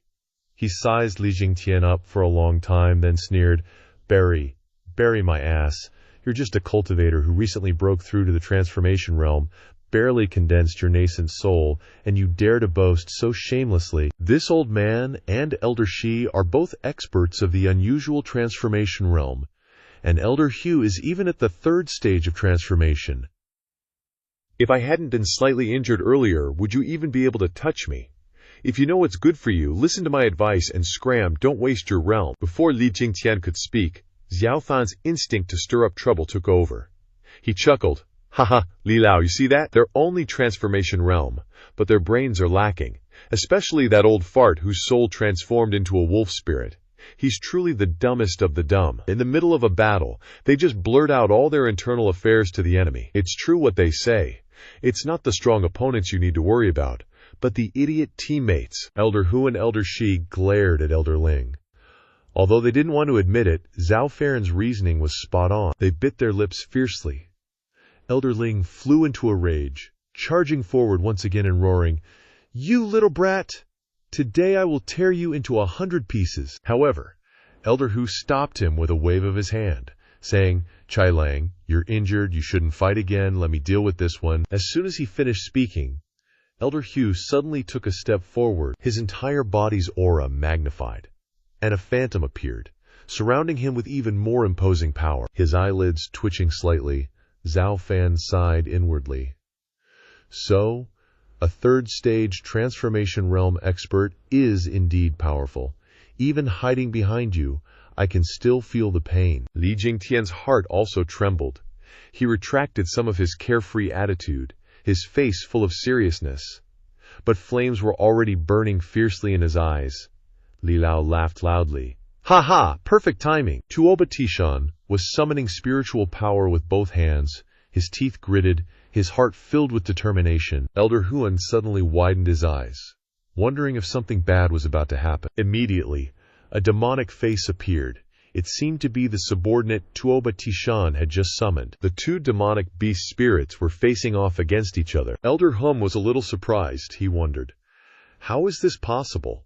A cultivator who just broke through to the transformation realm can actually fight evenly with a third-stage transformation realm expert like me, someone who has undergone thousands of trials. He continued, this old man doesn't believe it. I'm a dignified third-stage transformation realm expert. Then he suddenly shouted, I can't even handle a newly ascended chick like you. And he charged forward like a whirlwind. Tuoba Tishan sneered and said, coming at the right time. He also charged at Elder Hu with lightning speed. The two men clashed fists, beams of spiritual power, one gold and one black, colliding fiercely. The two continued to fight relentlessly. Elder Hu would launch an attack, and Tishan would immediately counterattack. Suddenly, Zhuo Fan appeared in the middle of their heated battle. The battle between the two of them had quite an impact on others. Elder Lang and Elder Shi, who were standing there, had to jump to the side when an attack went astray. Elder Lang was a little stunned. He thought to himself, didn't they say that the Tianyu Empire didn't have any transformation realm experts, that we could come and kill as we pleased? But now, not only has a transformation realm expert appeared, but he's also fighting evenly with that ferocious tiger. But it's still good. The situation is not out of control yet. There's only one person on the other side who can fight us, he muttered to himself. Zhuo Fan stood still, watching the two of them. Hey, a seriously injured youth, huh? Zhuo Fan's eyes turned cold. Was one of them, Elder Hu or Tishan, taunting him? But it was actually Elder Lang. He had decided to join the battle. A bright blue stream of spiritual power was appearing in his hand. He continued, your bodyguard can barely take care of himself. With that, he roared, the bright green spirit energy in his hand ready to charge towards Zhuo Fan. He yelled, meekly offer your life here, Butler Zhuo! Someone shouted, rushing to stop him. Zhuo Fan, facing Elder Lang, who was fiercely attacking, remained calm as ever. He didn't even bother to respond to the man's words, his head lowered as if contemplating something. Just as Elder Lang's spirit energy was about to strike, another golden light appeared. The two streams of light collided. Chai Lang, Elder Snake, screamed. Oh heavens, Elder Lang said in pain. Not only did the attack not faze Zhuo Fan, but it sent him crashing to the ground from above with a thud, his limbs twitching and trembling. The aftermath of their combined attack resulted in a thick cloud of smoke. Zhuo Fan remained unmoved in his original spot, floating in the sky, not even batting an eye. But Shui Qingjian had appeared before him at some point, shielding him, delivering a decisive blow that Elder Lang couldn't even react to. Chui Yanhai was also with her at this time. Elder Snake was slightly surprised, looking up in astonishment. Elder Lang, on the other hand, was furious. What is going on here? Two peak radiant stage cultivators can wound me, bastards. He gritted his teeth, blood still gushing from his mouth. I must kill you all, Elder Lang roared. Huh. Hold on. A hand landed on his shoulder. Elder Snake, standing beside him, mockingly stuck out his tongue and said, these two, especially that beauty, leave them to me, heh. He grinned lecherously, and a large orange flame blazed beneath him on the ground. What did you just say, you bastard? Zhuo Fan asked. Qiu Yanhai pointed directly at the two of them. Old man, Sister Shu, that guy is a transformation stage expert. With your current strength, even teaming up would be too much of a stretch, Zhuo Fan advised them. This old man is just like this. I can't control him even if he's jealous all his life, Shui Qingjian said frankly. Don't worry, Butler Zhuo. We know our limits. Sister Shu, I have a plan. Listen to me. He suddenly smiled slightly. Shui Qingjian leaned closer to Zhuo Fan, and he murmured something to her. Finally, they both exchanged meaningful smiles. After they had discussed everything, Shui Qingjian quickly rushed into battle. Zhuo Fan remained behind. He coldly smiled. You smelly old man, don't you remember the previous 2 losses? Aren't you afraid I'm still setting up an ambush? And you'll get caught off guard again. Elder Lang's face was emotionless and cold, Zhuo Fan continued. Now you're heavily injured for the 3rd time. If it happens a few more times, no matter how strong you are as a 2nd-level transformation stage expert, how long can you last? Who do you think is stronger, my people? Or those 2 battling HMPH? That 1st-level transformation stage cultivator is strong, but how can he be a match for a 3rd-level transformation stage powerhouse like a tiger? Elder Snake chuckled. He will definitely lose over time, and as for those 2, HMPH, HMPH, HMPH, Elder Lang concluded. Peak Radiant Stage. They haven't even stepped through the door of the transformation stage. Even if the 2 of them teamed up and reached pseudo-transformation stage, they're no match for the lecherous 2nd-level transformation stage snake. Isn't that right?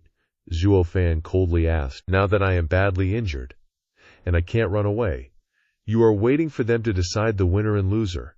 And with those 2 protecting you around, you are certain to win if you attack me, isn't it? Hearing this, a flash of lightning struck Elder Lang's mind, and he opened his eyes in surprise. That's right, after they decide the winner, this old man will torture this little brat. Wouldn't that be a different kind of fun? Can relieve the hatred in my heart, he thought to himself. HMPH, forget it, this old man will let you live a little longer. Elder Lang clicked his tongue and said. Zhuo Fan then smiled slightly. It seemed that he had successfully tricked this guy. Tuo Batisen was standing outside the formation, silently observing everything. He was pondering to analyze the situation. He suddenly exclaimed, It seems that Elder Lang is about to fall for the trick again. He is a first-rate general. He seemed to understand his own people very well. Besides, Shiba Liu Feng was a bit suspicious, and he showed an attitude of disbelief. What? He fell for some trick? A delaying tactic. Even though I don't know what that brat wants to do, I can say for sure he's stalling for time to plan something, he analyzed. Liu Feng. In the future, when you lead troops, never listen to the enemy's nonsense. You must be decisive. Ti Shan turned to lecture Liu Feng. Hearing this, he asked with some worry, Marshal, do we need to remind Elder Lang? Absolutely not. That was Han Taimo's affirmation, he said sternly. Liu Feng, if you scolded that Elder Lang in his face right now, what would his reaction be? He asked Liu Feng in return. He would definitely slap me to death. By now, he probably understood. That's right, these 3 elders are arrogant and conceited, looking down on everyone. Reminding him is no different than calling him an idiot. You probably wouldn't even keep your little life, he continued to advise. Moreover, that brat Zhuo Fan is full of tricks and has a silver tongue. He'd probably turn Elder Lang against you with a few words. Then you'd die unjustly. Thank you, Grand Tutor, for your guidance. He bowed respectfully, expressing his gratitude for his sincere and straightforward admonition. Tai Shan thought to himself, these 3 have bad characters. Suffering a little on the battlefield is a good thing. Let's see how capable Zhuo Fan really is. 2 hands, one rough and calloused, one smooth and delicate, intertwined.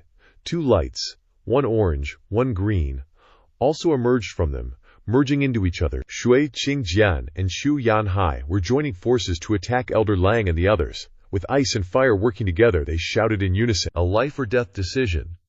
They are of one mind. Instantly, in a flash, Elder Lang was surrounded by a thick fog. Elder Shi revealed a sinister look in his eyes. He also began to unleash his move. Hundreds of snakes emerged from his body under his command. Those red-eyed green snakes intertwined and overlapped each other. They formed a net, blocking the attacks of Shui Qingjian and Xu Yanhai. Although each of them was only the size of a thumb, they were extremely agile. The net they created was very sturdy, and the attacks of the 2 could not penetrate it. One snake even used its mouth to suck in the attacks of the 2. Shui Qingjian and Xu Yanhai couldn't help but be stunned. Elder Shi laughed loudly. Ignorant juniors, although you are only 1 step away from the transformation realm, you are using the power of your nascent souls. But experts of the transformation realm use their spiritual souls to refine and transform. The gap is huge, beyond your imagination, he continued. If you don't want to die, surrender quickly. Especially you, beautiful woman. I don't want to kill you. Why not join me instead? As he spoke, he looked directly at Shui Qingjian. Finally, he concluded, become my disciple. How about it? He said disciple with his mouth, but there seemed to be some unclear conspiracy in his eyes. His eyes narrowed, and his cheeks flushed red, wondering what dark intentions the two words disciple held in his heart. You pervert! She's my wife! Stop staring at her! Zhuo Yifan shouted angrily. Instantly, a stream of green light flashed again, no longer as small as it was before. That snake, it suddenly became huge, wrapping its thick body tightly around Zhuo Yifan. It opened its mouth wide, revealing 4 sharp fangs and a long tongue that was flicking out, looking very ferocious. The old woman Zhui Qingjian cried out, "This is the Poison King's serpent that my spiritual soul has refined.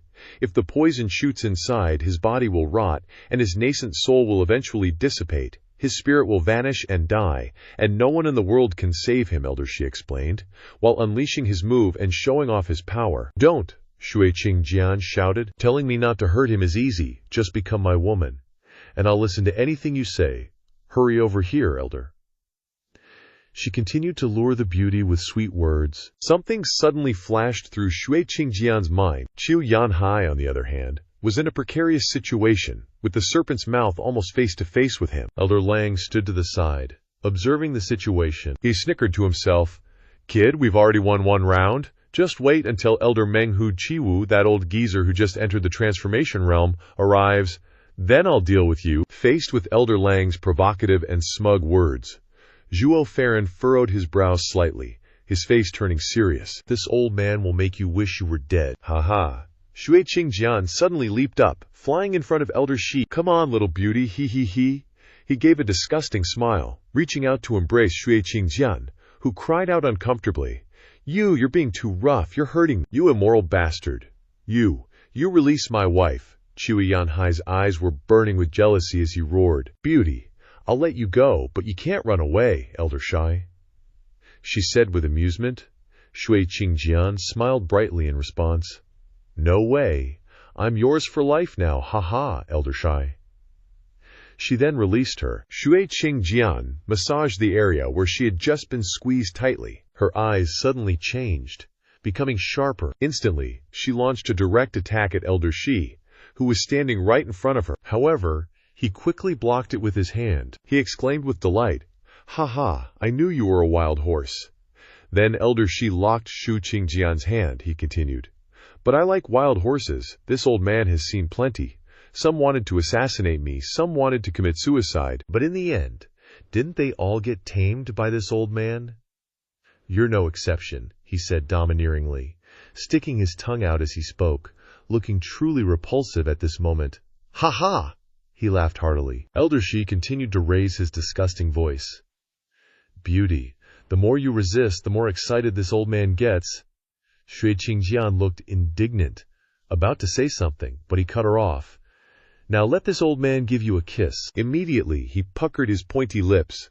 Closing his eyes tightly, Shui Qingjian was so scared that she couldn't speak. "You perverted old goat, shut your mouth!" Zhuo Yifan was furious, his face contorting as he roared, but that couldn't stop Elder Xiang. He continued to pucker his lips, but what touched his pointy beak wasn't Shui Qingjian's lips, but a stinky turd. Sensing that something was wrong, he opened his eyes wide. "Why is it you?" he exclaimed in surprise. Zhuo Fan, who had appeared in front of him replacing Shui Qingjian at some point, grinned mischievously, still holding the chopsticks stuck in the turd. Zhuo Fan smiled obsequiously. "How's the taste?" Next to him was a large bear, seemingly the creator of this masterpiece. Elder Lang, standing outside, was also stunned. He muttered to himself, "Since when?" It turned out that the one facing him now was no longer Zhuo Fan, but Shui Qingjian. The two had switched places. "Does this old pervert think my eyes are beautiful?" Zhuo Fan sneered, speaking mockingly. "You stinky brat, you dare to make me eat SHT, I'll kill you, Elder," she roared. "Take a good look. My eyes are very beautiful." A source of orange light appeared in Zhuo Fan's eyes. "Look at your head, Elder," she still shouted. Finally, the light from Zhuo Fan's eyes burst out, attacking Elder Shi directly in a straight line. Elder Lang on this side also seemed startled. Outside, Tuoba Tishan's group was equally panicked when they heard the sound coming from inside. Elder Shi was hit and fell to the ground. Using words to hold Elder Lang back, while secretly setting a trap for Elder Shi. This Zhuo Fan's schemes are truly sinister. Although Tishan saw that his allied forces were about to be defeated, he couldn't help but sigh in admiration, secretly praising him. "Lecherous serpent," Elder Hu roared. "Elder Lai, retreat," Zhuo Fan shouted immediately. "You want to run?" Elder Hun just roared, his eyes gleaming with the desire to avenge his comrade. He began to attack Zhuo Fan again, continuing to use his eye technique. Li Jingtian heard the shout and appeared, spreading his arms to protect Zhuo Fan. "Old man, let's go." Shui Chengjian was also in a hurry to escape. With that, the three of them vanished in a flash, leaving behind only the three of them, Elder Lang and Elder Snake. Elder Hu said, "What the hell happened, lustful snake? How did he get his head chopped off?" He closed his eyes and recalled, I don't know how that brat managed to come back. I don't even know what to say." In a blink, he was next to lustful snake, blowing his head off. By the time I noticed, he was already like this. But this is also his own fault for being careless and underestimating his opponent and his lustful desires. Elder Lang added, "I told him long ago there's a knife above the word lust. Sooner or later you'll suffer. See, now look what happened." "Damn it, you only talk after something happens?" Elder Shaw now appeared in a different form, as a shimmering green snake. "If you had kept an eye on that brat, how could this old man have ended up like this?" he grumbled. "That damned brat actually dared to destroy my body. I must catch him, extinguish his primordial spirit, and destroy his body to avenge the destruction of my body," he growled, muttering with a glint in his eyes. "Old Lang, should we go help lustful snake seize a body for rebirth?" Elder Hu asked. "Of course, even if it's not for this dead snake, this old man must tear that brat to pieces. What are you waiting for then? Hurry and chase after me.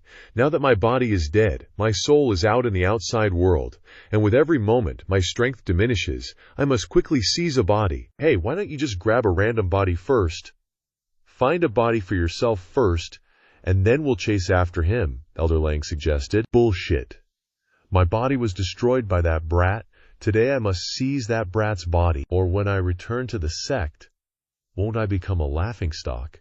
Elder Shah insisted on finding Zhuo Fan to avenge himself. "That damn snake is truly a disgrace to our beast-taming sect," Elder Hu began to curse after he left. With that, the two of them also followed behind. Tuoba Tishan had already entered the formation from before. He sighed. "Sigh. These three elders have fallen for the trap again.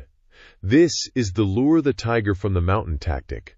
Just now, I saw Zhuo Fan and his group acted quickly, without hesitation.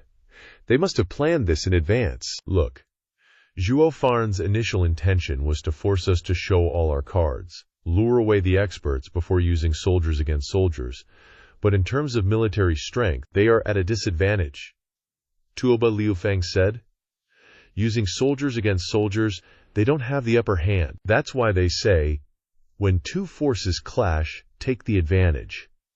Even if their military strength is at a disadvantage, it's better than letting Transformation Realm experts run rampant on the battlefield," Han Tiama also added. Tuoba Tishan continued, "Or Zhuo Fan has a backup plan." "Brother Tishan, are you saying that this brat Zhuo Fan not only set up the lure the tiger from the mountain tactic for the three elders, but also has a trick to lure fish into the net?" Han Tiama asked from the side. "That's right. If they intend to trap the three elders, lure them into the trap, then I'm afraid it will be difficult for these three elders to return. Military strategy says don't chase a desperate enemy, but these three elders..." Sigh. He sighed again. "But they are all Transformation Realm experts. Below level 7 there are no Transformation Realm. What trap can bind them?" Liu Feng wondered. "Zhuo Fan's actions are beyond people's expectations. His methods are bizarre. This brat has the ability to destroy Elder Shen's body. Anything is possible," he concluded with a phrase, "unpredictable." Three burly men stood before a city gate. One of them spoke. "Then, Vice Commander, what should we do next?" Tuoba Liu Feng added, "Go support the three elders, or..." Before he could finish speaking, Tuoba Tiashan interrupted. "No," Tuoba Tiashan continued. "Still the same old saying, gotta make this quick. Before Zhao Fan gets back, we gotta take Fenglin City no matter the cost and cut off his escape route." The four of them stood there like statues, including the head honcho, Tukuba Tishan, followed by Tukuba Liu Feng, the braided beard guy, and finally the only woman, Yan Wei. Tuoba Tishan grumbled. "He's trying to swipe the fish right from under my bear paw. Even if those three elders kick the bucket, I still ain't at a loss in this fight." Tuoba Tishan turned around and barked, "Pass down the order. Full army, attack and take Fenglan City." Everyone behind him yelled in unison, "Yes, sir, we'll follow the marshal's orders." The troops kept charging forward. Every single face was filled with murderous intent, ready for a fight. All eyes were on the front. Even with all the dust flying around, it couldn't stop their battle footsteps. Inside the city, four figures were standing high up, observing the hazy crowd advancing. One of them piped up. "Just like Marshal Zhao predicted, this Tuoba Tishan really wants to make this a quick fight." Facing the pressure from the enemy, Zhuo Feng spoke up. "The 8 Wolves Guards, even the personal bodyguards like Sha Po Lang are out. Not a single person left behind. Talk about going all in." Zhuo Lin chimed in from the side. "But using us, the 4 heroes of Tianyu, just to lure the enemy? Isn't that a bit of a waste of talent? No wonder Old Third isn't happy, haha." Here we go, Zhuo Huo is about to blow a fuse, obviously capturing the enemy's commander in the main camp and earning merit, but we don't get to join in. What's up with that? Zhuo Huo was too annoyed to even speak. "The marshal is playing favorites," Zhuo Lin retorted. "Who told you the marshal is Old Fifth's house manager?" Of course, this kind of face-showing stuff goes to Old Fifth. Zhuo Feng just stood there beside those two listening to their chatter. Zhuo Lin added, "Besides, only Old Fifth's monster squad can be like a sharp knife, stabbing deep into the enemy's camp," Zhuo Lin said with a smile. "With our little manpower, I'm afraid we really can't get through the 8 Wolves Guards' layers of defense," Zhuo Huo retorted. "But if that monster legion was in my hands, it'd definitely perform better than Old Fifth's." "Why doesn't the marshal recognize talent?" Zhuo Feng remained silent, as if someone had said something. Zhuo Huo's face froze. Jiyu Santong sat casually on the city wall. "It's not that father doesn't know talent, it's that he doesn't even bother to look at you. My dad has always been close to everyone. What's your relationship with him? Why would he give the battle puppets he worked so hard to train to you?" Zhuo Huo just listened.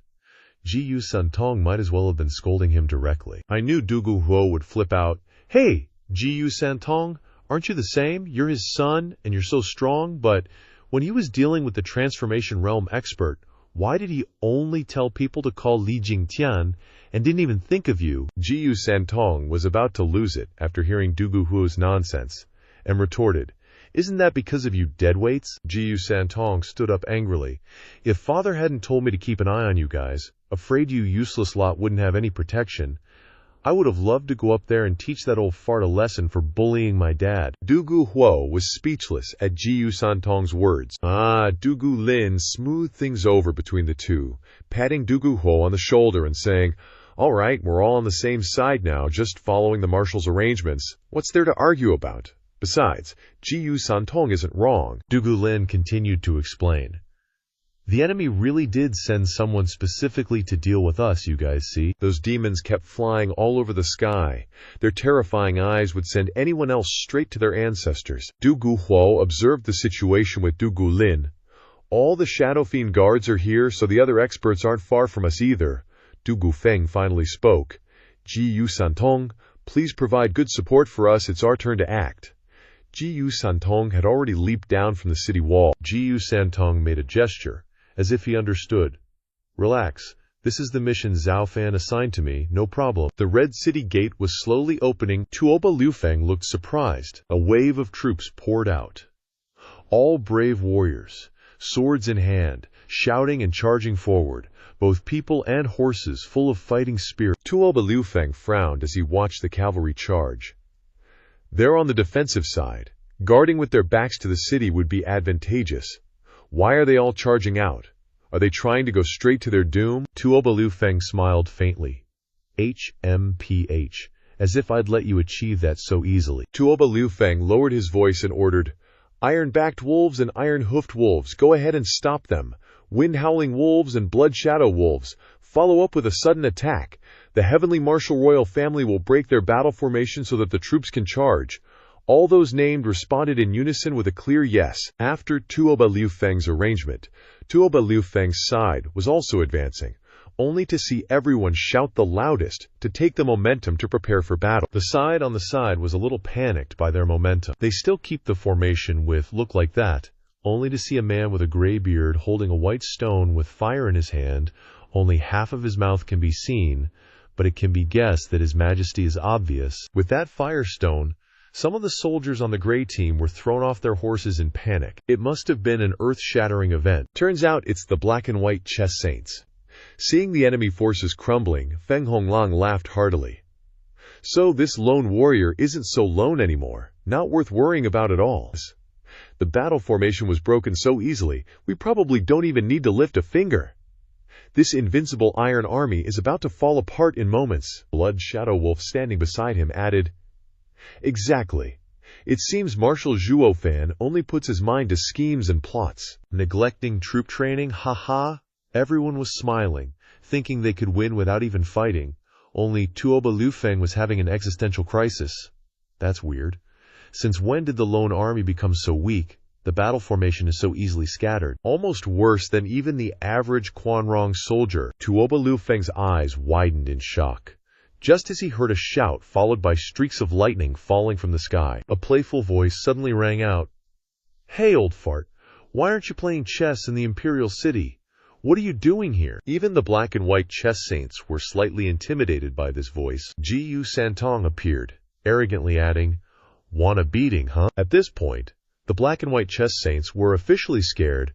Jiyu Santong must be super pissed, because he's about to drop a bomb. Lightning crackled across the ground. The black and white chess saints shielded himself with his hands, as if he could block the lightning, thinking it wouldn't affect him. But it seems he underestimated Jiyu Santong. The black and white chess saints looked like he was about to vanish into thin air. The black and white chess saints was completely disoriented, his eyes unfocused. His dumbfounded smile said it all about how messed up Jiyu Santong made him. Jiyu Santong stood there, admiring his handiwork. The smoke and fire were a testament to how powerful he was. Jiyu Santong confidently smirked. Piece of cake. Each of Jiyu Santong's punches shook the space around him. Even the ghostly shadows without substance were turned into dust one by one. In the end, Jiyu Santong sent the ghost shadow guards back to Mother Earth. At this moment, Du Guofeng shouted loudly, "The villains have been eliminated. All troops attack." In an instant, another loud roar erupted. Du Guohuo, Du Gulin, and Du Gushan somehow gathered together in one place. Seeing this, Tuoba Liu Feng's pupils shrank. He shouted at the top of his lungs, "This is the real lone army. The front was just bait. Stop them." Before the two werewolf teams could receive Tuoba Liu Feng's orders, they saw Jiyu Santong moving through the battlefield like it was nobody's business. Jiyu Santong unleashed a punch. Unstoppable fist of domination. Boom! Boom! A earth-shattering shock resounded, and a red streak was seen carrying the Quanrong army into the sky. Tuoba Liu Feng's eyes widened, and his mouth hung open in disbelief. How could one punch knock down 1,000,000 troops led by 2 Wolf Guard commanders? Could it be? His eyelids twitched slightly, and Tuoba Liu Feng looked up at the sky. That person was so small. Could the unruly brat, Jiyu Santong, really destroy 1,000,000 soldiers all by himself? Someone, quickly invite the experts of Tianyu to deal with this brat, otherwise this battle is lost. But as soon as he finished speaking, the Tianyu 4 Tigers assault team approached, and their opponents were the Blood Shadow Wolf and Feng Honglang teams. Their eyes met, wanting to say, "You think I'm scared of you? Come get some." The 2 wolf guards watching from the side couldn't help but look at each other and say, "I didn't expect the lone army to be so strong. With only 500,000 to 600,000 people, they broke through our best defensive line in an instant. If this continues, it's only a matter of time before the Tianyu 4 Tigers break through to the marshal." However, Feng Honglang glanced at the sky and said, "Don't forget there's that monster up there too." Above, Jiyu Santong looked like a total badass. Then a figure appeared. Jiyu Santong opened his eyes and looked at the figure in front of him, saying, "It's you again. I let you go last time. You think bringing more people this time will defeat me? Do you think you're good enough to mess with me?" The person who came wearing a black robe was the human Saint Demonic King, and the person beside him was the celestial and terrestrial saints from 300 years ago, the former Prime Minister Zhuo Yifan, with the yin-yang duo elders beside him. The two men looked towards Zhuo, their eyes flashing with an intense murderous intent for no apparent reason. Zhuo glanced disdainfully at the two of them, shaking his head. "Don't recognize these two nobodies." The celestial saint smirked, mocking, "HMPH, what big words." "No matter what, 300 years ago, we fought fiercely to the point where it was hard to tell who would win. Now, the great ancient man has been a guardian dragon god for 300 years. Truly a noble person who forgets things, not even remembering old friends from back then." Suddenly, Zhuo looked confused, asking, "Really? You guys met little me 300 years ago? That's not right. Basically everyone who met little me back then was sent packing by me. How did you two survive until now?" A cold laugh escaped. The Ghost King said, "Heh, these two. Perhaps you don't remember. Then this old man will remind you. Back then, these two were the ones fighting alongside this old man against you, bailing out before this old man, faking their deaths to save their own skin. Otherwise, if the three of us had continued to fight together, would you be so arrogant today?" The Ghost King finished speaking, his expression filled with rage, but not directed at Zhuo, but at the Yin-Tong duo, his gaze fiercely fixed on the celestial and earth saints. "In the end," the earth saint explained, "Celestial saint, at that time, the three of us were practicing a combined formation, and didn't want to rush it, fearing it would be more harmful than beneficial. So we agreed to live to fight another day, and wait until we perfected our formation before settling the score with Zhuo." Hearing this, the Ghost King's eyes widened, roaring, "Yeah, you guys bailed, but what about me?" The celestial saint sighed, continuing, "Ghost Saint, you're too straightforward. If we proposed this plan, you probably wouldn't have agreed, and would have stopped us from retreating, so we didn't discuss it with you." The Ghost King coldly snorted. "You didn't just not discuss it, you basically sold me out. Seeing you guys running for your lives, I lost all hope, and went all in to block a dozen punches from Zhuo, ending up like this, neither human nor ghost." The Earth Saint also yelled loudly, "Aren't we the same? After that great battle, our spiritual roots were severed by Zhuo, making it impossible for us to enter the transformation realm for life, and making it harder to extend our lifespans. We can only turn to dust when disaster strikes. Our whole lives are ruined." Tuoba Liu Feng below watched with gritted teeth. He wished he could go up and beat these three up. "You were sent here to help, not to argue. You're all useless trash. By the time you're done talking, I'll have finished fighting here. What do I need you for?" On the other hand, Zhuo pondered for a long time, seeming to glean a clue before finally realizing something, shouting, "So it's you guys. You're not dead yet. Little me thought he sent you guys packing, but you're still alive. I really have lost face. You've faked your deaths. Doesn't that equal to tricking little me?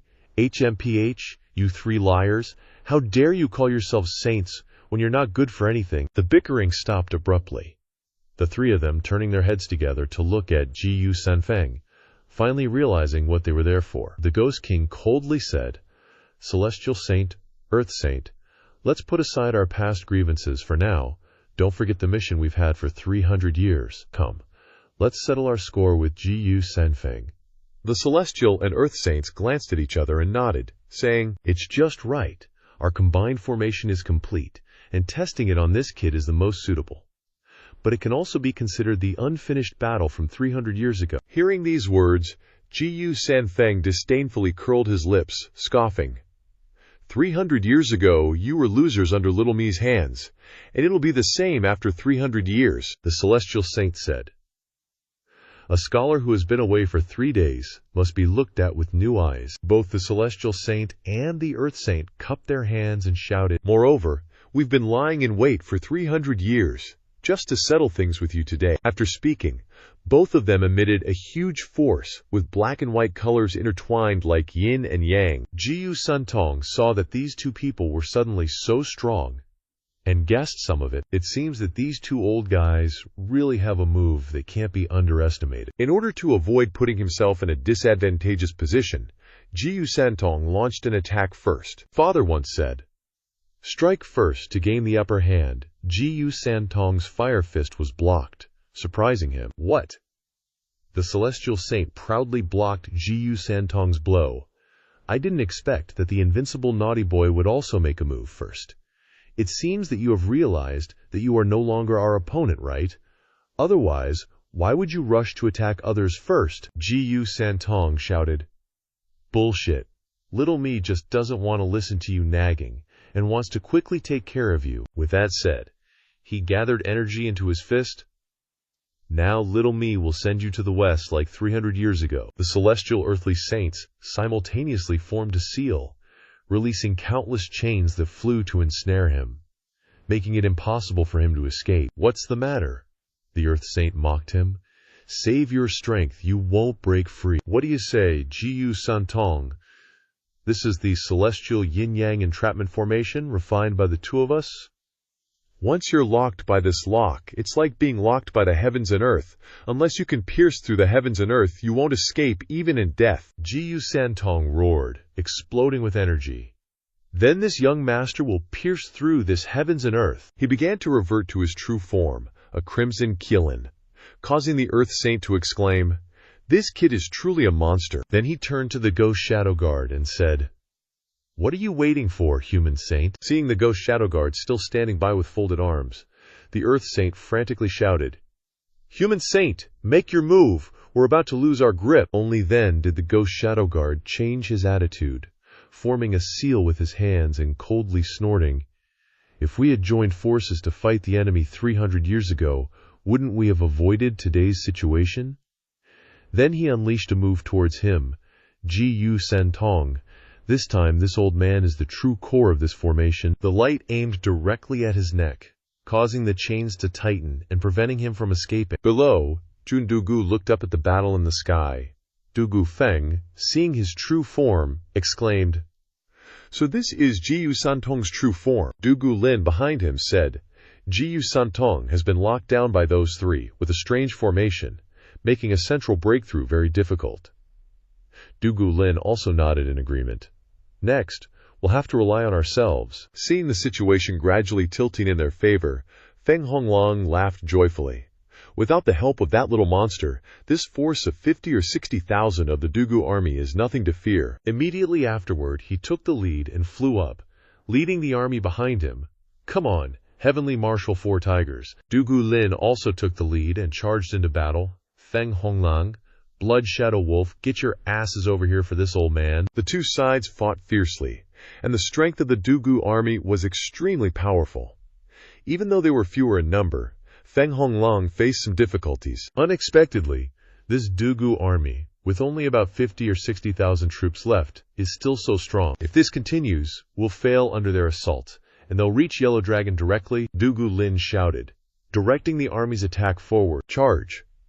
Suddenly, Feng Honglang shouted, catching Dugu Lin by surprise. "Divine Bow Squad, prepare!" Realizing what was happening, Dugu Lin hurriedly changed tactics. Not good. It's the special force of the Sha Tian Wolf. Entire army. Change formation. Shields up. Tiger crouching pan mountain formation. The soldiers of the shield squad stepped forward, using their shields as a protective barrier around the team. Seeing this situation, Dugu Shan anxiously asked Dugu Lin, "Big brother, we're sandwiched from the front and back now, making it difficult to break through. What should we do?" Dugu Lin sighed. "A lone army assault is inherently very risky, but our mission is complete. Just hold them." Although he was forced into a disadvantageous position, he still smiled, having successfully achieved something. After all, our mission is as bait. The true main force is Little Five. Them. "Sure, Butler Zhuo, those guys aren't chasing after us. Could it be that they don't care about us at all, or are they on a killing spree in Fenglan City? That would be bad." Slowly shaking his head, Zhuo Fan replied with unwavering determination, "That will never happen. I already snipped off Qingshei's head," which infuriated him to the point of explosion. "The other two will also chase after us for the sake of their reputation. They rely on their strength as transformation stage experts and are arrogant and simple-minded. They will definitely seek revenge on me, and there's no such thing as besiege way to rescue Zhao. That kind of waiting for rabbits to bump into trees mentality and then going to deal with our people in Fenglan City is unnecessary for them. It's a waste of time. Everyone nodded slightly after hearing this, but Zhuo Yifan said with some dissatisfaction, "Hey, Butler Zhuo, in the future, could you please not use my wife for that kind of thing? Using beauty to bewitch those horny old goats?" Unconsciously laughing, Zhuo Fan said indifferently, "Haha, you think I wanted to?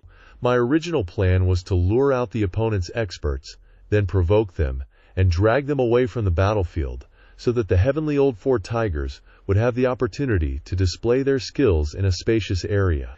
As for how to provoke them and how to lure them, it depends on each person's temperament." But unexpectedly, the one who came this time was Snakelust. This old man was even hugged by him, and hasn't even said anything yet. What are you in a hurry for? And your wife wasn't even molested. The person whose body was most violated was this old man here. Do you know he squeezed my ass? Hearing these words, everyone looked at each other unconsciously and then burst into laughter. Zhuo Yifan turned to Zhuo Fan, then bowed his head and gratefully said, "Thank you, Butler Zhuo, for taking action in time to save the reputation of my old lady." Zhuo Fan laughed loudly and replied, "What's there to thank? Aren't we one family, Uncle Chu? Don't worry." Ha ha! Just at that moment, a very loud and oppressive sound came from behind. "That damned brat, stop right there for this old man. This old man will peel your skin, destroy your primordial spirit, seize your body, you hateful mangy dog."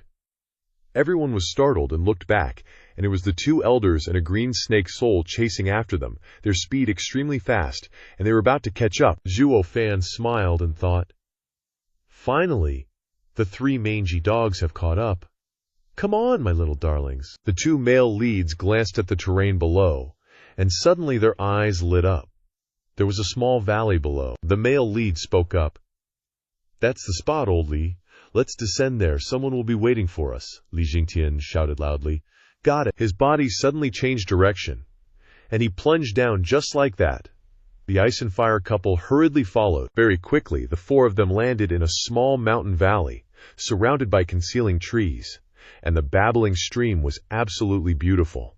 And the three Void Transformation Realm experts also caught up quickly. Snake Drak's face was smug as he sneered, "These brain-dead idiots! There's only one Void Transformation Realm expert, and the rest are all Spirit Illumination Realm, plus an ant in the Heavenly Profound Realm. They think they can run. How could they possibly escape from the three of us?" Zhuo Fan curled his lip dismissively. His courage increased tenfold here, and his appearance was even more arrogant. He didn't even put the three Void Transformation Realm experts in his eyes. The male lead replied, "HMPH, who said we wanted to run. You think we're afraid of you three mangy dogs? Run, my ass.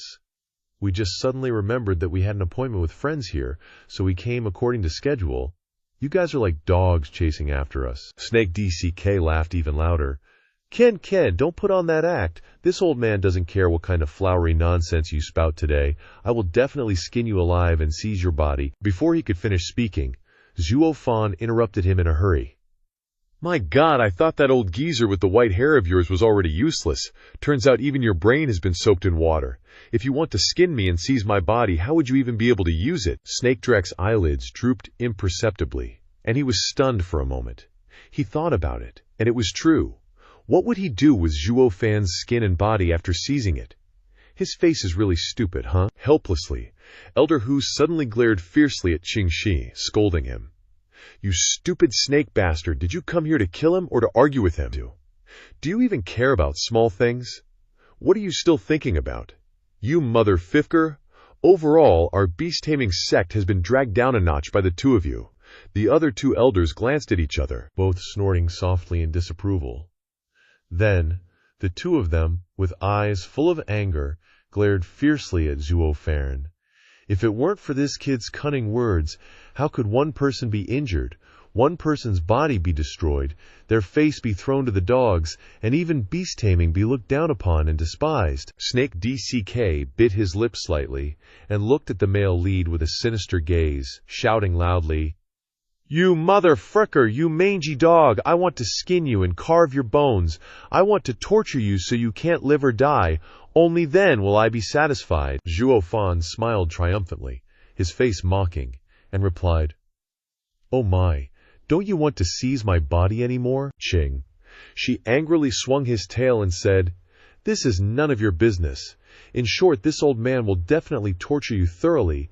I won't let you die easily. You just wait and enjoy it. KK. Suddenly an old voice echoed from inside the mountain valley. You stinky brat! Are these people your troubles? Have they all arrived? The three elders were startled when they heard this, and they looked around, but they couldn't see anyone at all. This couldn't help but make them even more afraid. This person's cultivation was so extraordinary that it surpassed theirs, so they couldn't detect the hidden person. Looking to the side, they saw Zhuo Fan with a cold face, and for a moment, the three elders became even more nervous, feeling uneasy and somewhat fearful. Elder Hugh thought to himself, what the hell? There's an ambush, and this guy's martial arts are even higher than ours. Could it be that kid's trick? Mocking the three idiots, Zhuo Fan couldn't help but look up and laugh heartily, then gratefully said, Thank you, elders, for helping out. All the troubles have arrived. Please feel free to strike. As soon as Zhuo Fan finished speaking, the old voice sounded again, Okay, okie dokie, on all sides. But when looking broadly, it could be seen that there was a space formation surrounding the mountains. 5 old figures wearing gray robes slowly appeared in front of everyone, surrounding them all in the middle. But when everyone looked at the 5 experts, they saw that these 5 people were all like cripples. One person's eyes were completely blind, and his teeth were bucked. This one was even stranger. Only dark eye sockets could be seen, and there was nothing in his mouth either. This old man's eyes looked more normal, but he didn't have any ears either. This old man with the white beard was the most normal, but he probably didn't have a brain, and this last god really had a long tongue. Seeing all this, the 3 elders were so scared that their blood pressure dropped, and they were so frightened that their tiger teeth chattered. The Dry Glory 5 elders, why are you here? Our demonic scripture sect is one of the 3 guardian sects of Tianyu, and it is very normal to travel the world in our own territory. On the other hand, why did you beast-taming sect suddenly enter our Tianyu territory and attack our demonic scripture sect's disciples? How dare you? Hearing those words, Meng Hu became even more frightened. Sweat was already beading on his forehead, and he hurriedly bowed and explained, 5 elders, please don't misunderstand. Don't let that treacherous villain sow discord. The 3 of us have never offended any disciples of your sect. The long-tongued old man spoke up. Really? You just said you wanted to skin the disciple of our sect and seize his body. Although this old man doesn't have ears, I heard it very clearly. Who are you trying to fool? Hearing those words, the 3 beast-taming sect elders became even more frightened and exchanged glances. Meng Hu looked at Zhuo Fan with a suspicious face, and then cried out in fear, You are a disciple of the demonic scripture sect. Shrugging slightly, Zhuo Fan smiled very evilly. He, that's right, my darling. Very soon, I will go to register as a disciple of the demonic scripture sect. Hearing this, Meng Hu froze. He gnashed his teeth and thought, why didn't you tell us such important information? Why didn't you tell us that we were dealing with someone with a big backer, like the demonic scripture sect, and without any intelligence? Didn't you intentionally want to harm us? That dog emperor of Tianyu? Does he want to get rid of us all? Hearing this, the 3 of them cried. Snake DCK said with a grievance on his face, 5 elders, look, it's not that we bullied him. It's not that we looked down on a disciple of the scripture sect, but he looked down on us. At least, he is still jumping around happily, but my body has already been destroyed by him. I couldn't help but chuckle, and that old long elder got even more hyped, cackling back, ha, a dignified transformation realm expert getting their body wrecked by a heavenly profound realm cultivator. What a disgrace. You even dare to bring up such a shameful thing. If you ask me, you're better off dead than alive. Qing Shi's face twitched uncontrollably as he howled. 5 elders, we really didn't know that guy was a valued disciple of the demonic treatise. Sect, no, how would we dare? Standing beside him, Meng Hu snorted angrily to himself, snapping at Shi Yin. No need to say any more, can't you see? This is a trap. The demonic treatise sect is just trying to stir up trouble to get us. Even if you beg for forgiveness, they won't let us off the hook. Meng Hu's face was grim as he gritted his teeth, saying, Venerable Decaywood 5, even though you're renowned figures in the Western continent, you're still just transformation realm experts. You're not that much stronger than us. Don't push your luck and bully people too much. If we fight to the death, You won't have an easy time either, Long Elder responded with a gleeful grin. Oh, is that so? I'm so scared. Then I really want to see what kind of tricks you three dumb beasts can pull. How are you going to make us old guys feel uncomfortable? Ha ha. He then turned to look at Zhuo Fan, his voice gentle. Hey, sweetie, you're injured. You and your people should move back a bit, lest you get caught in the crossfire. As for these guys, I can take care of them with a flick of my finger, Zhuo Fan grinned, replying, Yes, thank you, elders. Those guys beat me up real bad. Immediately after, the main character bowed respectfully, then turned his gaze towards Li Jingtian. Following that, the four of them hit the gas and shot into the sky, leaving the valley but staying nearby to watch the battle. After all, this was a fight between Transformation Realm experts. It would be incredibly beneficial for Li Jingtian, who had just broken through to the Transformation Realm, and the Icefire couple, who were about to break through. Seeing those old geezers sitting motionless in place like withered corpses, Chu Yanhai frowned involuntarily, suppressing his doubts as he asked Butler Zhuo, What in the world are those 5 old firecrackers doing? Their withered and dried-up faces are definitely intentional, not from injuries. He couldn't help but chuckle. Butler Zhuo replied, Ha ha, you're right. They're doing it because they're practicing a cultivation method, not from fighting opponents. They're cultivating a demonic fusion technique called the Decaywood art. This art has a saying from the beginning. 1 year, 1 cycle of decay and flourishing. Flowers bloom and wither, not waiting for spring when already withered. This is the cycle of heaven, which cannot be reversed. All things in the world have decay and flourishing. Flourishing is abundant. Decay is decline. From decay to flourishing. From flourishing to decay.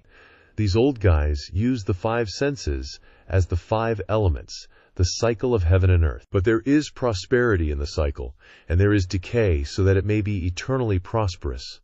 Each of them must abandon the remaining parts, leaving only one sense, a do-or-die gamble, working together to only flourish and never decline. Therefore, they are the Decaywood formation. Once formed, their power never weakens. Even if there are experts stronger than them, it is difficult to withstand their might when entering the formation. Each of them also uses their unique part as their calling card. Like that old guy, because he has a perfect tongue, he is called Long Elder. The 3 nodded in understanding. Below, Meng Hu roared angrily. Venerable Decaywood 5, although you've been famous for years, we 3 aren't pushovers either. We'll definitely do more than just stand here.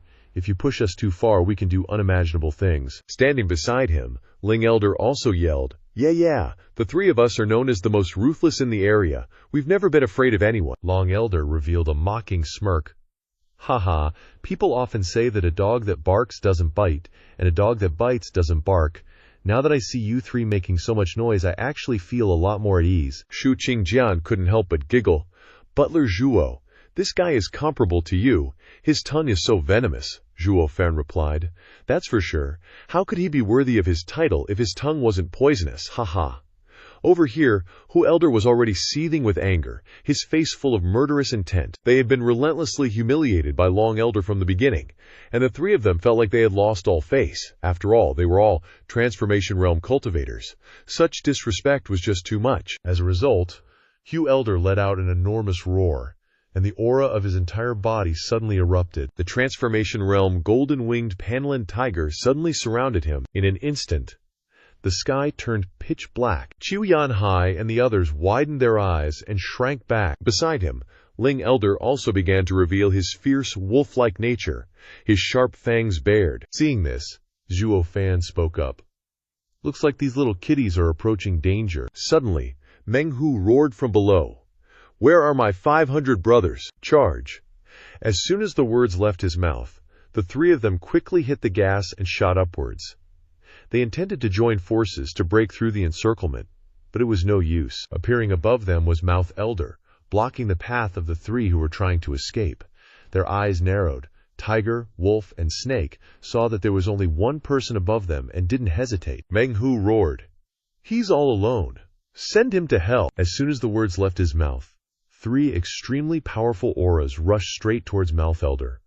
The scene was incredibly flashy. Seeing this, Li Jingtian couldn't help but exclaim, Holy crap, what powerful momentum! However, Mouth Elder remained as calm as ever. As those three auras were about to hit, he slowly opened his mouth, then widened it, and let out an incredibly terrifying roar. Like a shockwave, that sonic attack instantly shattered the illusions of the three elders, and those three dumbasses were blasted straight into the ground by that sonic wave. When the shock subsided, Mouth Elder was back in his original position, his face as calm as if nothing had happened. Zhuo Fan and the others in the distance were also hit by that sonic attack, their heads pounding, everyone covered their ears, and Xiu Yanhai exclaimed in shock, "Three great transformation realm experts, and their souls were suppressed by a single roar. Even if there's a big gap between those at the transformation realm, it shouldn't be this big." Zhuo Fan calmly said, "Don't be so surprised yet. The old guy hasn't used his full strength." Li Jingtian and the other two were startled and looked at Zhuo Fan, exclaiming, "Nani?" With a slight smile, Zhuo Fan explained, "What transformation realm experts rely on most is their divine soul. Before they use their soul fragments, they're not really using their true power. That roar from Mouth Elder was just him cultivating the flourishing decay art to the extreme, resulting in a type of divine ability called the soul-suppressing demonic sound. The other four are the same. They've all cultivated one of their organs to the extreme. The five of them working together truly complement each other. Zhang Cheng's strength never falters, perfect and without flaws." Zhuo Fan continued, "This is the demonic scripture sect's elder bodyguards, the great grand elders' retainers, the strength of the flourishing decay five elders."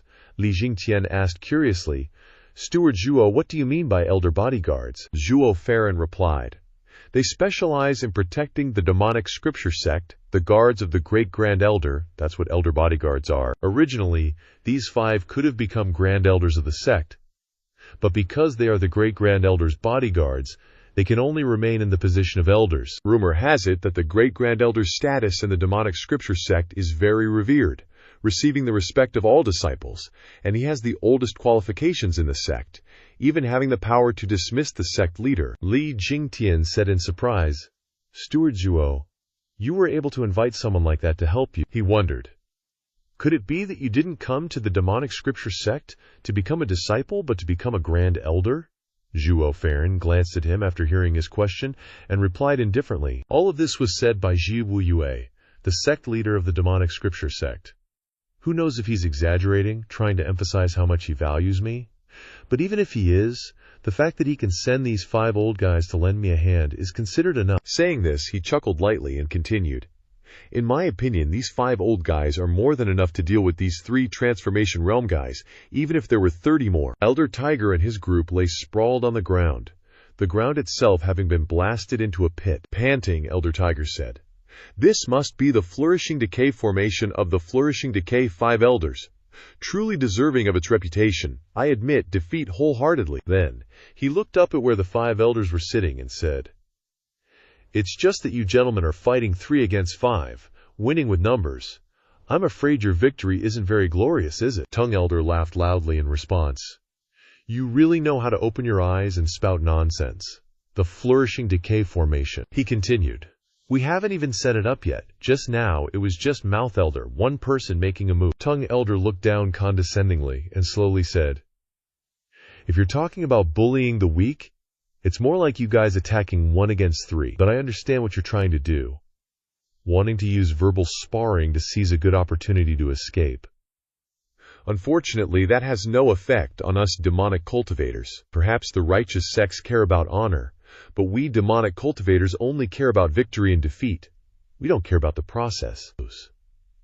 Losing is losing. It doesn't matter how many people are involved. It only depends on strength." Hearing him say that, Elder Tiger gritted his teeth, thinking, "This demonic sect is truly shameless." Tongue Elder said again, "If the 3 of you are interested in the flourishing decay formation of the 5 of us, well, you're not worthy of experiencing it yet, but we'll make an exception and let you take a look." Hearing this, Elder Tiger frantically waved his hands. No, we don't want to see it." Zhuo Fan also chimed in, "Oh, interesting, here's a good opportunity, you guys can take a look." The 5 elders simultaneously raised their hands high, creating a large green circle that enveloped the surrounding area. Elder Tiger and his group were trapped inside. Elder Tiger gritted his teeth and looked up. Suddenly, He shot towards the center of the circle. Elder Wolf next to him exclaimed in shock, "Fierce tiger!" From somewhere, a vine shot out. The vine, rushing forward and wrapping around Elder Tiger. He pulled him back. His primordial spirit escaped from his body, transforming into a large, fierce tiger. Shi Lao, seeing this, said, "How decisive, abandoning his body so quickly." But as he spoke, he raised a hand. A stream of green light wrapped around it, and then shot out. Countless sharp thorns sprouted, surrounding the fierce tiger. The fierce tiger only had time to stare blankly before the sharp thorns converged into a pillar, swallowing it inside. Shi Lao laughed and said, "If we let you 3 beasts escape so easily, where would our 5 elders' faces be?" Then Lang Elder and She Elder were also entangled by vines. The fierce tiger, tightly bound, only had his eyes left as he desperately said, "5 elders, have mercy." His whole body trembled as he pleaded, "Spare our lives." The rapid turn of events stunned everyone except Zhuo Fan. Chi Wai Yanhai turned to ask, "Butler Zhuo, what are those things?" Zhuo Fan quickly replied, "Those are their divine souls." He continued, "After the void transformation realm, you condense your divine soul. With different cultivation methods, the divine soul takes on various forms." He began to explain, "Like those 3 beasts, their divine souls have cultivated into the forms of tigers, wolves, and snakes. Their previous cultivation methods must be related to this. As for Elder Lai, his divine soul is a black dragon because he cultivated the devil-cleansing art when he broke through." He added, "As for these 5 declining elders, they cultivate the declining glory, which is a combined battle formation. So their form, to be precise, isn't the vines, but the blue barrier released by the 5 of them surrounding this valley, the world of declining glory. It can be said that as long as you're within this barrier, they control the decline and prosperity of the enemy, seizing their life force and turning them into withered husks. That's the true power of their divine souls." Shui Qingjian pointed at herself and asked, "Right, Butler Zhuo, what form do you think me and old Chao's divine souls will take when we condense them?" After asking, she and Chao Lao eagerly awaited the answer. Zhuo Fan quickly responded, "Sister Shui and Chao Lao have cultivated water and fire techniques for many years. After condensing your divine souls, you'll probably have a perpetual water-fire intertwined state." Turning back to the battle below, he said to everyone, "All right, let's go down." The tiger, wolf, and snake divine souls were collected and sealed in a gourd. Shi Lao tightly sealed the gourd's lid. Zhuo Fan and the others flew down, and he began, "The 5 elders have worked hard." He bowed his head, cupped his fist respectfully, and asked, "It's just, I don't understand why you spared those 3 beasts' last breaths. Why just imprison them?" Ni Lao retorted, "This is a major matter for the sect, so juniors shouldn't speak too much." Hearing this, Zhuo Fan glanced over. Shi Lao turned and continued, "Everything must wait until the 5 of us return to the sect and await the sect leader's decision." Zhuo Fan smirked slightly upon hearing this. He raised his hand, curled his lip, and said, "Looks like that Ji Wu Yue wants to use this as an excuse to find trouble with the beast-taming sect, and probably gain a lot of benefits later. If that's the case," he suddenly looked at them and asked, "This time, did the 5 elders come to the market to help me? Or am I helping him?" They all looked at him upon hearing his words. Xin Lao didn't spare his praise. "This junior is exceptionally intelligent. No wonder the sect leader loves you so much and sent the 5 of us to help you. But in the future, when you enter the sect, you must be polite to the sect leader and absolutely not be arrogant," he reminded. "The sect leader is not a kind person, so don't offend him." Hearing the reminder, Zhuo Fan cupped his fist in gratitude. "Thank you 5 elders for the reminder. This junior will keep it in mind." Shi Lao put the gourd into his sleeve and said to him, "If this junior has nothing else, we'll return to the sect now." Zhuo Fan cupped his hands in a respectful bow, replying, "All right, the remaining matters will be dealt with by this junior later. I am eternally grateful for the help of you 5 seniors." Li Jingtian watched them leave with his arms crossed, marveling. "The character of these 5 seniors doesn't seem like someone from the demonic path," he then added. "The demonic path has a myriad of oddities, Not everyone is inherently evil and wicked. Gazing into the distance, he continued, many cultivators are simply loners who prefer to walk their own path, regardless of what others think. And that's why they're labeled as demonic cultivators. These 5 elders have spent their entire lives cultivating the withering glory art. Besides the 5 of them, they rarely interact with others, so they naturally don't have much scheming in their hearts. One could even call them saints within the demonic path. Finally, he concluded, all right, let's head back. We've won this battle, and everything is a success. Over on this side, the Tianyu 4 tigers and the Dugu army were stationed, each one of them wounded and exhausted. The 2 battle lines were clearly separated. Feng Honglang laughed gleefully, saying, Tianyu 4 tigers, I respect you as heroes of the battlefield, and don't want you to die pointlessly on the enemy's field. He shouted, as long as you surrender, our marshal will definitely treat you as honored guests, and will absolutely not mistreat you. Dugu Feng, not willing to be outdone, also yelled, dream on! We are the 4 tiger generals of the Dugu army of Tianyu. How could we surrender to you barbarian mongrels? Hearing this, Zhe said in a low voice, Dugu Feng, you've already been abandoned by your emperor, why be so stubborn? Then, he also shouted, Tianyu, 4 tigers, if you lead the Dugu army to join us, you'll fight enemies on the battlefield, achieve great deeds, and earn unlimited wealth. An emperor with the heart of a wolf like the Tianyu emperor, is he worth protecting the country for? Dugu Feng raised his hand to wipe the corner of his mouth and said, you don't need to waste your breath. Then, he shouted heroically, Dugu army, we protect the land of our nation, and we will die without regret. We protect the people of Tianyu, not the empire of that Yuan god. Zhenbei said in a deep voice, truly a fine army, a pity. Speaking up to here, he shouted, Tianyu, 4 tigers, today we will eliminate you, but we will properly bury your bodies.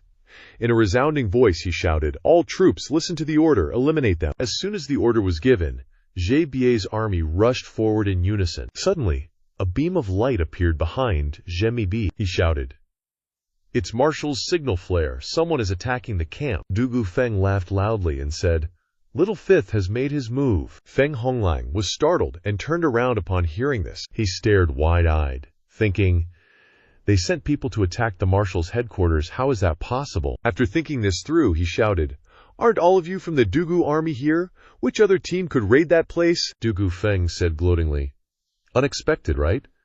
We also have an elite troop, the Flying Tiger army led by 5th Tiger.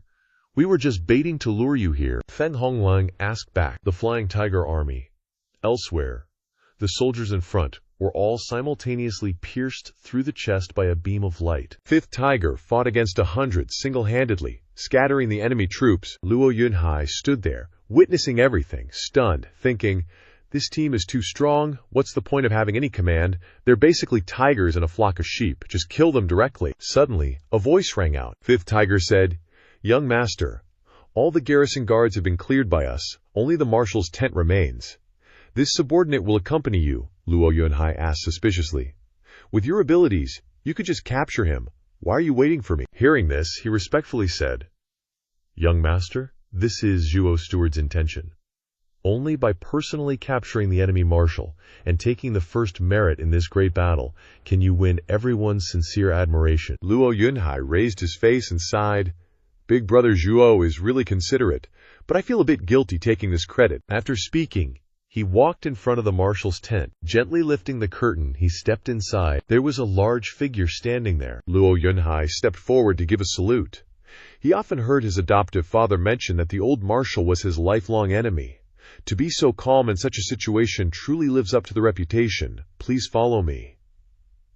The figure didn't turn around, saying, kid, you still want to capture our marshal alive. That guy turned around, bursting into laughter. Marshal, we knew your troops were weak. Your only chance was to sneak attack our camp. We already moved somewhere else. You fell for it. Unexpectedly, Luo Yunhai didn't react at all, just standing there quietly. The guy was stunned, asking, what?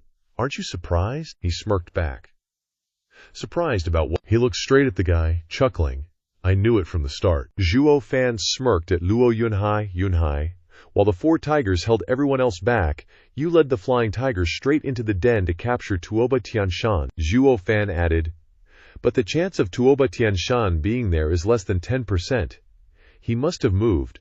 Luo Yunhai was shocked. What? Zhuo Fan reassured him. It's okay. As long as you have the flying tigers, you can definitely catch him.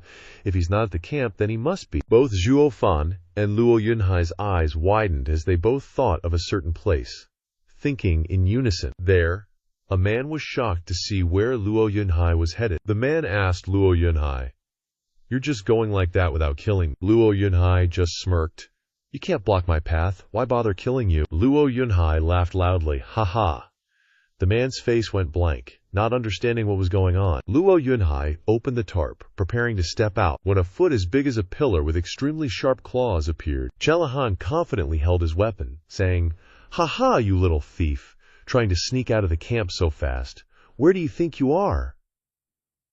Unexpectedly, there were many ferocious soldiers behind Chalahan. Luo Yunhai's side was no less impressive, filled with murderous faces. Luo Yunhai retorted, "Where else could this be? The enemy's main camp? Or is this some tourist attraction? Am I here for a stroll?" Chalahan just sneered. "HMPH, you're a fearless kid, still running your mouth when you're about to die, just like Zhuo Fan." Chalahan signaled his troops. "Do you believe that I won't obliterate you in an instant, with tens of thousands of soldiers behind me?" Behind him, Chalahan's soldiers echoed his words. Luo Yunhai scoffed.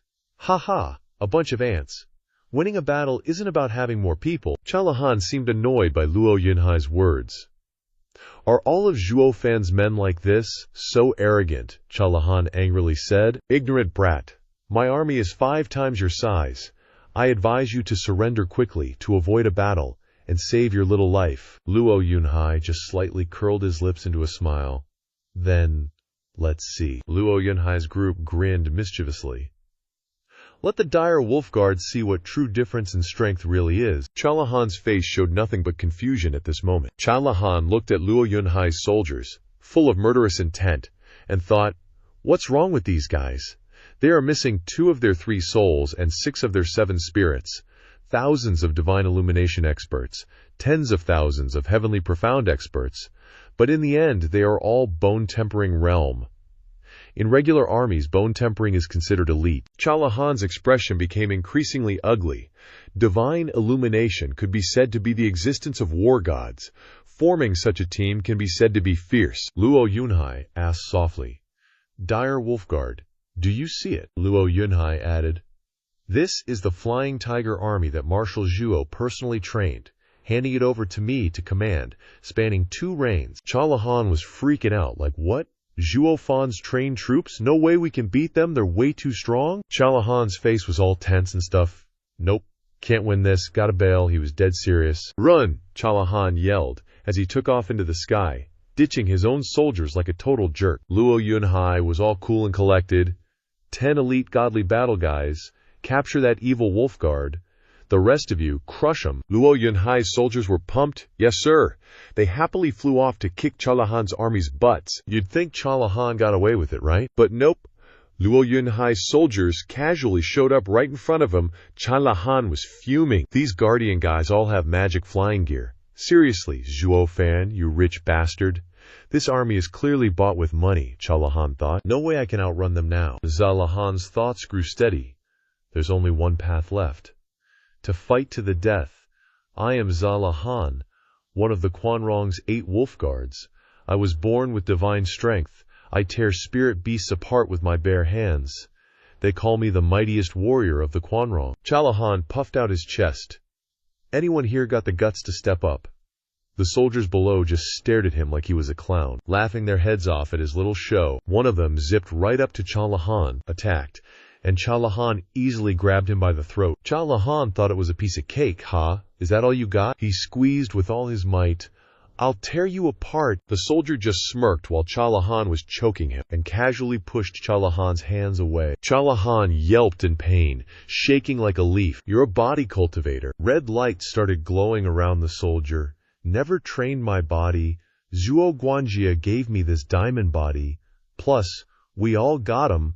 Your puny strength can't even scratch us." Chalahan sputtered. What did you say?" He just stared at the menacing faces, thinking, monsters. a bunch of freaking monsters. Right then, a huge explosion made TBE jump out of his skin. Tai Bibai and his buddies whipped around, shouting in a panic. The marshal's camp! We're under attack! Seeing the smoke, Du Guofeng grinned. Zhao Wu's making his move. The massive commotion caught everyone's attention, especially the enemy. Tai Biai was no exception. He saw the thick smoke in the distance and barked, Feng Honglang, you handle things here, I'm going to reinforce the marshal. Before he could even finish, Du Guofeng's voice came from behind, making Feng Honglang turn to face him. Too late. Even if you were faster. Hey, by the time we arrived at the marshal's tent, Zhao Wu had already succeeded. Your Tuoba marshal is our prisoner now. Even if you go there, you'll just be surrendering your weapons. We've won this battle. Then, a voice filled with smugness rang out. That's not necessarily the case. Hearing that, all the soldiers whipped around, staring at him in disbelief. It was Tuoba Tishan. Then the army roared. Marshal, Tuoba Tishan, along with Han Tai Mo and Lian Er, slowly approached them. Seeing him there, Du Guofeng exclaimed in shock, Tuoba Tishan, why are you here? He took off his hood, slowly saying, This old man has studied Zhuo Yifan's behavior and style. This guy is cunning and good at using tricks, and now you're in a weak position. Your only chance of winning is a solo raid straight into the enemy's camp. He smiled, his face full of confidence. So, to ensure safety, this old man left the command tent early and set up an ambush, waiting for you to engage. And, as expected, you really did circle around to attack the camp. Shapo Lang poked his head out from beside him, adding smugly, Actually, sending out the entire 8 Wolf Guard was just a trap from the start. The marshal and the young lady were always with me. The young master controls the marshal on 2 fronts, drawing the enemy's attention. And in reality, Sha Luhan's team was fake. His real self had already set a trap in the marshal's tent, waiting for the enemy to walk into the lair. Everything was within the marshal's calculations. Speaking to this point, Sha Po Lang's eyes shone with murderous intent. Once your combat power is exhausted, we'll take Fenglin City. It was just a flash. Before he could finish speaking, the sound of fireworks suddenly exploded, drowning out his voice. Reaching a certain height, the fireworks burst, signaling. The loud noise caught their attention. Tuoba Liu Feng hurriedly asked, What's going on? The enemy troops were truly stunned and confused. Du Guofeng laughed loudly, pointing directly at Tuoba Tishan and saying, Tuoba Tishan, you've fallen for our trap. You won't escape this time. Shapo Lang, hearing this, anxiously questioned, Du Guofeng, what do you mean by this? He smirked, replying, You're right. Our troops are small. We can't possibly start a full-scale war with you. Du Guofeng said confidently. The only chance of survival is to capture the enemy's leader first. He then revealed their hand to them. From the start, Steward Zhuo had already predicted that you would leave the tent. Hiding within the army formation was to make you feel like you saw through our entire plan. Our marshal said, You guys in high positions all love to show off, either overtly or subtly. Hearing this, Tuoba Tishan froze. Du Guofeng continued. So, whether we attacked the command tent on 2 fronts, or Zhao Wu attacked the enemy's camp, they were all just bait, to get you to show off and reveal your location. As soon as he finished speaking, Tuoba Tishan couldn't hold back and blurted out, Even if you know this old man's location, so what? Do you have another Dugu army you can mobilize? Hearing him say that, Du Guofeng's face darkened as he affirmed, We really don't have any extra Dugu troops to mobilize. But he paused for a moment, then emphatically emphasized, But we have Zhao Wu's Flying Tiger army. Now that he knows your location, he'll be here to kill you soon. Shapo Lang still didn't understand the situation he and his entire army were in, and still smugly said, Zhao Wu? Is that the guy you sent to raid the army camp? Is your memory not so good? The marshal already mentioned it. Suddenly, he loudly and confidently said, Chaluohan set up an ambush there. He's gone for good. But at this moment, one of the soldiers in his army stared wide-eyed at the back. Then the attention gradually increased. They pointed in the sky in a commotion, stammering, General, look, what is that? On this side, Du Guofeng was completely the opposite. He smiled and said, Finally here. From afar, a group of black shadows were slowly flying over. It was Luo Yunhai's army. Tuoba Tishan, seeing this, exclaimed in panic, What are those things? At this moment, Du Jiyulin happily shouted, This is the Flying Tiger Army, trained by Marshal Zhuo, personally led by my 5th brother, composed of more than half of Shenzhou and Tiangshuan experts. and the remaining bone-forging realm warriors all have wings. Upon hearing this, Xiao Polang was utterly bewildered. He stammered, "What? More than half are Shenzhou and Tiangshuan experts. Doesn't that mean there are over 10,000 Shenzhou and Tiangshuan experts here?" Not unlike him, Tuo Tiling thought to himself with the same expression, "Did that Zhuo Yifan create such a monster army again to deal with me? Is this something a normal person can do?" Suddenly, a dark figure rushed forward with a loud shout. "Tuo Tai Shan!" Luo Yunhai slowly appeared, raising a hand to shield his eyes from the sun. Seeing this, Xiao Polang hurriedly ordered, "Protect the marshal! Xiao Polang battle team! Follow me! Stop him!" Responding to his words was the resounding echo of the entire army. Yes, he led the team forward quickly, yelling, "Form the battle formation! Charge!" The Flying Tiger army, not afraid of these shrimps, quickly clashed with them. Seeing his entire army gradually being annihilated, Tuo Tai Shan stood dumbfounded, frozen in place. Xiao Polang was strangled to death by a member of the Flying Tiger army and dropped to the ground. Scattered beneath the surface were the corpses of Tuoba's army, and above them was the Flying Tiger army. Tuoba was extremely shocked to see this scene. Luo Yunhai landed and looked directly at him, saying, "Marshal Tuoba, you've lost. Surrender." After seeing this, he knew the outcome of the battle was decided, so he could only grit his teeth and order, "All troops, listen to the order. Cease fire immediately. The Quanrong army is defeated." Behind him, the others could only accept this outcome. Upon hearing what he wanted to hear, Luo Yunhai shouted joyfully, "We've won! The Quanrong have surrendered! Fenglin City is saved!" The Dujiyu army cheered with joy for having defended the city. Long Yifei, observing from the city wall with two others, was also happy. Unexpectedly, relying on this number of troops, they could actually win. They actually defeated the millions of elite soldiers of the Quanrong war god Tuoba Taishan, who is on par with the Dujiyu Zantian. Bi Quan looked at this scene and thought, as if dreaming, "Steward Zhuo is truly a remarkable person. He really can create miracles." Those fighting in the sky, seeing this, began to think of ways to retreat. Tian Sheng asked Gi Yingwei, "Ren Sheng, the Quanrong have surrendered. What should we do?" Gi Yingwei replied, "You were injured in our three talents formation. Even if you're stronger, you should be exhausted by now and die from exhaustion. But this kid still has so much strength, he's really not human." Tian Sheng was angry when he heard this, and shouted, "Damn it, can't you open your dog eyes and see clearly? Does he look human in this state?" Gi Yingwei suggested, "Why don't we leave and wait for an opportunity later to settle the score with this kid?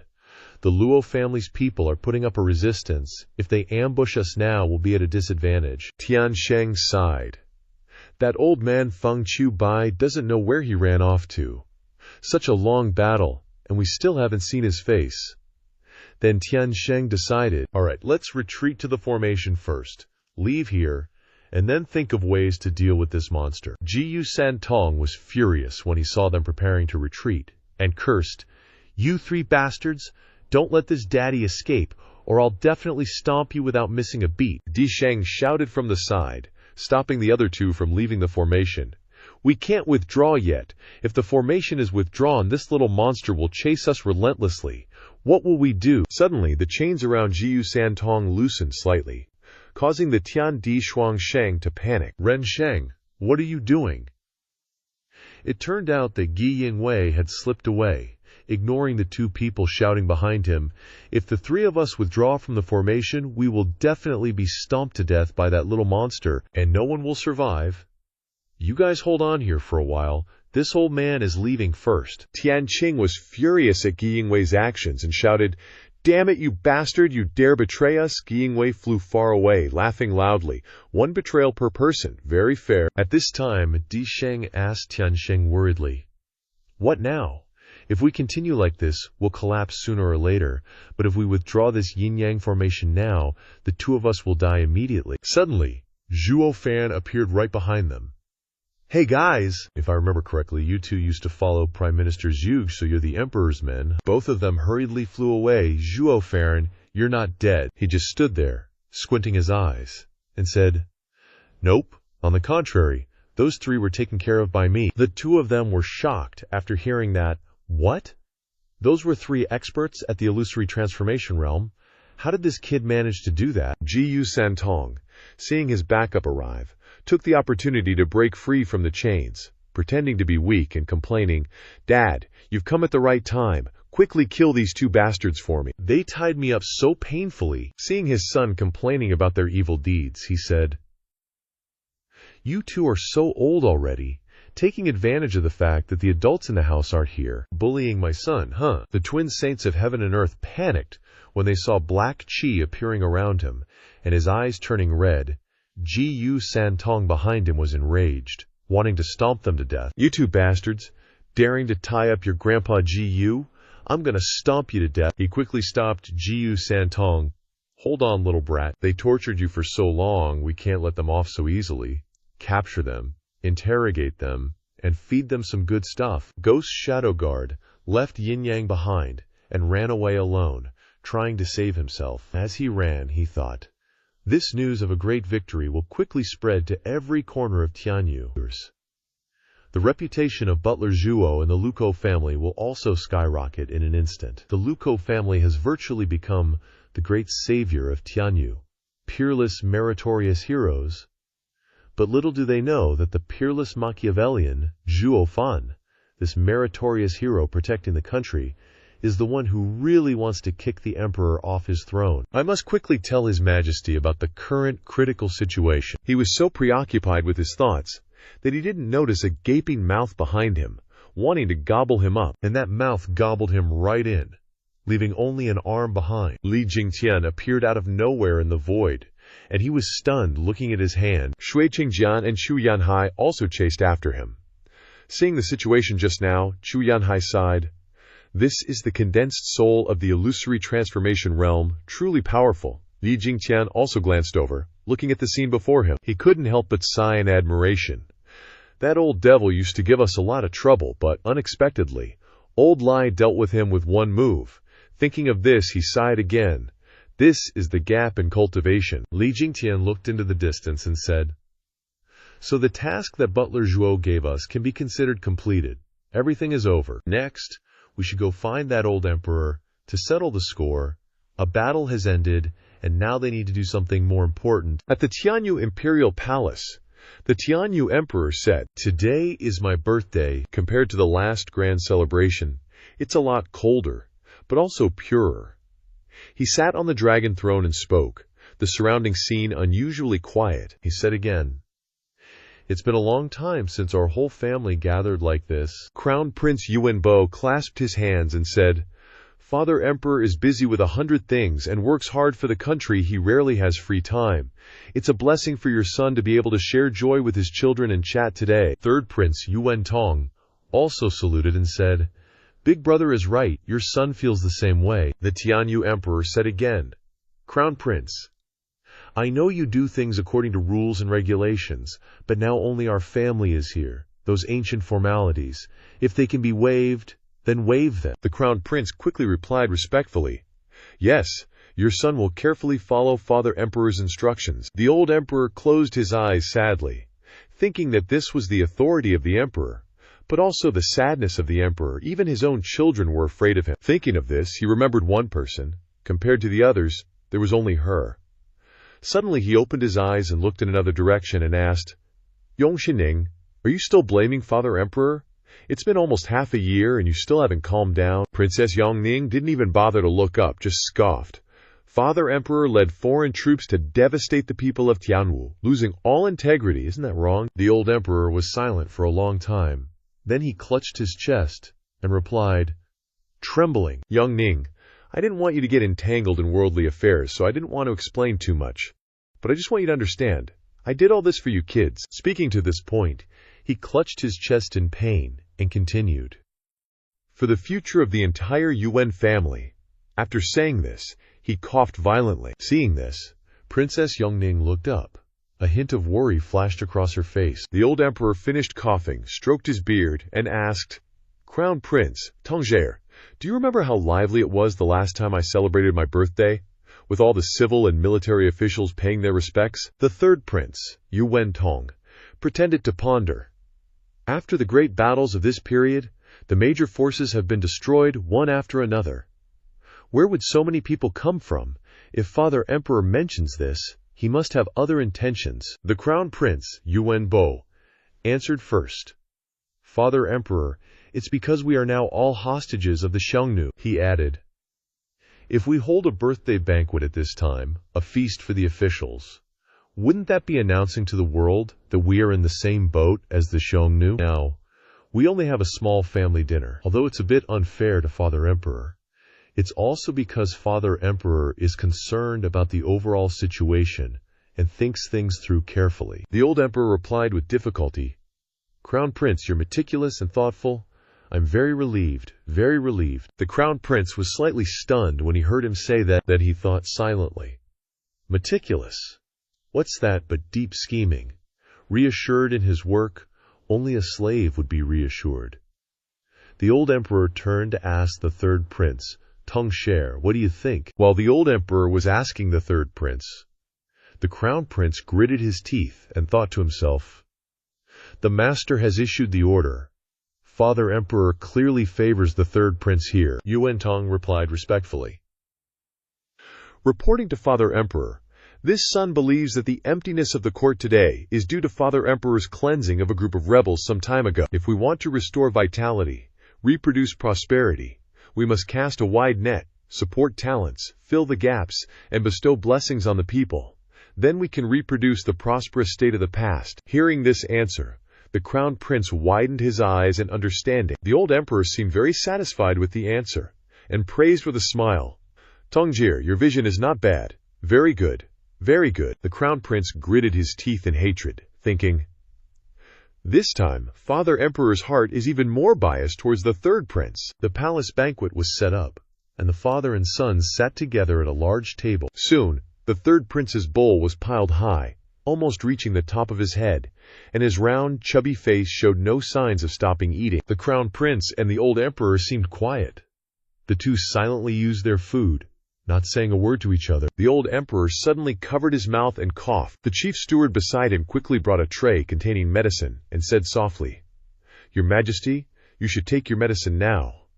The old emperor looked over, gently. Then he quickly picked up the bowl of medicine and drank it all in one gulp. Suddenly, he widened his eyes, as if he had discovered something. Then he hurriedly spat out all the medicine. The bowl of medicine fell on the table, still floating with smoke. His face panicked as he shouted, The medicine! There's poison in the medicine! The entire table jumped up in panic, except for one person who calmly sat there. The old emperor bowed his head and clutched his chest. Princess Yongning beside him cried out in worry, Father Emperor, what's wrong? Why is there poison in the medicine? Speaking to this point, she pointed her finger at the chief steward who had brought the medicine just now. It's you! The chief steward panicked and explained, No, it wasn't me. At this time, the Crown Prince spoke up, Father Emperor, you're old already. You should abdicate and yield to someone wiser. Finishing his sentence, his face hardened as he stared intently at the old emperor. Princess Yongning couldn't believe it, she stammered. Big brother, it's you. The Crown Prince, like a madman, arrogantly declared, That's right, it was this prince who told someone to secretly put grade 7 poison pills in the medicine you drink every day, the 100 Flowers soul-reaping powder. Once poisoned, no one can cure it. Hearing him say that, the princess was stunned and blurted out, Why, brother? Why would you poison Father Emperor? Yuan Bo said, Yongning, Father Emperor is right. You really are too naive. It's better if you know less about these things. Yongning refused to give in and shouted, No, I want to know why you did this to Father Emperor, he replied. Fine, if you want to know, I'll tell you. You call him Father Emperor, huh? Saying this, he yelled, But I see him as a father. Does he see me as a son? I'm just a pawn in his hand. Yongning refused to back down and retorted, What are you saying? How can you speak of Father Emperor like that? Even if he brought outsiders into the palace for the sake of his kingdom, he hasn't wronged you. The Crown Prince widened his eyes and roared, Then you ask him, did he do such a thing or not? Princess Yongning silently looked at the old emperor, who was clutching his chest and saying nothing. After a while, the old emperor finally sighed and said, Then, Crown Prince, what exactly did we do to make you so angry? The Crown Prince laughed loudly and replied, You want me to say it myself? Or are you testing me? But it doesn't matter. I'll explain it myself. In reality, you made me Crown Prince Regent, But you never intended to hand this kingdom over to me, he said slowly. And pointed straight at the third prince, yelling, am just a bullet shield for third bro. The old emperor didn't refute, saying, continue. The crown prince angrily glanced over, then he continued. An emperor, as the ruler of a country, naturally needs to understand all the big and small matters of Tianwu. But for decades, you've only let this fatty run around Tiananhai Bay. Also, this fatty can train smoothly. Every word the crown prince said made Princess Yongning see the third prince in a different light. Finally, Yuan Bo said, as if shouting, you act like you dislike him, but you always find the hardest jobs for him, because you love him the most. You distance yourself from him to protect him. Everything you let him do is to train him, to build a good foundation for him. The position of crown prince is a position of envy. I'm like a target, bearing the hostility of everyone. Second bro sees me as a thorn in his side too. Calming down a bit, he yelled madly again.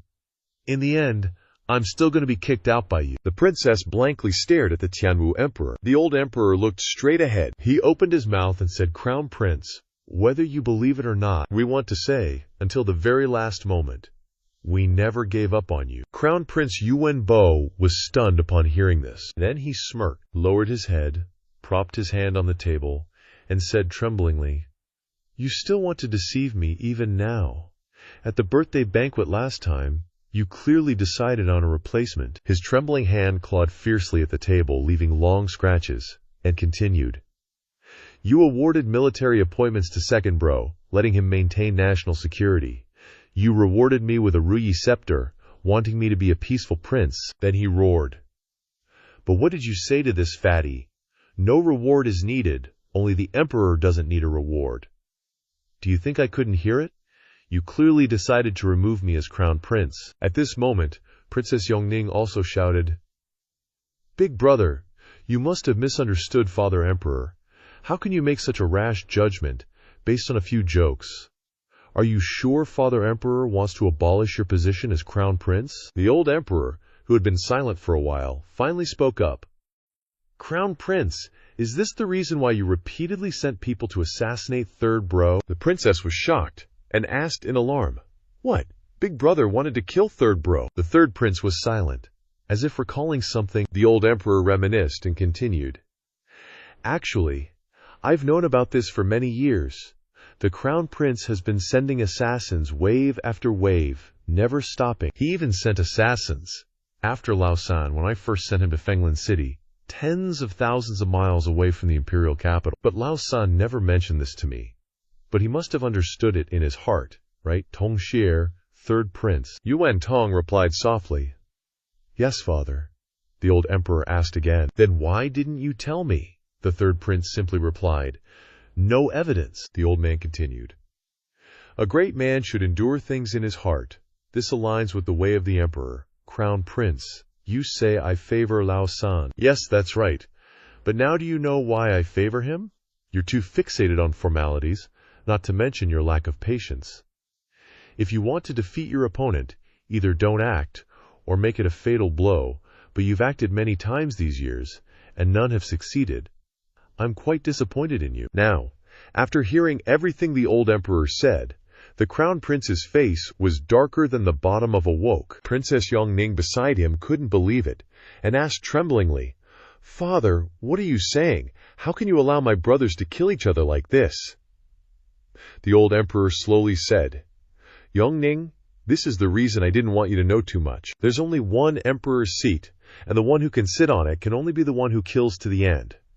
Only this person is strong enough to govern the experts of Tianyu, and can protect the family's kingdom of us, Yuan. The old emperor closed his eyes and slowly said, Seeing the three brothers being enemies, hating each other, and fighting tooth and nail, my heart can't bear it. But this is the heavenly law of survival of the fittest. Only in this way can a true emperor emerge. The third prince, Yuan Tong, looked over without saying a word. Princess Yongning's expression was also very ugly when she heard these words. The old emperor continued, One general succeeds, 10,000 bones with Seaver, holding life and death, becoming a Shura. Only when you step onto the imperial throne do you realize that there are mountains of corpses beneath you. Speaking of this, The old man lowered his head and coughed hoarsely. At this time, the Crown Prince Yuan Bo had calmed down and rubbed his hands, saying, "Father, what you said makes sense. That's right. Only the one who survives to the end deserves to sit on this golden throne. If Father is so enlightened, then please issue a decree quickly, so that the new emperor can ascend to the throne legitimately. Isn't that so?" The old emperor smiled weakly when he heard this. "Crown Prince, when did I say you deserve to ascend to this throne?" The Crown Prince frowned and said, "It's very obvious now." He put on an ugly look and continued, "I defeated everyone, including this current emperor. I am the true one destined by heaven, the one who possesses the imperial position." The old emperor said again, "I haven't finished speaking yet. Don't be so impatient. Crown Prince, you are indeed cruel, and you chose a good time. Not as reckless as Lao Er, but your heart is too narrow, difficult to accommodate the world, unworthy to be king, and your vision is too limited, without a global perspective. Not as good as Lao San." The Crown Prince shouted like crazy, "Enough, Father! Now you're a dying man. Don't open your mouth to quibble anymore. Quickly hand over the Tianyu kingdom to me." The old emperor snorted coldly when he heard this. "Crown Prince, you're not worthy to sit on this throne yet." As he said this, the old man shouted, "Guards, protect me!" As soon as he finished speaking, the imperial guards rushed in from the door in unison. The Crown Prince smiled contemptuously and said, "Father, in order to eliminate Zhuo Fan's forces, you've exhausted all your combat power. Only the remnants of defeated soldiers are barely surviving after several major battles." After speaking, he also shouted, "Guards, capture them!" The third prince, Yuan Tong, didn't understand what was happening. Suddenly, dozens of assassins appeared out of nowhere, startling the emperor's army. The Crown Prince gave the order, and the assassins rushed over to deal with the old emperor's army in unison. In this critical situation, hanging by a thread, the old emperor hurriedly instructed the other two, Tongrir, Yongning, "Behind my seat there is a secret passage. Turn the dragon head on the left side of the seat to open it. Inside I have already prepared the national jade seal. Take it, and go find Marshal Tuoba Yuan." Thinking about it now, they must have taken Fenglin City, Zhuo Fan. They're on their way back to the capital. With 1/10 of the kingdom I promised, only the seal of the imperial jade seal is effective. Using the excuse of serving the king, they will definitely help you. Finally, the old emperor slowed down. "This father doesn't have many days left. Let me help you eliminate the obstacles one last time." The third prince cried out in anguish, "Father!" Seeing him still standing there, the old emperor clutched his chest and asked, "Tongger, why aren't you leaving?" He stood there, clenching his fist and trembling, then opened his mouth as if to say something. He looked down at the chaotic scene below and said, "Father, we don't need to go anymore, because Big Brother can't beat me." As soon as the third prince finished speaking, countless lights pierced through the chests of the Crown Prince's assassins. A Shao was slammed straight into the floor in front of the Crown Prince. The Crown Prince was stunned and stammered, "Jade sword, Jade Shao." At the door a tall figure appeared, and the Crown Prince cried out again, "Fang Chu Bai!" At this moment his face was filled with terror, with none of the arrogance he had displayed earlier. He said, trembling, Why are you here, father? Is this also your arrangement?" Seeing the appearance of Fang Chu Bai, the old emperor said, "Mr. Fang, I didn't ask you to come back, did I?" The third prince then spoke up, "Father, I asked him to come back." He turned his back to the old emperor and said, "Actually, today is also the day your son makes his move." Hearing this, the old emperor's eyes widened. His eyes widened in disbelief. He recalled the scenes from before, then smiled bitterly. He covered his face with his hands and said with a bitter laugh, "I've seen countless people in my life, but I didn't expect that the last person I couldn't see through was you." The third prince said again, "Father, didn't you say it before? Either don't make a move, or make a killing blow." The old emperor also repeated, "Yes, a killing blow." Then he continued, "So, third son, you already knew that the Crown Prince wanted to poison me." The third prince was silent, seemingly acknowledging it. Princess Yongning couldn't believe it, and said with tearful eyes, "Third brother, you knew it all along." At this moment, the third prince seemed to have become a different person, saying, "Isn't this clear to father?" He said again, "With father's caution, if father doesn't want it, who can poison you?" Crown Prince Yuan Bo and Princess Yongning were both stunned upon hearing this. The old emperor quickly replied, Yes, I know too. Emperor Tianyu coughed hoarsely. Finally, he looked straight down and said, Yes, I know too. But I know even more that my body is getting worse every day, and my death is not far away, he said slowly. If I can use this as a reason to convict the Crown Prince of regicide, it will be very good for your ascension to the throne later. Crown Prince Yuan Bo couldn't believe it, and shouted with tears in his eyes, Father, I am also your own son. Why do you frame me for him? The old emperor said in a hoarse voice. It's not framing, it's just temptation. If you weren't greedy, would you have this result today? He continued. Everything is the karma of oneself. The sages said, without desire, one is strong. This sentence is easy to say, but how many people in the world can do it? The third prince, Yuan Tong, also replied, Your son is grateful for the lesson. The old emperor refused. No, it is I who have learned. Actually, just now I did give the crown prince one last chance. If his answer was satisfactory, I might not have drunk that bowl of soup. Speaking of this, he turned his dim eyes to look at the third prince and asked, What would you have decided at that time, Tongwer? The third prince bowed and said, One general succeeds. 10,000 bones with her. Your son will not be merciful. Hearing this answer, the old emperor sighed in satisfaction. I really didn't choose the wrong person. When it's time to strike, strike, achieving an immortal feat in one blow. Even if their own family members stand in the way, they must be crushed without mercy. This is the way of the emperor. Beside him, Princess Yongning, listening to this conversation, completely panicked. Her face was filled with horror, tears streaming down, as she stammered, cursing, Madman! You're a madman!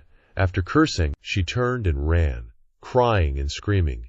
You're all madmen! Yongning ran past the crown prince and crashed straight into someone. Zhuo Fan pretended to sigh, saying, Long time no see. The princess's hasty personality hasn't changed. The princess looked up and stuttered. Zhuo Fan. Then she hugged him tightly, catching him completely off guard. The old emperor also exclaimed in surprise, Zhuo Fan. The crown prince's face was filled with panic. Hey, he's not dead. Seeing Princess Yongning hugging him so tightly, Luo Yunhai secretly felt lucky, thinking, Good thing elder sister isn't here. Yun Chang beside her asked with concern, Yongning, what's wrong? Before the princess could answer, Zhuo Fan chopped her on the back of the neck, leaving Yun Chang with her mouth agape. She gaped at him, asking, Zhuo Fan, what are you doing? He replied nonchalantly. Her crying is too annoying. Then he tossed Princess Yongning to Li Jingtian to hold, saying, That should keep her quiet for a bit. Yun Chang shuddered, thinking, This guy's so simple and brutal. Finally getting to the main point, he looked straight ahead and said, All right, let's go in. Time to settle the score. His debt-collecting squad included Luo Yunhai, the Tianyu Four Fiends, Yun Chang, Chu Yanhai, Shui Qingjian, and Li Jingtian. The old emperor clutched his chest and sighed. Defeated. Truly defeated. Zhuo Fan smirked. Your Majesty, we meet again, so this is what you call a family dispute, the old emperor retorted. If you're all here, it seems Tuo Batishan has failed, and my Howling Dragon Guards and Shadow Fiend Guards aren't coming back either, are they? Zhuo Fan raised his head high and laughed. That's a given.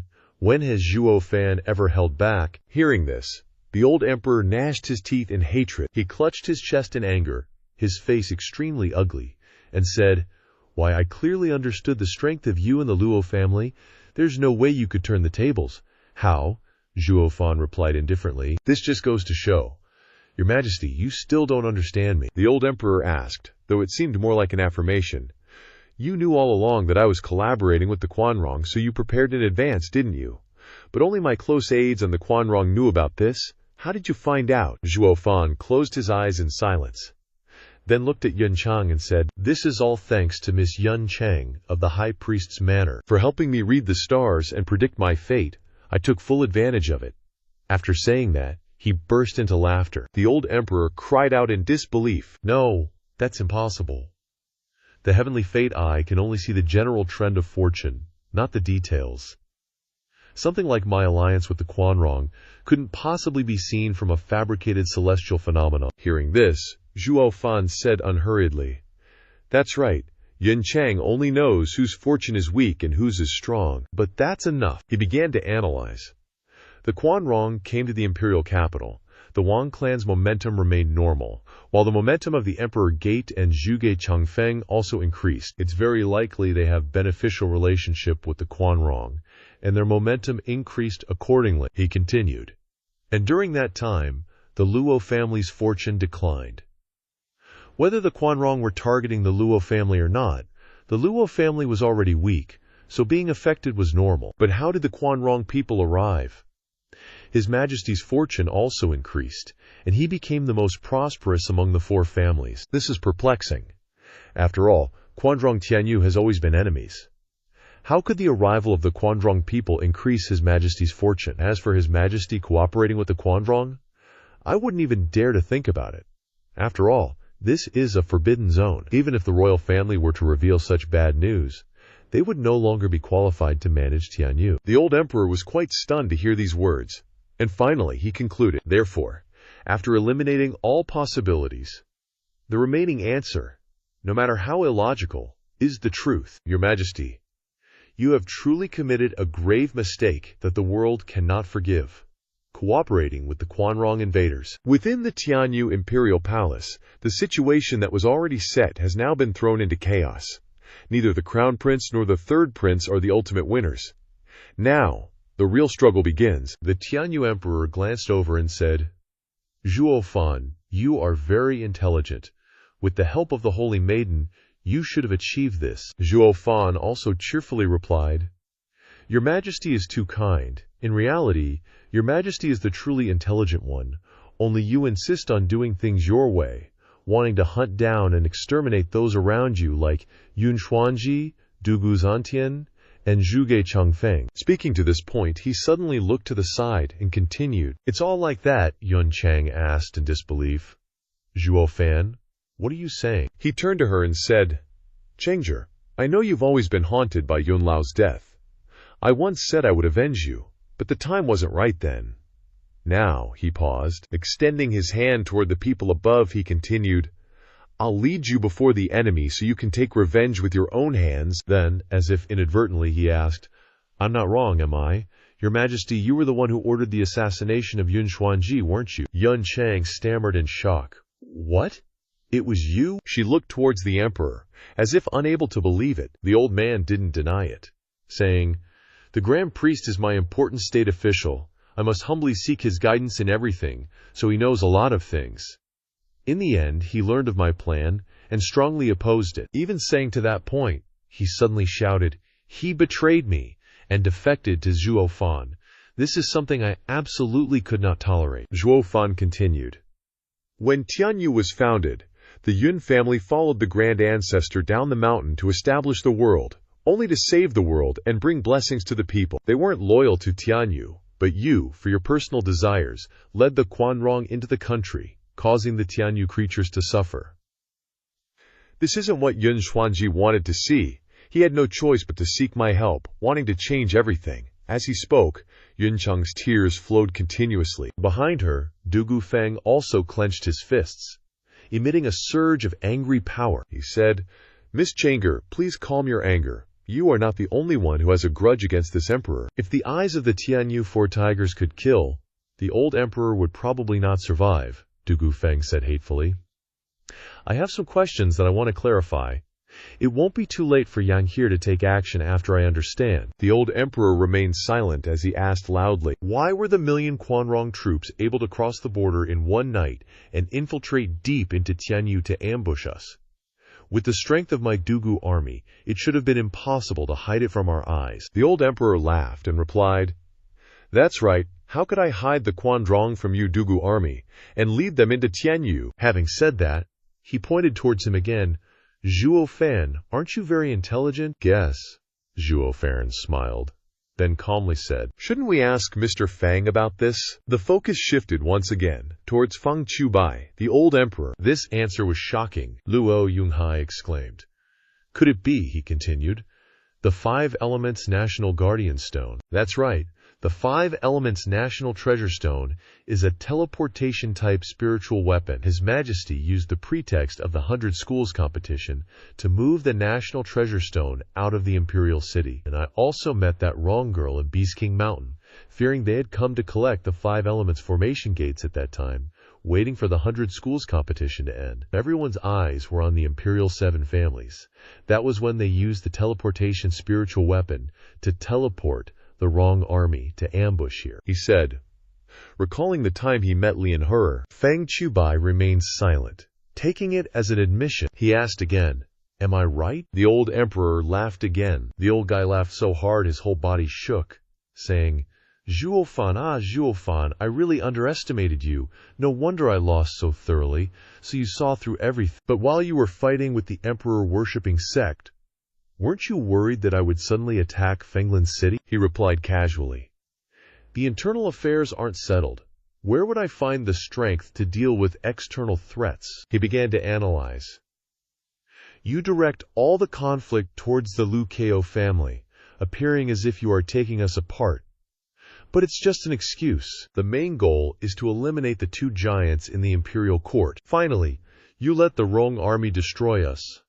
Small families who are in war for a long time will have reduced strength, easy to take care of." Hearing this, the old man clutched his chest, trembling non-stop. He asked again, "Then why didn't I wait for Du Jiu Zantian to destroy you before reaping the benefits?" He quickly replied, "Because you know that old Marshal Du Jiu would never allow foreign troops into the country. You feared he would rebel because of this. Therefore, after getting rid of Gei Changfeng, you immediately wiped out Du Gu's army. I'm afraid that was already in your plans. Our Luo family is just a small family with a few experts. You don't even see us as a threat, so it's okay to deal with us later, right?" Having said this, all the doubts were resolved. He clenched his fist strongly, ending the topic. But who knew that we would be the ones to win in the end? The old emperor had reached his limit, clutching his chest tightly. A trace of blood appeared at the corner of his mouth, saying, "Steward Zhuo is indeed a divine being. I lost this time without injustice." If Zhuo Steward were to sit in the emperor position of Tianyu, it might not be bad. Hearing the old emperor say this, the crown prince and the 3rd prince rarely shared the same thoughts. "Zhuo Fan, if you become the emperor, then who can compete? This Zhuo Fan is too scheming, his strength is also strong, and his stamina is so great. If he becomes the emperor, who in the entire Tianyu can compete with him?" Zhuo Fan smiled, sighing, "Your Majesty, it's a little late to say these words. For this battle, I had to borrow people from the demonic scripture sect, owing such a huge favor. After some time, I will have to go there to register as a disciple of the demonic scripture sect. I'm afraid I'll rarely even return to Tianyu. How can I claim the position of the Supreme Emperor?" Chuckling lightly, the old emperor said, "Really? Does the demonic scripture sect know about this? This is really the best thing that could happen, haha, Tungare. Later, when you sit on this position, do not be greedy. Even if everyone calls you your Majesty, you must cherish the gratitude." A glint flashed in his eyes. Zhuo Fan couldn't help but smile and say, "Your Majesty is really very cunning. Alright, anyway, Panzi and I once had an agreement. It's fine to let him sit on this supreme imperial position." Just at this moment, the crown prince hurriedly walked up to the main character, saying, "Wait a moment." Zhuo Fan was slightly startled. Looking at him with disdain, the crown prince said with a troubled face, "Steward Zhuo, since you are not sitting on this imperial throne, and you have no intention of supporting others to go up there, then please support me to go up there. I swear that as long as I can sit on that dragon throne, I will listen to you in everything from now on. You are the supreme emperor of Tianyu." Glancing at the crown prince, Zhuo Fan couldn't help but sneer, saying with contempt, "A nominal emperor who can only talk, yet there are so many people who want to compete for it." The crown prince hurriedly nodded, as if afraid that Zhuo Fan would not agree, and said, "Yes, of course there is. As long as you let me sit in that position, I am willing to do anything according to your wishes." A violent fit of coughing, the old emperor suddenly coughed up a mouthful of black syrup, then looked up at Zhuo Fan and said weakly, "Zhuo Fan, you are a smart person. You should know that even if you choose a puppet emperor, you should choose someone capable. The crown prince is petty and narrow-minded. Sooner or later he will cause trouble, which will cause you a lot of trouble, so it won't be good." Zhuo Fan thought carefully after hearing this, while the crown prince looked at the old emperor, wishing he could strangle him to death with one hand. As if seeing through the crown prince's heart, the emperor smiled lightly and said, Crown Prince, don't blame your father for being ruthless. If you become the emperor, something will happen sooner or later. If you hadn't been saddled with the reputation of being ignorant, it would be fine. Now the puppet emperor must be careful every step of the way. If you do something, it will involve the extermination of our entire Yuan family. The crown prince was incredibly bitter. Even now, the emperor didn't believe he could handle the throne. Immediately after, he wore a long face, furious, and rushed up to where the old emperor was. The crown prince reached out his hands towards his frail father, as if wanting to strangle him. Then, the crown prince furiously grabbed the old emperor's collar and roared, "What do you mean, exterminate my clan? Are you looking down on me?" The old man looked at the enraged crown prince, but the old emperor revealed a faint smile, as if he were watching his child coddling him. Images of the crown prince as a boy flashed in the emperor's eyes, a joyful scene. Immediately after, his eyes slowly closed, while the crown prince kept shaking him and blaming him. The old emperor was completely lifeless, but he still had a smile on his face, a radiant smile like he never had before. Even until his death, he smiled kindly at his good-for-nothing son. The crown prince was shocked to see that. Then he looked in astonishment at the familiar face before him, and a pang of sorrow unconsciously struck his heart. Although he had killed his father, and he had prepared for his father's death, when it officially happened, it caused him pain and grief. Then, the crown prince absent-mindedly let go of his hands, and the old emperor's body, as light as a feather, gradually fell. Immediately after, he completely collapsed, but his eyes were still looking at the people who had appeared in his fluctuating life. Perhaps the emperor had done his best. Below, the people from the Luo family and Fang Chubai were utterly shocked to see the emperor collapse. The third prince, on the other hand, seemed frozen. He quietly stood and watched his father's body fall, looking one last time at his kind father's face. Then, the third prince roared, "Father!"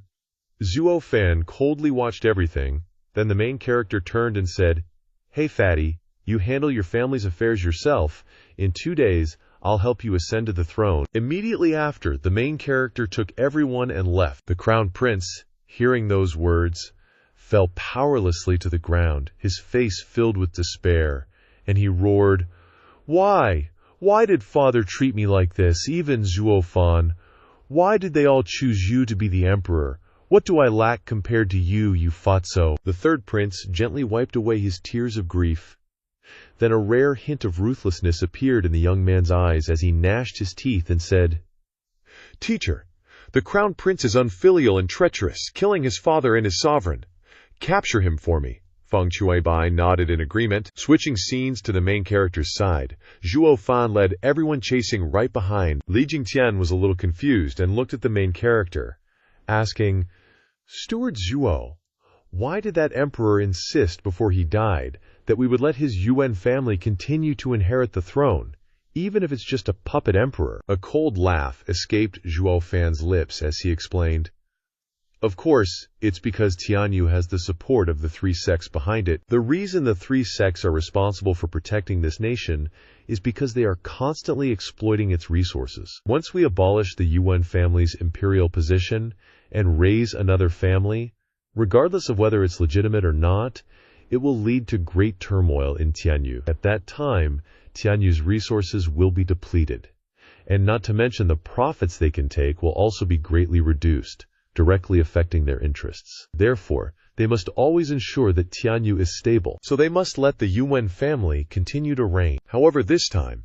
the emperor has acted in a way that offends the 3 protector sects' bottom line. Based on the confessions of those Quanrong bastards, the emperor actually wanted to cede 10% of the territory to the Quanrong, and this is the place with the most spirit stone mines. Isn't this cutting off a piece of the 3 protector sects' flesh? Therefore, the 3 protector sects have lost faith in the Yuan family, so they will definitely find a real emperor for Tianyu, so that the Yuan family is just a puppet. Only then will our opportunity come. Li Jingtian's eyes couldn't help but brighten, and he couldn't help but laugh and say, "In that case, will Tianyu be completely dominated by our Luo family in the future, becoming the real emperor?" Zhuo Fan replied, "That's for sure. In this battle to eliminate the Quanrong, We've made a huge splash, and we've also won a great victory. When it comes to prestige and influence in this Tianyu, what family can compare to us? It's only reasonable for us to become kings. The key is to quickly seize all kinds of power in the Tianyu imperial family, such as the right to exploit spirit stones, military power, trade, and so on. Grasp it tightly in one hand, and strip the court of all power. The Luo family nodded happily. From now on, the entire world of Tianyu is in our hands. On this side, Zhuo Fan looked towards the Tianyu Four Tigers and continued to arrange. Furthermore, the important thing is to rectify the lone army, to make them the Luo family's self-defense force. That task is for the Tianyu Four Tigers to handle. Then, Zhuo Fan looked at the four members of the Tianyu Four Tigers. Their faces were gloomy, and they looked mournful. Yun Cheng wasn't much different. The main character couldn't help but be stunned and asked, "I'm being so generous and excited, what's wrong with you guys?" After pondering for a while, Yun Cheng replied, "When my grandfather passed away in front of me, I vowed to avenge him, but now the murderer has died right in front of me, and I'm not at all happy that I've avenged him. Instead, I feel a little sad. After all, His Majesty was also a pitiful person, spending his whole life for the development of the royal family. But in the end, it was all for naught." Du Jiufeng shook his head and smiled bitterly, saying, "Ha, that's right. Our Du Jiu army was originally loyal to the emperor. Who would have thought that we would now fall into a scene of rebellion, and now we have to fight in the name of loyalists reporting to the nation? It's really ridiculous." Zhuo Fan was speechless when he saw this. He was as bitter as eating chili peppers with this group of merciful vegetarians. Then, the young man's face twisted like a monkey's as he roared, "Enemies are always enemies, and friends are friends. If your enemy doesn't die, are you only happy when your friend dies? You're all a bunch of dimwits. Alright, you guys go ahead, I still have something to do." After saying that, he floored the gas pedal and sped away, disappearing without a trace. Chu Yanhai smiled slyly when he saw Zhuo Fan leave. It's rare to see Steward Zhuo so flustered he must be going to meet someone he knows. Li Jingtian, standing next to him, laughed and said, "Haha, you're right." That one evening, as Zhuo Fan stepped inside, someone was already waiting there respectfully. When he saw him, Yang Ming immediately said, "Congratulations, Steward Zhuo, on your victory. You finally took control of Tianyu and became the true king." "Oh," Zhuo Fan calmly replied, "I should congratulate you too. Now that you've hopped onto my glorious ship, your future prospects will be much brighter, won't they?" Yang Ming immediately said, "Steward Zhuo, you're absolutely right. Being confined to one place, one can never truly become a master. Only when your vision broadens can you truly grasp the grand scheme of the heavens." Yang Ming stood tall, speaking firmly. "Now I am unbound. Heaven and earth are my oyster. I no longer dwell on grudges or gains and losses, and I'm more enlightened than ever before." Zhuo Fan's expression turned serious, his brow subtly furrowing. "You're much more outstanding than before now, truly. You're no less than Zhuge Chengfeng or Leng Wucheng," Zhuo Fan mused. "Looks like my new Luo clan might just form a formidable three-way power balance, huh?" At this moment, Yang Ming thought to himself, "Oh, so Steward Zhuo wants to include me alongside Zhuge Chengfeng and Leng Wucheng." Suddenly, Steward Zhuo handed something to Yang Ming and told him to eat it first. Without hesitation, Yang Ming immediately swallowed a red pellet. Zhuo Fan chuckled inwardly, then called out, "Someone!" Yang Ming then interjected, "Please, Steward Zhuo, follow me." In the tranquil night, with rows of trees lining the path, and a sky ablaze with brilliant stars, Yang Ming led Zhuo Fan to an ancient room, where Zhuge Chengfeng lay unconscious. Suddenly, Yang Ming took a small green pill and placed it into Zhuge Chengfeng's mouth. A moment later, he unexpectedly awoke after a long period of unconsciousness. Zhuo Fan suddenly spoke up, asking, "How have you been lately, Prime Minister Zhuge?" Having just woken up and still unaware of what had truly happened, Zhuge Chengfeng asked the two of them, "What exactly is going on here? Shouldn't this old man be dead already?" Zhuo Fan's face suddenly turned serious, his brows furrowed, as he thought to himself about Zhuge Chengfeng's words. Dead already. He suddenly turned his gaze to Yang Ming and said, "Prime Minister Zhuge says he's dead."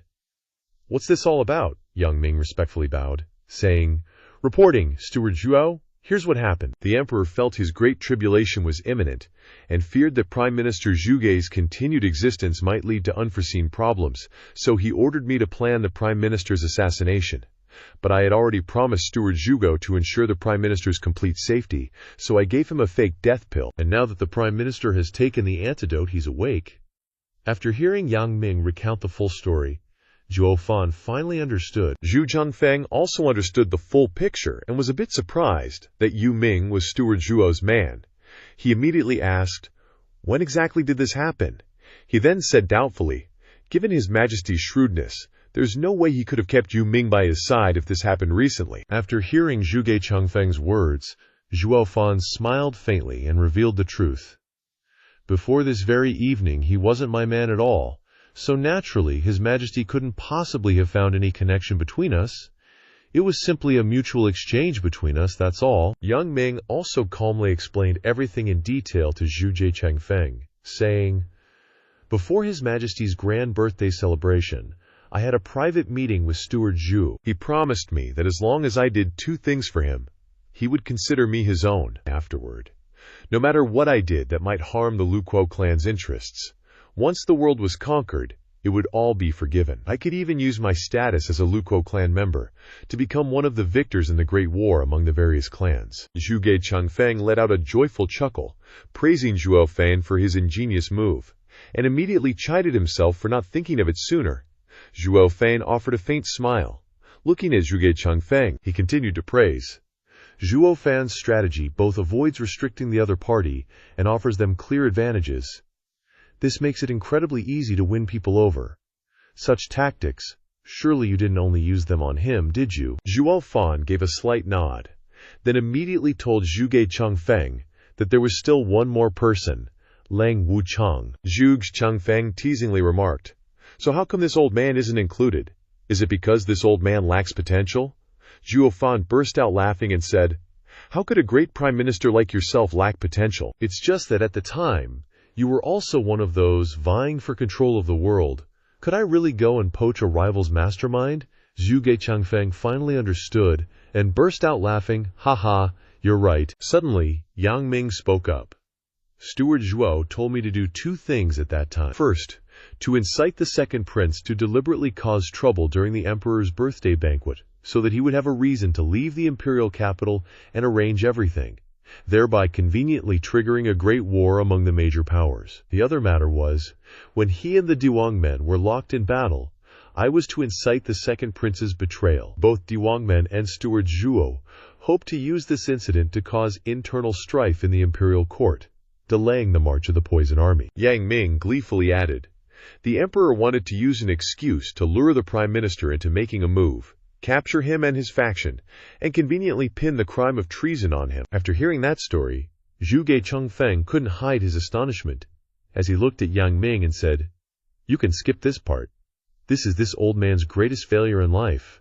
He sighed, then told Yang Ming that there was no need to mention it. Hearing what Zhuge Changfeng said, Zhuo Fan and Yang Ming unexpectedly looked at each other and chuckled softly. Yang Ming suddenly spoke with a serious face. "But after these two incidents, I bet Steward Zhuo will give me another task that I can choose from, which is to take care of and protect Your Excellency, the Prime Minister, if something happens to him." Hearing Yang Ming's words, Zhuge Changfeng was still shocked by the previous information, when another surprise hit him. Yang Ming scratched his head uncomfortably and complained, "Actually, I didn't want to say it, because I was afraid that the emperor would find out and fall into danger, but Steward Zhuo is just too awful. Among the 7 families, they were the first to eliminate our Yuming Valley. Isn't this cutting off my escape route?" Zhuo Fan was secretly very happy. Yang Ming continued, "Then the Emperor Gate was also destroyed. Now I only have 2 boats I can stand on, the Emperor and the Luo family. So of course I have to listen to whoever's in charge." Zhuge Zhangfeng asked Zhuo Fan in confusion, "Why are you so concerned about me?" Zhuo Fan happily replied without hiding anything, respectfully bowing to Zhuge Zhangfeng and saying, "This humble one admires the Prime Minister's talent and wants to invite you to the Luo family. Would that be possible? But Zhuge Xiangfeng still didn't understand why the Luo family, with such a supremely talented mastermind like Steward Zhuo, would still need him. He said regretfully, "I'm afraid that in front of Steward Zhuo I can only become a useless person." Zhuo Fan said solemnly, "Your Excellency, the Prime Minister, is too humble. Zhuo is just relying on some bizarre tricks to get to where I am today, but when it comes to governing the world, the entire Tianyu continent still has to recommend Your Excellency, the Prime Minister," Zhuo Fan said. In order to deal with the Quanrong and the imperial family joining forces, Zhuo had to shamelessly borrow experts from the demonic scheme sect for support. "I really owe them a huge debt of gratitude to repay. I have to go to the demonic scheme sect to report, and I don't know when I'll be able to return," he continued to say to the Prime Minister. "During this time, I really need a wise man like Your Excellency, the Prime Minister, to be at the Lugo family, to control the situation and prevent any mistakes from happening." Xiang Feng looked like he'd lost his soul and exclaimed, "What? The demonic scheme sect, you say?" Then he yelled straight at Zhuo Fan, "You must win against His Majesty and the Quanrong. And the 3 Guardian Generals also know about this," he worriedly continued. "If that's the case, even if the Tianyu imperial family can be preserved, they won't be able to use it. Moreover, the Shadow Emperor who truly rules Tianyu must be from the Lutao family." Zhuo Fan smirked and said, "Therefore, if Your Excellency can take over the Luo family, you will definitely have a place to exercise your talents, and won't tarnish your title as the #1 wise man of Tianyu." Xiang Feng looked gaunt and replied, "Now the Luo family's head steward is no different from the Tianyu Prime Minister, and now that you're about to leave, who will take over this position?" Zhuo Fan smiled, extending his hand and saying, "This position should naturally belong to Prime Minister Zhuge." Haha, Xiang Feng was surprised. He bit his lip and pondered. If he continued with the old deal and became the Luo family's head steward, it would actually be an excellent choice. He continued, "Look, as soon as you leave, I'll move in and take your position. That doesn't feel right, does it?" Zhuo Fan laughed and said, "In the future, the Luo family will become stronger and stronger. This position of head steward can't be left vacant. Even if you don't come, someone else will." He continued, "If Prime Minister Zhuge feels that suddenly joining the Luo family is something you're not used to, it's okay. I'll order Wu Cheng to go there to supervise first." He looked up, gloating. After all, he's a little dissatisfied with his current military position. His words made Xiang Feng panic terribly. Not stopping there, he continued, "How can that be? Order Wu Cheng? He was originally just the head steward of the Emperor Gate and managed very few things. The Luo family in the future wants to become the Shadow Emperor of Tianyu, overseeing all matters big and small in Tianyu. He doesn't have that kind of experience." Hearing Zhuo Fan say that, Xiang Feng's face showed obvious fear. He turned his eyes towards him and continued, "I also rose from the position of steward of small families. Unlike someone who can conquer such a large empire, do you think I don't have this experience?" Xiang Feng looked at him in surprise and said, "Hey, Steward Zhuo, don't deceive me here anymore. Steward Zhuo is definitely no ordinary person. You can tell from the way you act. You have a grand and heroic aura, not dwelling on petty details. How could you be like someone from a small family?" Xiang Feng continued, "Although I don't know what Steward Zhuo's background was before, I can be sure that Steward Zhuo is a genius of heaven and earth, capable of anything." Zhuo Fan smirked and said, "Prime Minister Zhuge, you haven't learned how to flatter yet, but that's useless. I just want to say one thing." His eyes flashed a dangerous red. He asked, "Do you do it or not?" Xiang Feng replied, "I'll do it." Zhuo Fan took out something red and said, "Family rules. Anyone who enters the Luo family must swallow this thing first, and then we'll talk." Xiang Feng grabbed the red thing and asked, "What's this?" Before he could even finish the question, he shoved it in his mouth and swallowed it down. Suddenly, Xiang Feng's eyes bugged out, and he collapsed. Zhuo Fan just stood there with this smug grin. He said, "Haha, now you know what's up. That's the ticket, baby." Xiang Feng trembled. "Butler Zhuo, really, I'm just a bookworm.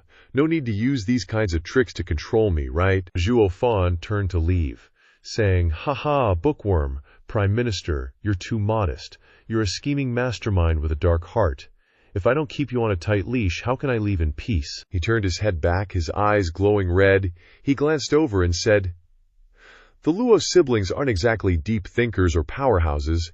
They're more like two little lambs. I'm bringing in all these fierce beasts to guard them. But what if I come back from a trip and find the beasts have eaten all the lambs? I'd be kicking myself. So, giving you guys a leash is just part of the plan. Heh. With that, he turned and walked out the door. Cheng Feng and Yang Ming both went pale as a ghost. Somewhere else, there were Luo Yunhai, Leng Wuchang, Li Jingtian, and Luo Yunshang. Zhuo Fan stood on the platform, clearly explained to everyone, Prime Minister Zhuge is one of us now. He turned to Yu Quan, grinned, and said, And this is Yu Quan. He used to be the strategist of Yukon Valley. He's also one of us. Yun Shang thought in confusion. Looks like Butler Zhuo is recruiting again. He's even managed to snag the top dogs from the 4 pillars. What a masterpiece. Lang Wuchang sighed helplessly. Here comes another guy trying to steal my rice bowl. Suddenly, Zhuo Fan called Mr. Lang, surprising him. He said, Come, follow me. Somewhere underground, there was a table and 4 chairs for the 4 of them to sit. Zhuo Fan said, The 3 of you are smart cookies. You probably already know my plan. That's right. From now on, the 3 of you will be the pillars of power in the Luo family. Congratulations, hehe, Leng Wuchang replied. Butler Zhuo, you've been holding down the fort in the Luo family for so long. Now you're finally about to be free to leave. I thought my time to shine had come, that I could finally stretch my legs. But never in a million years did I expect you to give me 2 more restraints. Cheng Feng chuckled. Ha, the art of restraint is the art of kings. Besides, we're mainly talking about controlling strong people. Honestly, without Butler Zhuo keeping everyone in line, using bugs to control everyone, how could the Luo siblings possibly control so many powerhouses? What Butler Zhuo is doing is really reasonable. Seeing everyone say this, Zhuo Fan added, Actually, you are all capable specialists. I will definitely make sure you make good use of everything and do your best. His face turned scary, and his eyes turned red again. It's just that, for the next plan, he placed 3 tokens on the table. This is my next plan. Your responsibilities are all within this plan. For now, Mr. Lang is the only one who knows a little. But this is the final decision. All 3 were surprised. Luo Ming is not wrong. He began to talk about the purpose and the reason, isn't it? Luo Ming initially wanted the 7 families to fight each other for the supremacy. But even if they get the supremacy, they are still limited in Tianyu. He continued to speak about the hidden ambitions of the 3. Now we're capable enough to become the Shadow Emperor of Tianyu. We have the power of an emperor but aren't bound by the throne. We can break down the walls between countries, constantly attracting ambitious families to join endlessly, without borders. He spread out his arms, as if behind himself was a fortress belonging to the Luo family. Then, we can quickly become a monster that surpasses all ordinary sects.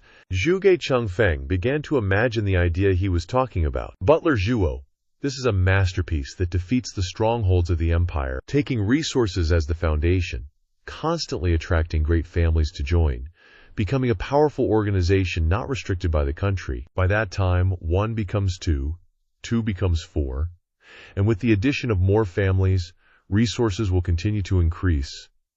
We can grasp the entire Western continent, becoming the Shadow Emperor of the Western continent. He totally vibes with what Zhuge Chengfeng is saying. Spot on. Plus, only we can pull this off, ya know? Because we're basically Shadow Emperors here already, not held back by the Empire's rules. Luring in those other region families is all about tempting them, not endless forcing that'll backfire. Other empires won't catch on right away. By the time we're strong enough, ain't no empire gonna mess with us anyway. So you think these 3 big-shot managers will still be in the mood to squabble with each other then? Zhuge Chengfeng jumps up, cupping his fist and praising Zhao Cheng's ambition. As expected of Steward Zhao, what immense ambition you have. No wonder you told this old man that your ambition was even greater than ours. Leng Wuchang chimes in, impressed. If we want to build up such a powerful force, it's absolutely the best choice for this old man to go all out. I don't even have enough words to express my admiration now. Zhao Cheng continues. Right now, only you guys know about the Luo Alliance plan. Those guys from Flower Rain Tower are still just thinking about rebuilding their families. That doesn't benefit us at all. and I don't want a repeat of the chaotic situation with the 7 houses under the emperor back then. The 3 of you are top-notch talents of our time, and you can persuade them to willingly give up the idea of rebuilding the 7 houses, and get them to join the Luo Alliance and become our first supporters. I'm counting on you guys for that, Yu Quan says politely. Such a small matter doesn't require much effort. It couldn't be easier. After handing out the responsibilities, Zhao Cheng gets ready to leave. All right, I have things to do. You guys can discuss the arrangements yourselves first. Leng Wucheng asks curiously, Steward Zhao, how did you come up with such a bizarre way of developing things? Zhao Cheng just smirks. It's because I saw images of his past life aligned with his present. After leaving the room, he heads straight to the room where the 2 sages are imprisoned. Long time. No, see, you two, how have you been lately? He snaps his fingers, dissolving their restraints. Been swamped with work lately, haven't been able to take care of you two, forgive me, forgive me. After being freed, the 2 of them immediately stand up and curse at Zhao Cheng, Zhuo Fan, don't pretend to be nice, winners take all, losers get nothing, torture us however you want. Zhao Cheng finds it funny. If I wanted to torture you two, would I have let you live freely for 2 months? Isn't that how you were torturing us when you caught us? Even though it was only 3 days, it felt like 3 years in hell. Zhao Cheng says helplessly. Come on, I was saving you guys by bringing you here. If I hadn't used the excuse of torturing you back then, to save your lives. You guys pissed off that Zhao Satsi for so long, he would have kicked you to death to vent his anger. Then I drove him away with 1 blow. I got rid of the pain caused by the bloodworms on your body, let you eat and drink your fill, and treated you well. Have you guys forgotten already? The 2 of them ask his purpose for doing so. What do you want? Just spit it out. Zhao Cheng invites them to join his ship. Me. I just hope you 2 will join us. Both of them exclaim in surprise. What? Both of them shout in shock, not believing that Zhao Cheng would be so kind. Impossible. Zhao Cheng is puzzled by the refusal. Why, the imperial family has fallen, the emperor is dead, that fatty immediately took the throne, and I'm the one backing him. He's destined to be a puppet? Don't tell me you're as stupid as the imperial family, Di Sheng says bluntly. We aren't Dugu Zantian or Ren Sheng, but we will never join the Luo family, no way, because you're in the same group as that little monster. Knowing they refused to join because of a grudge with his son, he asked about it. So what's the beef my kid has with you guys? Why all the hate? Tian Sheng gritted his teeth and said, It's that little monster. 300 years ago he messed up our foundations, making it impossible for us to advance beyond the transformation realm for the rest of our lives. He ruined our entire future? You ask what kind of grudge we have with him? Knowing they didn't join because of this, he acted like it was no big deal. Oh, so it's just a little thing like that, easy fix. Then he took out a small bottle. This is a Luo family universal pill, a grade 10 spirit pill. It can mend broken meridians and reconnect bones. When old Lai had all his tendons severed, he popped one of these and was instantly cured, even breaking through to the transformation realm. If you're willing to let bygones be bygones, bury the hatchet with my son, and join the Lu Ko family, you can take this pill. Hearing that it was a grade 10 spirit pill, they were shocked he could just pull out something so valuable. A grade 10 spirit pill that can mend broken meridians. The Luo family actually has such a divine medicine. Tian Sheng hurriedly thanked him. We promise to repay your kindness and agree to join. If it's really true, Zhuo Steward's great kindness to us can't be expressed with just a thank you. We only hope to serve you for life to repay your kindness. As for the matter of your young master, we will naturally not mention it again. However, Tian Sheng still threatened. If you're lying to us, Zhuo Yifan was confused if they are stupid or something. Are you an idiot? Your lives are in my hands. Do I need to trick you? The 2 were dumbfounded, and Zhuo Yifan held the bottle out to them. Besides, judging by how long you've been stuck at the peak of the spirit illumination realm, if your foundations hadn't been ruined, you should have broken through long ago. Today, if you take this pill, you will definitely be promoted to the transformation realm. Is it real or fake? A test will tell. The 2 looked at each other, and Tian Sheng quickly snatched the bottle, agreeing to join. Seeing them take the bait, Zhao Cheng just smirked. Meanwhile, in a pavilion on top of Shiwuyu Peak, Shiwuyu was enjoying tea when a golden light flew over. It's sect leader Xuan, he thought, so Shi Wuyu greeted him. Xuan Jianfeng of the Xuan Tian sect. Long time no see, how have you been? Sect leader Xuan stroked his beard, being less cordial. We rarely interact and have no friendship to speak of. Why did you suddenly invite me here? What kind of trick are you playing? Shi Wuyue didn't explain, but was vague. I invited you here because there is naturally something to discuss, but I can't say yet because someone else hasn't arrived. Just then, another golden light flew over. Shi Wuyu stood up, while sect leader Xuan asked in surprise, Sect leader Ren, why are you here too? Shi Wuyu bowed his head and clasped his hands. Sect leader Ren. Wuyu offers his respects, sect leader Ren said with a smile. Please sit, both of you sect leaders are too polite. Ren is here to discuss important matters, so the two sect leaders don't need to be formal. Please sit, ha ha ha. After they were properly seated, sect leader Ren opened his mouth. Sect leader Jie, is what you mentioned to me earlier true? Is the Yuan family really so bold that they dared to hide it from our three sects and secretly play such a big game behind the scenes? Shi Wuyu said. How would I dare to speak carelessly? I wouldn't hide it from sect leader Ren. At this time, sect leader Xuan still didn't know what was going on, so he asked sect leader Ren. Sect leader Ren, what exactly is happening? Sect leader Ren was surprised. Sect leader Xuan doesn't know yet that Yuan family secretly ceded 1/10 of the Tianyu territory to the Quanrong. Hearing this earth-shattering news, sect leader Xuan was also furious. What? They dare to be so bold? Then he turned to blame Shi Wuyu. Shi Wuyu maintained his frivolous attitude regarding such a big matter and said, Why didn't you mention it sooner? Didn't I make it clear already? It's not like I didn't tell you. Hearing this tone, sect leader Xuan knew he had been tricked. This kid is clearly playing tricks on me. If he fell for this treacherous scheme and was seen by sect leader Ren before the appointed time, sect leader Ren would definitely develop suspicions in his heart. Distance between the two sects, sect leader Ren stood up to ease the atmosphere between the two sides. Alright, sect leader Jie is probably busy with work and forgot sect leader Xuan. Don't be so petty. The urgent matter now is to clarify the whole story and resolve it completely. Sect leader Jie, if you already know about this matter, you must have taken action already, right? Only now did Shi Wuyu take out a gourd from his sleeve and place it on the table, speaking in a tone as if he had been caught.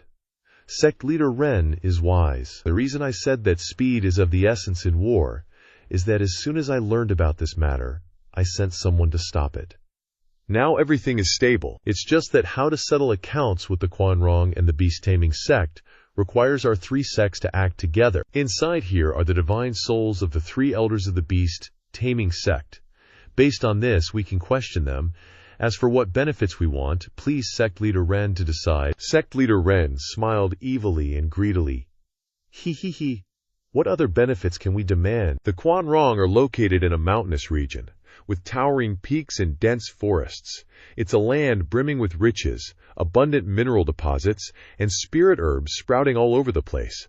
This old man has had his eyes on those spots for a while now. A wicked smirk playing on his lips, Shi Wuyu gave a light nod and said, Exactly. That's the way to do it. I and sect leader Ren share the same mind. I think so too. These beast-taming sect folks are way too arrogant. We need to mobilize the elites from our sects and head over to the beast-taming sect to demand justice. Coldly chuckling and nodding, sect leader Ren happily said, Great. It seems that our three sects' profits will soon be raised to a new level. Haha. But Xuan Jianfeng furrowed his brows and said, However, dealing with external enemies is easy. But how should we resolve the issue of Tianyu? The Yuan family dares to act so recklessly, they really shouldn't be allowed to continue to govern Tianyu. We need another spokesperson to safeguard the interests of our three sects in Tianyu. Shi Wuyu laughed coldly and replied, On this point, sect leader Xuan needn't trouble himself. Isn't the new spokesperson already too obvious? Xuan Jianfeng couldn't help but exclaim in surprise. You mean the Luo family? Absolutely not. Who doesn't know that you brought the Luo family's chief steward, Zhuo Fan, into your demon-scheming sect's territory years ago? Now you want them to represent us. That's practically saying you're representing us. Unconsciously snickering, Shi Wuyu said, Xuan Jianfeng, you really are narrow-minded. Although the Luo family has some connection with our demon-scheming sect, we absolutely can't harm the interests of our three sects for such a small gain, especially when it could lead to conflict with a major sect like the Heavenly Travel sect. Do you think we're the kind of fools who only see short-term profits and ignore the big picture? Then he turned to sect leader Ren and bowed, saying, according to the previous profit distribution in Tianyu, the Heavenly Travel sect gets 3 shares, our 2 sects hold 4 shares, and Tianyu keeps 3 shares. But from now on, the Luo family, as Tianyu's representative, will take out 1 share to divide equally among us, keeping only 2 shares for themselves. That way, the Heavenly Travel sect can later get 35 shares, and our 2 houses will get 45 shares. What do you think? His eyes couldn't help but light up, and sect leader Ren's heart stirred a little. Then, he nodded slightly and said with a smile, this is everyone's benefit, no matter who governs. This piece of cake is a good thing. As long as they can distribute the profits appropriately and don't embezzle, there's no problem. I don't really care who does it. Shi Wuyu stroked his chin slightly, then smiled and turned to Xuan Jianfeng with a loud voice. That's right. Abruptly pausing, Xuan Jianfeng glanced at sect leader Ren, only to see him smiling slightly, but the hidden meaning of the smile was undeniable. Left with no choice, he could only nod in agreement, but still said profoundly, only, sect leader Ren, now that our spokesperson has been decided, what should we do with our old spokesperson, the Yuan family? A glimmer of light flashed in his eyes, and sect leader Ren spoke calmly. The Yuan family has governed Tianyu for thousands of years, and their foundation is very deep. One change will lead to great chaos, which will be detrimental to us. Don't forget that thousands of years ago, when Tianyu was first established, it took nearly 100 years to stabilize internally. 7 houses fought for power, the people suffered, and the major families struggled to survive. How could we exploit the resources in the empire? At that time, our harvest was extremely small, so Tianyu absolutely cannot be chaotic now. Then, he turned to Shi Wuyu and said, sect leader Xie, are you confident that the person you chose can completely imprison the Yuan family and completely seize the power of the imperial family? Shi Wuyu replied with a laugh. Haha, sect leader Ren doesn't need to worry about that, he's already doing it. Moreover, if any trouble arises, isn't our demon-scheming sect here? Giving a deep look, sect leader Ren nodded in satisfaction and praised. Sect leader Xi is truly a rare talent. I'll leave this matter entirely in your hands. This sect leader has other important matters, so I'll take my leave now. Immediately afterward, he chanted some magical gibberish and zoomed off in a flash. Waiting until sect leader Ren's aura had completely disappeared, Xuan Jianfeng finally spoke. Shen Wu Yue, you really know how to put on a show in front of sect leader Ren. However, I warn you, don't rely on being the one governing Tianyu to play any tricks in the dark. If I find out that the harvest of our profound heaven sect has any problems, Shi Wuyu snapped back. So what? Who told you that the allocation of Tianyu's resources is in my hands now? Before, when I wanted to take in that kid, you said I was making a loss and laughed at me non-stop. How about now? He unexpectedly became a super profitable golden goose. On the other hand, how's that little girl you took in as a disciple recently? No progress at all. Haha. The corner of his mouth twitched slightly, and Xuan Jianfeng glared at Shi Wuyu. He was so angry that he clenched his fists tightly, then reluctantly snorted, stepped on the gas, and flew into the air, and said back, don't be too proud. That kid you took in isn't an ordinary person. You should be worried about bringing a wolf into your house and reaping what you sow. Shi Wuyu laughed coldly and replied fiercely, only fools wouldn't dare to take even the slightest risk. I just like this dangerous kid. However, even if he's more dangerous, he absolutely won't escape my control. Haha. Early in the morning, inside the grand hall, a sharp voice echoed. The emperor has arrived. All officials, pay your respects. The fatty, adorned in a golden dragon robe, slowly walked towards the throne, symbolizing the supreme power in Tianyu. Behind him, the bowing officials followed closely. The heads of the 3 great families, Chu Bijun, Long Yifei, and Shi Xiaofeng, along with all the court officials, bowed deeply to the new emperor, shouting, long live the emperor! Long live, long live! Slowly raising his hands, The new emperor spoke solemnly, yet nonchalantly. "Dispense with the formalities. Rise." This time, the reason I was able to escape danger and ensure the longevity of our Tianyu Empire is entirely thanks to the meritorious service of Tianyu's #1 Grand Steward, Zhuo Fan, along with the entire Luo family, who bravely slew the enemies and annihilated the invading Man Yi who sought to save the nation. Today, I wish to reward those with merit. Summon Zhuo Fan and all members of the Luo family to the hall. As the new emperor finished speaking, a eunuch beside him shouted loudly, "Summon Zhuo Fan and all members of the Luo family to the hall to receive their rewards." As soon as the voice faded, just a moment later, Zhuo Fan and the Lutuo family slowly entered the grand hall. Raising his head for a quick glance, the fatty couldn't help but tremble, his heart suddenly sinking. Wu Wentong couldn't help but smile bitterly to himself. Even though he had accepted the fact that he was just a puppet emperor, he still had a glimmer of hope, for better or worse. Recently, Yong Ning and Yun Cheng had been chatting a lot, and he'd accidentally overheard their conversations, learning that Zhuo Fan would be leaving soon. This couldn't help but fill him with joy. Once this little devil leaves, the Luo family will soon crumble into dust. After all, these fierce and ruthless individuals don't bow to anyone. Who else besides Zhuo Fan could possibly keep them in line? By then, he could leverage the situation and, who knows, perhaps truly seize all power in Tianyu back into his own hands. Wu Wentong, from his throne, said to Zhuo Fan below, "Brother, you're leaving soon. Can't you leave me even a little bit of hope? Are you really taking all the talented people with you?" Zhuo Fan asked, as if nonchalantly. "What's wrong? Does His Majesty have anything else to say?" The new emperor chuckled. "Just doing well in this emperor role is good enough for me." Zhuo Fan also laughed heartily in response. "That's good then. Knowing contentment is truly a blessing." Hearing his arrogant words, a civil official standing nearby immediately shouted, "How dare you!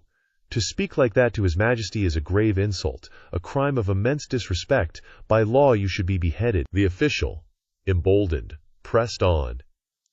"Even if you are a meritorious official who protected the nation, you cannot be so disrespectful and look down on His Majesty." At this moment, Zhuo Fan cast a sharp, cold gaze at him. He remained silent, saying nothing. A moment later, he looked at the new emperor and said, "Fatty, what do you say we should do now?" The moment he finished speaking, that official, completely missing the bigger picture, shouted loudly, "How dare you!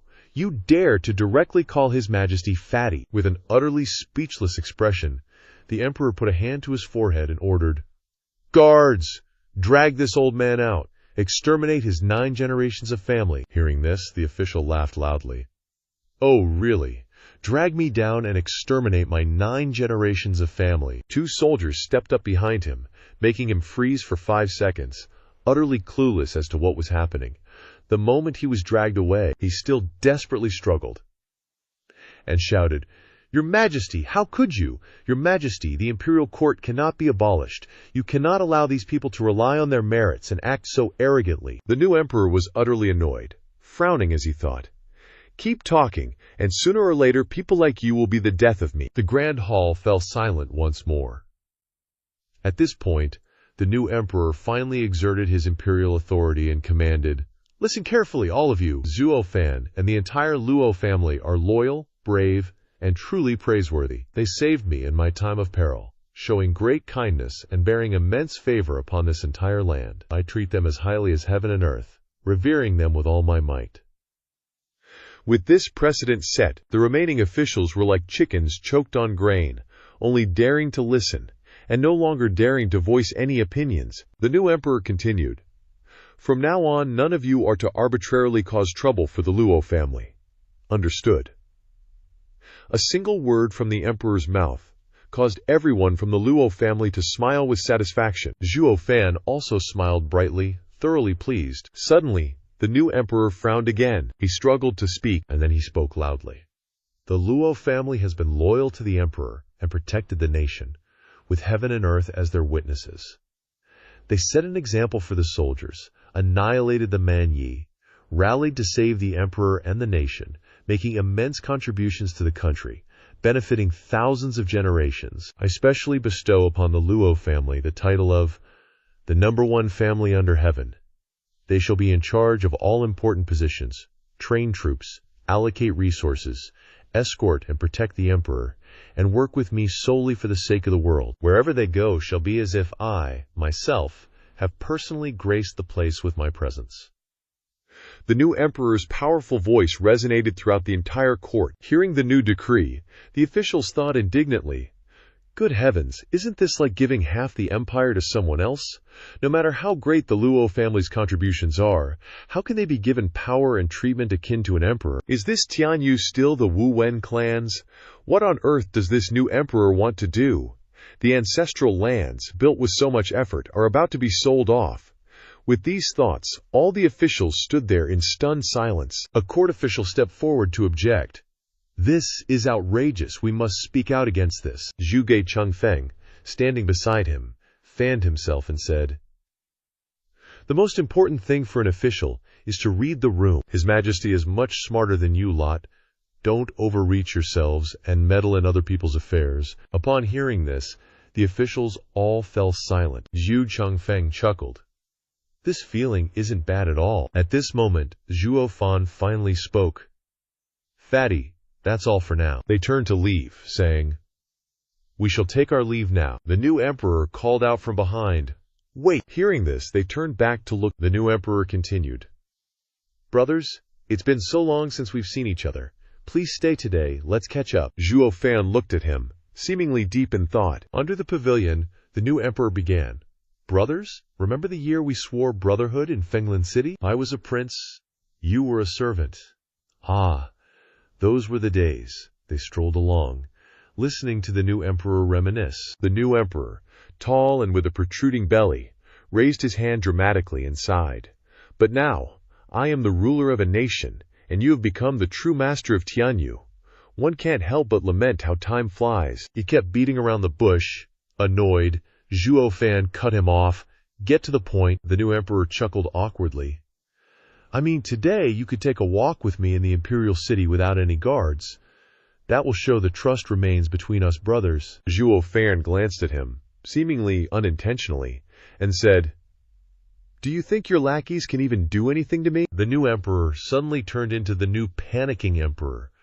Unsure of what to say, he forced a smile and said obsequiously, "Brother, I know you're skilled in both martial and literary arts, invincible under the heavens, but did you have to shut me down like that?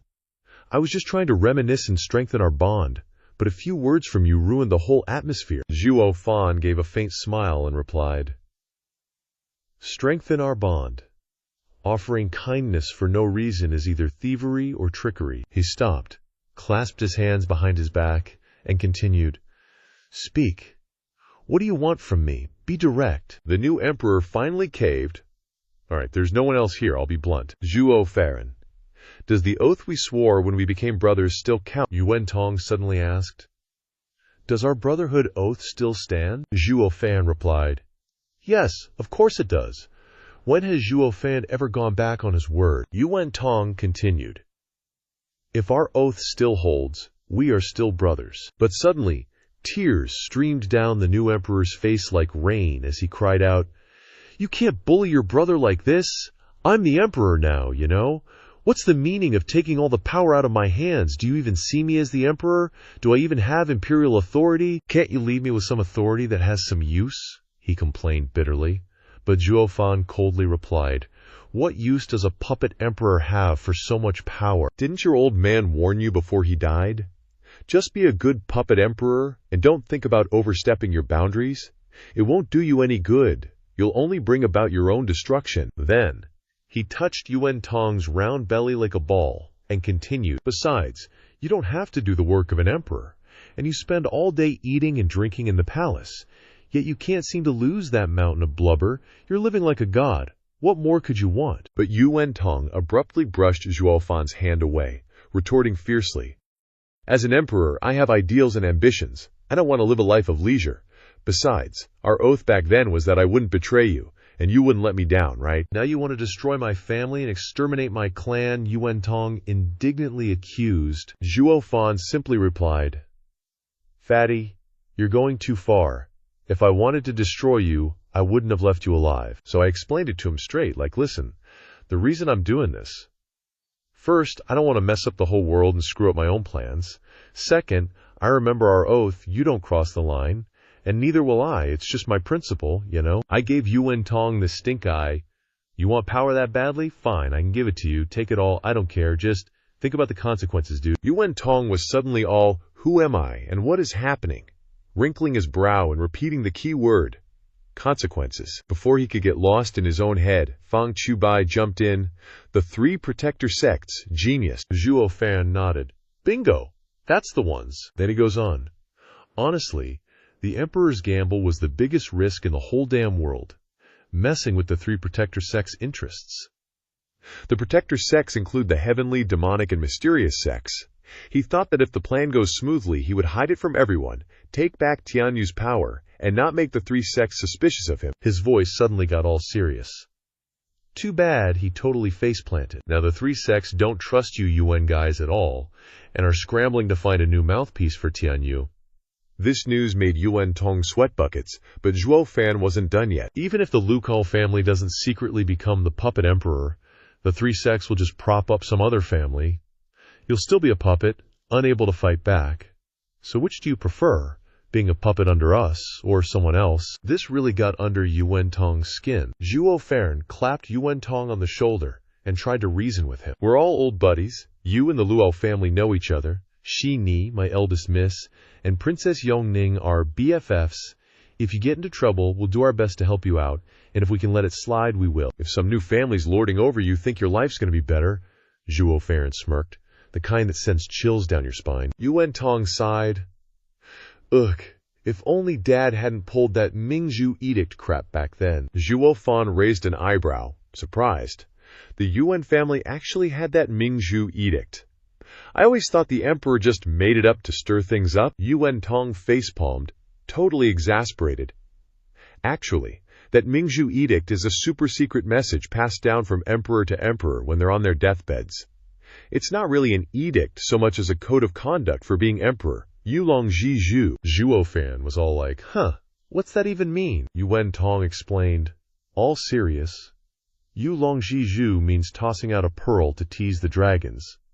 For the past 1,000 years, the emperors of the Yuan family have only been doing one thing, which is constantly stirring up conflicts between the big powers, to weaken them.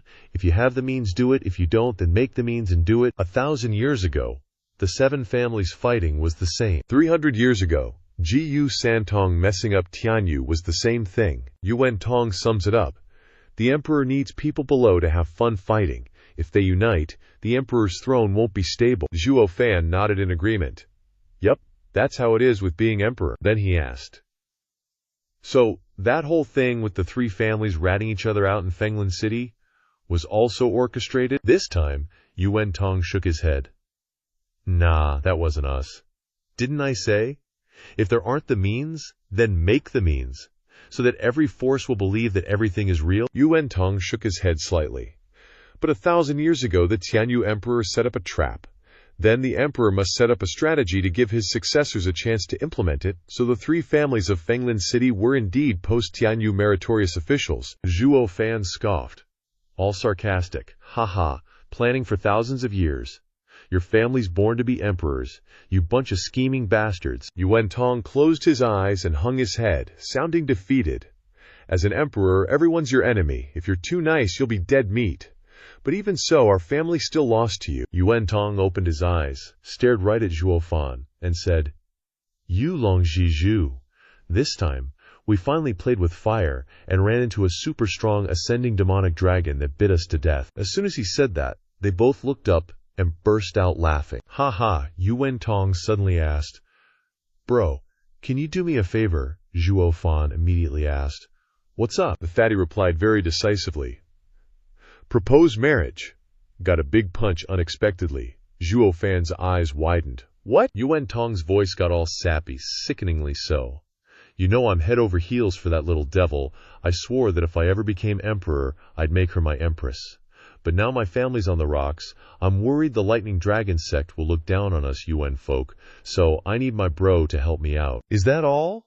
Zhuo Fan agreed instantly. That's easy. I can bring it up with the dragon sect leader, but don't think about using my name to force the marriage. Wu Wentong burst out laughing. Haha, how could I possibly take advantage of you? Don't worry, I don't want to use your name. I just want you to help me deliver a message. Wu Wentong, standing on the bridge, spread his arms wide. Not long ago, the Quanrong Emperor wanted to exchange 1,000 lies of Quanrong's most fertile land for their Tuoba Tieshan. Only my imperial seal could approve that land deal. Now, I'm willing to gift this land to the Shining Dragon Pavilion for them to manage. I'm sure Pavilion Master Long will be more than happy to accept my marriage proposal. Wu Wentong continued his analysis. But they don't have enough people, and this land is near the border, so of course, they'll have to ask for your help. You have your formidable solitary great army, so you can take the opportunity to absorb the Shining Dragon Pavilion and complete a peaceful transition. That way, we both benefit. Won't everyone be happy? Zhuo Fan nodded. That's a really good idea, truly hitting 3 birds with 1 stone, fatty. Your mind is no less impressive than your imperial father's. Honestly, did you ever think about making a move against me before? He suddenly stared intently at the puppet emperor standing opposite him. Wu Wentong's eyes widened, and then he swallowed a gulp of saliva, looking incredibly tense. It took him a moment to find his voice again and reply, "Of course not." Zhuo Fan lowered his head, his expression unreadable. Then he said to Wu Wentong, "All right, I'll definitely make this happen." He continued immediately. "It's just that with a card like this, you could totally bargain for better terms with me. Something as small as a marriage proposal, don't you feel like you're losing out?" Wu Wentong chuckled. "Haha, maybe it's a small matter for you, but for me it's a huge deal." Wu Wentong looked straight up at the sky, his voice full of helplessness. "I get it now. My empire is practically gone, so I can't afford to lose love too." Zhuo Fan thought to himself. Someone so deeply calculating actually fell into the vortex of love, unable to pull himself out. But outwardly, he calmly replied, "All right, I'm off to get it done." With that, he turned and left, leaving only a waving back farewell. Wu Wentong gave a friendly smile, waving goodbye to his close friend as he left. Once Zhuo Fan's figure was completely out of sight, Wu Wentong's smile vanished, replaced by tightly pressed lips. Wu Wentong's entire face turned solemn as he took a deep breath. He thought to himself, "Brother Zhuo, it's not that I never thought about making a move against you. It's that I didn't dare. My Wu clan still needs to lie low for a while longer. I don't want anything to happen." Then Wu Wentong waved his hand at Feng Chubai, who was standing there, and said, "Let's go. There's still a bit of an unstable element left, and I must personally resolve it." Zhuo Fan was walking down the road, his mood heavy. Suddenly, he heard a loud call from behind him. "Zhuo Fan." Zhuo Fan turned his head. In front of him were 2 beautiful girls. He asked Princess Yongning. Yongning gracefully bowed and said, "Zhuo Fan, first I must thank you for stopping the tyrannical Quanrong army from ravaging Tianyu, saving its people, and lessening my imperial father's sins." Zhuo Fan couldn't help but laugh out loud at the princess's naivete. "Princess, are you not a bit naive? It's precisely because I ruined your imperial father's plans that your Wu clan will likely have a difficult time living in the coming months. And you're still thanking me." Princess Yongning replied, "Of course I must thank you. I know my imperial father did something that angered both heaven and man. This retribution is only natural, and I will not hate anyone." Zhuo Fan smiled, looking at the girl. With her frail body, she wouldn't even be able to harbor hatred. She'd only anger herself in vain. "Ha ha." He gently raised a hand, his voice filled with admiration. "But for her imperial father to devise such an earth-shattering grand scheme, I, Zhuo Fan, am still truly impressed." His voice gradually took on a hint of regret. "It's just that his luck wasn't good. He ran into me and Changer joining forces. Otherwise, he might have succeeded." Yongning still shook her head. "No, that's not it. If my imperial father had succeeded, the people would have suffered terribly. Instead, I'd rather his plan fail," she continued, her voice suddenly much more solemn. Zhuo Fan hesitated for a moment, and she continued, "I have something I want to ask for your help with." Zhuo Fan glanced at her and asked, "What is it?" Princess Yongning's eyes welled up with tears, her voice full of a plea that stirred pity in others. She said, "I want to see my eldest brother, but I don't know where he's imprisoned. Third brother won't tell me either. so I can only ask you to take me to see him." Zhuo Fan replied coldly, his refusal outright. "A crown prince killing his father is a huge disgrace to the imperial family," Fatty announced to the outside world that he died at the hands of dogs, but to cover up the humiliation, so his voice lowered, hesitating for a moment before finally speaking. "Either he's imprisoned for life, or he's already dead." Hearing this, Yongning was visibly shaken, her body stiffened, and her eyes turned red. The holy maiden Yun Cheng, standing behind, just stared at him without saying a word, with a curious and teasing look, yet also full of inquisitiveness. The holy maiden Yun Cheng immediately asked, "So, is he dead or imprisoned?" Zhuo Fan, with an expression that said he wanted to smack her, replied, "How would I know?" The holy maiden Yun Cheng instantly exposed his true colors, her voice full of sarcasm. "Spare me the act, Liu Lao already told me. As soon as you entered the imperial city, you placed spies in every corner, monitoring the new emperor's every move. How could you not know what he's doing?" Zhuo Fan sighed inwardly more than once, utterly speechless. "TCH, Li Lao, since when did your mouth become so leaky?" With the truth exposed, Zhuo Fan had to spill the beans. All right, your big brother is locked up in the imperial city's heavenly prison, and he's still alive." Hearing this, Yongning's voice was full of pleading. "Then can you take us to see him?" Zhuo Fan coldly refused immediately. "Me and Fatty, we're brothers. But as long as he doesn't cross the line, I don't want to get involved in his affairs." These words immediately deflated Yongning, her face visibly disappointed. The holy maiden Yun Cheng, unable to bear this scene, immediately yelled at Zhuo Fan, "Since when did you become so righteous and moral? It's all just excuses." Saying that, she grabbed Princess Yongning's hand, intending to drag her away. "If you won't help, then we'll just barge into the heavenly prison and say it's your idea. Let's see which guard dares to stop us." Zhuo Fan, watching these two girls from behind, was stunned, utterly speechless and helpless. Finally, he had to sigh and compromise. Zhuo Fan put on a gentle smile and said, "Forget it, I'll take you guys there, but this can't be spread around. I still want to secretly keep an eye on Fatty for a while." With that, one hand grabbed the holy maiden Yun Cheng's waist, and the other grabbed Princess Yongning's waist. This intimate gesture made the two girls blush endlessly, but his attitude remained nonchalant as he said, "Let's go." Like a gentle breeze, the three figures vanished from the air in a flash. Very quickly, they arrived at the prison. Zhuo Fan landing lightly on the ground, he walked ahead, saying, "That should be the prison cell where the crown prince is held," leaving the two girls behind, unsure what to do but standing there frozen. Seeming to notice this strangeness, he looked back and asked the two wooden statues behind him, "Hey, what are you two doing?" Oh geez, the two girls are covering their faces, blushing because of Zhuo Fan's actions just now. Suddenly, a voice announced in the empty space, "The emperor has arrived." This sound startled Princess Yongning. She turned around and reminded Zhuo Fan, let's go quickly, third brother is coming." But this time he refused. A sinister smile appeared on Zhuo Fan's face, his crimson pupils dilated, and his voice became deep and hoarse, full of scheming intentions. "I want to see what this fatty wants to do." The sound of footsteps grew closer and closer. Yuan Tong, along with Feng Qiubai, was slowly approaching the three of them, but Zhuo Fan quickly made a move and used a special skill to become invisible to them. The iron gate suddenly opened. Yuan Bo was in a state of detention, his spirit exhausted. Yongning was shocked to see this and exclaimed, "Broth." Before she could finish, Zhuo Fan tightly covered her mouth. At this moment, Feng Qiubai heard a small noise and quickly turned around to check.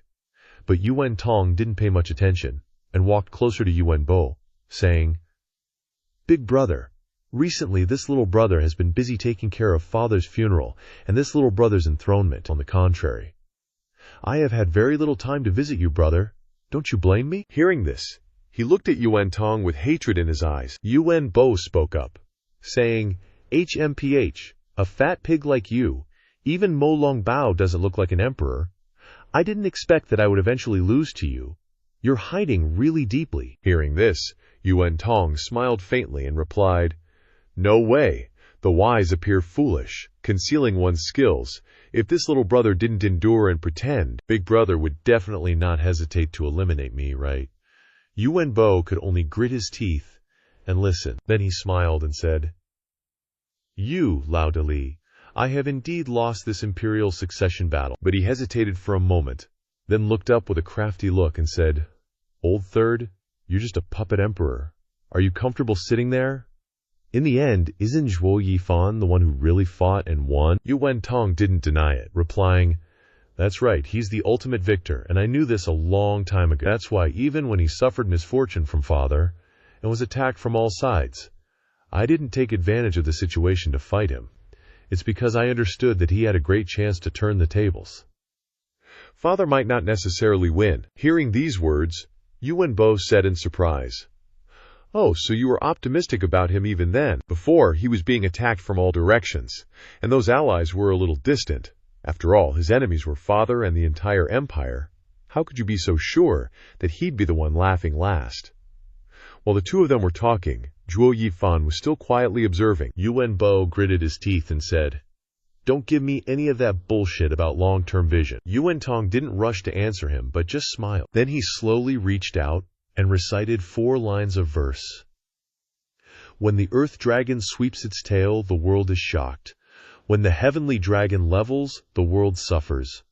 When the double dragons of heaven and earth unite as one, rivers, lakes, and seas will each proclaim their own king. Then he asked Yu Wenbo, Remember? He quickly replied, This is the assessment that the grand sacrificial priest Huangfu Qingtian made when Zhuo Fan swallowed the earth vein dragon soul that year. And he explained, It means that from now on, Zhuo Fan will stir up Tianyu, causing the entire world to collapse, and the major forces will fight to the death. That's also why Father felt that the time had come, and was more confident in carrying out his grand plan to reclaim imperial power. Hearing this, Yu Wentong interrupted, denying it. Wrong, all wrong. At this time, he spoke his mind. Father understood the first 3 lines reasonably well, but he completely misinterpreted the crucial last line. Rivers, lakes, and seas will each proclaim their own king. Isn't a sign of Tianyu's collapse at all. Think about it. What are rivers, lakes, and seas? They're all water. Hearing this, Yu Wen's eyes widened. Yu Wentong continued to analyze. What does water plus each mean? It's clearly the Luo in the Luo family. This last assessment clearly means that the Luo family will proclaim their own king. This is the will of heaven and cannot be defied. Yu Wenbo exclaimed in a panic. What? Yu Wentong ignored him and continued, That's why I never dared to mess with Zhuo Fan and the Luo family, for fear of going against the will of heaven. Now my sitting in this position is also the will of heaven. Hearing this, Yu Wenbo shouted angrily, Will of heaven my ass, just a puppet, what's there to be arrogant about? Yu Wentong affirmed firmly, A puppet is still an emperor. Then he reminded him of his father's teachings. Didn't father say before his death, What you can grasp in your own hands is yours? Yu Wentong clenched his fist, his face darkening as he emphasized, At least I have this position in my hands right now, unlike you, big brother, crying and wailing for this puppet emperor and not getting it. Yu Wenbo couldn't contain his anger and lunged at him. Damn fatty. Yu Wentong's face was emotionless as he turned his head and ordered, Bring up that bowl of medicine. Hearing this, he froze, stammering, Damn fatty, what do you want to do? Feng Chubai brought a bowl of green medicine to Yu Wentong from behind. He said coldly, Didn't you poison father to death with medicine? Now I will personally avenge father and send you on your way. Young Ning stood aside, stunned. Zhuo Fan knew that she would try to shout to stop him, so he quickly covered her mouth. Yu Wenbo's voice continued to echo. Damn, fatty, you don't need such an excuse. He roared. If I hadn't succeeded that day, wouldn't you have made a move too?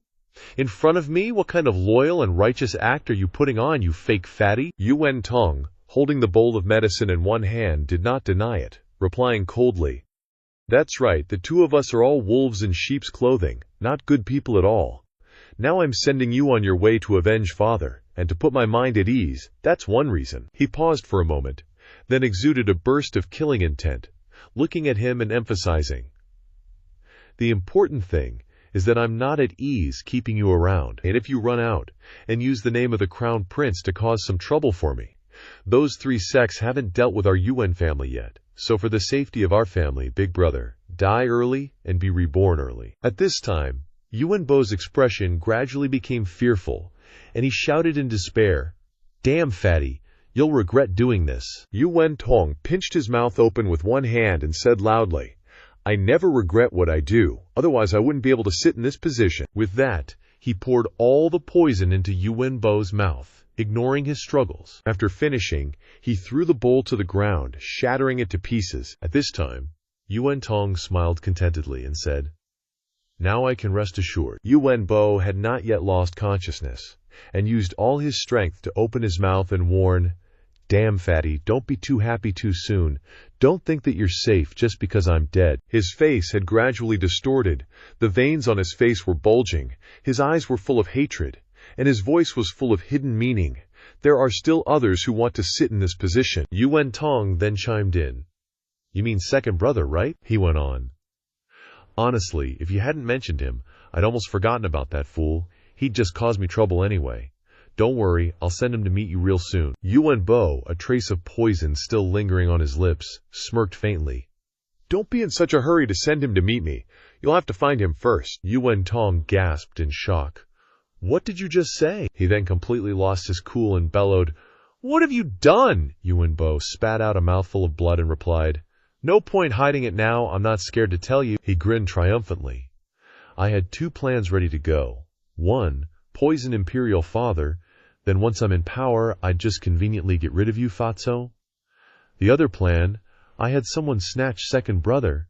If my first plan worked, then great, they could just handle second brother on the side. His eyes widened as he emphasized. But if I failed, then second brother would be my ultimate revenge card. He'd turn all of Tianyu completely upside down. Yu Wen-tong, hearing this, demanded furiously, Why? Why would you do that? You're destroying our Yuan imperial line. Yu Wenbo sneered. You damn blockhead. Just a moment ago you were spouting Imperial Father's teachings, and now you've forgotten them already. His expression changed in an instant, and he declared triumphantly, If I can't have this empire in my hands, then I'd rather destroy it than let anyone else achieve it. And that includes my own brothers. Yu Wen-tong trembled from head to toe upon hearing this, but he still managed to steady his voice and say, But with second brother's talent, what kind of waves could he possibly make, even if he did get out? At this, Yu Wenbo's eyes grew faint. He struggled to utter, You're right, he alone isn't scary, but I'll have someone deliver a few gifts to him, like, say, the Rivers and Mountains Imperial Map. Hearing that name, Yu Wen-tong froze solid. He continued to taunt, Rumor has it that whoever holds the Rivers and Mountains Imperial Map, Dan Xingsheng, will fulfill one of their wishes. Now what do you think second brother's wish would be? He then burst out laughing. As long as second brother is still roaming this world, Dan Xingsheng can show up in Tianyu any time. Your imperial throne and your pathetic little life could be gone in an instant. You damn fatty, enjoy living in constant fear for the rest of your days. As soon as the words left his lips, he coughed up a massive amount of blood and collapsed. Yu Wen-tong frantically barked orders. Guards, launch an all-out manhunt for second Prince Yu Wen-yong. There's a reward for his capture, dead or alive. Standing in a corner, Yang Ning watched the brothers tear each other apart, tears welling up in her eyes. A moment later, Zhuo Fan teleported her and Yun Shuang out of that blood-soaked, reeking cell. Yang Ning collapsed to her knees. She clutched her hands to her chest, tears streaming down her face, muttering to herself, Why? Why did third brother have to treat big brother like this? Zhuo Fan stood to the side, coldly telling her, If your big brother had succeeded, the fatso's fate would have been exactly the same. He then paused, gazing into the distance as he mused. Looks like the fatso's position is secure for the short term. Nothing else can possibly go wrong now. With that thought, a small burden lifted from his chest. All right, now I can finally leave with peace of mind. Suddenly, Yang Ning's scream ripped through his thoughts. Devils! They're all devils! Zhuo Fan's expression turned awkward as he mumbled, Actually, to be fair, I'm the demonic cultivator here. I'm the devil. Yun Shuang, standing nearby and witnessing this, quickly spoke up. Steward Zhuo, honestly, you're much better than them, she calmly explained. At least you're truly sincere towards the Luo clan, and Elder Lai too. They're all genuine with you. If you're a devil, then who in this entire world isn't a devil? Hearing her words, Zhuo Fan's eyes widened in bewilderment. He mused to himself, Why is it that a grand accomplishment demonic cultivator like me, compared to those people, doesn't seem like a devil at all? So is everyone else truly a devil? Or am I just getting further and further away from the demonic path myself? A million questions swirled in his mind. He truly didn't know if he was taking a step forward or falling several steps backward. Old Yun said, "This trial in the mortal realm is perhaps another form of cultivation for me. No matter what, the path of the demonic Tao is uncertain, so I'll just follow my heart." After thinking about it, Zhuo Fan spoke up. "Shuangshare, we're heading back to Maple Forest City tomorrow." Hearing this, Yongning mustered all her courage and pleaded, "Zhuo Fan, please take me with you. I don't want to stay in this heartbreaking place anymore." Before he could answer, Yun Chuang agreed for him. "Sure, Yongning, you can come back to the Luo family with me. You can live with our Yun family clan members from now on." Zhuo Fan chimed in at this point. "Hey, I'm just saying, taking in a princess might not be appropriate," Yun Chuang retorted quickly. "Anyway, we're the biggest deal now. What's inappropriate about it?" Then she grabbed Yongning's hand and strode forward, yelling, "Let's go!" Zhuo Fan was at a loss with this girl. He rubbed his head and muttered to himself, "How did even little Shuangye become so domineering? Breaking the rules. Could it be she's been around me too much and learned from me?" Then he sighed, self-reproachful. "I really am corrupting the young ones." The scene shifted, and a voice echoed through the treacherous mountains. "Marshal Taba, farewell for now. We'll meet again someday." The man clasped his hands in a salute, his face as fierce as ever, and grunted, "No need to meet again. This old man doesn't want to see you anymore." In contrast to the somber atmosphere, Zhuo Fan on the other side playfully joked, "Marshal Taba, what are you saying? Even if we're not friends, we're still rivals. The camaraderie on the battlefield is as deep as yours with old Marshal Dugu." As soon as he finished speaking, Taba Tishan spun around, roaring, and vehemently denied, "Dugu Zantian is nothing like you. At least he's still a man and does things a man would do. You're simply not human and don't do human things. Don't ever meet again." Watching the Taba Tishan's troop disappear into the distance, there was no time to blow a kiss before we parted ways. Zhuo Fan smiled to himself, thinking about his next journey.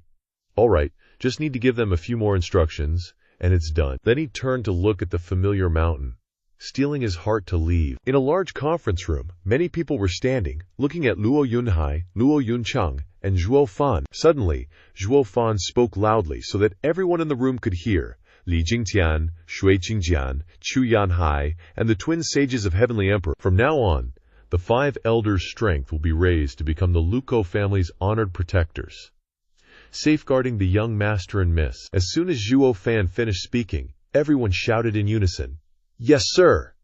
Their voices echoed throughout the conference room. After the unanimous response from everyone, Leng Wucheng spoke up.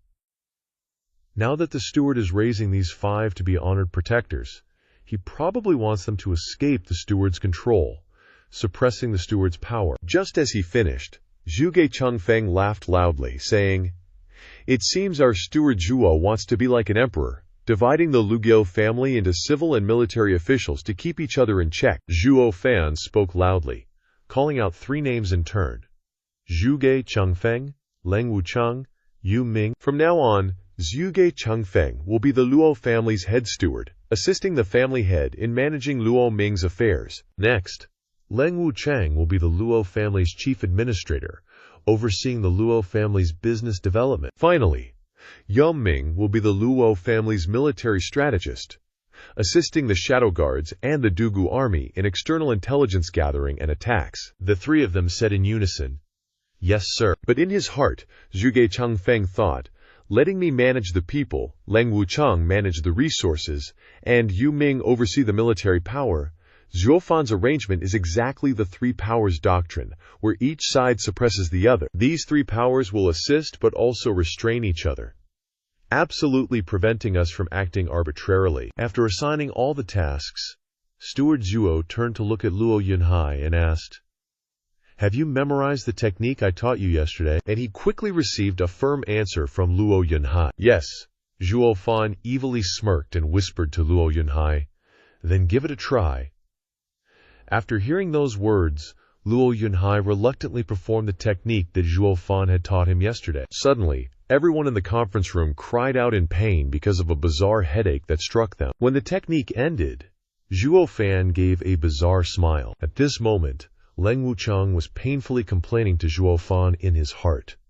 Before leaving, he even taught me how to control the bloodworm. Zhuo Fan smiled brightly and said to everyone in the meeting room, "You guys should be this afraid of your clan head.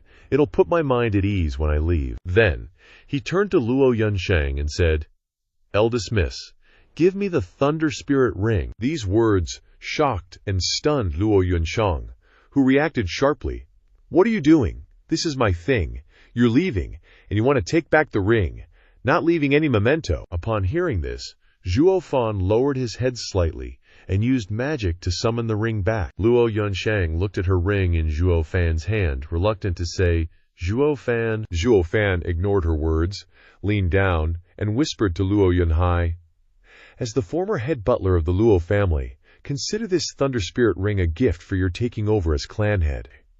With that, he held out the arm with the ring in front of Luo Yunhai and continued, "The day the Thunder Spirit Ring glows is the day Zhuo Fan returns to the Luo family." He was slightly melancholic, looked at Luo Yunhai with a hint of regret, and instructed, "I probably won't be able to attend your clan head succession ceremony, little bro. Today we part ways, not knowing when we'll meet again.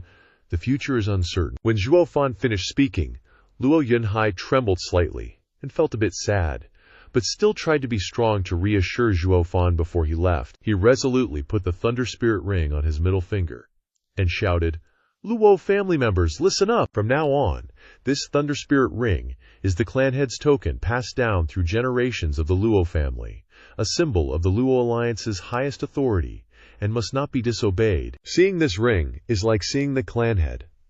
No matter how strong the Luo Alliance becomes in the future, it will always be a strong support for Butler Zhuo. No matter what dangers the Luo family faces in the future, even if it's a threat from the three sects, the Luo Alliance will abandon all positions and interests. Even if it means fighting to the last person, we will fully support Butler Zhuo to the end." After hearing these words from his disciple, Zhuo Fan was relieved and happy that Luo Yunhai had truly grown up. He reached out and ruffled his little disciple's hair one last time, saying, "Thank you." After that, Luo Yunhai couldn't hold back his tears and burst into tears at the departure of the teacher and butler who had taken care of him since he was a child. Zhuo Fan smiled brightly and said, "I'm leaving."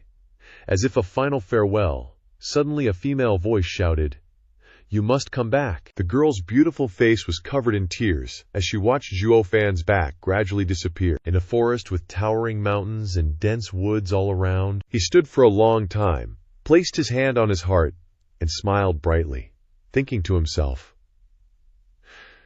"This place doesn't hurt anymore, but there's a bit more reluctance." He stood on the top of a high mountain, waiting for the cool breeze to blow through, causing his long hair to fly, signaling the beginning of a new journey. Switching scenes to another place, Zhuo Fan continued on his way, finally arriving at the contact point with the demonic scripture sect. As he walked, the male lead mumbled, "After so many years in Tianyu, I finally have time to go on a road trip. This kind of sect requires acceptance to join, and the same to leave.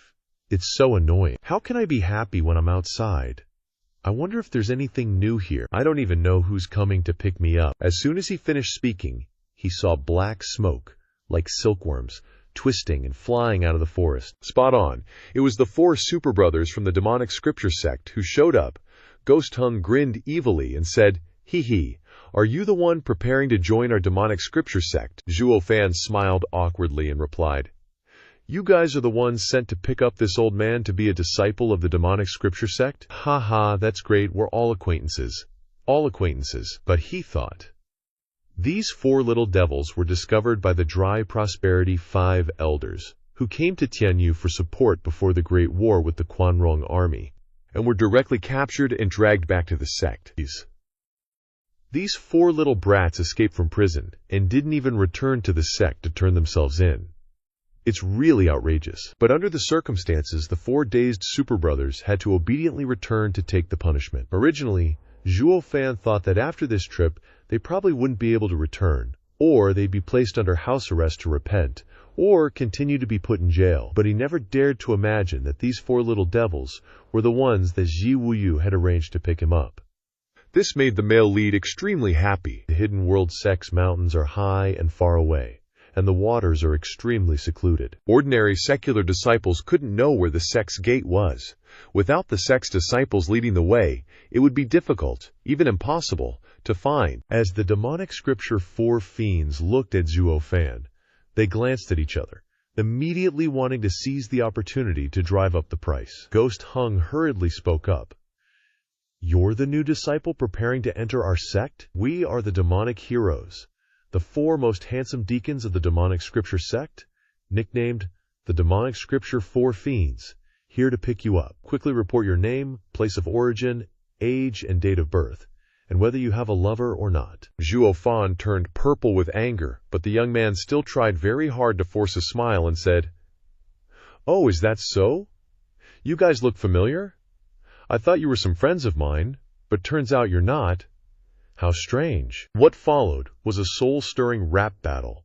Before long, only screams echoed throughout the mountains and forests. These four super-powered bros probably messed with the wrong guy. Zhao Cheng is straight up roasting them with rhymes. They're foaming at the mouth from the verbal beatdown. They're screaming, "Steward Zhao, we were just kidding around. We won't do it again. Please have mercy." Zhao Cheng just crosses his arms, watches the scene, and then sneers. "Hold your horses, protagonist style. I don't care what sect you're from or what your position is, but you better remember one thing, punks. Wherever I go, I never stand below anyone. Got it." The demonic Codex four fiends are still groveling on the ground, saying, "Steward Zhao, after all this time, your personality is still as rough as ever, huh? Still as bossy as ever?" Zhao Cheng scoffs. "After all this time? It's only been a little over half a year. How much can someone change?" The cowardly devil quickly explains. "Oh no, Steward Zhao, don't get the wrong idea. We're just following protocol. Besides, the people in the sect you're joining aren't exactly good folks. You should always act pitiful when you first arrive. We just wanted to help you practice a bit, so you won't get bullied when you join the sect." Eyebrows slightly furrowing, Zhao Cheng coldly glances at the four guys, then snorts, "You think I'm gonna get bullied when I join the sect?" The demonic Codex four fiends freeze in place, then simultaneously shake their heads. Right after that, the fierce devil violently knocks the cowardly devil on the head, scolding loudly, "You're such an idiot. Are you blind? Who do you think Steward Zhao is? He's the one who bullies others. Who would dare to bully him?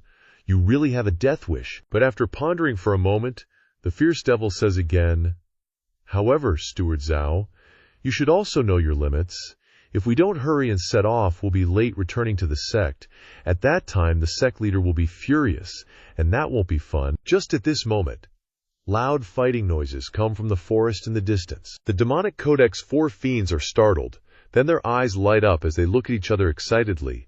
The cowardly devil says, "Sounds like someone's fighting. There's something good to watch." The fierce devil also nods, his body trembling with excitement. "I just don't know how strong the two sides are."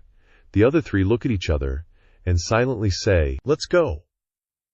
Right after that, the four idiots floor it and rush towards the battlefield. Zhao Cheng, seeing this, is completely fed up. He can't take it anymore. The protagonist sighs, saying, "Now I know why Ji Wu Yu locked you up for 100 years. If it were me, I would lock you up for 1,000 years. No, 10,000 years. You're hopeless." Right after that, Zhao Cheng also floors it and rushes off. Scene change, and the four goofy faces appear in the bushes. Below them are two groups of people facing off. One side is a group of guys in dark clothes. The other side is a group of people in yellow clothes, but it seems like the yellow-clad group is being pushed back. It seems like the two sides are fighting over a herb. Suddenly, Zhao Cheng lands above them and says, "I finally caught up with you guys. Where do you think you're going?" The demonic Codex four fiends look over in horror and see the protagonist lurking beside them. The fierce devil angrily yells, "Nosy Parker, acting all cool!" Zhao Cheng frowns unconsciously and mutters, "Hey, those are 9th rank Spirit Herb 3-Phase Soul Stabilizer. No wonder they're so valuable." The fierce devil glances at him, then calmly nods and says, "Steward Zhao, your knowledge is indeed vast. This is indeed the valuable 9th rank Spirit Herb 3-Phased Soul Stabilizer Herb. It's said that the pills refined from it can stabilize the soul," Zhao Cheng thinks to himself. "Back then, Ningxui's primordial spirit was injured. If I had this kind of spirit herb, I wouldn't have needed to beg Shi Wuyu for help. Zhao Cheng asks again, "Hey, who are these people, do you know?" The fierce devil nods slightly and answers, "The people in dark clothes are from the demonic soul sect. Although they are also demonic cultivators, they are not on the same side as our sect. Their sect is also more powerful than our demonic codex sect, so it's best not to provoke them casually. And the people wearing yellow clothes are in the same camp as us. All three Heavenly Martial Protectorate sects. It's the Profound Heaven sect. It's just that righteousness and evil are incompatible. We and them can't be on the same path after all." Zhao Cheng is shocked, thinking, "What, the Profound Heaven sect? Isn't that where Chu Bijun said that beauty went?" Scene changes to the battlefield below. Shui Ruohua angrily shouts, "Han San Shao! This spirit herb was clearly discovered by our sect's disciples first. You suddenly appeared and snatched it away. What exactly do you mean?" Han San Shao on the other side just smiles lightly and replies, "Jade Sword Fairy Shui Ruohua, the Heavenly Sword Sect, is indeed a gem in the rough that cannot be hidden. Your reputation is well deserved. Your longsword hasn't even been drawn from its sheath, but you already have such sword intent that it suppresses people's hearts. Truly admirable, admirable." Shui Ruohua yells again, "Stop talking nonsense. Are you going to hand over this spirit herb or not?" Han San Shao frowns slightly and coldly smiles, answering, "Spirit herbs are ownerless. Whoever obtains it owns it. Why should we hand it over to you? Unless Fairy Ruhua is willing to sleep with me for one night, then we can consider the matter of the spirit herb." Shui Ruohua's eyes practically blazed with hatred after hearing that. She raised her sword and slashed forward, screaming, "You shameless bastard!" But on the other side, Han San Shao was still chilling, arms crossed like he was watching a show. Then, bam! His eyes snapped open, cold as ice. He just barely dodged Shui Ruohua's sword. And then, fiery red energy just pops in his hand. He straight up slams a mega powerful palm strike right into the beauty's stomach, a real whopper of a blow. The Swantian sect disciples were totally gobsmacked, jaws dropped, eyes bugged out. Shui Ruohua coughed up blood like she was a busted ketchup packet. She went flying pretty far. "We, the Devil Soul sect, are one of the top 3 sects," Han San Shao threatened. "You guys meeting us is a privilege. You could have just noped out of here and saved yourselves. Why the heck would you try to snag this spiritual medicine from us?" Han San Shao continued, "So what if you found it first? This continent is all about strength, baby. Whoever grabs it, keeps it." Old Two, the sneaky devil, chimed in, "Silly girl, you got played hard. And it's not just that. If this little chick gets dragged back to be cultivated by the Devil Soul sect's young master, the Swantian sect will lose a lot of face." "Huh. The demonic scripture sect and the Swantian sect have a big beef," Zhuo Fan wondered. "Nah, neither of those sects mess with us," Old Two replied. The sly devil chuckled. "Of course we devils love seeing those goody-two-shoes righteous sects humiliated." Zhuo Fan thought, how petty, whether righteous or demonic. Shouldn't they be thinking about benefits instead of tradition? Suddenly, the sound of a sword stabbing into the ground echoed. A beaten Shui Ruohua struggled to stand, shaking like a leaf, looking so frail. Looks like she's not even a match for Han San Shao. Fighting anymore would be pointless. "You want to keep fighting?" The question was dripping with sarcasm and disdain. "Screw you." Despite her weakness, Shui Ruohua snapped, "I'm taking that spiritual medicine back because it's about my young master's life." Han San Shao seized the moment to mock her, bursting into laughter as he sneered, "That sickly guy! He should have croaked at birth. His 5 elements are all messed up. What's he even doing in this world?" Shui Ruohua couldn't take it anymore, biting her lip until it bled. "Shut your mouth. I absolutely won't let anything happen to my little junior brother." With that scream, Ruohua grabbed her weapon and charged at the enemy. She can't even hold her sword steady. How's she gonna fight Han San Shao? Truly overestimating herself, Ruohua was sent flying. More blood gushed out, and Ruohua muttered, "Little brother, I'm sorry. Seems like I can't protect you." A hand reached out to catch her. It was Zhuo Fan, quick to catch a beauty. Shui Ruohua was caught off guard, but Zhuo Fan was straightforward. "Don't get any ideas. We don't know each other." Before we saw the person, we heard a loud echo. Distraction at the front while we swipe it from the back. The demon boss and his goons leaped out, and a horrified Ruohua let out a piercing scream. "What, you're from the demonic scripture sect? Seriously, Who knew stumbling upon a spiritual herb would kick off a free-for-all between three major sects? Zhao Cheng's finding this way more entertaining than it should be. Zhuo Fan nudges the lead ghost. Yo, what were you guys jabbering about just now? I said this spiritual herb's ours. The lead ghost stammers. I didn't say anything wrong, did I? Steward Zhuo. Wrong is an understatement, Zhuo Fan retorts back to the lead ghost. Seriously, you guys have been following me for ages. Don't you know how loaded I am? You'd go robbing for a 9th grade spiritual herb? You look like beggars. Everyone's just standing there, mouths agape. Who the heck is this guy? Robbing a 9th grade herb makes you a beggar. And who does he think he is, dissing us like that? When did the demon-scheming sect get so cocky? Zhao Cheng's visibly pissed, too. He stares at Zhuo Fan's back, wondering where this poser crawled out from. Steward Zhuo, if you didn't want the herb, why'd you even bother coming? The old ghost asks. I jumped in just to save her, Zhuo Fan answers loud and clear, pointing at Shui Ruohua. Ruoshua's racking her brains, still clueless about what this kid's up to. A round of teasing claps breaks out. Oh, so you're playing the hero saving the damsel, huh? Or, maybe, Zhao Cheng pauses for a beat, you're just like yours truly, smitten with these gorgeous fairies and want to snatch one for some dual cultivation. Without hesitation, Zhuo Fan shoots back. My goal is simply to save this miss. Scram before I make you. Zhuo Fan throws him a glance, eyes blazing. Zhao Cheng's eyebrow twitches, like he's just heard the funniest joke in the world. He bursts out laughing, then looks at our protagonist with a mocking grin.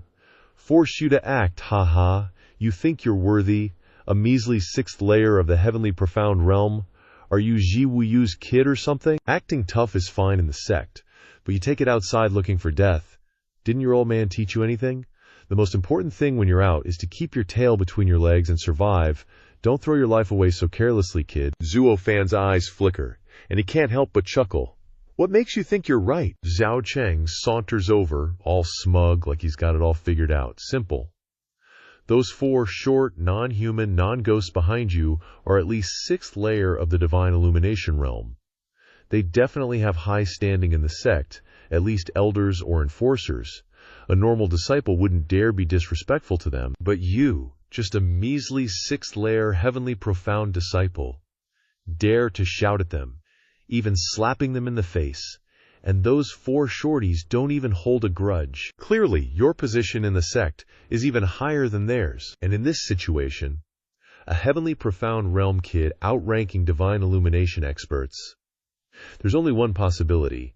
You're the son of demon-scheming sects Ji Wuyu. Zhao Cheng's analysis is pretty spot on. Giving the heavenly profound sect folks a start, they eye Zhuo Fan with suspicion, thinking maybe this kid really is Ji Wuyu's son, but why haven't they heard of him before? The demon-scheming sect's security is too damn tight. Zhuo Fan just smiles and shakes his head, thinking, he's actually got a point. If he was in the dark, he'd probably think the same thing. After all, heavenly profound realm bossing around divine illumination realm can only mean one thing: abusing your family's power. Sighing in resignation, Zhuo Fan chuckles. Everyone judges by appearances, but whatever. As long as they don't get in my way, I don't care. With that, Zhuo Fan gently stomps forward, heading straight for that 9th grade spiritual herb. It's like there's no one standing in his way. He just casually strolls over to snag it. Zhao Cheng's eyes twitch a little at that. A smirk creeps across his face as he sneers. No wonder I've never heard of Ji Wuyu having an heir. Turns out he's a total disappointment. A demonic cultivator with no hint of demonic aura from head to toe. Probably a cripple. Someone, go teach this little punk a lesson. As soon as the words leave his mouth, a hulking brute with arms as thick as tree trunks bows and steps forward. His aura explodes. A 9th layer heavenly profound realm expert. In a flash, the brute's in front of Zhuo Fan, throwing a punch and sneering, Hey, hey, punk! Who told you to mess with the things and women my young master has his eye on? You want to see your own bare ass? But just then, a series of eerie cackles echoes around. 4 wisps of black smoke suddenly burst from behind Zhuo Fan. It's the demons scheming 4 ghosts. They laugh evilly. Hehehe, you dare lay a hand on our steward Zhuo. How audacious, the brute startled. But before he can react, the 4 ghosts each grab a limb and cackle even louder. With a rip, they tear him into 4 pieces, spraying blood everywhere. The heavenly profound sect folks' eyebrows twitch like crazy, their hearts about to leap out of their chests. Who the hell are these guys? So brutal. Even for demonic cultivators, this is over the top, and so damn shameless. His eyes couldn't help but twitch. Han San Shao shouted angrily, HMPH, well done, demon book sect? You actually dare to kill someone from my demon soul sect? You four are truly seeking death. Finishing his words, Han San Shao stomped his foot fiercely, then struck straight towards the four. On this side, the demon book four fiends weren't afraid either, just gave an eerie laugh, then transformed into 4 streams of black smoke, and went forward to meet the attack. This was a battle of 4 experts at the 6th level of the Divine Illumination Realm, against a single expert at the 7th level of the Divine Illumination Realm. However, the Demon Book 4 Fiends' movement techniques were bizarre, and they had a combined attack formation to assist them, so as soon as they made a move, they immediately gained the upper hand. A gleam flashed in his eyes. Han San Shao seemed to sense the strangeness of the opponents, but he didn't panic and instead gave an evil grin, saying, "Oh, you're turning reality into illusion, and our Demon Soul sect's Shadow Soul formation aren't that different. You think you can win against this young master with that? Dream on." Then, he shouted, "Devil treasure! Soul-capturing net!" Immediately after, Han San Shao waved his hand, and a gray shadow shot straight towards the 4 fiends. The 4 couldn't help but be stunned, and before they knew what was happening, that gray shadow suddenly exploded, turning into a large cyan net that enveloped the 4 of them. Even if they transformed into black smoke, they couldn't escape in the slightest. Moreover, that large net was constantly tightening, and in just a moment it wrapped the 4 into a dumpling, stuck tightly together, so tight they couldn't breathe. Ghost Hung and the other 3 fiends struggled non-stop, but the more they struggled, the tighter they were squeezed, pinned so tightly that it hurt. The 4 fiends kept shouting Zhuo Fan's name, asking him to come out. Seeing this, Han San Shao snickered, then said disdainfully, "You 4 are experts at the 6th level of the Divine Illumination Realm, and you've been captured by me like this, yet you still open your mouths to call for help from a heavenly profound realm kid. Ha ha, you're really making a fool of yourselves, it's too hilarious." Ghost Hung was not afraid at all. Looking towards Han San Shao, he laughed loudly and said, "HMPH, laugh your father. Just keep laughing, you dare to offend us, and that means you're offending Steward Zhuo, and if you dare to offend Steward Zhuo, I'm afraid your head will soon be separated from your neck." Ha ha! The other 3 little devils also laughed comfortably, because they knew clearly that behind them was Zhuo Fan. As long as the main character was alright, they would be fine. If Zhuo Fan lost, then they would have to kneel down and kowtow to the ground and beg for mercy. His brows couldn't help but furrow. Han San Shao became even more suspicious in his heart. Originally, he felt that these 4 little devils were like bodyguards for Zhuo Fan, but if they were captured, they would either kowtow and beg for forgiveness, or beg for death rather than submit, or shout loudly for their young master to run. But what was going on here? There wasn't a trace of fear in their eyes. They weren't even worried about the safety of their young master, as if there was no need to worry at all. Suddenly, a dull sound rang out, and Han San Shao, who was vaguely pondering, looked up in surprise, only to see Zhuo Fan leisurely and complacently pulling up that spiritual herb and showing it off, his face expressing utter calmness. Han San Shao was extremely bewildered, thinking, "What's going on, me? Could it be that he didn't pay any attention to the battle just now? He doesn't even care that his 4 subordinates have been captured?" His eyes narrowed slightly. Han San Shao carefully looked at Zhuo Fan, and for the first time, a feeling of unease arose in his heart. There were only 2 possibilities for this situation. Either he was just an idiot, completely unaware of the seriousness and danger that was about to come, or this person's heart was so steady, his expression absolutely wouldn't change, a rarity in the world, making people angry. The collapse of Mount Tai wouldn't change his expression. In other words, this guy wasn't someone to be trifled with. On this side, Zhuo Fan had already obtained the spiritual herb in his hand, a faint smile on the corner of his mouth. Then he walked towards Shui Ruohua, his manner still the same, walking slowly, without the slightest panic or fear, as if the entire world around him was standing still for him, and there was nothing that the main character would put in his eyes. For a time, the atmosphere here was a bit strange. Everyone was standing still. Only Zhuo Fan was slowly walking. Zhuo Fan brought that spiritual herb in front of Shui Ruhua, then smiled faintly and said, "Hey girl, do you want this 9th grade spiritual herb? I just saw you risking your life for it. You must really want to obtain it, right?" Staring intently at Zhuo Fan, Shui Ruhua unconsciously panicked and said, "What do you want to do?" The main character replied, "Smart. There's no such thing as a free lunch in this world. If you want to get this spiritual herb, you have to give something up." Smiling slightly, Zhuo Fan glanced over Shui Ruhua a bit, then smiled faintly and said, "Similar, very similar." Her cheeks flushed red unconsciously. Shui Ruohua hurriedly retreated backwards, her eyes fiercely looking at the main character, then said, "Demonic cultivator, don't even think about it. This young lady isn't someone you can bully so easily." Completely unconcerned, Zhuo Fan just looked at Shui Ruhua and nodded slightly. Then he took a deep breath, then said indifferently, "Haha, even the temperament is similar. Both are very strong." "Young lady, don't misunderstand. I don't like dual cultivation. Nor will I violate you. I saw you risking your life for it just now. You must really want to get it, right? I just want to ask you a few questions.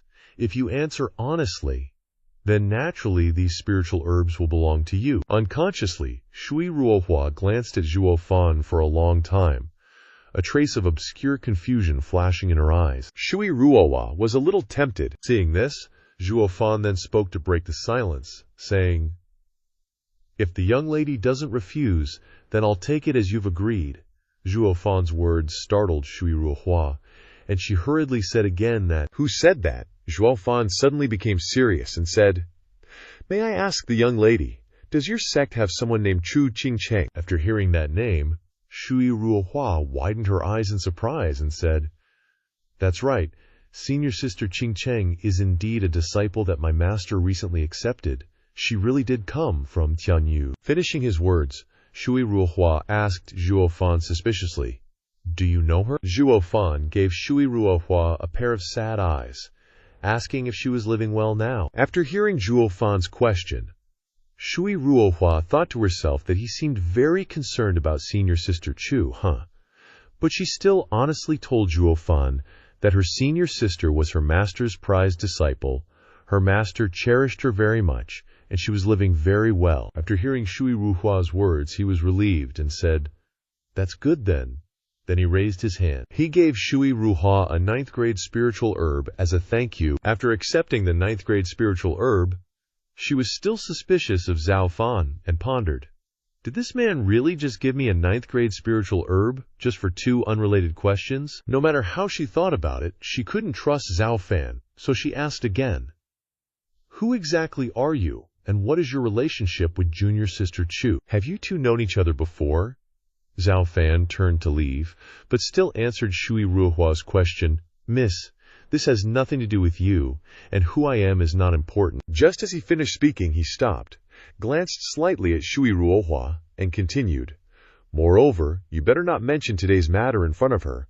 Our transaction is complete. Take the spirit herb and go." After hearing Zhuo Fan's words, Shui Ruohua pondered, "This guy, how can he change his face faster than flipping a book?" Suddenly, from a distance, a voice of a young man in purple with curly hair shouted loudly, saying, "What are you guys doing there for so long? What do you mean by this?" From a distance, a group of people was walking towards where Zhuo Fan and Shui Ruohua were standing, and the leader of that group, Han San Shao, closed the distance and continued, "In the end, isn't it still the strong who are respected and have supreme strength?" Han San Shao looked at them with a face full of mockery, saying, "Who can stop me from seizing what I, Han San Shao, want?" After hearing those words, Zhuo Fan's expression remained calm without a trace of fear, and he replied with a mocking tone, "Make sure you know your limits. Don't run around outside if you don't have the strength." As soon as he finished speaking, Han San Shao called Zhuo Fan little brat and said,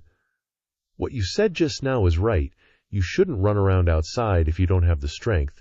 This sentence should be used for them, and it's the same as using it for you." After finishing speaking, the wind blew strongly from the cliff, making the atmosphere even more tense. But Zhuo Fan calmly responded, as if he hadn't heard Han San Shao's words, saying, "It seems like you misunderstood. I wasn't talking to them.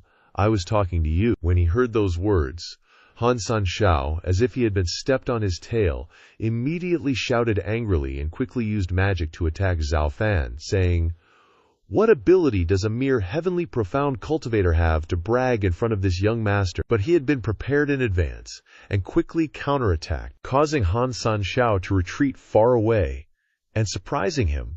Unable to believe that he was just a heavenly profound sixth-layer cultivator, how can his nascent soul power surpass me, a divine illumination seventh-layer expert? After pushing Han San Shao away, Zhuo Fan gently walked towards the nascent souls who were being held captive. He thought to himself, "The soul-devouring net uses the beast souls of spiritual beasts to refine, specializing in capturing nascent souls." After seeing Zhuo Fan, one of them shouted loudly, calling Zhao Butler, "Save us!" Zhuo Fan was still standing there and thought to himself, "Could it be that even these four can't escape? Ha! After thinking, he prepared to raise his hand to cast a spell to break the soul-devouring net. When he saw this action of his, Han San Shao, standing from afar, told him, "This seventh-grade demonic treasure, except for my unique skill, you can't possibly save them." Before Han San Shao finished speaking, Zhuo Fan had lightly broken the soul-devouring net and mocked, "I'm sorry, what did you just say?" After witnessing a series of Zhuo Fan's actions, Han San Shao was stunned and couldn't believe his own eyes, and angrily trembled, saying, "This brat, pretending to be weak to fool people, this young master underestimated you just now, but now this young master must use my strength to show you once what is meant by, there are mountains beyond mountains, and there are experts beyond experts." After saying that, he summoned his own magic and attacked Zhuo Fan fiercely, but he gently redirected Han San Shao's magic power, causing the ground around to quickly crack into branches, and the people standing on the cliff were also affected, causing many large rocks to fall from above. With Zhuo Fan's gentle action, Han San Shao trembled with fear. He sat down on the ground and stammered, "How? How is it possible? This..." When the smoke was misty, a dark shadow hidden behind looked down lightly from above, saying to Han San Shao, "I'm not interested in fighting you, but remember this for me. I'm not the son of Shi Wuyu. I'm arrogant just because I have enough strength." After saying that sentence, Zhuo Fan's whole body was surrounded by a black mist, and with red eyes he gave a warning to Han San Shao, "If you dare to cross the line, I will definitely blow your brains out." When he heard Zhuo Fan's warning, Han San Shao shouted in fear to threaten him, "Do you dare to kill the young master of the Devil Soul sect? Aren't you afraid of a great war between the two sects?" When he heard that sentence from him, he said lightly, "But there is still weight. Accusation is the benefit of the living. But if you no longer exist in the world, you can't possibly accuse me." Zhuo Fan and the four devils left that place, flying straight to the Devil Scripture sect. A clever devil looked at him and asked, "Zhao Butler, why did you save that little girl just now?" A stingy devil also chimed in and said, "Did you take a fancy to her?" Hearing the two devils ask like that, he cursed, "Monkey, I just wanted to inquire about the matters of the Xuan Tian sect, that's all." Hearing that, the ferocious devil also opened his mouth and asked, "What about that little Devil Soul sect imp? Why did you let him go? Isn't this your style?" Hearing that, he smiled lightly and asked, "Me? What style? Born to be a crazy killer or something?" "Hold on a sec, you just said. No matter what, they're still from a major sect. Just intimidating him should be enough." Guy Shongsha didn't hold back his praise. "As expected of Butler Zhu, your work is always so airtight and your thoughts so thorough." Saying that, he laughed loudly. "No wonder even the sect leader took a liking to you and strongly urged you to join the sect." Hearing him say that, Zhao Cheng suddenly remembered something, turning his head to ask, "Oh yeah, I just heard him say something about the 3 upper sects and 3 lower sects. What does that mean?" He replied, "Butler Zhuo, please don't bring up this painful topic, especially not inside the sect." Saying that, he glanced at Zhao Cheng and continued, "Otherwise you'll get beat up, and even the sect leader can't help you." Zhao Cheng asked curiously, "Why is that?" Guy Shongsha started to explain. "Actually, there are a total of 10 major sects in Western State. Except for the Twin Dragon Courtyard standing at the very peak of Western State, the remaining 9 sects are divided according to their strength into the 3 upper sects, 3 middle sects, and 3 lower sects. The stronger the sect's strength, the more they can reside in the major countries and enjoy more cultivation resources. Like the Devilish Soul sect, that's one of the 3 middle sects, our Devilish Tome sect, and the Xuantian sect are both 3 lower sects, so every time our disciples meet them, they feel a step below. Annoying, right? Guy Lingley chimed in. That's right, especially 60 years ago, when we fought with them, the 4 of us brothers teamed up. We had hope of winning, but that damn stingy ghost ran off to pick up the other guy's demonic treasures, screwing up our combined attack formation, and we lost big time. That's why the sect leader locked us up in Thunderclap Mountain for nearly 100 years. That stingy ghost, taking the blame for no reason, looked over. Then he angrily kicked Gui Lingley in the face and shouted loudly, "Old Third, didn't we say not to bring up old debts anymore? Why are you bringing up my old debts?" Asking for a beating, Zhuo Fan didn't pay any attention to the 2 ghosts fighting each other, and continued to ask, if the Xuantian sect and we are both 3 lower sects, their sect strength must be no better than ours. How do they still have the guts to snatch spirit herbs with them and fight? Guy Xiangsha grinned and replied, "Butler Zhuo, you really don't know about this. Although we can't provoke that devilish soul sect, don't forget that we also belong to the Heavenly Marshal's 3 guardian sects, right next to each other." He began to analyze. The only middle 3 sect of Heavenly Marshal, the Heavenly Traverse sect, is considered our boss, always protecting us, so as long as it's not a big deal, then the Devilish Soul sect won't openly provoke a war between the 2 sects, otherwise the Heavenly Traverse sect will definitely step in. Both are middle 3 sects. If they fight, no one will benefit. Zhuo Fan probably understood the general situation, silently thinking, I'm afraid that the incident with the beast-taming sect back then wasn't just one devilish tome sect, adding in the remaining 2 sects. No wonder 300 years ago. That little brat caused a huge ruckus in Heavenly Marshal, and the 3 guardian sects pushed the responsibility onto each other, none of them willing to take action. Suddenly, Gishangsha happily pointed to the front and shouted, "Butler Zhuo, we're here, that's the entrance to the sect." Streaks of black air flew through the forest. Then they stopped in a clearing on that side. The 4 ghosts began to form hand seals and muttered incomprehensible language. Suddenly, a purple light circle appeared from the void. Zhao Cheng stepped inside. As soon as he entered, Zhao Cheng took a deep breath, saying refreshingly, "No wonder it's a secluded mountain sect. The cultivation environment is completely different." Suddenly, a streak of light flashed across. A knife appeared on his neck out of nowhere. His eyes flashed with surprise. A blonde girl appeared out of nowhere, asking, "Who are you?" Yuger pressed the knife against his neck, coldly asking, "Dare to intrude into our devilish tome sect without permission?" Zhao Cheng didn't show any fear, even leaning his neck closer, grinning, then quickly grabbed the arm holding the knife. Her arm was grabbed, and the knife fell out. Zhuo Fan, without any tender, loving care, bent her arm backwards, making her eyes widen in pain. Looking at her, he thought to himself, the killing intent in this girl's eyes is really cold. No wonder she's a disciple of the demonic sect. So young, already killing people like ants, just like when I first entered the demonic sect. Thinking of that, he curled his lips and said, "As expected, you're fearless when you're just born.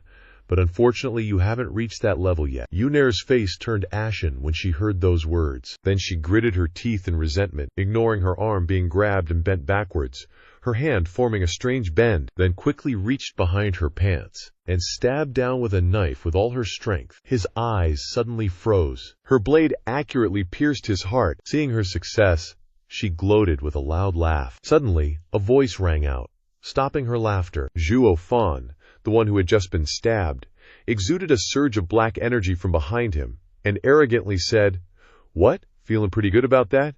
You're as ruthless as I used to be, thinking you've secured victory with one strike. Instead, you exposed an opening, making it all for naught." That's a mistake young folks often make.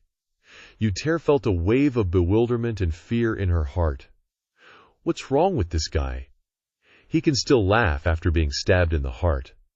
Could it be he did it on purpose just now? She raised the blade again, determined to strike, shouting, "If one strike doesn't work, then here's another." A voice rang out, "Stop! temporarily halting Yuer's action. The blade was poised at Zhuo Fan's throat. Streams of black energy wrapped around her, causing her to drop the knife to the ground, leaving her wide-eyed and caught off guard. He looked up at the sky and shouted to the four fiends, "All four of you, stop! Release her!" The black energy streams obeyed him, releasing her and quickly flying away, leaving her collapsed on the ground. The four fiends appeared, loudly proclaiming, "How dare you act violently within the demonic scripture sect?" Seeing Yuer on the ground, Ghastly Hung shouted, "Who ordered you to do this? Are you tired of living?" Yuer, like a mad woman, shouted, "Who are you? How could you open the sect's barrier?" Looking at her, he had a thought, but she didn't show any fear or submission. This little girl has some backbone. Hearing her question, Ghastly Hung chuckled and said loudly, "This little girl really doesn't know much. We are renowned demonic heroes, the demonic scripture four fiends, who have roamed the continent for years. Who in this world doesn't know us?" Hearing those words, she was extremely puzzled. "I don't know why our demonic scripture sect would have people like you, neither human nor ghost, acting all mysterious." Her arrogant remark infuriated the four fiends, who snapped back, "Little brat, do you believe I'll tear your mouth apart?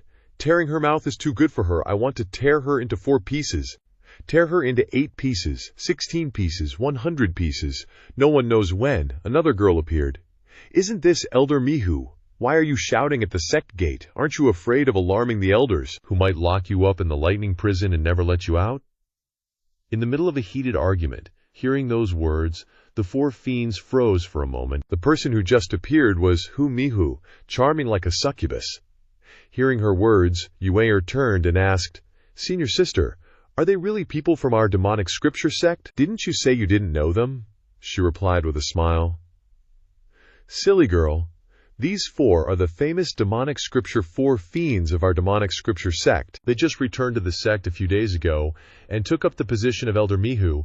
It's just that you were in secluded cultivation of the hidden Devil Deo scripture at the time, so you didn't know." Ghastly Hung replied smugly, "HMPH, HMPH, HMPH, that's right," even though she knew they were her own people.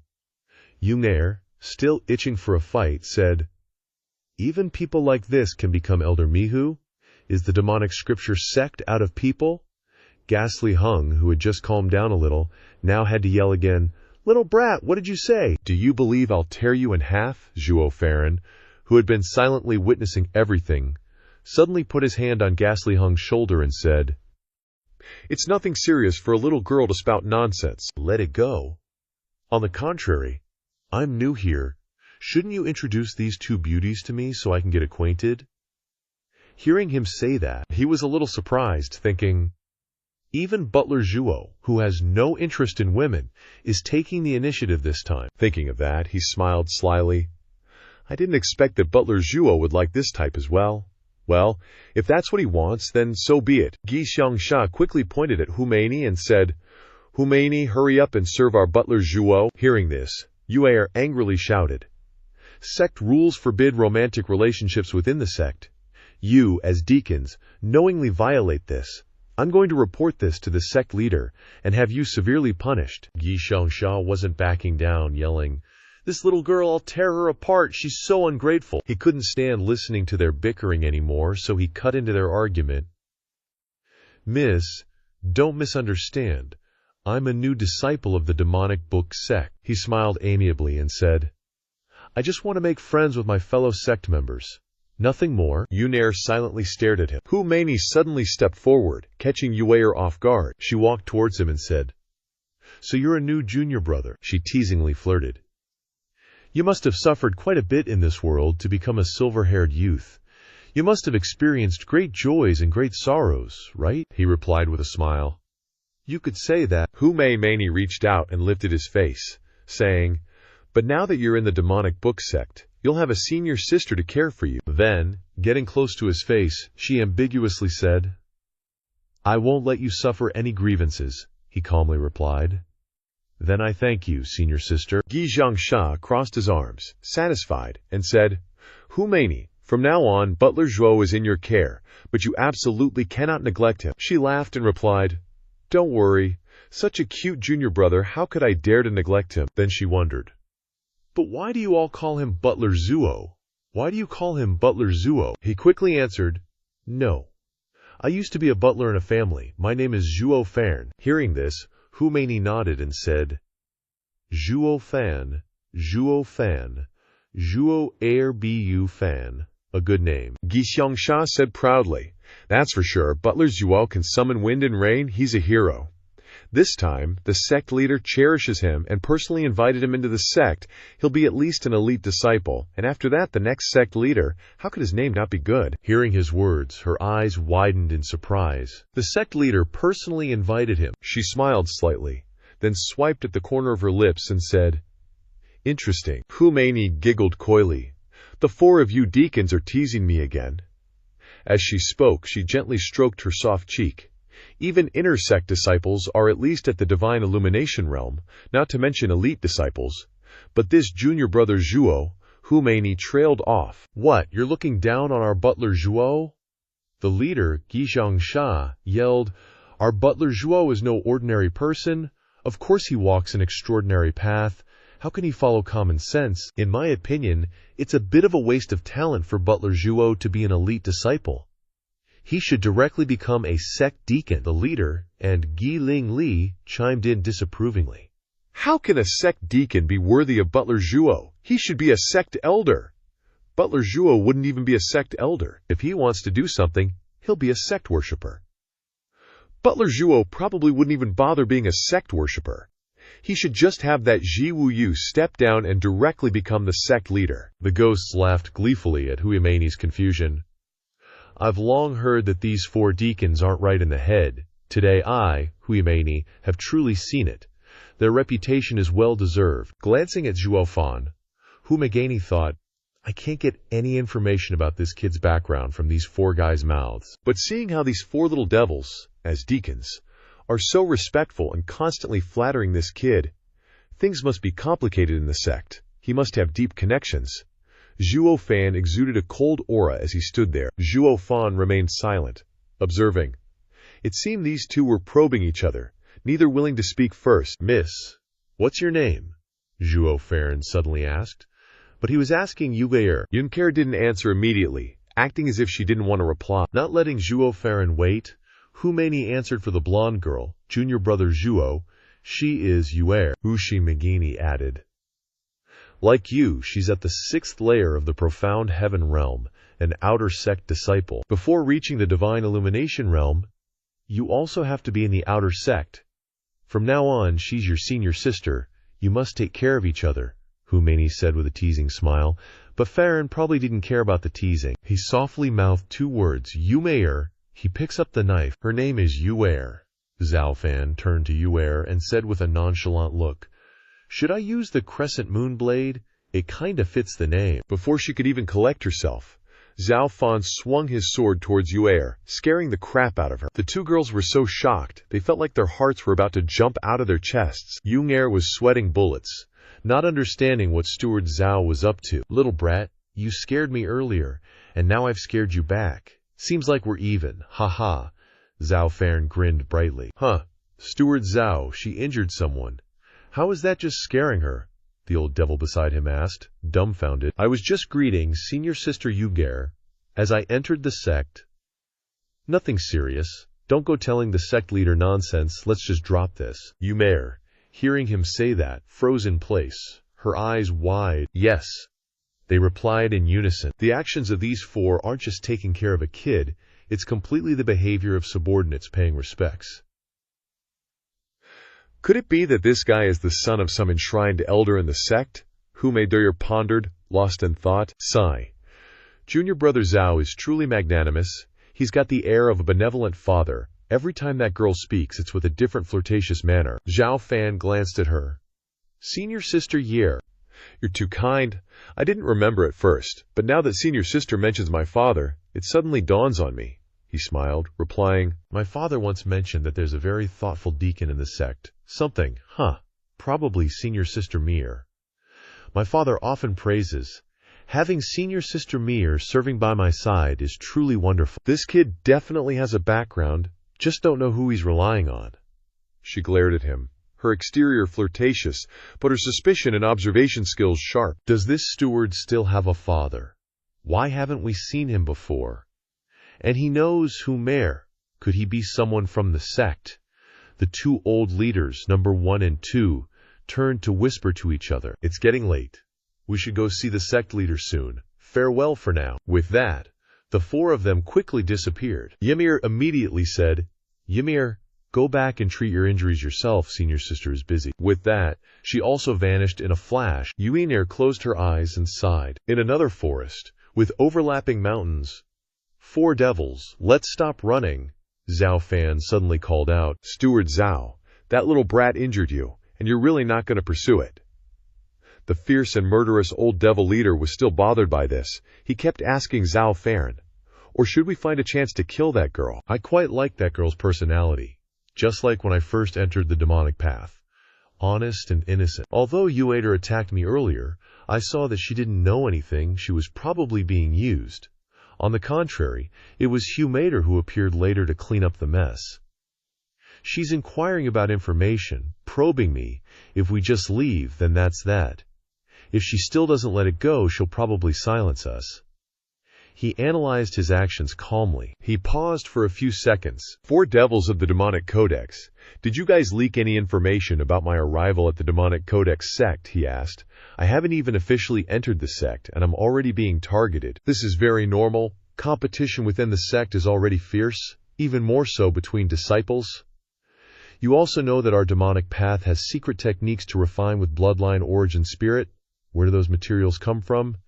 You can't just go attacking disciples from other sects, right? The old devil leader said gently. So they choose suitable cauldrons from the eliminated disciples to make their own. Which means being eliminated here is equivalent to losing your life, the old devil number 2 added. Looks like the fact that Shi Wu Yu personally invited me to join the sect was leaked, causing the disciples in the sect to target me. Ha ha! A bunch of kids who just entered the demonic path want to trap your old ancestor. He smirked, thinking to himself. Interesting, he concluded. Each step they took left clear streaks of light, and a dark shadow was secretly observing. He snickered, saying, That guy is the newly arrived disciple whom the sect leader personally invited. A mere 6th level of the profound heaven realm is so ordinary. The sect leader actually invited someone like that into the sect, and even spared a 9th grade spirit pill. Humayer chimed in from the side. This little dork is quite interesting. Umair injured him earlier, yet he proactively made peace. Plus, judging from his tone, his dad must be some big shot in the sect. She predicted, probably just another 2nd-generation ancestor, right? She put on a playful, innocent expression, not resembling a demonic cultivator at all. Did he get in through the back door? The sect leader doesn't seem like someone without principles like that. Maybe his talent is good? The sect leader wouldn't have taken a fancy to him without reason. You're beautiful, but your guesses aren't bad either. Right, what was the situation when he fought Uair, 2nd senior brother? Don't worry, this kid's strength is weak. Although he broke Uair's arm, according to Ymir, his chest also took a blade. So, they were probably evenly matched. And he barely won? Let's see how the sect leader arranges it. If he's arranged as an inner sect disciple and personally taught by the sect leader, the man in the black cloak continued, then his potential must be outstanding and will be a threat to us. We must eliminate him quickly. If he's arranged in the outer sect as usual, it's probably just a favor. Maybe the sect leader reached a secret agreement with some honored elder. Outside a solid, fortified city gate, old boss Ghost Killer was standing right in front of the city gate with Zhuo Fan. He raised his fist, showing his joy, with a glint of light reflecting. Walking out from inside the city gate was an elder, with a dignified and steady posture. That's Elder Yao. You're the newly arrived disciple, Zhuo Fan, right? He asked in a loud voice. That's right. He obediently cupped his hands in greeting. The sect leader has issued a decree. Zhuo Fan is to reside in the miscellaneous affairs department. He suddenly changed his attitude and shouted, From today onwards, you are a miscellaneous affairs disciple of this sect. Take him away. The 4 old devils and Zhuo Fan, before his might, kneeled to accept the decree. All 4 old devils shouted in unison, Ms. Purcell, Begrilla, Begonius, A.F., Fairs, Perstitus, Nisi, Zhuo Fan was the same. His eyes instantly changed, and his attitude shifted. Elder Yao, are you mistaken? Old boss Great Killer approached tentatively. Our steward Zhuo is skilled in both martial and literary arts, a rare talent. How can he work in miscellaneous affairs? This is the sect leader's order. How can it be mistaken? He replied sternly. Hurry and take him to register. He'll officially start his miscellaneous affairs work tomorrow. The elder resolutely entered the city, and the gate slammed shut with a loud bang. Zhuo Fan lowered his head, while the four old devils were still in shock. What kind of medicine is Zhiwu Yu selling in his gourd after all, he thought to himself, his eyes revealing clear dissatisfaction. Using a 9th-grade spirit pill to force me into the sect, just to work in miscellaneous affairs. Outside, there were still undulating mountains and forests. Second senior brother, even if this kid isn't outstanding, he still has the strength of the 6th level of the profound heaven realms. Yiker commented. He can't enter the inner sect, but he's more than enough for the outer sect. There's no need to punish him to the miscellaneous affairs department, right? She wondered. No one can predict the decisions of this sect leader. He's just arrived and hasn't made any mistakes, she continued to wonder. Oh, could it be that the man in the black cloak inadvertently discovered something? Oh, you know already, Humizer asked him. Looks like you guessed right. This kid really didn't enter the sect through the front door. We both know that a disciple who wants to enter our sect needs approval from 2 people. One is the sect leader, and the other is the Great Honored Elder. But the Great Honored Elder has always been upright, and has very strict requirements for disciples. Meyer listened attentively to his analysis, especially for those second-generation ancestors who rely on their father's connections and take the positions of sect disciples. He hates them very much. Especially after the crushing defeat in the double dragon meet last time, the Great Honored Elder is even more furious. It's got to be that the sect leader's plan got leaked to the Grand Elder. They must have struck a deal. The kid can stay, but no elite status, no twin dragon meet. Gotta remember, chore disciples aren't exactly criminals, but they're basically washouts from the moment they join. No way they're qualified for elite disciple status. So that's it for the kid, huh? Ying Yi sighed. But I'm not so sure, the other one said. If he just gets wasted like that, how would his backers be cool with it? They'll probably wait till he's strong enough and just give him an elder position, leaning on the sect from within. He kept rambling on. Anyway, chore division guys can't get into the elite ranks, but there's no rule against becoming an elder. And those elite disciples, they're all sect leader candidates for the next term, he continued. The Grand Elder's probably weighing his options. First, to stop those silver spoon-fed brats from dragging down the elite disciples' overall power. Second, to prevent one faction from getting too strong in the sect. So this kid, should we still keep an eye on him? Yin Yi circled back to the original point. Keep an eye on him for what? He retorted. Heh. As long as he doesn't become an elite disciple, he's got no shot at the Twin Dragon meet, no threat to us whatsoever. Just leave him in the chore division, wait for his backers to pull some strings, and get him an elder or steward position. Yin Yi glanced back, gave a soft laugh, and the 2 figures disappeared into the forest. Demonic Codex 4 Fiends, Zhuo Fan, slowly called out, Tell me, old geezers, what's a chore disciple's status in the sect, he wondered. The 4 undead fiends sat gloomily on the stairs, each wearing a bored expression. Not great, probably, he guessed. But yeah, you're right.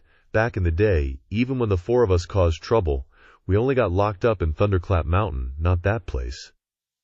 The leader rested his chin on his hand. The chore division is basically the sect's prison. Only the most heinous criminals get sent there, and they're stuck there for life. Disciples who fail the entry exam get sent there too. 0 cultivation resources. They just live out their days peacefully until they're old, with no future whatsoever.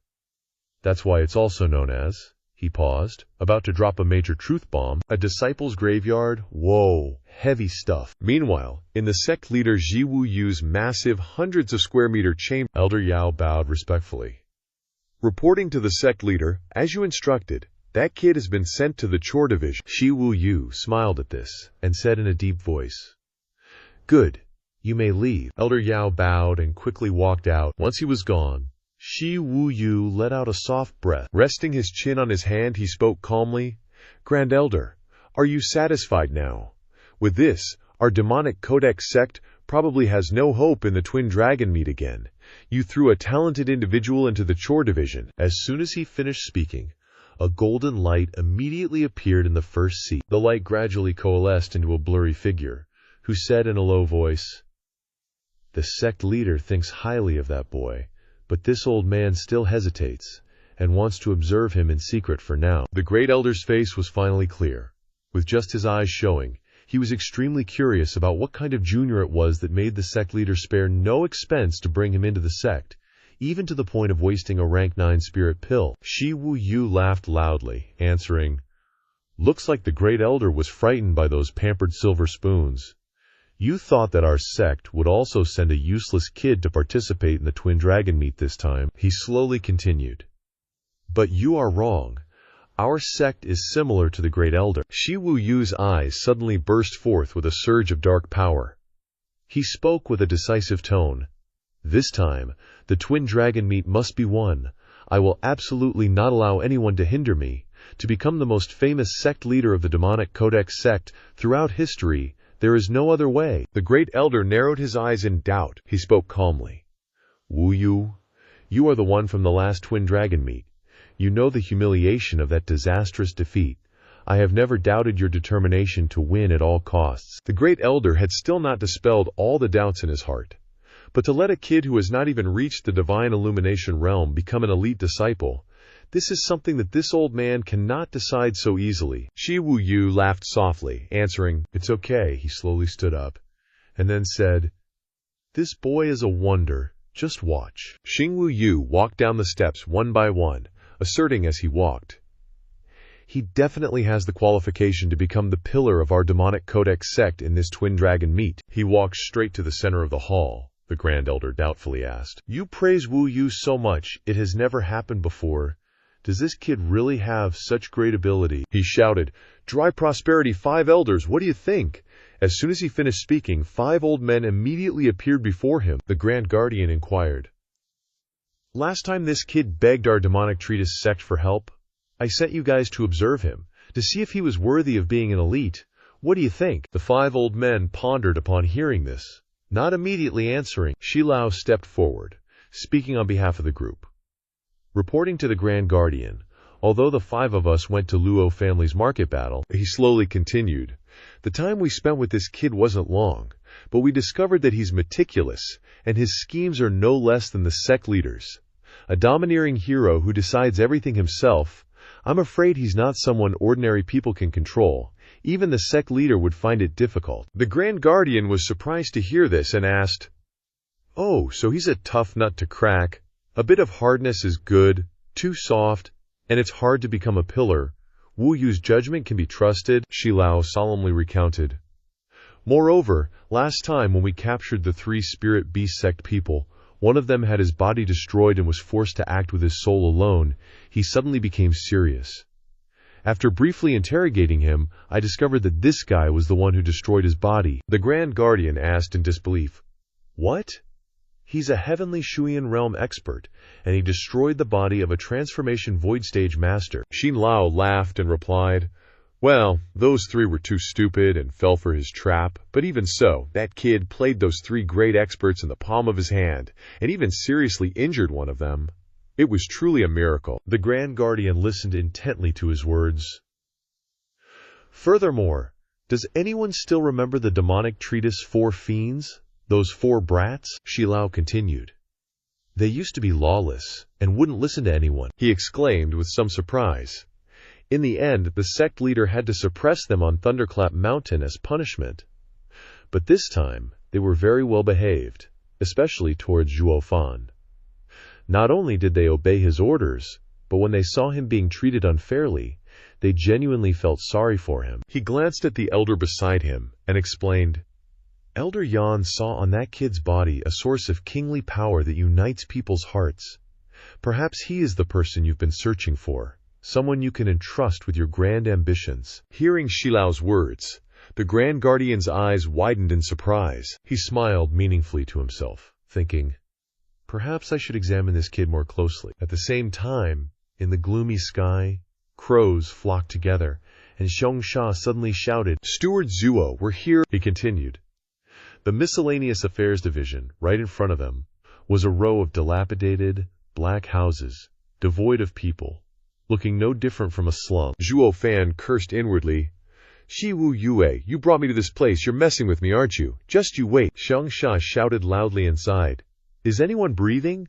Get out here. A pair of feet wearing flip-flops hurriedly ran over, saying, Coming, coming! An old man with completely white hair and beard walked over, smiling brightly and asking, Esteemed sirs, what are your orders? Zhuo Fan secretly observed. Dragon Vein Bone Tempering Realm, no wonder he was assigned to the Miscellaneous Affairs Division. This is all he'll ever be, Xiangsha asked, puzzled.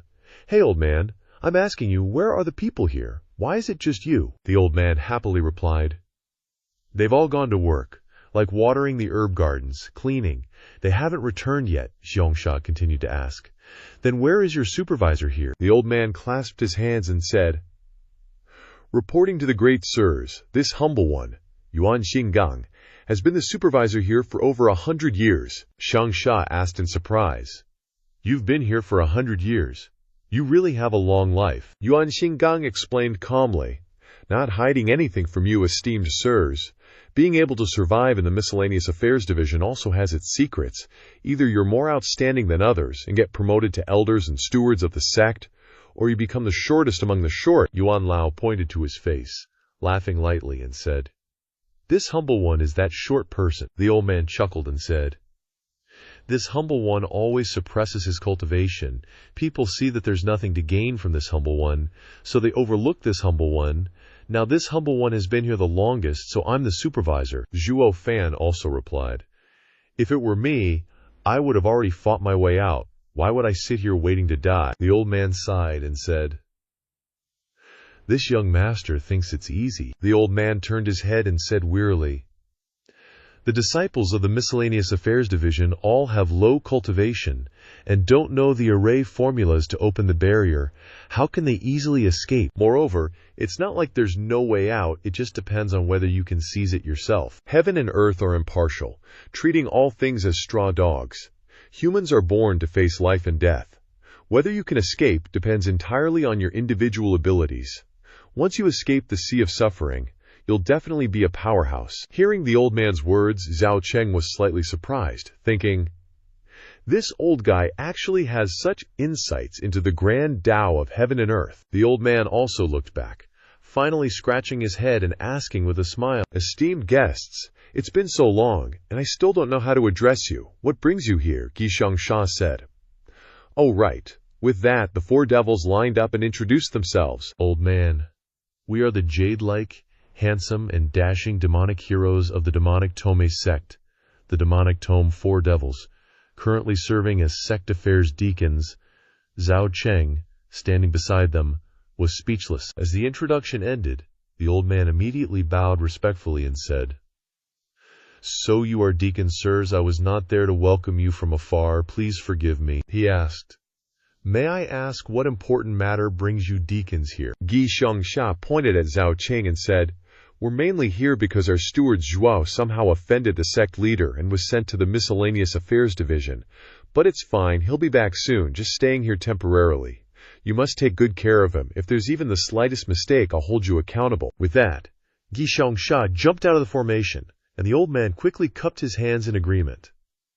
The four sirs can rest assured this old one would never dare to make things difficult for this Zhuo sir. Suddenly remembering something, the old man hesitated slightly and said, It's just that there are indeed a few big shots in the Miscellaneous Affairs Division, and they really are untouchable. Hearing this, Zhao Cheng frowned, thinking, Looks like there's more to this than meets the eye. Hearing the old man's words, Xiangsha pointed and shouted, What do you mean untouchable? Just tell us their names when the time comes. Just as the four devils were enthusiastically trying to protect Zhao Cheng, he poured a bucket of cold water on them. He said, Do I need to announce your names? Hearing this, they weren't annoyed or disappointed at all, but instead reached out and said with a smile, Steward Zhuo is right. With Steward Zhuo's abilities, the four of us aren't worthy of looking after you. Finally, the four devils left, leaving behind the words, Then you stay here. We'll go find out what's going on and definitely figure out a way to get you out. Zhao Cheng watched them go with a thoughtful expression, and the old man watched along with him. Suddenly, Zhao Cheng smiled faintly. I really never dreamed that one day I'd have these 4 little devils looking after me. The old man behind him also breathed a sigh of relief and said, Mr. Zhuo's karma is truly good. The old man continued with a smile.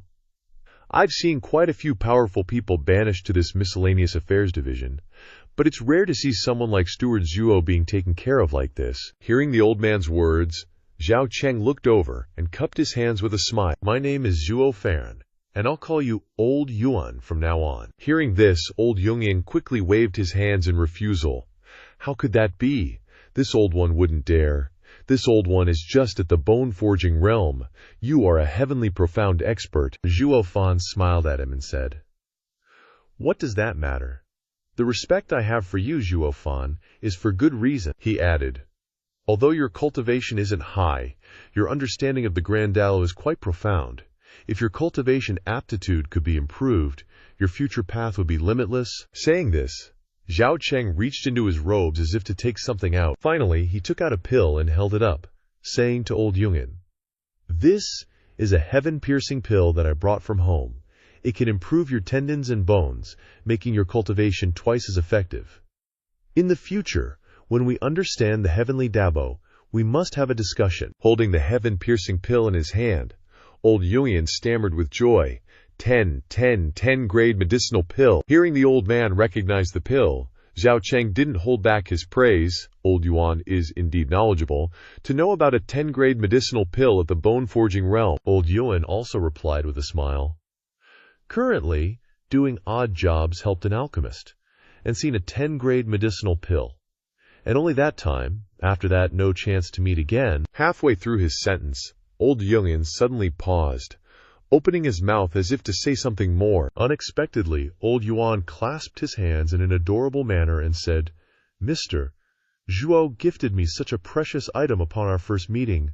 I am truly ashamed, and dare not accept it. You frightened this old one.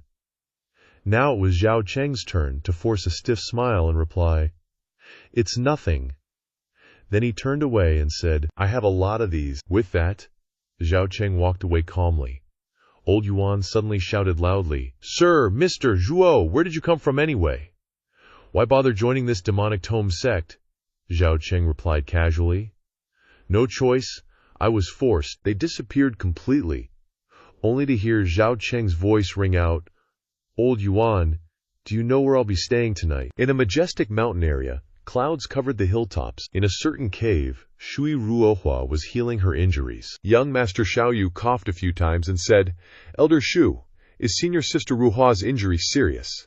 Elder Shu stroked his beard and replied, It's been so long and she hasn't recovered. Should we inform Father and the honored elders? He continued, Young Master, don't worry. The 4 of them are practicing the Zhao Tian Si Yuan formation of gold, wood, water, and fire. Each phase embodies one element. With the power of the Zhao Tian, Ruhua's injuries will definitely recover quickly. Even the great earth meridians can be turned into primordial chaos. Finally, he closed his eyes and said, Really, there's no need to bother the sect leader for such a small matter. A stream of golden qi rose above Shui Ruhua's head. She looked over sincerely and said, Thank you, my 3 junior sisters, for helping me. One junior sister also took her hand and said, Senior sister, you're too kind. It's what we should do. Young Master Xiaoyu also approached, coughed lightly a few times, and said, Senior Sister Ruhua, are you all right? She smiled and replied, Of course, silly little brother. At this time, Chu Qingcheng spoke up. Senior sister, if you're all right, then this junior sister will go back to cultivation. Chu Qingcheng turned to leave, when suddenly a voice sounded from behind. Wait a moment. She turned her head and heard young Master Xiaoyu say, Junior Sister Qingcheng, ever since you arrived at the Xuantian sect, you've been immersed in cultivation all day, not caring about external affairs. Aren't you bored? He continued. Today you finally left your seclusion. Why do you want to go back already? Chu Qingcheng stood in place and said, Young Master Xiaoyu, success comes from diligence, while neglect leads to ruin. The path of cultivation values persistence. My purpose in coming to the Xuantian sect is only cultivation. This time, if it wasn't because Senior Sister Ruohua was injured and needed the Zhao Tian Si Yuan formation to heal her, I wouldn't have left my seclusion. Shui Ruhua stood behind and looked at Chu Qingcheng's back, her heart filled with mixed feelings, thinking, this Qingcheng junior sister truly deserves to be the sword holder of the Hanguang sword. Indeed, she's like her sword, a cold heart. Young Master Xiaoyu also secretly thought. Not just anyone can move the heart of our ice beauty. Chu Qingcheng didn't intend to entangle further, not even turning her face back, and said, farewell. Another voice rang out, stopping her steps. Junior Sister Chu, please wait. She turned back unhappily and asked, what is it now? She and young Master Xiaoyu simultaneously turned their heads towards Shui Ruohua and heard her say, this time when I went out, I met some people who seemed to be related to you, she asked. Related to me? Elder Shu next to them also curiously asked. Ruohua, weren't you injured by Han San Shao of the Demon Soul sect? How is it related to Qingcheng? She replied. The one who injured me was indeed Han San Shao of the Demon Soul sect. Speaking of this, Shui Ruohua suddenly hesitated, stammering, but after a long time she finally said, the one who saved me, however, was someone from the Devil Restraint sect. Shui Ruhua's words surprised everyone. Elder Dongqing blurted out. What? Chu Qingcheng also looked thoughtful. A junior sister asked. We've always had grudges with the Devil Restraint sect. How could they risk offending the Demon Soul sect to save us? She replied. Actually, they didn't save me for my sake. They took action to save me because of Qingcheng. Chu Qingcheng was startled when she heard her say that. Young Master Xiaoyu asked very curiously. Sister Ruhua, what's going on exactly? Shui Ruhua began to recall. The thing is like this.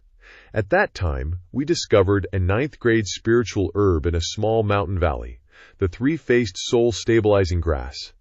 Before she even finished the first sentence, Elder Shu lost his composure and exclaimed, What? That's a good thing, did you get it? She replied, Of course I got it.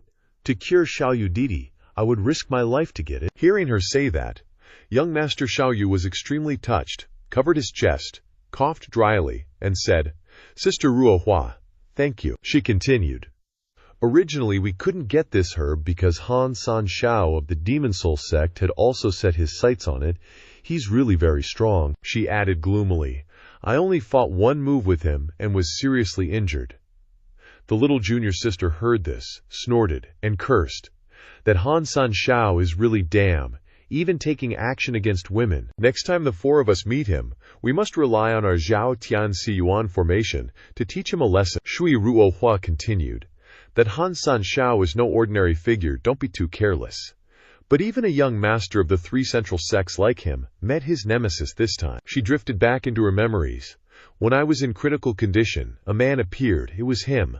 With a wave of his hand, he cleaved the earth, preventing that Han San Shao from daring to cross even a single step. Even after he left, that Han San Shao didn't dare to step forward. The fact that I could retrieve this 9th grade spirit herb was also due to him handing it to me personally. Finally, she said, and he is a member of the demonic scribe sect. Hearing that, everyone wore surprised expressions. Only Chu Qingcheng remained expressionless. Little Shimei suddenly chimed in, Shui Ruhua Shiji, could it be that the devil took a fancy to you, wants you to cultivate duel with him? This question startled Shui Ruhua, and her face turned red. She blushed as she explained. It's not like that. Although he did give me the spirit herb with a condition, it wasn't aimed at me. He only asked me 2 questions related to Qingcheng Shimei. At this point, Chu Qingcheng was also somewhat invested in the story, so she asked, What questions? One was asking if you were in the Xuan Tian sect, and the other was asking if you were doing well. She was slightly taken aback upon hearing the second question, and then couldn't help but ask, What's his name? Shui Ruohua replied helplessly. I don't know that, he didn't say, and even told me to forget about that day. But 4 divine illumination realm brats follow him around, all calling him Butler Zhuo. As soon as that name was mentioned, it was as if an electric current surged through her head. She widened her eyes in surprise. Then, tears spontaneously fell, and she said, choking with emotion, It's him. It really is him. Then she raised her hand to wipe away the tears and smiled. He still remembers me. At this moment she was no longer as cold as she had been. Everyone stared intently at her. Little Shimei even exaggeratedly said, Ching Cheng has been here for so long, and it's the first time I've seen her smile.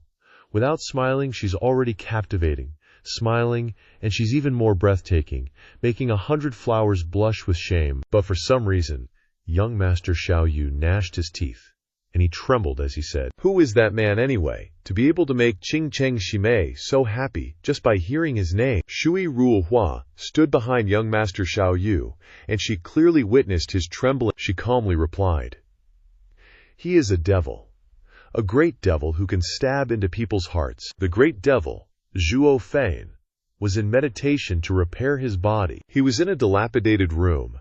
The surrounding walls were cracked and unsightly, and there was only one window in the room for the moonlight to shine through. Suddenly, he abruptly opened his eyes, and old Yuan burst through the door, shouting loudly, 'Zhuo Fan, wake up quickly, it's time to gather.' Before he finished speaking, he grabbed his hand, and then quickly dragged him away. Not understanding what was happening, he opened his mouth to ask, 'Old Yuan, what's going on? Why the rush?' Old Yuan, while dragging him away, sighed and said, 'You wouldn't know since you just arrived.' Old Yuan anxiously continued, 'The two great ones have summoned everyone to gather for labor. We must get over there quickly. If we're late, we won't keep our little lives.' He unexpectedly asked, 'The two great ones. Isn't this miscellaneous affairs division under your management?' Old Yuan replied, 'This old man is only a supervisor in name. What is this? Everywhere is a strong respect.'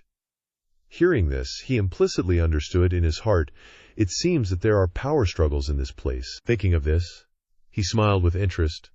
'I hope you guys don't provoke me.' Ahead, a group of people were gathering. Old Yuan shouted in a panic, 'It's over. There are only these few people. Most of them must have already entered. We're late.' In contrast to that worried look, he leisurely put his hands behind his back and said, 'So what? Isn't it still early?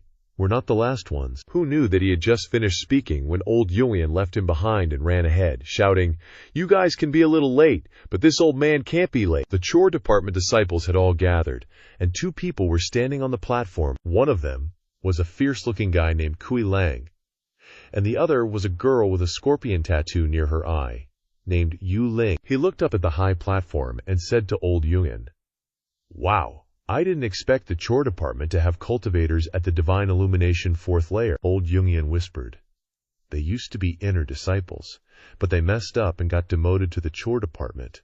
Their futures are pretty much ruined, so their tempers aren't great. You really shouldn't mess with them.' As they were talking, old Yuan's name was suddenly called out. Kui Lang snarled, 'Old man Yuan, you're here, so why aren't you getting up already? What are you muttering about? And hurry up and bring that list over here. Your old man's counting heads.' Old Yuan scratched his head, stepped forward, and humbly said, 'My apologies, esteemed ones. This old man is late today. Please forgive me.' Kui Lang, with his contorted face, sneered, 'Old man, if it wasn't for your terrible aptitude, I'd definitely use you for my cultivation. Your legs are getting slower and slower, aren't they?' At that moment, old Yuan, while handing over a stack of papers, forced a smile and said, 'Many thanks for your grace, Sir Kui Lang, for not killing this old man.' Kui Lang began calling out names from the list. Zhang Fugui, Li Ergu.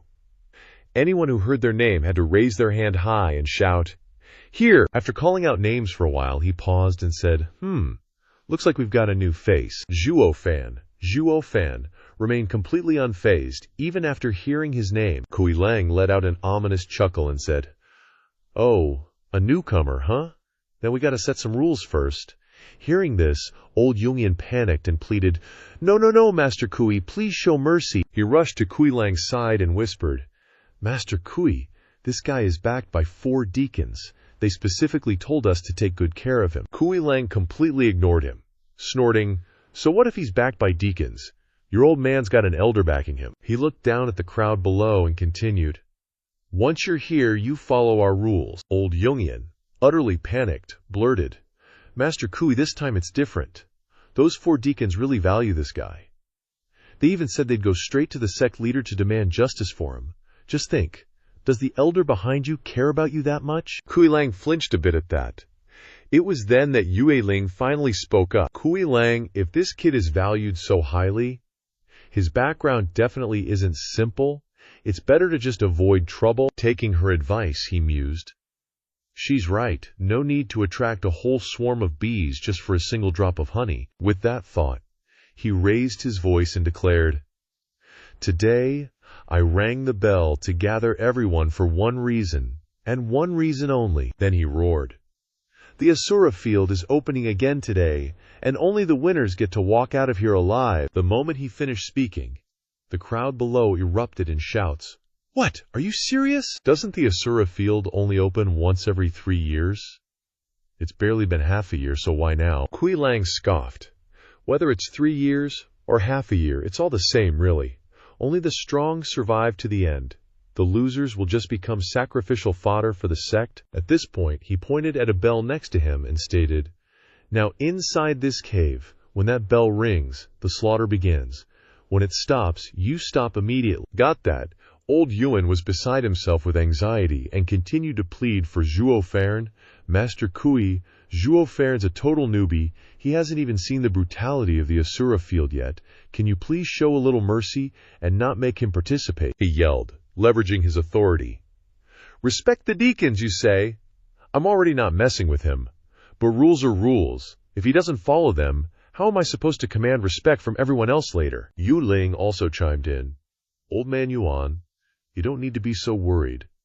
That kid's cultivation is at the heavenly profound 6th layer. Among this bunch of chore department disciples, he's already considered strong.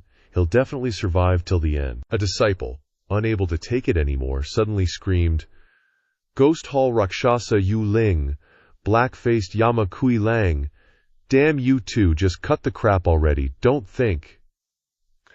I don't know that the sect never even demanded us to collect cultivation materials. You two are just collecting materials for your own sisters and sons. You're totally abusing your power for personal gain.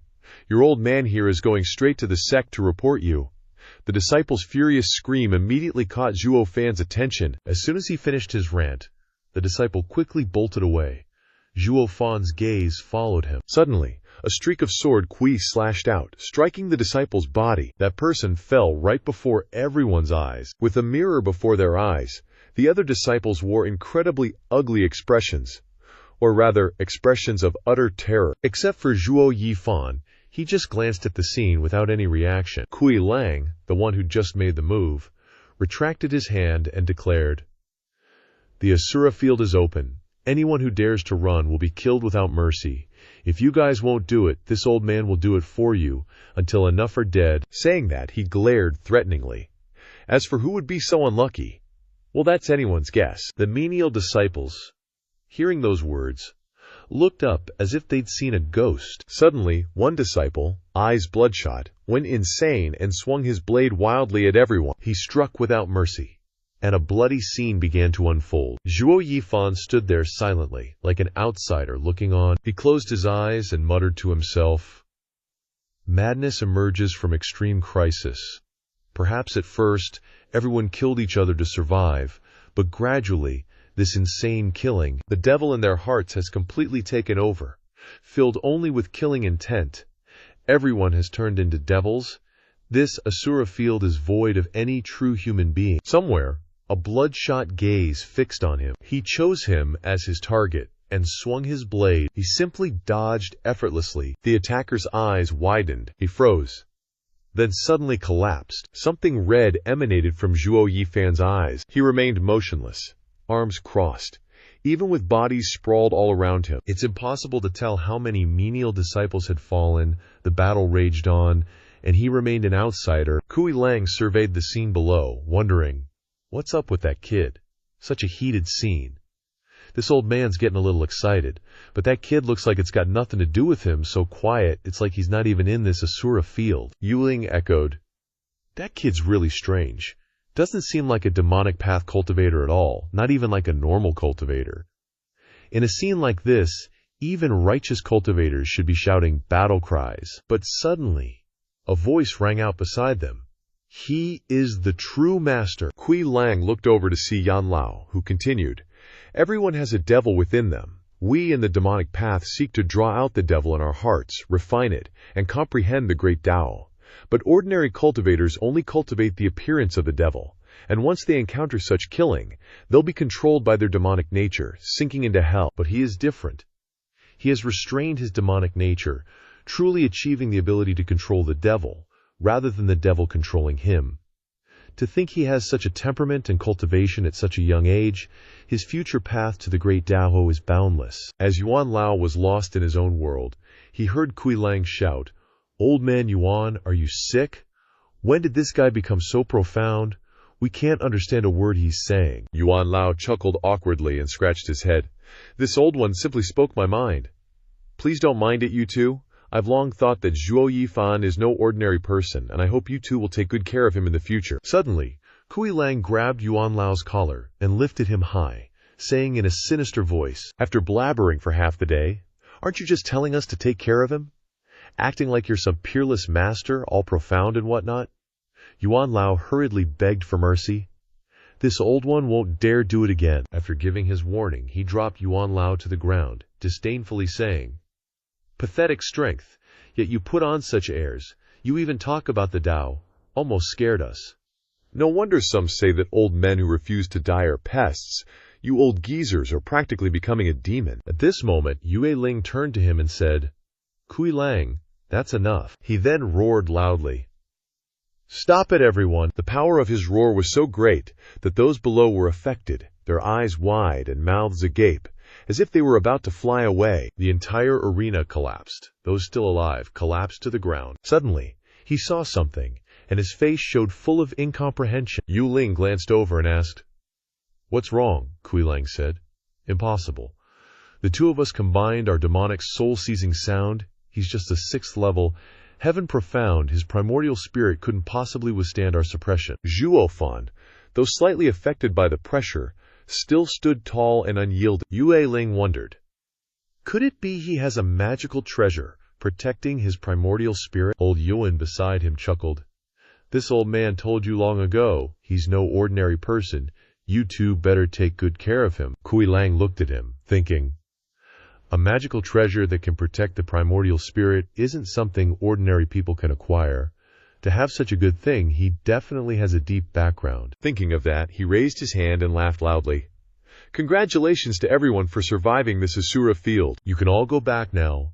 There are many menial tasks tomorrow waiting for you." The disciples, hearing this, felt like they had survived a great calamity, and everyone was overjoyed. They relievedly said, "Great! We survived again. Surviving a great disaster must mean good fortune is coming." Only he disdainfully said, "A bunch of pigs waiting to be slaughtered." The disciples left one after another. Watching them, he sighed. "These people are no different from pigs raised in a farm." Old Jungian also said, "The difference lies in the fact that they still have a glimmer of hope." He said, "Your heart is selfish. Your heart breeds demons. If they didn't risk their lives to resist, even if they didn't succeed, and the sect gained no benefit, the menial task division would have ceased to exist long ago. But the sect gives them a path. As long as they cultivate to be strong enough, they can leave here and become elders or stewards. So they desperately fight each other, thinking that one day they can achieve something, inadvertently fulfilling the existence of the menial task division." Finally, he concluded, "So it's not that the sect raises them like pigs, they build a pigsty in their own hearts. But that's also good." While old Jungian was speaking, he stood quietly listening. The old man continued, "The world respects the strong, even if they are in a pigsty. As long as they are strong enough, they can break out. The rest are weaklings. The strong prevail, and the weak perish. Death is deserved." Zhuo Fan seemed to comprehend something again. He looked up at the sky, thinking, there is no such thing as kindness in this world, only survival and death. This menial task division is the Asura hell, both a place for the sect to obtain materials for cultivation, and a place for the strong to truly transform. Looking into the distance, he realized a truth, so pure and extreme. There is only survival and death. This small menial task division is a small world to shed all the fake illusions of the world. Suddenly, his whole body glowed, his eyes turned white, and the flame between his eyebrows grew larger. 7th level of heaven profound realm. His whole body seemed to be covered with a layer of energy, and the wind howled around them. Seeing his cultivation increasing, old Jungian thought, this kid's state of mind has been elevated after experiencing the Asura field, leading to a sudden increase in cultivation. The state of mind and cultivation are not directly linked, and the state of mind leading to an increase in cultivation, throughout history only a handful of people have been able to do it. Looking at his back, the old man sighed. This kid's comprehension is extremely high, rare in the world, truly a person with great talent. Zhuo Fan suddenly turned around and looked back. He asked Old Yuan, "Old Jungian, why are you looking at me with such a lustful expression?" Old Yuan laughed when he heard this, scratching his head, and said, "This old man felt joy when Zhuo Shansheng left the Asura field safely. Recalling what you said earlier, I did not expect that the menial task division would select materials like that. It's a miracle that Yuan Laoshi, with your strength, can survive so many Asura fights." Yuan Lao waved his hand and said, "There is nothing miraculous about it.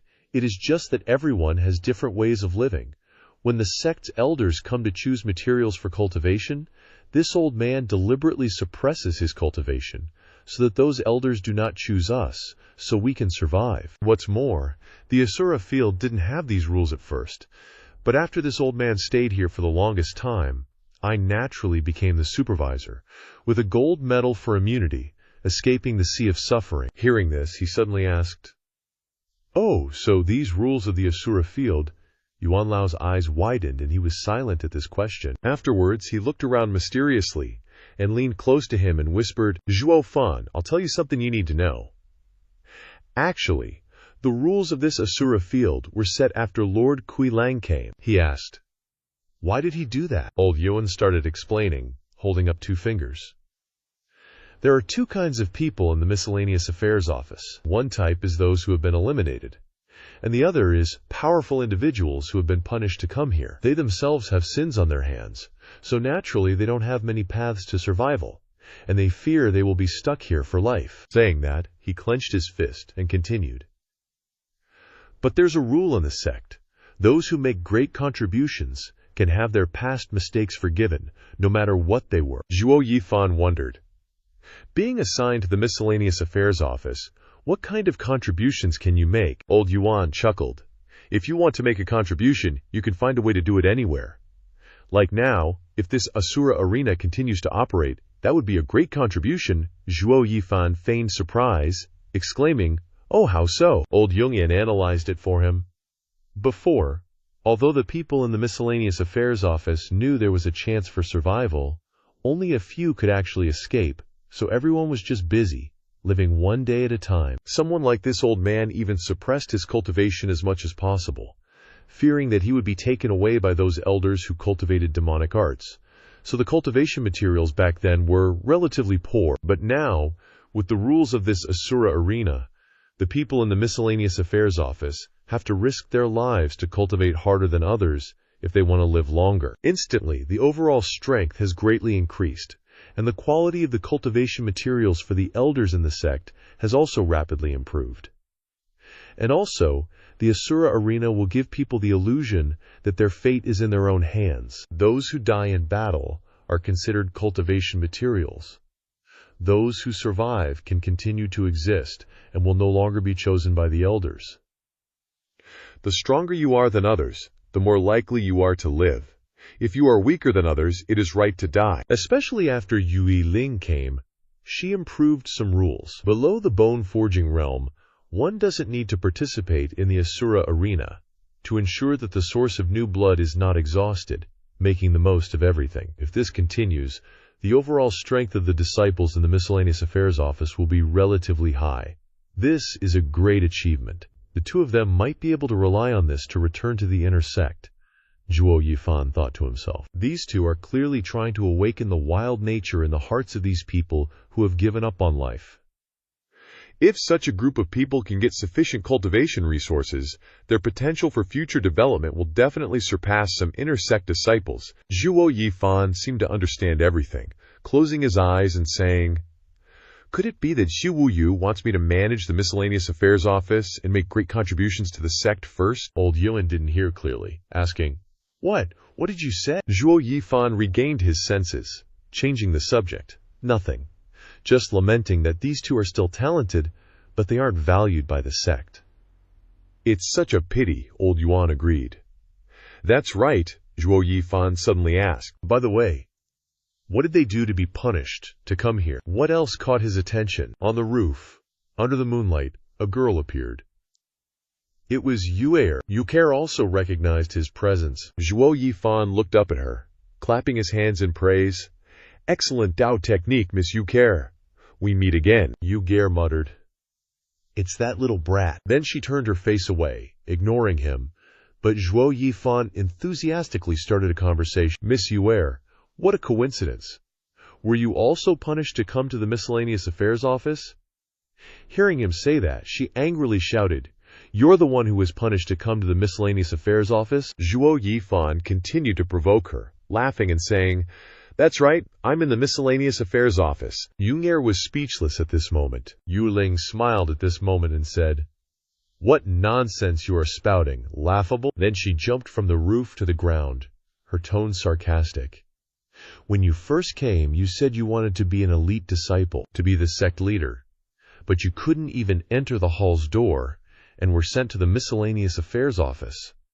Hearing this, his comrades exclaimed in surprise, Oh, how did she know I didn't enter the hall's door? Then Zhuo Yifan smiled brightly, his tone provocative. Are you quite concerned about me? Hearing this, Yue Ling's mouth twitched, vehemently denying, Who's concerned about you? It's just that your shameful deeds have spread throughout the entire sect. She pointed at him with a smug expression, saying, After entering the sect leader and elders were too lazy to even meet you, and sent you to the miscellaneous affairs office. You are the first person in history. Hearing her say that, Zhuo Yifan's eyes suddenly became sharp. He thought to himself, It seems that he was definitely targeted as soon as he entered the sect. Otherwise, there's no way that a regular disciple's affairs would be known by everyone in such a short time. But now that I'm in the miscellaneous affairs office, those people should have withdrawn their attention, right? Otherwise, why haven't there been any movements in so many days with such a good opportunity to attack? Thinking about this, Zhuo Yifan smiled, teasingly saying, Miss Yue, besides you remembering me these days, does senior sister Yifa remember me? Yue didn't hesitate, acting spoiled and replying, HMPH, senior sister wouldn't. Saying that, she realized his intention, hurriedly denying, Nah, I don't miss you. Over here, Yuan Xingang suddenly cracked a smile, saying, Master Zhuo, you sure have a way with young ladies. Seeing his expression, Yunir glared at him. Looking pissed, she went batshit crazy and charged forward, roaring, You old geezer, you dare laugh at me? You wanna die? She was super fast, closing in on Yuan Xingang in a flash, catching him completely off guard. But to Zhuo Fan, this kid was just a mosquito. He straight up grabbed her hand, smiling, Miss Yunir, no need to get so hot-headed. Immediately, she let out a scream of pain. Zhuo Fan seemed to realize something, and couldn't help but ask, puzzled, I didn't even use any force just now. Could it be your injuries haven't healed yet? This sentence seemed to have hit her pride. She glared at him and snapped, None of your business? Right after, a huge dark shadow appeared, spinning around with a loud shout. How dare anyone bully my little sister? It was a girl with a scorpion tattoo on the left side of her eye, looking fiercely at Zhuo Fan. Yuan Xingang saw her and exclaimed in surprise, The demonic Rakshasa, Yue Ling. Hearing this, Zhuo Fan asked, You're her sister? She slowly approached, radiating a dark aura, and said in an overbearing tone, Kid, no matter what background you have, daring to bully my little sister. Saying that, Yue Ling unleashed a menacing wave of energy pressure on him. This old lady, will definitely tear you to pieces, leaving you with no burial ground. Hearing this, Zhuo Fan chuckled and replied, You're not the first person to say these words to me in this world, nor will you be the last. But as he said this, his eyes suddenly turned sharp, looking at Yue Ling and emphasizing, Your results will all be the same. Hearing his words, she paused, full of doubt. A mere seventh layer of the heavenly profound realm dares to talk back to a third layer of the illumination realm like me. There can only be one reason. His backing is strong, and he doesn't take the demonic Rakshasa seriously. Thinking of this, Yue Ling gritted her teeth in anger, restraining herself as she calculated. Killing this brat now would be easy, but it would definitely cause major trouble later, especially for Yue. But then Yuan Lao's voice rang out, interrupting her train of thought. Lady Yu Ling. Misunderstanding. misunderstanding, he explained with a smile. Just now, Miss Hubert was practicing her knife skills here. We just passed by and asked about it. There wasn't any intention to compete. This kid, Zhuo Fan, even clapped and praised Miss Hubert's nimble figure. Then Yuan Lao said with a smile, "Right, Miss Hubert." At this moment, Yue Ling asked her somewhat suspiciously, "Is that so, Hubert?" Hearing this, honestly replied, "They didn't do anything. I attacked first." Hearing her answer, Zhuo Fan inwardly praised her with some surprise.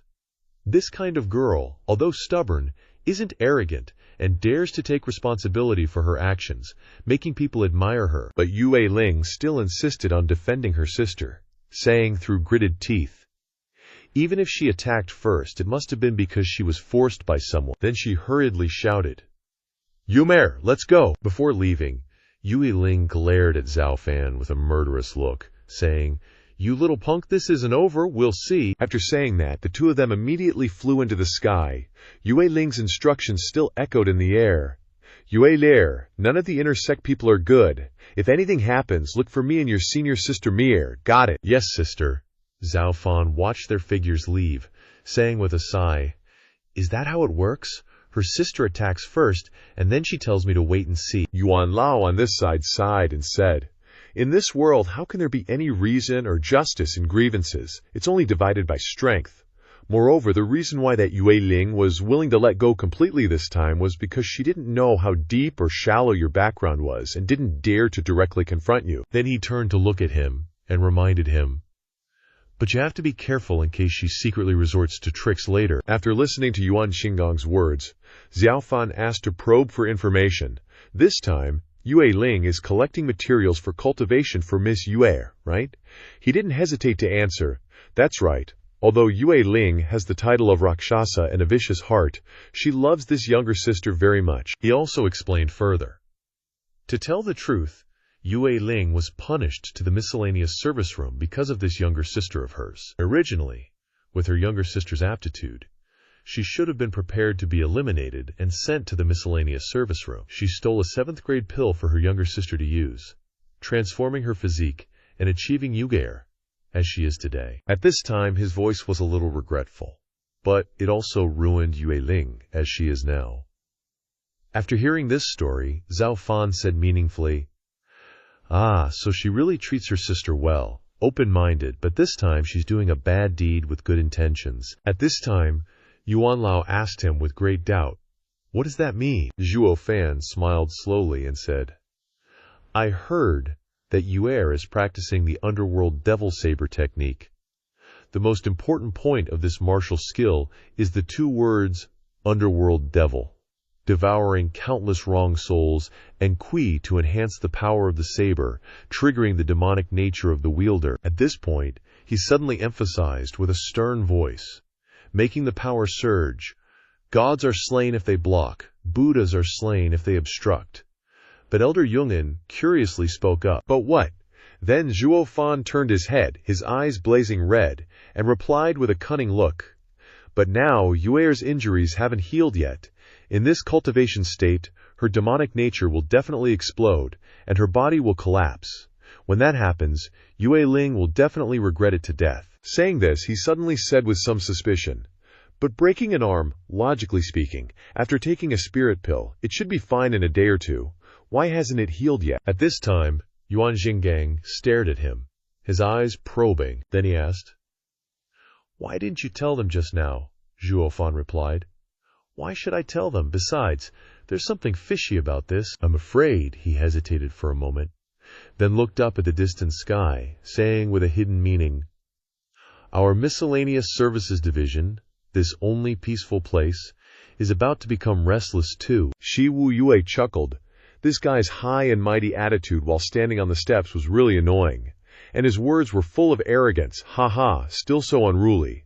Now that you've joined my sect, you should at least call me sect leader." Zhuo Fan didn't quite agree, humph, but still followed suit. "Sect leader," he continued. "May I ask, sect leader, what great lengths you went to, traveling thousands of miles to Tianyu to find me, even spending a 9th grade spirit pill, just to get me to clean your room?" Shi Wuyu still smiled and said, If I used a 9th grade spirit pill to hire you to clean my room, then this sect leader would really be at a loss. Besides, do you look like someone who can diligently clean rooms? Zhuo Fan rested the broom on his shoulder, just looking at the sect leader with a very, very friendly smile. Shai Wuyu continued, Zhuo Fan, to be honest, the reason this sect invited you into the sect this time was originally to take you under my wing, with the title of sect leader's disciple, to enter the elite disciples and represent the sect at the Twin Dragon meet. But why is there this situation now? Shi Wuyu explained. But you've just joined the sect, and Grand Consecrator doesn't yet trust your abilities, so he sent you to the Miscellaneous Services Division first to assess you. Zhuo Fan lowered his eyes, muttering to himself for a while, Grand Consecrator.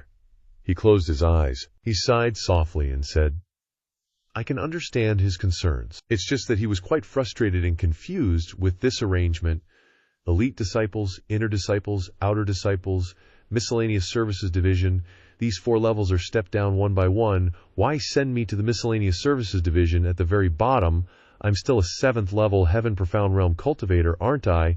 I could at least be an outer disciple, right? Zhuo Fan continued to ask. Also, what is that Twin Dragon meet thing? Shi Wuyu didn't directly answer Zhuo Fan's question, but just said, you don't need to worry about the Twin Dragon meet for now. As for Grand Consecrator's arrangement, speaking of this, Shi Wuyu suddenly burst out laughing, his voice ringing out, This might be my fault, I probably praised you too much, making Grand Consecrator not believe it, so he sent you to the Miscellaneous Services Division. Shi Wuyu smiled so much that his eyes narrowed, still looking straight at Zhuo Fan and continuing. He said, if you're really that amazing, you can still become famous in the Miscellaneous Services Division. I thought that was right, so I agreed. After all, with your abilities, casually doing something great will get you out. The broom was no longer carried on his shoulder, but slammed straight down on the ground, Zhuo Fan said loudly. Making contributions, my ass, Zhuo Fan shouted. All the emotions seemed about to explode in an instant. That Miscellaneous Services Division is isolated from the world. Even if I wanted to make contributions, I don't have the chance. Not to mention that even the merit of reforming the Miscellaneous Services Division disciples has been snatched by those two, Yue Ling and Kui Lang. He continued to complain.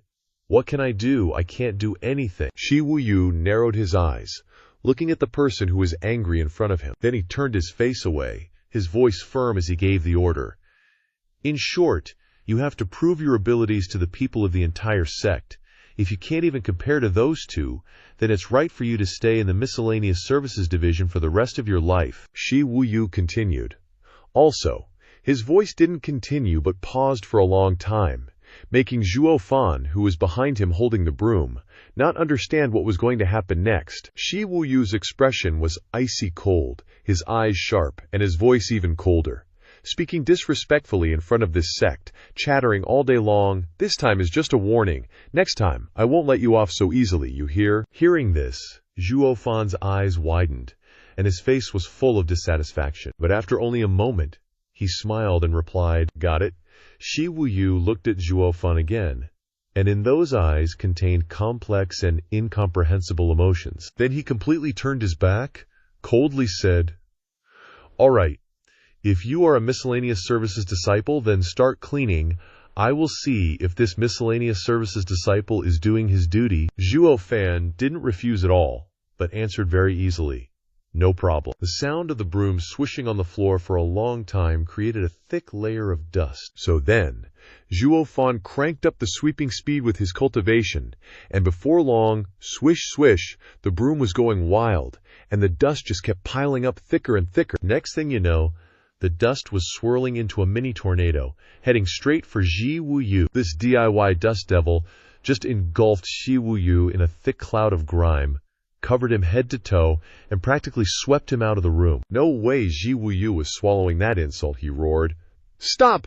Zhuo Fan, you stop right there! Zhuo Fan, still sweeping like a madman, gave him this innocent, wide-eyed look and asked, Huh, sect leader, what's up? Shi Wuyu was so mad he was about to burst a vein, his voice booming loud enough to shake the roof. Are you doing this on purpose? Who sweeps like that? Are you fighting someone? Zhuo Fan wasn't about to pass up a chance to mess with this guy, so he just kept grinning like an idiot and said, What? Is there a problem? I always sweep like this. Shi Wu Yue, as furious as he was, had to bite back his anger. He thought to himself, if this old man didn't think you were useful, I'd kill you right now. But on the surface, he had to play it cool. All right, you don't need to sweep here anymore. Go do something else. Zhuo Fan turned tail and bolted out Beta there faster than lightning. But the oblivious broom slung over his shoulder accidentally bumped into a vase in the room. Crash. And just like that, the priceless vase bit the dust. Not a single piece left intact. Shi Wu Yu's face froze solid, utterly speechless. And what did Zhuo Fan, the guy who never stops when things are getting good, do? He made a beeline for the broken pieces and said, Sect leader, don't worry, let me clean this up for you. And the oblivious broom smacked into another vase. Shi Wu Yu's face was so stiff, you could see every single wrinkle. Zhuo Fan, acting like he didn't see the impending doom, just grinned and volunteered. It's okay, sect leader. I'll clean it up. Shi Wu Yu couldn't take it anymore and finally roared, chasing him out. Get lost! Get out of here, you! You don't need to clean the room anymore. Figure out how to get out of the miscellaneous affairs division. For me, Zhuo Fan took off like a shot, but he was still wearing a smug grin on his face. Now Shi Wu Yue was all alone in the hall, sitting on his throne. Shi Wu Yu was trembling with rage, and it took him a long time to calm down, but he still couldn't swallow his anger and roared, Where are you? Someone immediately rushed in from outside. Sect leader, what's got you so worked up? Shi Wu Yu furiously said, Are you blind? Can't you see the battlefield on the ground? The steward saw the wreckage and couldn't help but break out in a cold sweat, stuttering. It must be the errand disciple sent to clean the room for you who did this. He stated with certainty, Sect leader, rest assured, this little one will immediately find out which errand disciple did this, and bring his head to meet sect leader. Already annoyed, encountering this nosy guy, Shi Wu Yu roared again. Listen to this, sect leader. After calming down for a moment, Shi Wu Yu continued. The errand disciple ruined this sect leader's things. This sect leader knows his name is Zhuo Fan, but no one is allowed to touch him. Shi Wu Yu's entire body was filled with killing intent, his voice also fierce. But who the hell sent him to clean this sect leader's room? You go investigate this for me. This sect leader wants to kill him. Dusk gradually came, and the afterglow covered the earth. The members of the Miscellaneous Affairs Division gradually gathered together, laughing and talking together. Kui Lang saw this scene and said with a smile, You're all here? That kid hasn't arrived yet? Looks like he's in more danger than safety. Yu Ling next to him smiled sinisterly and echoed, The sect leader's temperament is strange. He's picky about everything. Before, many errand disciples lost their lives because they did things that didn't please the sect leader. Yuan Ling continued, This kid just arrived and came to the sect leader's room to work. How could he not make mistakes? Kui Lang proudly continued. That kid probably won't be able to come back anymore. Huh? Yuan Xinggang glanced at the two people next to him who were proud of dealing with Zhuo Fan, but said nothing. Yue Ling laughed loudly because of this victory. Ha ha! She just kept laughing without paying attention to the movement in the sky. Boom! A loud noise rang out, and a beam of light shone down from the sky straight onto the ground. This movement caused everyone to run in all directions. Deacon Sun walked out of the mess and ordered extremely solemnly, The stewards of the Miscellaneous Affairs Division all come out here for this old man. Kui Lang was quite surprised. Didn't that mean that Deacon Sun was in charge of guarding the sect leader's main hall? Yue Ling was secretly happy. Haha, they must be here to tell us to clean up the corpse, and they're so confident about it. Yeah, that's gotta be it. Yuan Xinggang stepped forward respectfully, cupping his hands in salute. Greetings, esteemed Deacon Sun. Forgive me for not welcoming you from afar. This old friend, Yuan Xinggang, is the manager of the Miscellaneous Affairs Department. Before he could finish, Deacon Sun snapped. Get lost! Do you think I don't know what goes on in your Miscellaneous Affairs Department? You're just a figurehead? Tell Yu Ling and Kui Lang to come see me? The two who were named immediately stepped forward, cupping their hands respectfully and saying, Greetings, Deacon Sun. What instructions do you have for us this time? Deacon Sun replied coldly. Instructions? I wouldn't dare. If I were to instruct you on what to do, my head would be implicated by you. Deacon Sun suddenly roared, his anger blazing, pointing towards the sect leader's hall. Which disciple did you guys send to clean the sect leader's main hall, huh? Not only are they clumsy, but they're practically demolition experts. When I went to check, the entire hall was almost destroyed by him. Kui Lang apologized on the surface, but his expression was extremely gleeful, as if he had found some amusement. Yes, it's our fault, he said. Please, Deacon Sun and the sect leader, calm your anger. While thinking smugly, that kid is dead for sure. Yuan Ling chimed in eagerly. Deacon Sun, we'll immediately go and dispose of the body and clean up the main hall. Deacon Sun's voice returned to its original coldness. Dispose of what? Did I say there was a corpse in the main hall? Yu Ling's face lit up with joy, and even her voice became cheerful. Could it be that the sect leader appreciated that kid and turned him into mincemeat? Deacon Sun's face darkened, and he said sternly, Dream on. That kid ran away. He wasn't even in the sect leader's hall. Now it was their turn to be dumbfounded. What? Ran away? Following his good friend Yue Ling, Kui Lang also showed off his eagerness, opening his mouth with plenty of promises. Deacon Sun, rest assured he won't get away.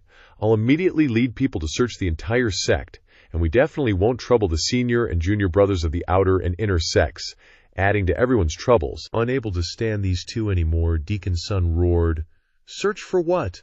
The sect leader let him go, and the sect leader said, No one is allowed to touch him. Yue Ling and Kui Lang froze on the spot, their jaws dropping again. Yue Ling couldn't believe it. The sect leader let him go. Kui Lang also couldn't believe this turn of events. No one is allowed to touch him. Seeing these two standing stiffly, Deacon Sun shook his head slightly and said, Don't be surprised. Even I, who have followed the sect leader for so many years, am very surprised. But this is the sect leader's order. Deacon Sun widened his eyes, his voice carrying a clear warning. No one is allowed to touch that miscellaneous disciple named Zhuo Fan, and who was the bastard who sent that kid to clean the sect leader's main hall? Deacon Sun shouted loudly, Come out here! I want to find someone to vent the sect leader's anger on. Hearing this, both Kui Lang and Yu Ling felt guilty and broke out in cold sweats. You look at me, I look at you, not knowing what to do. Suddenly, Kui Lang glanced at the people standing behind him and shouted, Zhang Fugi, I told you to clean the sect leader's bedroom. Why did you send Zhuo Fan? The one who was called out broke out in cold sweat, not knowing why he was being targeted, and could only try to explain, No, today I cleaned Xin Gongfeng's place. Kui Lang wouldn't let him continue, immediately shouting aggressively, Shut up, I told you to clean the sect leader's room, but you let Zhuo Fan go. Then, he struck out with his palm. That fatal palm strike flew straight towards Zhang Fugi, sending him flying into the air before everyone's disbelieving eyes. Yet Kui Lang still had the strength to continue shouting, Don't you know that the sect leader's bedroom must be cleaned by an experienced disciple? Go to hell. After this shout, Zhang Fugi exploded and died in a puff of smoke. After handling things smoothly, Kui Lang was still panting. He quickly bowed respectfully to Deacon Sun. Reporting to the esteemed Deacon, the instigator has been dealt with. Please advise. Deacon Sun glanced at him, and then opened his mouth to warn Yue Ling, Kui Lang. I don't care about your actions behind the scenes, but don't involve the normal affairs of the sect otherwise. Hearing this, both of them couldn't help but break out in cold sweats, fearing what Deacon Sun would say next. Furthermore, I have followed the sect leader for more than 10 years, and it is rare to see the sect leader erupt like this, but to forcefully suppress it while being so angry is even rarer. Even after turning away, Deacon Sun stopped, glanced at the two behind him, and said, Therefore, although that kid named Zhuo Fan is a miscellaneous disciple, you should be clear about it in your hearts. This time, Yu Ling's expression was truly so unique that it was indescribable. Of course, Kui Lang, kneeling on the ground, had an equally indescribable expression. Deacon Sun cleared his throat and said, All right, since the sinner is dead, I shall return to report. In a flash, Deacon Sun's figure soared into the sky, leaving only a gentle breeze, and the words, You two know what to do, Yu Ling and Kui Lang below, respectfully bid Deacon Sun farewell. After Deacon Sun left, the two looked at each other, still tense and fearful. Yuan Xinggang, seemingly unaware of the urgency, cheerfully added fuel to the fire. Old Hu told you long ago that Zhuo Fan isn't ordinary. You didn't believe me, do you believe me now? This old geezer is just unbearable. So Yu Ling and Kui Lang had to shout, "Get lost!" Moonlight shone down below. The sky was filled with sparkling stars. A lone figure stood in the desolate wasteland. Zhuo Fan crossed his arms, closed his eyes, and slowly savored the tranquil atmosphere. Suddenly, a loud voice called out, "Zhuo Fan! Zhuo Fan!" He immediately opened his eyes, his initial expression vanishing. Yue Ling, in the distance, continued to shout, "It's so late, where are you going? Don't you know you have to return to assemble after cleaning up?" The sound was loud, echoing through the forest. Zhuo Fan spread out his hands, turning his head away. "Don't know. No one told me." Yu Ling's eyes widened, and she gritted her teeth at his cheeky attitude. Kui Lang, standing beside her, glanced over and broke out in a cold sweat. Kui Lang turned and lectured him. "Well, this time we'll let it slide. Since it's your first offense and you didn't know the situation, we won't pursue it. But if there's a next time, you'll be severely punished." Zhuo Fan still looked at him with cold eyes, smirking as he brushed past Kui Lang with arrogance. "All right. I'll be waiting for your punishment." Yu Ling glared in his direction, gnashing her teeth. "That bastard is getting more and more out of hand, relying on his backing to act tough." Kui Lang, standing behind her with his arms crossed, said, "This kid's background is mysterious. Before we figure it out, we shouldn't act rashly. Once we know his identity, we can find a way to deal with him." Yue Ling still frowned, but the anger in her eyes had lessened slightly. Then the two of them didn't assign Zhuo Fan any cleaning tasks either. He wasn't confined to a barren field. Zhuo Fan, free and unfettered, completely forgot Zhu Yu's words. The next scene is Zhuo Fan talking to others. He just quietly cultivated in the miscellaneous affairs division, sometimes talking to an old man with an arrogant state of mind. 2 months passed like this, and the biggest event of the Demon Imperial sect, the Outer Sect competition, was about to begin. On an open space, the logs were stacked in piles, and the people were also gathered together. Kui Lang put his hands on his hips and announced loudly, "The reason I called everyone here today is to tell you that our Miscellaneous Affairs Division will build the martial arts stage for the Outer Sect competition in 3 days." Several faces stared and listened. Kui Lang continued, "Everyone must take this seriously. If anything goes wrong, be careful, you'll pay the price." Suddenly, Zhuo Fan's voice rang out. "TCH, just do the work. Why bother researching so much?" These words made Kui Lang pause. From afar, Zhuo Fan crossed his arms and slowly said, "If they can't fight because there's no stage, then the Outer Sect disciples of our sect are truly useless. They're not even as good as the Asuras of our Miscellaneous Affairs Division, who can tear each other apart at any time." Kui Gang's face showed obvious anger, and old Yuan behind him gently raised his hand. Long Jishi thought, "Ha, it's Zhuo Fan again. These 2 months he's made these two angry enough to tremble, but they can't do anything about it." Kui Gang's expression was indescribable annoyance, and he opened his mouth to shout, "Zhuo Fan, you motherfucker! Would you die if you didn't provoke us?" Zhuo Fan just smiled meaningfully and nodded. "Yeah." Kui Gang clenched his fists, grinding his teeth. "This little bastard, I must kill him." Old Yuan smiled and said, "Kui Gangzi, calm down, calm down." Someone suddenly ran over from afar.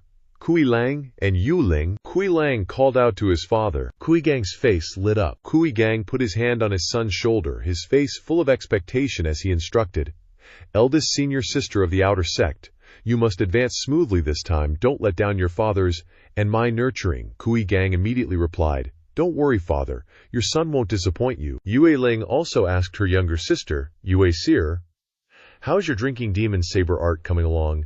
Does the eldest senior sister of the Outer Sect have a good chance of advancing to the Inner Sect this time?" Yue Seer replied, "Don't worry, sister. No problem at all." Yunir touched her stomach. Seeing this, Zhuo Fan asked in confusion, "What's wrong? Are you still not well?" Kui Lang curled his lips. "Yue Ling, do you think if my son and your younger sister meet on the arena, who could win in the end?" Yu Ling replied in a strange way, "Is there even a need to ask? Naturally, it's my younger sister." "Yue, you see." Kui Lang crossed his arms and explained, "Although Yue's strength is not weak, my son is even stronger," Yue Ling asserted. "Definitely my younger sister." These two were arguing, one saying my son, the other my younger sister. Suddenly, Zhuo Fan's voice rang out, "I think the possibility of them both suffering heavy losses is higher." He stood high, with his hands clasped behind his back, No one is that much more powerful. You guys don't need to argue anymore. It's all worth celebrating, right? Kui Gang shouted angrily. That Zhuo guy? My son is about to become the eldest senior sister of the outer sect. Are you wholeheartedly cursing him to fail? Yue Ling also chimed in. That's right, if something happens to Yue this time, this old lady doesn't care how complicated your background is, I will absolutely not let you off. Zhuo Fan's face was calm. Am I wrong? Two people sparring isn't either one wins and one loses, or one loses and one wins, or they both suffer heavy losses. Is there a possibility that they both win for sure? Kui Lang and Yue Ling looked up, speechless, unable to endure Zhuo Fan's words. Yue Ling said angrily, Zhuo Fan, your mouth is the only thing you're good at. How did this kid make this senior sister so angry? Kui Gang wondered. Father, is this Zhuo Fan? Landing on the ground, he laughed loudly. Ha ha. Let me introduce myself. I'm now a senior brother with your father, Zhuo Fan. You're his son, so he probably has to call me Shishu. Kui Gang said blankly. Oh, Zhuo Shishu. Junior Kui Gang pays his respects, Zhuo Fan said triumphantly. Good. Kui Lang was furious behind him. You brat. Don't bully people too much. Seeing his son easily believe Zhuo Fan's words, Kui Lang scolded him. Ganger, why are you still so naive and easily deceived? This kid is just a second-generation ancestor. He has nothing to do with me. What Shishu are you greeting? He just chuckled lightly. Being able to be brothers with me is your blessing. Maybe later your son will cry and demand to acknowledge this Shishu. Whether I'll accept it or not is another matter, Kui Lang shouted. I don't want to. Kui Gang also asked his father, if you're not senior brothers of the same rank, why does he keep joking around? You can also tolerate it? Gang Usher has never seen it before. Kui Lang pointed towards him as he was leaving and said, Gangrer, let me tell you, this kid is a second-generation ancestor, doesn't need money, lives a simple life. Even if he becomes an elder or steward later, he won't be of any use. Don't follow him. It will delay your future. Your achievements will definitely be better than his in the future. Hearing this, he sneered. So what if I'm a second-generation ancestor? Aren't you the same? Using a little bit of your authority to gather cultivation materials for the two of them? Now you look down on this second-generation ancestor, don't you secretly want to become a second-generation ancestor like me, causing trouble everywhere, huh? He looked towards Yue and Yu Ling. You curse me the most, but aren't I the person you aspire to be the most? You just don't want to admit the jealousy acting up inside you. Then looking at Kui Lang, everyone is a demonic cultivator, why pretend to be virtuous? Kui Lang was trembling with anger, and retorted loudly, HMPH, stop trying to reason here. Yue and Ganger both have excellent talent and are working hard. Advancing to the intersect is a normal thing. We're just doing our best to help. Pointing his finger at him, he said, unlike you, a second-generation ancestor, spending your whole day eating and waiting to die, not seeking advancement, not even practicing martial skills, only relying on your high cultivation to survive in the Asura arena. If you continue like this, I'm afraid that before the person behind you takes you out of the miscellaneous service room, you'll already be poor in the Asura arena. He shook his head, disagreeing with that statement. Martial skills are just external things, not the core of cultivation. Although I don't cultivate martial skills, I am cultivating my heart. The heart is where the great Dao resides. A cultivated heart will naturally lead to enlightenment and improved cultivation. Martial skills and techniques will be comprehended. This is the root of cultivation. You guys focusing on martial arts while neglecting the root is the most ridiculous thing. Yuan Lao was stunned upon hearing these words, while Kui Lang continued to curse at him. Zhuo Fan, you damn blabbermouth. Suddenly, he scratched his head. I don't understand a single word, causing those around to facepalm in exasperation. Yuan Lao chuckled to himself, thinking, the disciples of our sect have always been focused on competition and fighting, emphasizing martial prowess over Dao. Someone like Kui Lang, who's all about combat, hasn't even touched the edge of the great Dao. It's quite pitiful. Then he fell into contemplation. But this Zhuo Fan, who clearly comes from the mortal realm, can comprehend such profound insights into cultivating the heart and refining the Daobao. It's truly frightening. If this person can lead a change in the sect's style of prioritizing martial prowess and neglecting the Daobao, it would be a great achievement, bringing blessings to the sect in the future. Suddenly, Humayr appeared, excitedly saying, Ooh, what's all the commotion about? Seeing Humayr appear, he stared intently, suspecting something. The disciples of the Miscellaneous Affairs Division aren't working. What are they all gathered here for? Humayr greeted everyone around with a cheerful smile, but he knew her sinister and dark nature all too well. This woman pretends to treat everyone warmly, but in reality, she hides a knife behind that smile. The last time this woman appeared, there was a surprise attack assassination.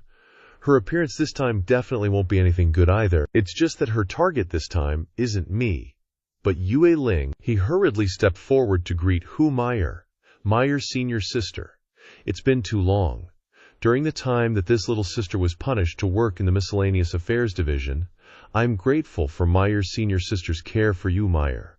Such great kindness and virtue, Yu Ling will find it hard to repay. Humayr put on a polite smile, but in her heart she was gleefully laughing at the foolish prey. Why be so polite? We're all sisters in the family. Then Humayr asked, That's right, Yuair. How is your yin demon saber technique coming along? Yunair, being addressed, honestly replied, Reporting to senior sister, I've already mastered it. Suddenly, Humayr patted Yuair on her right shoulder. Yumair, you must work hard. Your sister has put everything into you. If you can't advance to the inner sect, then all her efforts would be wasted. Seeing her action, he understood and smiled, and Humayr continued to shift to the target beside him. That's right, Ganger. How is your blood-slaughtering art cultivation coming along? Kui Gang naively said. No problems, Aunt Meiser. I've made a lot of progress these past few days. I'll definitely be able to advance to the inner sect smoothly this time in the outer sect competition. Humayr smiled in satisfaction upon hearing this. Kui Lang stepped forward, touching his bald head, and thanked Humayr. Senior Sister Meyer, thanks to your help this time, Ganger is so confident in participating in the competition. Otherwise, that blood-slaughtering art martial skill is only available in the inner sect's scripture pavilion. Ling Yu and I are both guilty, so we can't possibly enter. Luckily, you thought of a way to get it out. She began to manipulate his mind. What are you saying, senior brother? We're junior and senior brothers who entered the sect together. Can't I even help with this small matter? Now that you're stuck in the mud, it's inconvenient for you to stand up for the younger generation. How can this aunt allow them to suffer any injustice? After speaking, she seemed to remember something, and took a medicinal pill from between her breasts. That's right, Ganger. I have a grade 5 blood spirit pill here. If you feel powerless during the competition, you should take one. It'll guarantee vigorous vitality. Combined with your blood-slaughtering art, your power can be directly increased by 2 to 3 times. Consider it another help from your aunt. Kui Lang was even more touched to see Humayr so willing to take out something as valuable as a grade 5 spirit pill. Meyer, your care for Gangister is just like his mother's, she joked back. Senior brother, what nonsense are you talking about? Afterwards, she finished her business and turned to leave, making others think that this was just a normal visit and encouragement for the younger generation, and not to complete her sinister intentions. All right, senior and junior brothers, hurry up and get busy with the arena matters. I won't disturb you any longer. She still narrowed her eyes, glancing at the 2 chess pieces she had just set up. Also, Yuenger and Ganger, you two should hurry up and train. You must seize the time to cultivate diligently these past few days. Then, she flew away. Kui Lang and Kui Gang watched her leave with expressions of pride and satisfaction. So, being the nice guy the first am, I tried to give them a little advice. Just looking out for my fellow odd jobbers, you know. Told them straight up, that girl's got ulterior motives if she's helping you. Zhuo Fan just threw out a warning. Don't say I didn't warn ya. That woman is definitely no pushover. She ain't getting up early unless she's getting something out of it. Kui Lang retorted fiercely. Shut your trap. I know there ain't no good people in this sect. Just a whole lot of backstabbing bastards. We're full of guys trying to sow discord like you. Kui Lang yelled even louder. But hey, the righteous have their path, and the demonic have theirs. We, the demon scripture sect, still got people who value loyalty. Yi Shimei helped us out before, and now she's repaying the favor. That's all there is to it. You're new here, don't know nothing, spouting nonsense. Zhuo Fan just smirked. Zhuo Fan quietly recalled the story of the farmer and the snake. Here we go again. Thinking that because someone once did you a favor, they're trustworthy. That kind of thinking is not just stupid, it's laughable. Zhuo Fan's gaze sharpened. Zhuo Fan walked towards them. Seeing Zhuo Fan standing close to them really highlighted the difference. Zhuo Fan was only half their size. Zhuo Fan gently grabbed the massive arm of one of them, Kui Gang. Suddenly, Kui Gang clutched his arm and screamed in pain. Kui Lang rushed over and turned to Zhuo Fan, asking, "What did you do?" Kui Lang's face showed a hint of fear. This kid is way too freaky. Kui Lang kept staring at Zhuo Fan, thinking. Every move he made exuded a mysteriousness that made it impossible to gauge his depths. Looking at Zhuo Fan, his true intentions were truly hard to figure out. Zhuo Fan calmly said, "How long have you been cultivating the bloodthirst art? Not even half a year, right?" Kui Gang said with difficulty. 3 or 4 months. Zhuo Fan said calmly, "Kid, I'm going to give you a piece of advice." Zhuo Fan added, "Don't force things. If you can let it go, let it go. Otherwise, you'll be in deep trouble and regret it for the rest of your life." Kui Gang was completely stunned. Zhuo Fan said again, "And you too, remember this." Yungair's face was stunned. Yungair was extremely flustered. Yungai Ling angrily said, "Get lost. My sister and them are about to have the outer sect competition. What are you saying? We don't need you to build the stage here anymore. You go clean the back mountain cemetery for me. Guard it for a month. I don't want to see you again." Kui Lang also shouted loudly, "That's right. Even if you have some deep background, you still have to listen to us in the odd job department. Now we're sending you to the back mountain to clean the cemetery. Don't delay. Go now." Zhuo Fan just silently turned his back, not listening to fools, suffering losses in front of his eyes. Zhuo Fan had already left, but still added one sentence. "You reap what you sow. No way to survive." Yusir worriedly thought. What Zhuo Fan said seemed to have a meaning, was pointing at something, didn't seem like he wanted to hurt us. Yu Ling turned to her younger sister and said, "Yu Lier, you guys listen up. You were just talking nonsense earlier. Don't be influenced by him. You must give it your all in this outer sect competition." Only Saw Yuer and Kui Gang were silent. Time flies, and 3 days have passed. An older man said, "Don't worry, you two. They will definitely be able to advance to the inner sect smoothly." He looked at Kui Lang and Yui Ling and added, "On the other hand, when are you going to let him come back? The back mountain cemetery is full of cold wind, not a place to stay for long," Yui Ling said. "HMPH, that brat better never come back," Yui Ling added.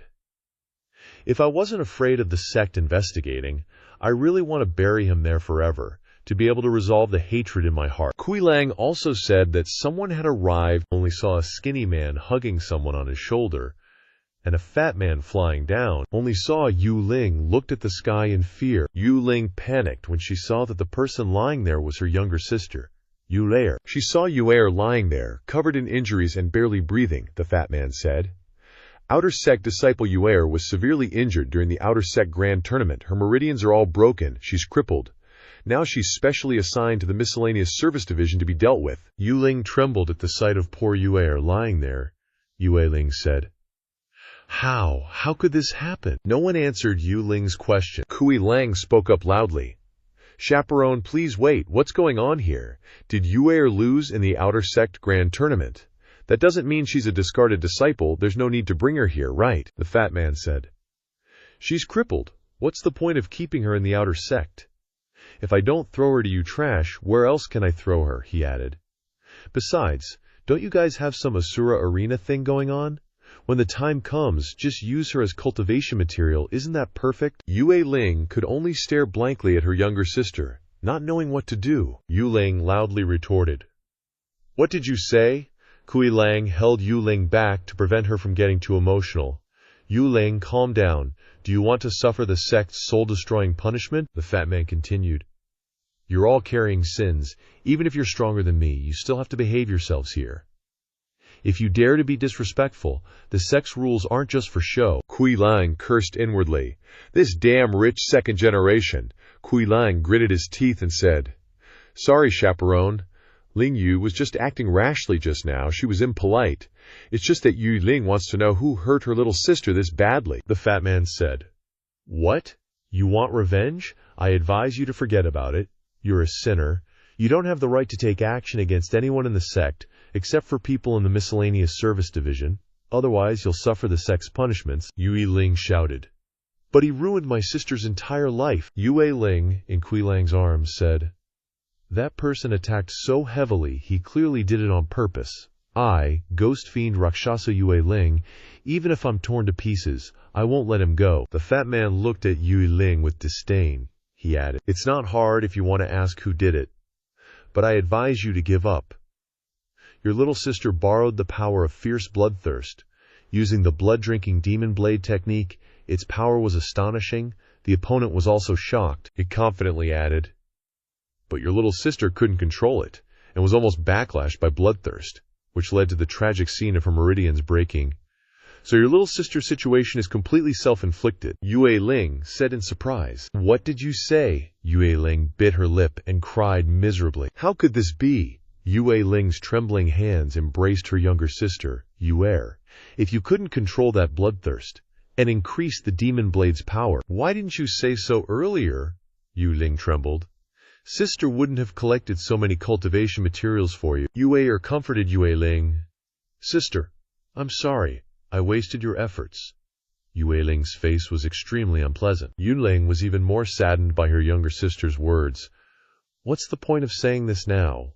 Only, Yue weakly added, Sister, I could have controlled the blood-drinking demon blade technique, but my arm was injured. Yue Ling was surprised when Yue said that. Injured? Yue Ling asked anxiously. What injury? How were you injured? Who hurt you? Yue simply closed her eyes in silence, because the wound was too painful. Yue opened her mouth and said, 2 months ago, when Zhuo Yifan first came to the sect, I thought he was suspicious, so I ambushed him. As a result, I injured him, and he also injured me, but I don't know why my injury never improved. Yue Ling said each word through gritted teeth. Zhuo Yifan, Yue Ling, was as if possessed when she heard the name again. It's you again. You just wait. You ruined my sister. I don't care what your background is, I will dismember you to vent the hatred in my heart, Kui Lang loudly added. No wonder he warned us earlier, telling us to let it go if we could. He must have known something beforehand. Or maybe everything was his doing, taking revenge on us. Kui Lang shouted again. Crap! That Zhuo Yifan attacked Yue. Could it be that he will continue to attack Gang Yue too? There are 2 shadows hugging, something flying down. Kui Lang was surprised, only to see a weak hand raised tremblingly. Kui Lang roared, calling out to his son, Ganger! But all he saw was his boy lying there, just as beat up as Yue, covered in wounds. The chubby guy was all like, What's with this? Some kind of weird stuff going on today, huh? First your girl on the arena and now this guy, both totally self-destructed right before their big move, like some kind of massive backfire. He added, This kid even popped a battle pill. That backlash must have been insane, blew his very bloodline. He's done for, Kui Lang moaned, staring at his motionless son. Guess that means he's off to the menial chores division to get disposed of, huh? The chubby dude was like, Oh, right, sheesh. Going that far for intersect placement, not even valuing their life in that matter. Kui Lang trembled as he said the name again. Zhuo Fan, Kui Lang snarled, grinding his teeth. You dare ruin my son, I swear I'll never let you live. Yue Ling gasped. Ganger too. It's that same brat, Kui Lang suddenly remembered. 3 days ago, that punk slapped my son on the arm. I didn't think anything of it then, but he must have pulled something sneaky. Exactly, Yuan Ling fumed. That's right, that little twerp is a major enemy of both our families. Yuan Ling raged. Kui Lang, let's go get that brat's head. Kui Lang howled. All right, the old dude finally spoke up. Hold on a sec, you two. Don't be jumping to conclusions before we know what happened. Don't go falsely accuse good people. They totally ignored him, shooting into the sky and yelling back, Buzz off, there ain't no good people in this sect, only enemies and benefactors. The old guy was just standing there, dumbfounded. The old guy shouted to the 4 others, You 2 enforcement elders, quickly go and stop them, if not the consequences will be unpredictable. That Zhuo Fan is no ordinary person, definitely cannot let anything happen to him. The chubby guy was like, You kidding me? Back in the day, those 2 plowed their way from the outer sect, straight into the inner sect. We're no match for them. The guy next to him added, Normally, we can keep them in check with sect rules, but now they're burning with rage. You think we want to go pick a fight with them? That's suicide. A silver-haired guy added, Anyway, this is your menial chores division's territory. We brought the guy to you, said what we had to say, so they all took off into the sky, leaving behind only a word, farewell. No need to see us off, the old guy mumbled. These rich second-generation disciples are so damn useless, acting as enforcement elders, but aren't even dare to manage disciples killing each other, the old guy sadly said. At this rate, the demon scripture sect is definitely doomed to be destroyed in your hands. Old Roo seemed to recall something and added, like that year, only to see those streams of black gas surrounding the green, continuously circling and flying amongst the boulders, all concentrating towards one side of where Zhuo Fan was enjoying the harvest. Zhuo Fan said happily. As expected of the resting place for the elders and honored sect leader of all past generations, the yin energy here is so abundant, truly the most wonderful tonic. For others, this yin-cold mausoleum might be a burial ground, but for the talented Zhuo, it's a true paradise. We only see Zhuo Fan clenching his hand tightly, looking as if he's enjoying the moment. Zhuo Fan thought how his cultivation has improved by leaps and bounds in just 3 short days, and he even felt like he was about to break through. Zhuo Fan also thought he had to thank those two for bringing him to such a good place, only to see Kuei Lang and Shui Ling rushing murderously towards Zhuo Fan, who was very surprised to see them. Kuei Lang glared fiercely at Zhuo Fan. Shu Ling was no different from Kuei Lang. Zhuo Fan just glanced at them calmly. What are you doing, giving me the stink eye? 2 figures shot up from the ground. Yue Ling and Kuei Lang attacked simultaneously. He viciously cried out, Zhuo Fan, I want your life. A powerful blow was struck. The broken place where he struck formed a deep pit, but the person there had disappeared. Zhuo Fan behind him, leaning against the tree, and leisurely asked, What are you two doing? Making the other two startled as they turned around. Yue Ling glared at him hatefully and said, Zhuo Fan, you still have the nerve to ask us what we're doing. Today I will definitely take your head to demand justice for my younger sister and Kuei Qiang. He feigned surprise and repeated, So that's how it is. So those two really did have a falling out. She shrieked, Zhuo Fan, it's definitely your doing. If you have any issues with us, just come at us. Why involve the kids and ruin their lives? Why involve the kids and ruin their lives? Hearing her scream like that, he stood there and dug his finger in his ear before kindly advising, I told you guys a long time ago, but you didn't listen. Harming those 2 juniors, what does that have to do with me? Now I'm advising you again, don't just randomly attack, or you might die a pointless death. Hearing him say that, Kuei Lang burst out laughing, saying, What big words! You're just a second-generation wastrel who got into the sect through connections.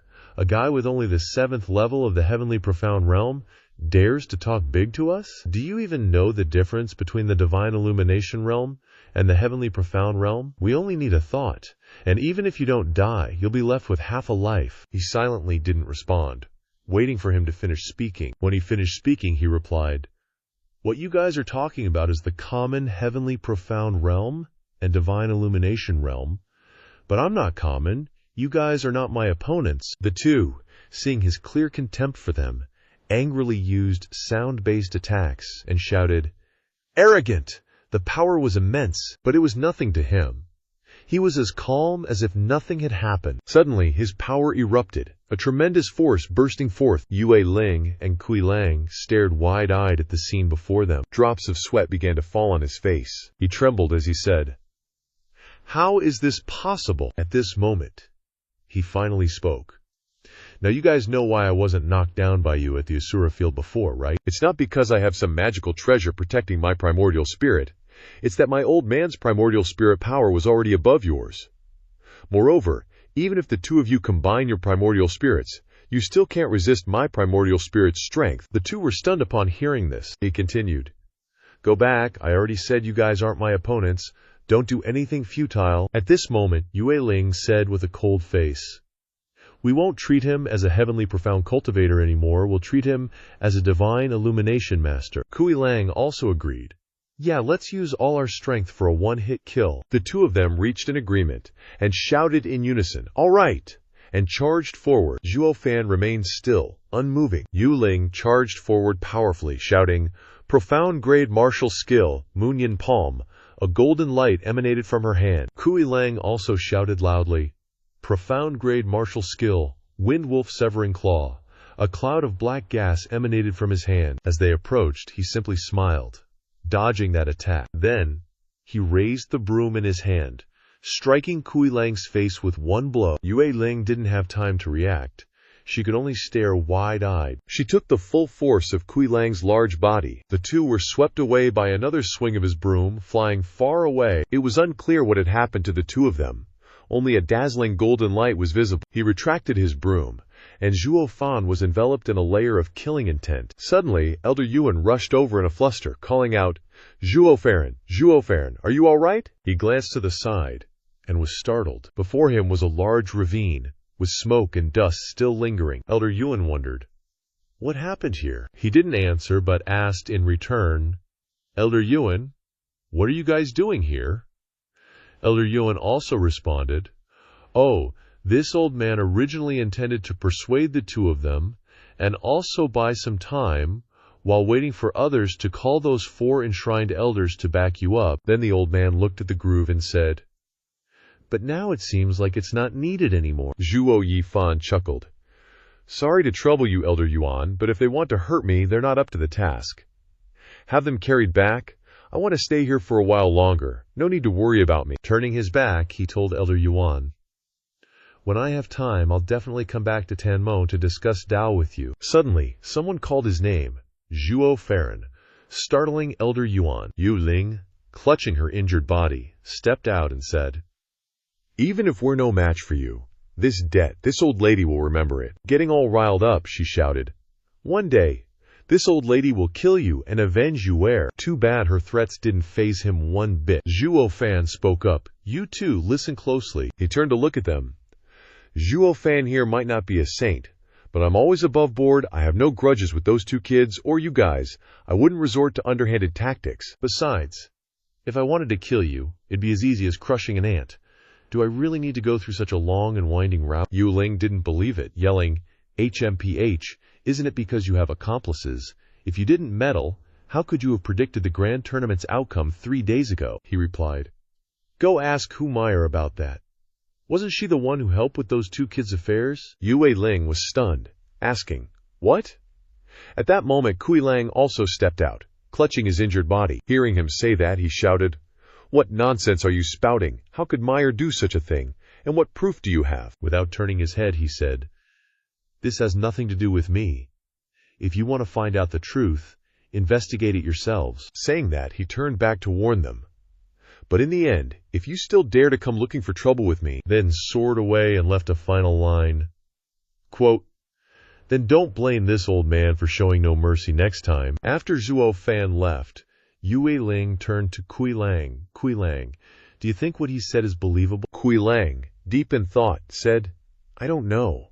But there's one thing he said that's true. With his strength, he wouldn't need to resort to these methods to deal with us. This answer shocked Yue Ling. She said, so that means what he said might be true. Clutching her injuries, she continued, I should have known there's no one trustworthy in the demonic scripture sect. At this moment, Elder Yuan beside them finally spoke.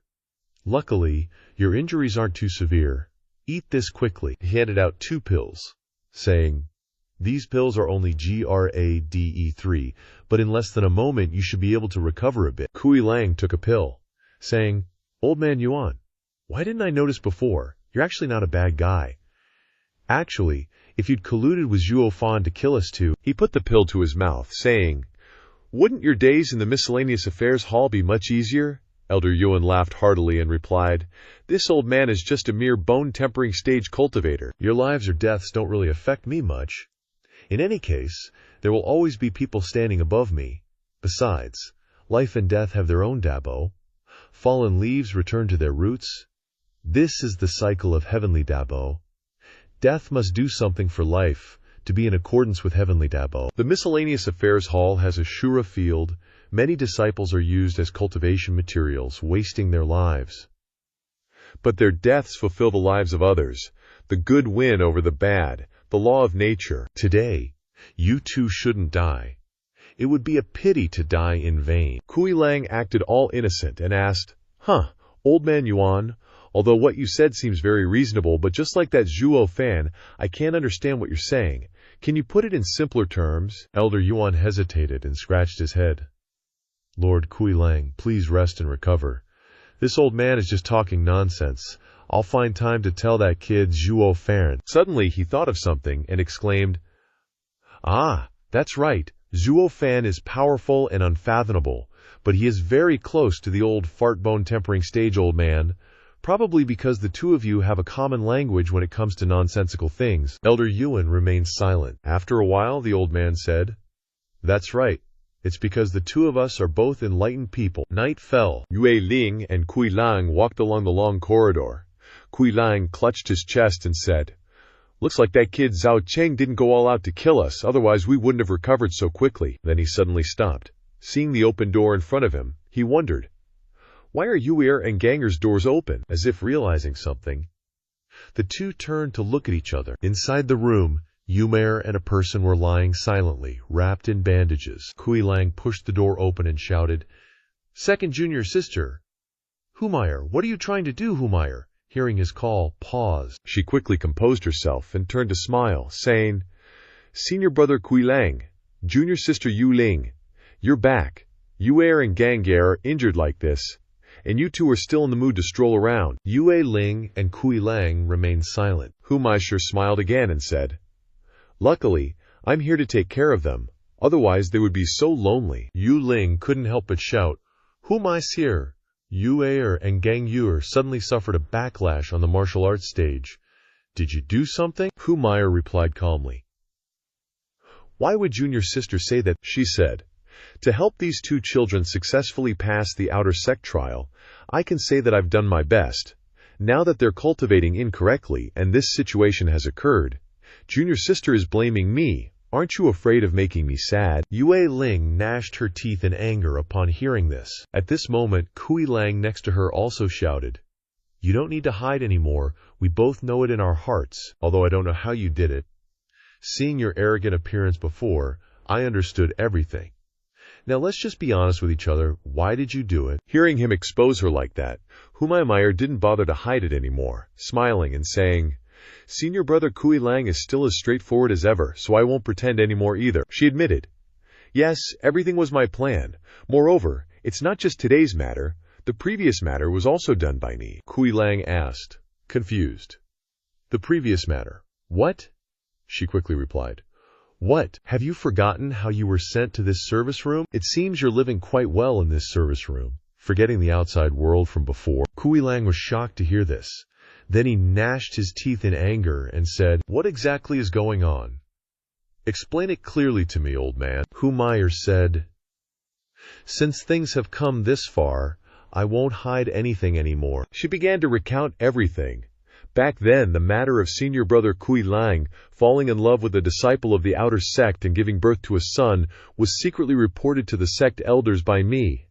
That's why senior brother was punished to the service room. And this child, Gang Langer, also faced the danger of being executed, but senior brother's master said that he was still a tribute and had enough face to keep the child. Speaking of that, she covered her mouth and continued to laugh. It's truly joyous and congratulatory. Kui Lang gnashed his teeth in disbelief. What? It was you? Humayr turned to Yue Ling and said, Junior sister, do you remember the 5th grade elixir? She also said, For the sake of improving Yueker's physique, I kindly informed you, tempting you to steal the elixir, and you actually went. Helplessly, I could only report the matter of you stealing the elixir to the sect. Yue Ling stuttered in a daze. It was you. I never thought that the decades of suffering of me and senior brother Kui Lang were all caused by you. Kui Lang couldn't bear it any longer and shouted as the story just started. Why exactly did you have to do this? We treated you well. Yue Ling also shouted in anger. That's right, I was the one who brought you in. Why did you frame me like this? Seeing them so angry, Humayr smiled and said, Of course there's a reason, and a very sufficient one. I'm not someone who would ruthlessly attack my benefactor for no reason. Kui Lang listened to her silently. She continued, Senior brother Kui Lang, you were the one who brought me into the sect, and I greatly admired you. But you shouldn't have slept with me one night and then denied everything after pulling up your pants. Saying that, she angrily yelled, What else is there to say? The sect has rules. You can engage in dual cultivation, but you can't fall in love. Back then, this old lady believed it when I saw it. But the moment you turned around, you were already hooking up with another woman, even having a kid. Is that what you call emotionless dual cultivation? Hearing this, Kui Lang weakly asked. Just because of this, Manga replied. Of course, it's not just this little bit of crap, she continued. The most important thing is still the issue of the elite disciple list. Senior sister Ling Yu and senior brother Kui Lang are both well-known figures within the inner sect. If we don't kick you guys out, there won't be enough slots on the elite list to go around. The two of them were a bit stunned to hear this reason. At this moment, Kui Lang angrily shouted, pointing at her, "Damn it, so that's the real reason, you venomous woman!" Yue Ling also yelled, "If you're targeting us for that list, fine. Why go after Yue's family?" Humire said, "Wildfire never quite burns the grass away, and spring breeze makes it grow again. If you don't uproot the weeds, they'll cause trouble sooner or later. Instead of waiting for them to seek revenge, this old lady might as well strike first and cripple them." I originally heard that the sect leader was recruiting a disciple from outside, so I egged on that little brat Yunger to try it out. If I could use that person's hand to get rid of her, that would be great. Too bad that Zhao Cheng is a piece of trash too, got injured by Yuer, and was even sent to the miscellaneous service division. With no other choice, I could only follow the original plan. Kui Lang and Yue Ling exchanged glances. Hu Mai's here calling Zhao Cheng trash shows she doesn't know how powerful he is. Thinking of this, Kui Lang snorted and loudly said, "Hu Mai cheer. Even if we both have to endure sect punishment today." He raised his fist and shouted, "We're taking your life." Yu Ling attacked at the same time. A light flashed, the ground shattered, and the two of them were sent flying. Kui Lang was kicked in the chest, while Yue Ling was hit in the waist. Caught off guard, they both staggered back, clutching their chests in shock. Liu Shu was the one who attacked earlier, Deng Qing exclaimed. "Second senior brother, Liu Shu. It's you," Liu Shu said. "Junior brother and junior sister are truly profound. Even after so many years in the miscellaneous service division, your strength hasn't diminished," he continued. "Even senior brother Weiss' 5th level of spirit illumination couldn't suppress you two immediately. Truly admirable, admirable." Kui Lang clutched his chest and shouted, "Liu Shu, you're in on this too, aren't you?" He feigned innocence and said, "Junior brother and junior sister. What are you talking about? Why doesn't senior brother Wei understand?" Saying that, he suddenly turned serious, coldly saying, "It's just that if you want to harm junior sister Miser, senior brother Wei can't allow it." Then he said to Husha Meyer, "Junior sister Meyer, come with me. Don't bother with them." A gust of wind blew past, and the two of them left together. How could Kui Lang and Yu Ling let Miser get away so easily? They jumped over the hole that Liu Shu had created earlier, chasing after her while yelling, "Not so easy." Suddenly, 2 chains were thrown out. The two of them were wrapped in chains and dragged to an open space, where they were dropped. 4 streams of black smoke appeared in the sky, swirling around. The 4 fiends appeared, and the ferocious fiend folded his arms and said, "We just got word that there's some fearless guy in the miscellaneous service division who dares to cause trouble for our butler Zhuo. We took a look around, and you two seem to be the most likely candidates." Saying that, he loudly shouted, "Are you planning on causing trouble for butler Zhuo?" Kui Lang was confused. "Butler Zhuo? Who is he? And who are you for? What are you doing at our miscellaneous service division?" The 4 demons all frowned at this question, their eyes blazing with murderous intent. The ferocious fiend gritted his teeth and cursed, "Damn it, we're so famous. The 4 heroes of the demonic path, renowned throughout the entire sect, and you dare to say you don't know us? Based on that alone, you deserve to be torn to pieces. Torn into 8 pieces." Kui Lang and Yu Ling were tightly bound. Those chains that bound them were unleashed from Devil Hung's sleeves. He looked at them and coldly said, "Brothers, let's tear these 2 dogs who have eyes but can't see Mount Tai." Before Devil Hung could finish, 4 streaks of black chi rushed forward, lifting Kui Lang into the air. A voice boomed, "Tear him into 4 pieces." Kui Lang panicked and screamed, "What do you guys want to do?" Yue Ling trembled as she watched. Devil Hung wrapped his massive arm around Kui Lang, excitedly yelling, "Same old rules, I'll count to 3, then we tear it." Suddenly, a voice rang out, attracting Devil Hung's attention. "Stop. Show mercy, 4 great enforcers. Show mercy. They didn't know your identities and offended you. Please forgive them," Elder Yungen shouted, rushing over in a fluster. Devil Hung didn't care and said, "Offending us doesn't matter, but not knowing our four brothers' titles is a crime deserving 10,000 deaths." He continued to command, "Brothers, keep pulling." Seeing this, Elder Yuan urgently yelled, "Wait, you can't kill them, because. The elder roared, "They are friends with Butler Zhuo." Upon hearing that name, the four devils simultaneously turned their heads. They dropped Kui Lang, who was still clueless, to the ground. In unison, they knelt down and bowed their heads, saying, "So you're friends with Butler Zhuo? Misunderstanding.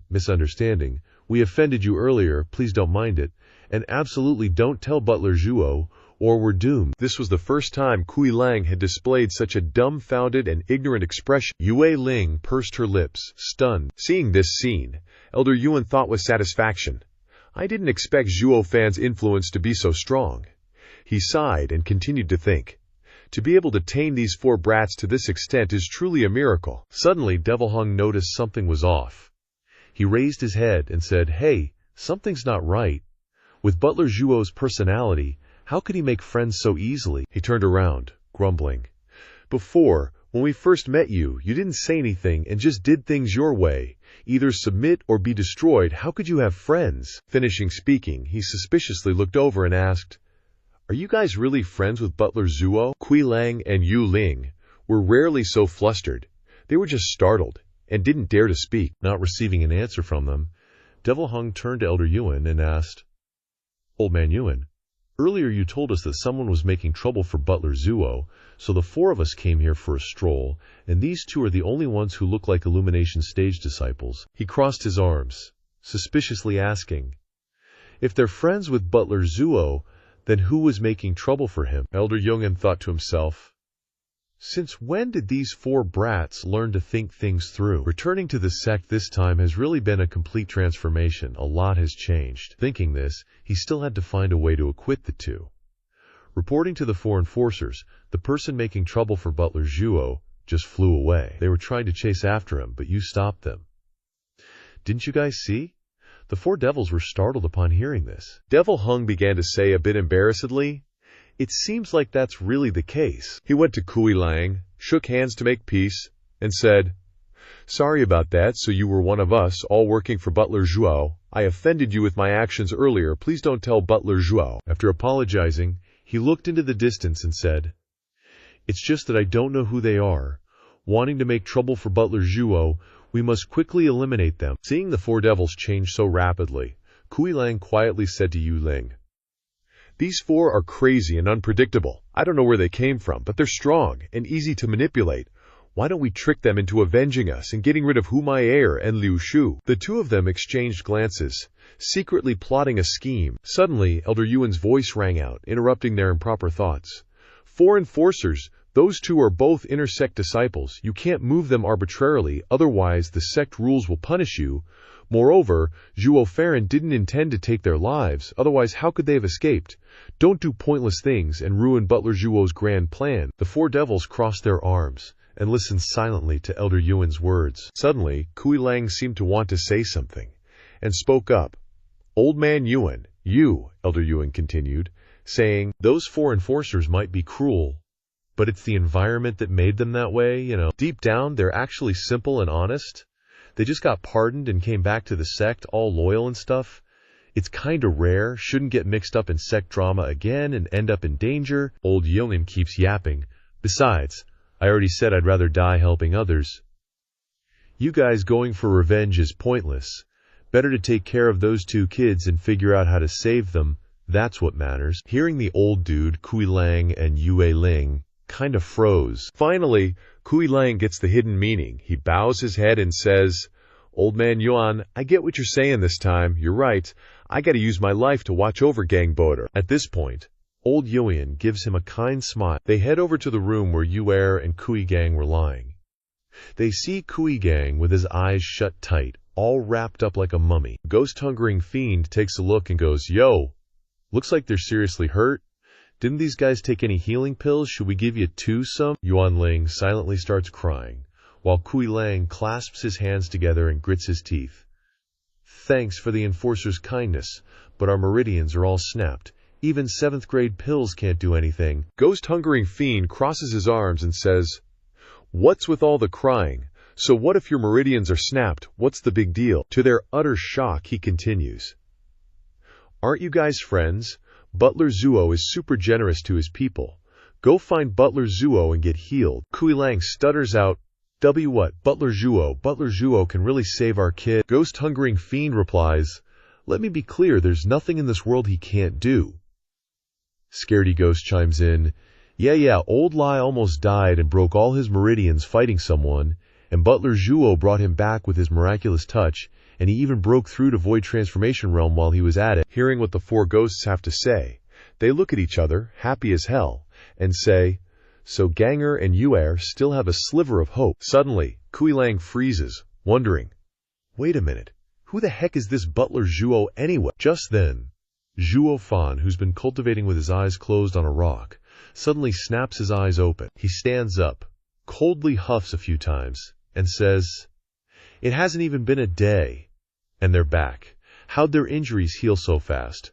Are they here for another beating?" He glances over and says, "But let me be clear this time, I'm not holding back." At this moment, Kui Lang and Yue Ling are standing there with dark expressions. Then, out of nowhere, they kneel down in front of him. They start banging their heads on the ground like crazy, saying, "We were blind and didn't recognize Mount Tai. We beg Butler Zhuo not to hold a grudge and save our kids' lives." He glanced at them for a long while before coldly turning away and saying, "I won't." From behind, old Yuan leisurely approached and interjected, "Master Zhuo, these two juniors are in mortal danger. Their paths ahead are unclear, and these two young seedlings are about to wither. Why won't you save them?" He turned back to reply, "I have no ties with them. Why should I?" Old Jungian chuckled and asked, "Then, does Master have ties with this old man?" He quickly answered, "Old Jungian is my Dao discussion companion. Of course, we have ties. But Dao discussion is Dao discussion. It has nothing to do with personal feelings. Even if you beg me, I still won't save them." At this point, Kui Lang and Yue Ling had kowtowed until their foreheads were bleeding, looking up at him with eyes full of despair. Old Jungian continued, "Then may I ask Steward Zhuo, if the one about to die today was this old coot, would you save him or not?" Zhuo Fan quickly replied, "If old Yuan dies, Zhuo Fan will have no one to discuss the Tao with anymore. Of course I would save you." Old Yuan said in a deep voice, "Very well. Then let this old man's life be exchanged for Master Zhuo, saving one of these two. Is that acceptable?" He glared over, then said, "Can exchanging lives really be the same?" Old Yuan asked. "Why not? In the eyes of the strong, a life is just a general number. If you want that number to be stable, then that means it has to be full of vitality. If they die and I live, or they live and I die, in reality the overall picture is the same. No one cares. The demonic path is the source of evil, representing destruction, destroying heaven and earth. But after everything is destroyed, there is vitality. The demonic path also has a dabio, the dabio of nature. Death always has to do something for life to be considered aligned with the great Daoyo. If this old coot exchanges his life for theirs, and it can extend the future of a junior, then it would be a worthy death." He stood stunned, listening to old Jungian's words. Then he laughed and replied, "The great righteousness of the demonic path, called annihilation, is actually about creation. Heaven and earth are ruthless. The demonic path destroys heaven and earth, looking evil, but is actually saving all living things, bearing all sins, so that I can enter the demonic path and annihilate the saints." After hearing old Jungian's words, he praised, "Well said, to die for life, and to destroy heaven and earth for existence." Finally, he rubbed his neck and said, "Old Jungian, I have been taught. Thanks to your guidance, I will save this person. You don't need to give up your life." Elder Yuan then asked, "So, Mr. Zhuo, will you save one person or two?" He replied helplessly, "If I save only one, Elder Yuan would probably want to trade my life for another to avoid trouble. Of course I'll save both." Elder Yuan looked at him, thinking, this guy really is gifted with intelligence. A single hint is all it takes. Truly rare. In the sky, someone was flying by. It was the elders doing their periodic patrol. Watching the elders fly away, Hui Manini cursed angrily. Damn it! It's so rare to have the elders patrolling the rules today. If we just lure those two here and let all the elders see them carrying their crimes and openly attacking inner sect disciples, they'll definitely be damned forever. Too bad those 4 crazy guys ran out to stop them halfway. She even sighed and said, What a complete waste of effort, Liu Shu agreed, saying, That's right, their pardon is about to be posted. If we don't seize the chance to strike, they could turn the tables at any moment. He turned to her and said, By then, both of us will be threatened. That elite disciple position will be hard to get. Humeini closed her eyes in silence. Then she suddenly opened her eyes and asked, That's right, senior brother. We still haven't investigated Zhuo Fan's background. I wonder which elder's disciple he is. Why not? Before she could finish, Liu Shu quickly agreed. He laughed and said, That's right, let's test the waters and shift the blame. Stewards, this way please. Kui Lang respectfully led the way for him. The other disciples were surprised to see Kui Lang being so humble, saying, Since when has Kui Lang ever been so soft? And Yue Ling beside him is also being so modest? Could it be that these two were taught a lesson by the bodyguard next to that second-generation rich kid, Zhuo Fan?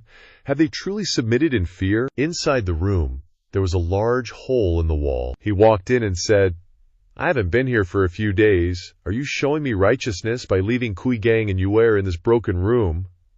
Kui Lang scratched his head and said with a smile, Steward Zhuo, you're joking. Actually, this was all caused by Humeini destroying it. They continued walking down the hallway of the room. They had just arrived at the door when they heard a voice. Old man, I bet he wakes up in a month. And that little brat in half a month. Another person said, No, that kid'll take a month and a half. And the brat 1 month. They're so badly injured, there's no way they'll wake up so soon. All right then, deal's done. 1 5th-grade pill. He looked at the scene in the room, his eyes filled with helplessness, while Kui Lang breathed a sigh of relief and said, They're betting on my son and Yue Qi waking up. The 4 devils were playing with gusto. Not sensing Zhuo Fan behind them, Ghost Hung Sha excitedly shouted, Place your bets, deal's done. He suddenly squeezed in and said, Playing so lively, take me in too. Ghost Hung Sha quickly said, Okay, give me a 5th-grade spirit stone first. Then suddenly, they realized something was wrong, and stealthily glanced over. Seeing that the person was Zhuo Fan, the 4 devils jumped in fright and bowed their heads, calling out, Steward Zhuo, the 4 devils submit so. Kui Lang thought in surprise. It's unbelievable. These 4 lawless little devils are actually being so obedient. At this time, Ghost Hung Sha pointed inside and asked him, Steward Zhuo, you're here to save them, right? He followed him and said, They're too badly injured. It seems like you'll have to put in a lot of effort. He put his hands behind his back and walked, saying to him, I had anticipated their situation long ago. If I dared to come, then I could definitely save them. Walking to Yunir's bed, he reached out to take her pulse, and then said, This child, Yue, cultivates the hidden devil Dao technique, using the chi of killing to train. Originally there would be no problem. It's a pity that 2 months ago I injured one of her arms. If she increases her cultivation, it will definitely cause her body to collapse and her tendons to break. The 2 of them listened to him blankly. He added, At that time I discovered the injury on her arm. It hasn't healed for 2 months. I knew someone was up to something. If they didn't tamper with her pills, then they must have been constantly urging her to cultivate with her injury, causing her injury to never heal. Waiting until the outer sect competition provoked the power of killing and broke out together. At that time I saw that Humeini was always urging her to cultivate with sisterly affection, using psychological tactics to put pressure on her, and I guessed it. Speaking of which, he looked at the 2 of them and continued, seemingly intentionally, That's why I reminded you. It's a pity that none of you took my words to heart. Zhuo Fan then walked to Kui Gang's bed and said, Kui Gang cultivates the blood-killing art, which is similar to the devil-killing art in my place. Such a cultivation art requires extremely high strength of the body. Usually, a newcomer will only achieve success after 3 to 5 years, and can freely use it only after 8 to 10 years. Later I touched his arm. In fact, I was probing the strength of his bloodline. Sure enough, his bloodline was injured. In this situation, he also broke through the limitations of the body. Using the power of pills to trigger the potential of his whole body, it is really no different from courting death. Finally, he said regretfully, although it was Humir's trick to lure Kui Gang into severing his own bloodline, I did remind you guys back then.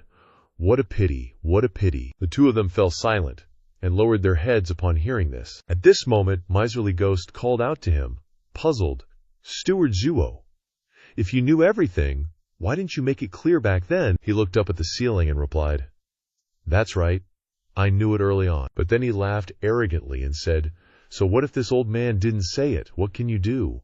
Hearing this, the four ghosts laughed in unison, as expected of Steward Zhuo, so stubborn. Perhaps they didn't know what he was thinking at this moment. If he had spoken frankly, how would he have earned today's life-saving favor? Shi Wuyu told this old man to make contributions, and I originally planned to dig a pit to trap the two of them. It's just that Ling Yuan's cultivation behind them is truly amazing. Whether I take them in or not doesn't matter anymore. Besides, Elder Yuan gave face by giving guidance with the great Dagyo, so I must return the favor. And I also want to personally experience the annihilation and rebirth of demonic intent that Elder Yuan spoke of. Using death to nurture life. Using the life of an old devil to nurture the seeds of a new devil. How interesting. Murderous Ghost poked his head over and asked, Steward Zhuo, how do you plan to save them? Suddenly, a blue dragon appeared on his face. He said to him, you're about to see. From who knows where, the blue dragon grew larger and coiled around their heads. Kui Lang looked up, his mouth agape, while Elder Yuan widened his eyes and muttered, Earth Vein Dragon Soul. He quickly corrected, Heaven Returning Dragon's Roar. The Heaven Returning Dragon's Roar opened its mouth wide in the air, and Yungnir's entire being seemed to undergo a transformation as her body absorbed the energy brought by the Heaven Returning Dragon's Roar. And so did Kui Gang. Then, he took Yueker's hand and poured power into her. Yue Ling couldn't help but exclaim, wow, so magical, Kui Lang echoed. To think there's such a divine power, a miracle of rejuvenation. While everyone was in awe, Yunir slowly opened her eyes. Yu Ling happily cried out, Yuer, are you okay? Yunir rubbed her eyes and asked vaguely, Sister, what's wrong with me? Then, she looked down at her hand being held by someone and looked up again to see Zhuo Fan's smiling face. She suddenly changed her expression and slapped him across the face, shouting, What are you doing? Startling Kui Lang and Yue Ling, who couldn't react in time. Seeing him clutching his face and trembling, Yu Ling hurriedly stuttered to plead for forgiveness. Street Steward Zhuo, please don't be angry.